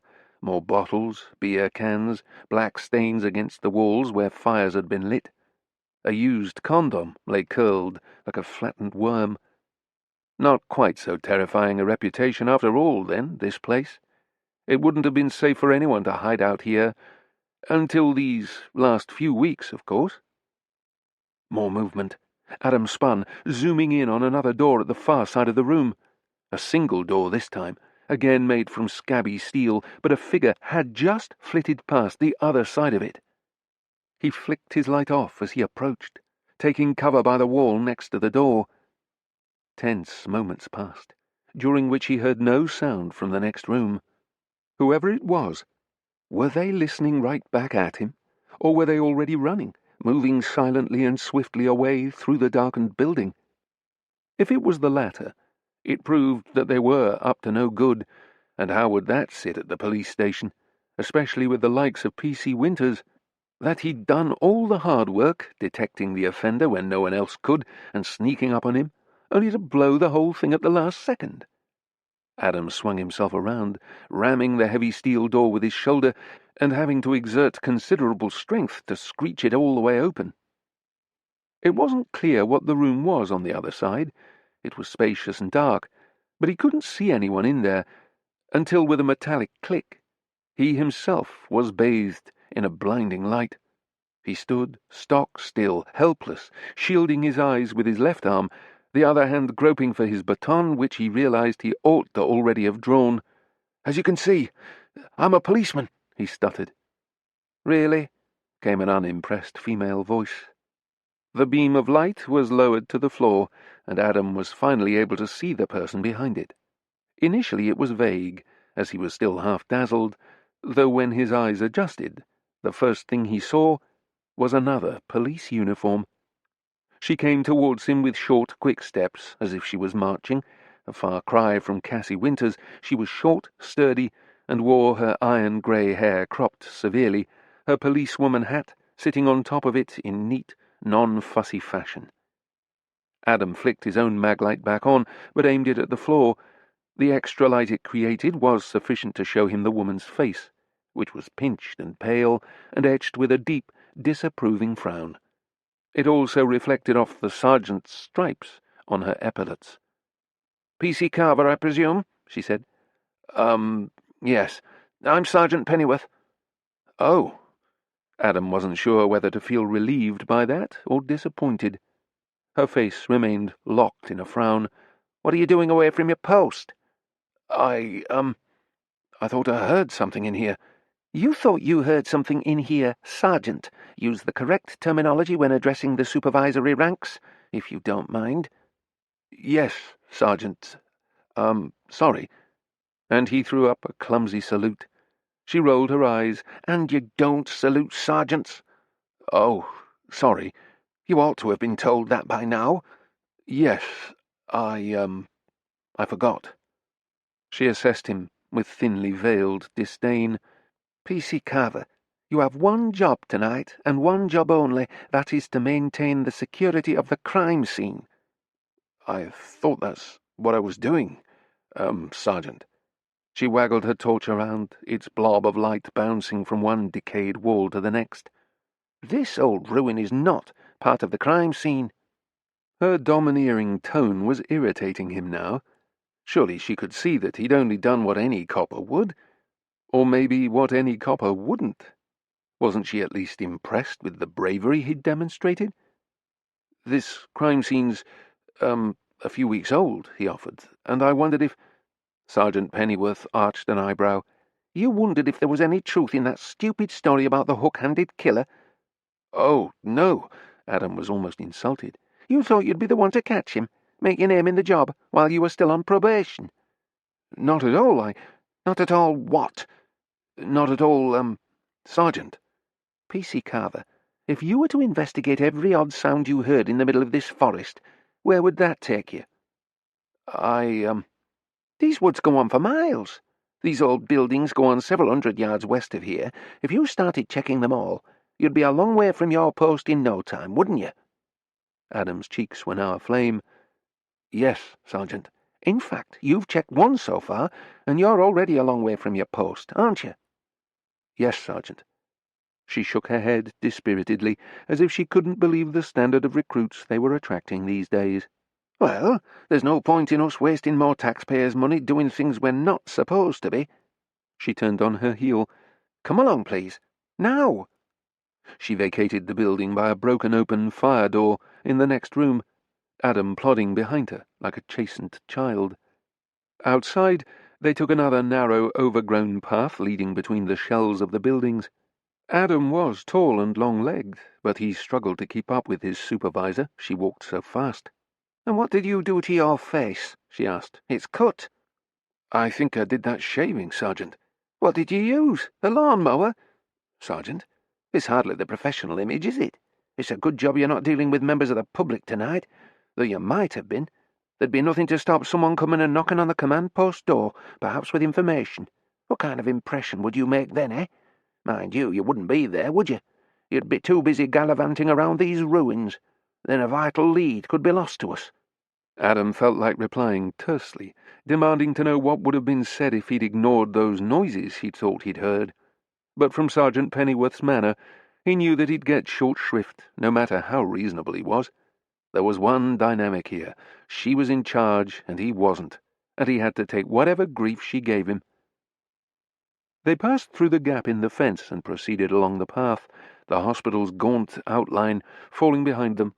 Adam had thought that only people as familiar with Springburn Wood as he was knew this route, but clearly he could add Sergeant Pennyworth to that number. Within a very short time, it seemed, they were back on the road, approaching the command post. No one else has been around to take it? Pennyworth asked. PC's, Mulrooney and Winters. I see. Her tone stiffened again. No doubt they stopped for a brew. Well, so long as they didn't dawdle too long. They arrived at the door to the caravan. I take it you logged them? Adam tried not to look as nonplussed as this question made him feel. I'm sorry? Yet again she looked exasperated. P.C. Carver, you were surely told that you were supposed to log everyone who visits this crime scene, both when they come in and when they go out? Her withering tone left him abashed, but also angry. He hadn't really done anything wrong, and yet she was making him out to be a complete idiot. They didn't go on to the actual crime scene, he said. Her eyes widened. I should think they damn well didn't. But they were still inside the outer cordon. Look, P.C. Carver, this is basic stuff. Everyone who comes here, you need to document. She chopped the air with her gloved right hand, adding emphasis. You can't make mistakes like that. I say again, it's about being professional. That's what you're supposed to be, at least, a professional, not some civilian who likes playing at uniform. Sighing exaggeratedly, she went inside the caravan. She was really enjoying this, Adam realized, as she no doubt always did. It was like a cat with a mouse. She had a smaller creature in her grasp and was determined to gain as much power and satisfaction as possible from the torment she inflicted. Frustrated that this seemed to be the story of his entire life, even now as a copper, he trooped in after her, taking off his helmet. Inside the caravan, Pennyworth took down a small booklet from the shelf above the coffee-making things and tossed it onto the desk. Then she sniffed. Curious smell, isn't there? It's the woods, I think, Sergeant. Dankness and that. She glanced at Adam sidelong. as if implying that it was somehow more likely to be his fault, before turning and picking up the empty kettle. While she did, he took the opportunity to grab the booklet and leaf through it. It was official GMP issue, its lined-headed pages filled in chronological order with the scribbled names of visitors to the crime scene, plus the dates and times of their arrival and departure. While Pennyworth took a fresh bottle of water from the fridge to refill the kettle, Adam dug a pen from his pocket, paused to think. He was pretty sure the full names of the two officers who'd visited earlier were PC's Tony Mulrooney and Cassie Winters, and began writing. "What on earth are you doing?" came Pennyworth's sharp voice. He glanced round at her, puzzled. "I'm making the record you asked for." She snatched the booklet off him and saw that he'd timed the entry to 30 minutes ago and had already half filled in Tony Mulrooney's details. Previously, she'd been irritated and condescending, putting on a kind of "it's understandable that you're thick, but it's still annoying" act. But now she seemed genuinely angry. "Were you planning to forge both their signatures?" she asked tautly. Oh. Adam was immediately furious at how dumb he must look. It was down to the visitors to sign themselves in and out, whereas his role, now that he looked at the booklet more closely, was clearly to countersign, in other words, to witness it. "Oh, for Christ's sake," she hissed. It's only paperwork." "Paperwork matters in the police, PC Carver, on which subject you've given the time of their arrival as 2:50 a.m. Is that correct? Or have you just guessed? I mean, suppose they were doing another job at the time. That would put them in two places at once." Adam was tongue-tied, not least because, as well as being embarrassed, he felt increasingly enraged. She was being totally unfair.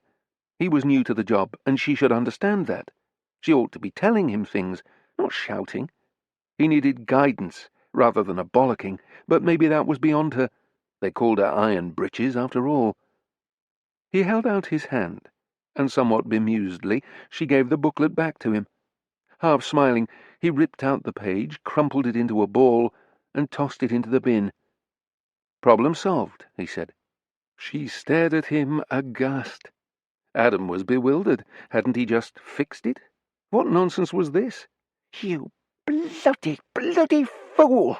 she whispered harshly. "These pages are audited." She snatched the book back and indicated the header on the next page. In its top right-hand corner, a coded number had been stenciled. "If one of these pages goes missing, someone, perhaps even the SIO, will wonder why." She leaned so far forward that she invaded Adam's personal space. Her eyes were steel pins as they bored into him. "And even if he doesn't, we could still have a problem. Suppose someone gets charged with murder based on evidence not yet recovered from the scene, and the defence finds out that a page in the visitor log is missing. That will mean someone was here, on the scene, who's not been accounted for. I surely don't need to tell you what will happen then." Adam's cheeks burned at the full realization of what he'd done. Hurriedly, he rooted in the bin, digging out the scrunched page. He made a brave effort to flatten it out on the desktop, but his hands were quivering too much. "This is a great start to your new career," Pennyworth said acidly.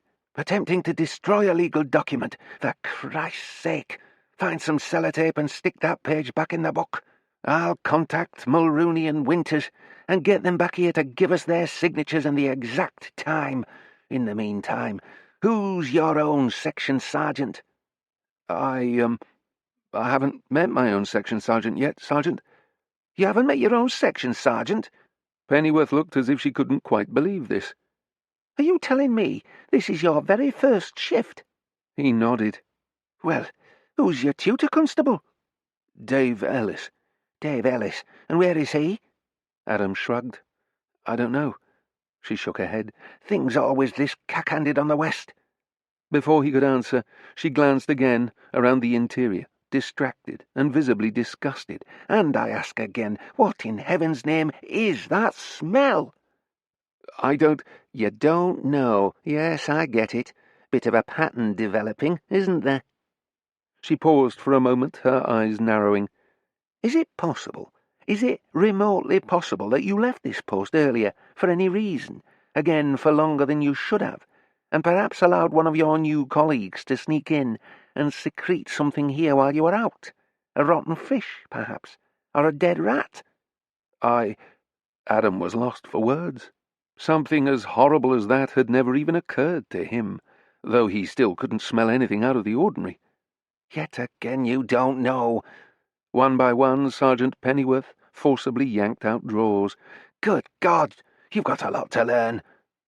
Look, he tried to say. Look, Sergeant, I just want to be a policeman. What in God's name? Pennyworth wasn't even listening, as she stepped back and pulled what at first looked like a mass of dirty, ragged cloth from the bottom drawer, though when she shook it out, it soon assumed a recognizable shape. Has someone left their old pyjamas in here or something? Adam was briefly stricken speechless by the sight of the odiously stained jacket and trousers, but not for too long. He had to get back on track, and quickly. I thought I'd made an okay start, he said. She said nothing, sniffing gingerly at the bundle of rags. I'm sorry if I've made mistakes. I know I can do better. What? She was now busy looking round the room for something else, opening yet more drawers and cupboards. Look, it's not all your fault that you're next to useless, PC. Bellwood. Must be a roll of bin liners somewhere. We should never have closed the training colleges. I mean, they weren't brilliant, but at least you found yourself on the streets with some kind of idea. Something struck her, and she glanced round at him. Bellwood? Oh, sorry. My mistake. Another one? I used to be Bellwood, but I changed my name. Pennyworth shook her head again at the sheer ridiculousness of this guy before opening the next cupboard, out of which a nude body tumbled. It landed with dead wood impact on the command post floor, a mass of bruised and twisted limbs, a face brutalized beyond recognition by repeated, savage blows. It was several seconds before even Sergeant Pennyworth could react, the breath trapped in her throat, and then she threw herself down onto her knees to check for vital signs. The victim was male. She could see that much immediately, and perhaps the cause of death would also be plain to her, had she not been so stunned. The horrible blotch of bruising on the dead guy's throat could only mean one thing. "What the hell?" Pennyworth stammered. "What? Is this some kind of—" "Mainly because of him," Adam said, thinking aloud. She glanced up at him, perplexed. Good Christ, who is this? P.C. Carver. The old P.C. Carver, Adam shrugged. I'm the new one. Pennyworth rose slowly, unsteadily to her feet. Most of the stuff I've learned so far, I've learned from him, Adam explained, pointing upward, and others like him. Pennyworth glanced overhead and saw the open skylight. It's amazing what you can pick up over a few nights, Adam said. Listening to people chatting, listening to radio exchanges, listening to phone conversations. She grabbed for her radio, but Adam was quicker, sweeping the baton from behind his back, catching her with such an impact across her knuckles that she dropped the device, and then swiping it back, thwacking the side of her jaw with bone-cracking force. Pennyworth spun as she fell, but Adam caught her from behind. The next thing the dazed woman knew, an inflexible steel bar was compressing the front of her throat. Her assailant gripped it at either end, and now exerted tremendous force as he lugged it backwards, his knee jammed firmly into the nape of her neck. "Imagine me up there," he said, "all that time, and none of you professionals noticing." Pennyworth couldn't reply. Her face was already turning purple. "But you know," he hissed, "there was no need for any of this. I was for real. I was genuine. I wanted to make a new start. I was trying so hard, doing everything I could. I wanted to be on the other side for a change, and I thought I'd learned enough. But people like you never let it happen, do you? Pushy, loud-mouthed, pissant busybodies, always shouting, giving orders, always saying what people like me can and can't do, how useless we are, how useless I am. Didn't you say that, you bitch? That I'm useless, even though you know nothing about me. You criticize my shaving, but how would you do with broken glass? You criticize my smell, but how would you smell with no bath?" Pennyworth's face was almost black, her chin and cheeks slathered with blood and froth. but she still managed an incoherent gurgle. Adam leaned down to her ear. "What's that, Sergeant? You might have got it wrong about me, might have made a mistake." He giggled. "Seems to me that you lot make nothing but mistakes, still thinking it's Nick Jessup. How about the hook-handed killer? Jesus, that's so much bollocks. Killing with a hook, with one fucking hand. Take it from someone who knows." With a crunch, her windpipe gave way. "It's much easier with two." The Recipe by Louise Jensen. The ground is as cold and solid as the knot of grief weighted in my stomach. The song thrush abandons his futile search for worms and rises, hovering against the flat grey sky before coming to rest on the bird table with a happy chirp, head bobbing as he pecks at my half-eaten toast. It's stupid, but I open my mouth to call your name. Bird-watching was your passion. Before I remember the reason my appetite has vanished, I rest my forehead against the window as the knot in my stomach tightens. I'm incredulous. Daffodils are poking their yellow heads from muddy slumber, bluebells pushing through the tangle of weeds. Spring is supposed to signal new life, isn't it? And it's torturous that time is still marching on. It's only been 2 weeks since you've gone, but winter suited my sense of loss, all mutinous clouds and lashing rain. Now the trees are beginning to don their new green overcoats, and colour pops in every border. Gardening was always your domain. "Keep the coffee and fruitcake coming, Cleo," you'd say. "A man needs his fuel." And I'd stand in the kitchen, an apron wrapped around my age-thickened waist, the way my mum used to all those years ago, while she'd fashion the mince Dad hadn't sold in his butcher's shop at the end of the day into burgers, chili, lasagna, meat in various disguises, until I grew sick of the texture, the taste, the congealed white fat that formed on the surface of the leftovers. I inherited her cookbook after she died, but I never used it. Baking. I was always baking. Cakes, biscuits, pastries. And you never tired of telling me how much you loved them, how much you loved me. Ridiculously, yesterday I had gathered ingredients on the worktop, shaken flour into the bowl on the scales, and had got as far as cracking an egg before I realized you weren't here to eat a just-out-of-the-oven warm cookie anymore, and I swept the whole lot into the bin with an anguished cry. It's hard to focus on anything. The coffee table is littered with half-finished crosswords. The pages of the adult colouring book I'd bought remain a stark white. My thoughts rush towards me, like the sparrowhawk that swoops headlong at the thrush before veering to the side at the last minute, as his target takes cover in the clutch of brambles by the fence. The bird trapped inside my chest flutters, flutters, flutters with panic. Calm. I need to stay calm. I've never lived alone, married at 18, but I'm 45. I can do this. I am doing this. Mum managed for 20 years without Dad until cancer claimed her. And it's not like I'm completely alone, is it? Belinda, my younger sister, will be here later. After dinner she's going to help me pack away your things, just like we did with Mum and Dad's possessions all those years ago, although they still sit in the garage in cardboard boxes, slowly rotting through time along with my memories and the dead insects with stiff legs and brittle wings. I'm not ready. Still not ready. I'll have to donate everything to the charity shop. I suppose I'll have to sell up soon anyway. The house is too big for one, with its 4 bedrooms and a study we'd always earmarked for a playroom. It was too big for us, really, but we never stopped wishing for the children we longed for, did we? The happy laughter and after-school chatter we hoped would transform this red-brick new build into a home. My fingers pick at the skin around my nails until it is raw and bleeding. The garden catches my eye again, the buddleia trailing neglect, the rose bush straggling against the fence at the end of the garden. We planted it when we got married. It will blossom like our love, you'd said, and I'd rolled my eyes, but inside it warmed me that you were such a romantic. My mind hops. I've no idea what I'll cook for dinner.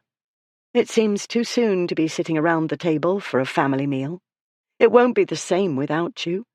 But Belinda insisted. The sooner you're back in a routine, the better you'll feel, she said. But still, I'll be half expecting you to join us. Perhaps she's right. I should make a start before she arrives. My oldest jeans hang low on my hips. Stress is shrinking me. I pull down a t-shirt to cover ribs that protrude and think perhaps one day I'll vanish entirely, and I find that thought comforting. The garage is a mess. It stinks. As I step inside, I am overwhelmed by the volume of boxes, the half-empty paint tins, sunflower for the kitchen, and cornflower blue for the lounge, your gardening tools suspended from hooks in the brickwork. The air is thick with memories, and all of a sudden I can't breathe. I push my way back outside, sucking in air, as the bird in my chest battles to be free. It takes a while to compose myself. I fetch the spade, wrapping my hands around the wooden handle, touching the places you touched. The ground around the rosebush is firmer than I thought it would be, and as I drive my spade into the earth, tiny rockets of pain shoot through my wrists, up into my shoulders. Tears spring to my eyes, and I tell myself it's frustration, pain, anything but this horrible sense of missing you. I drop to my knees, the coldness seeping through my jeans, and I burrow at the soil with gloved fingers. But it's as solid as the gold band I still wear on my wedding finger. It's fruitless. I hardly make an indent, and the weeds throw back their thorny heads and laugh and laugh. I drag the back of my hand across my eyes, furiously wiping away the tears that spill, and remind myself that all is not lost. Belinda will be bringing Sophie later, my niece. She's only 3, and too young, I hope, to feel the raw sense of loss I feel. But Belinda said she'd explained to Sophie you were gone, and Sophie had cried. Sophie will miss him, Belinda said. We all will. Grief shimmered in her eyes. She adored you, as did Sophie, and you were so good with her. Every visit I caught a glimpse of the father you could have been, and a painful lump rose in my chest. Sometimes I'd pretend Sophie was ours. She has the same colouring as you. You'd stretch in front of the open fire, her cradled in your lap, reading stories about big bad wolves and too hot porridge, heads bent, blonde hair glimmering as the flames crackled and hissed. She could almost have been ours, I thought, as I toasted pink marshmallows brown. Almost. Except she isn't ours. She is yours, though. I still remember the heart-wrenching pain when you'd told me you were leaving me for my sister. All those bird-watching trips you took. It was a different kind of bird you were watching, wasn't it? I still remember the weight of the iron in my hand, the sizzle as it hit your face, the sickening crack as your head hit the flagstone floor. I hoped the blood didn't leave a stain. It hasn't. Scrubbed away, as though it was never there at all. I'd told everyone you'd run off with your secretary. I almost felt sorry for my poor sister as I watched confusion, disappointment, anger slide across her perfect, perfect face. She believed me. Why wouldn't she? After all, I'm not the liar here, and once a cheat, always a cheat. Isn't that what they say? I discard the spade. It's no good. I can't dig a hole big enough to bury you in. No matter. In the garage again, I rummage through the boxes, reading fading labels until I find the one I want. Dad's old industrial mincer. Glancing at your body, draped in tarpaulin in the corner, I'm not convinced it's up to the job. I'd hefted you out of the chest freezer last night, but I'm not sure you're fully defrosted. But what choice do I have? I lift the chainsaw from your workbench and plug it in, my teeth grating with vibrations. I wonder if you're looking down or most likely looking up. I like to think you are. It's 6 hours later when my deceitful sister chimes the bell. She air kisses hello, fake. Everything about her is fake. I hug my niece tightly before she wriggles out of my grasp and pelts into the lounge. There's a clatter, and I know Sophie's upended the small plastic tub of toys we keep for her here. Belinda trails me into the kitchen. "My God," she exclaims as she stares out the window. "It looks like a Hitchcock film out there." The lawn is shrouded under a mass of beating wings. Jackdaws, magpies, and crows swing from the homemade fat balls I'd strung from the garage, trees, and bushes, satisfaction glistening in their beady eyes as they peck, peck, peck. Red kites swoop for the slivers of flesh I'd scooped out of the mincer. "Hope you're as hungry as they are." I pull plates from the cupboard. "Starving. Something smells good. Burgers. Like Mum used to make." She smiles. "Exactly like Mum used to make." And as I say this, I think about the way Dad left suddenly when I was 15. We never saw him again. It's a slow, sickening dawning. I fight to keep the revulsion out of my voice as I say, "It's the traditional family recipe. You'll be joining us at the table after all, darling."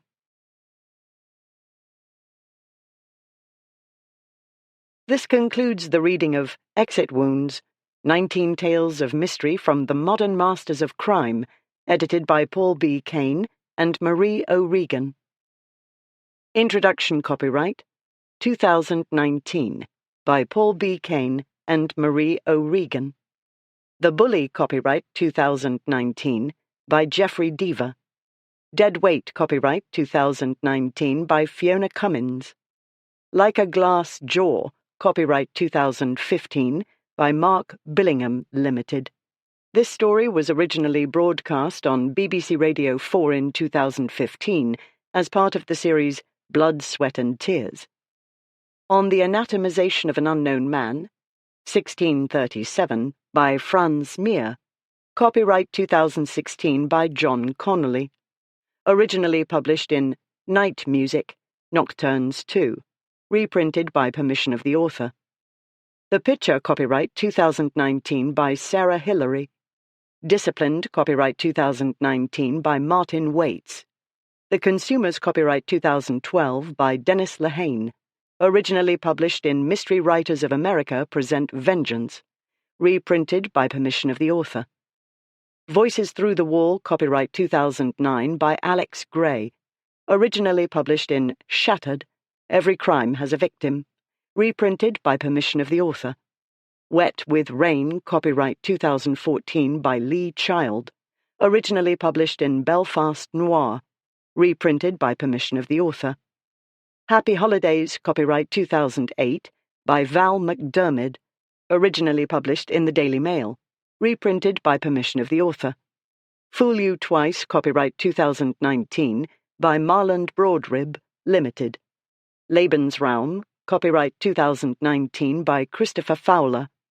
Dancing Towards the Blade, copyright Mark Billingham Limited. A version of this story was first published in Men from Boys, edited by John Harvey. Published by William Heinemann Limited, 2003. Reprinted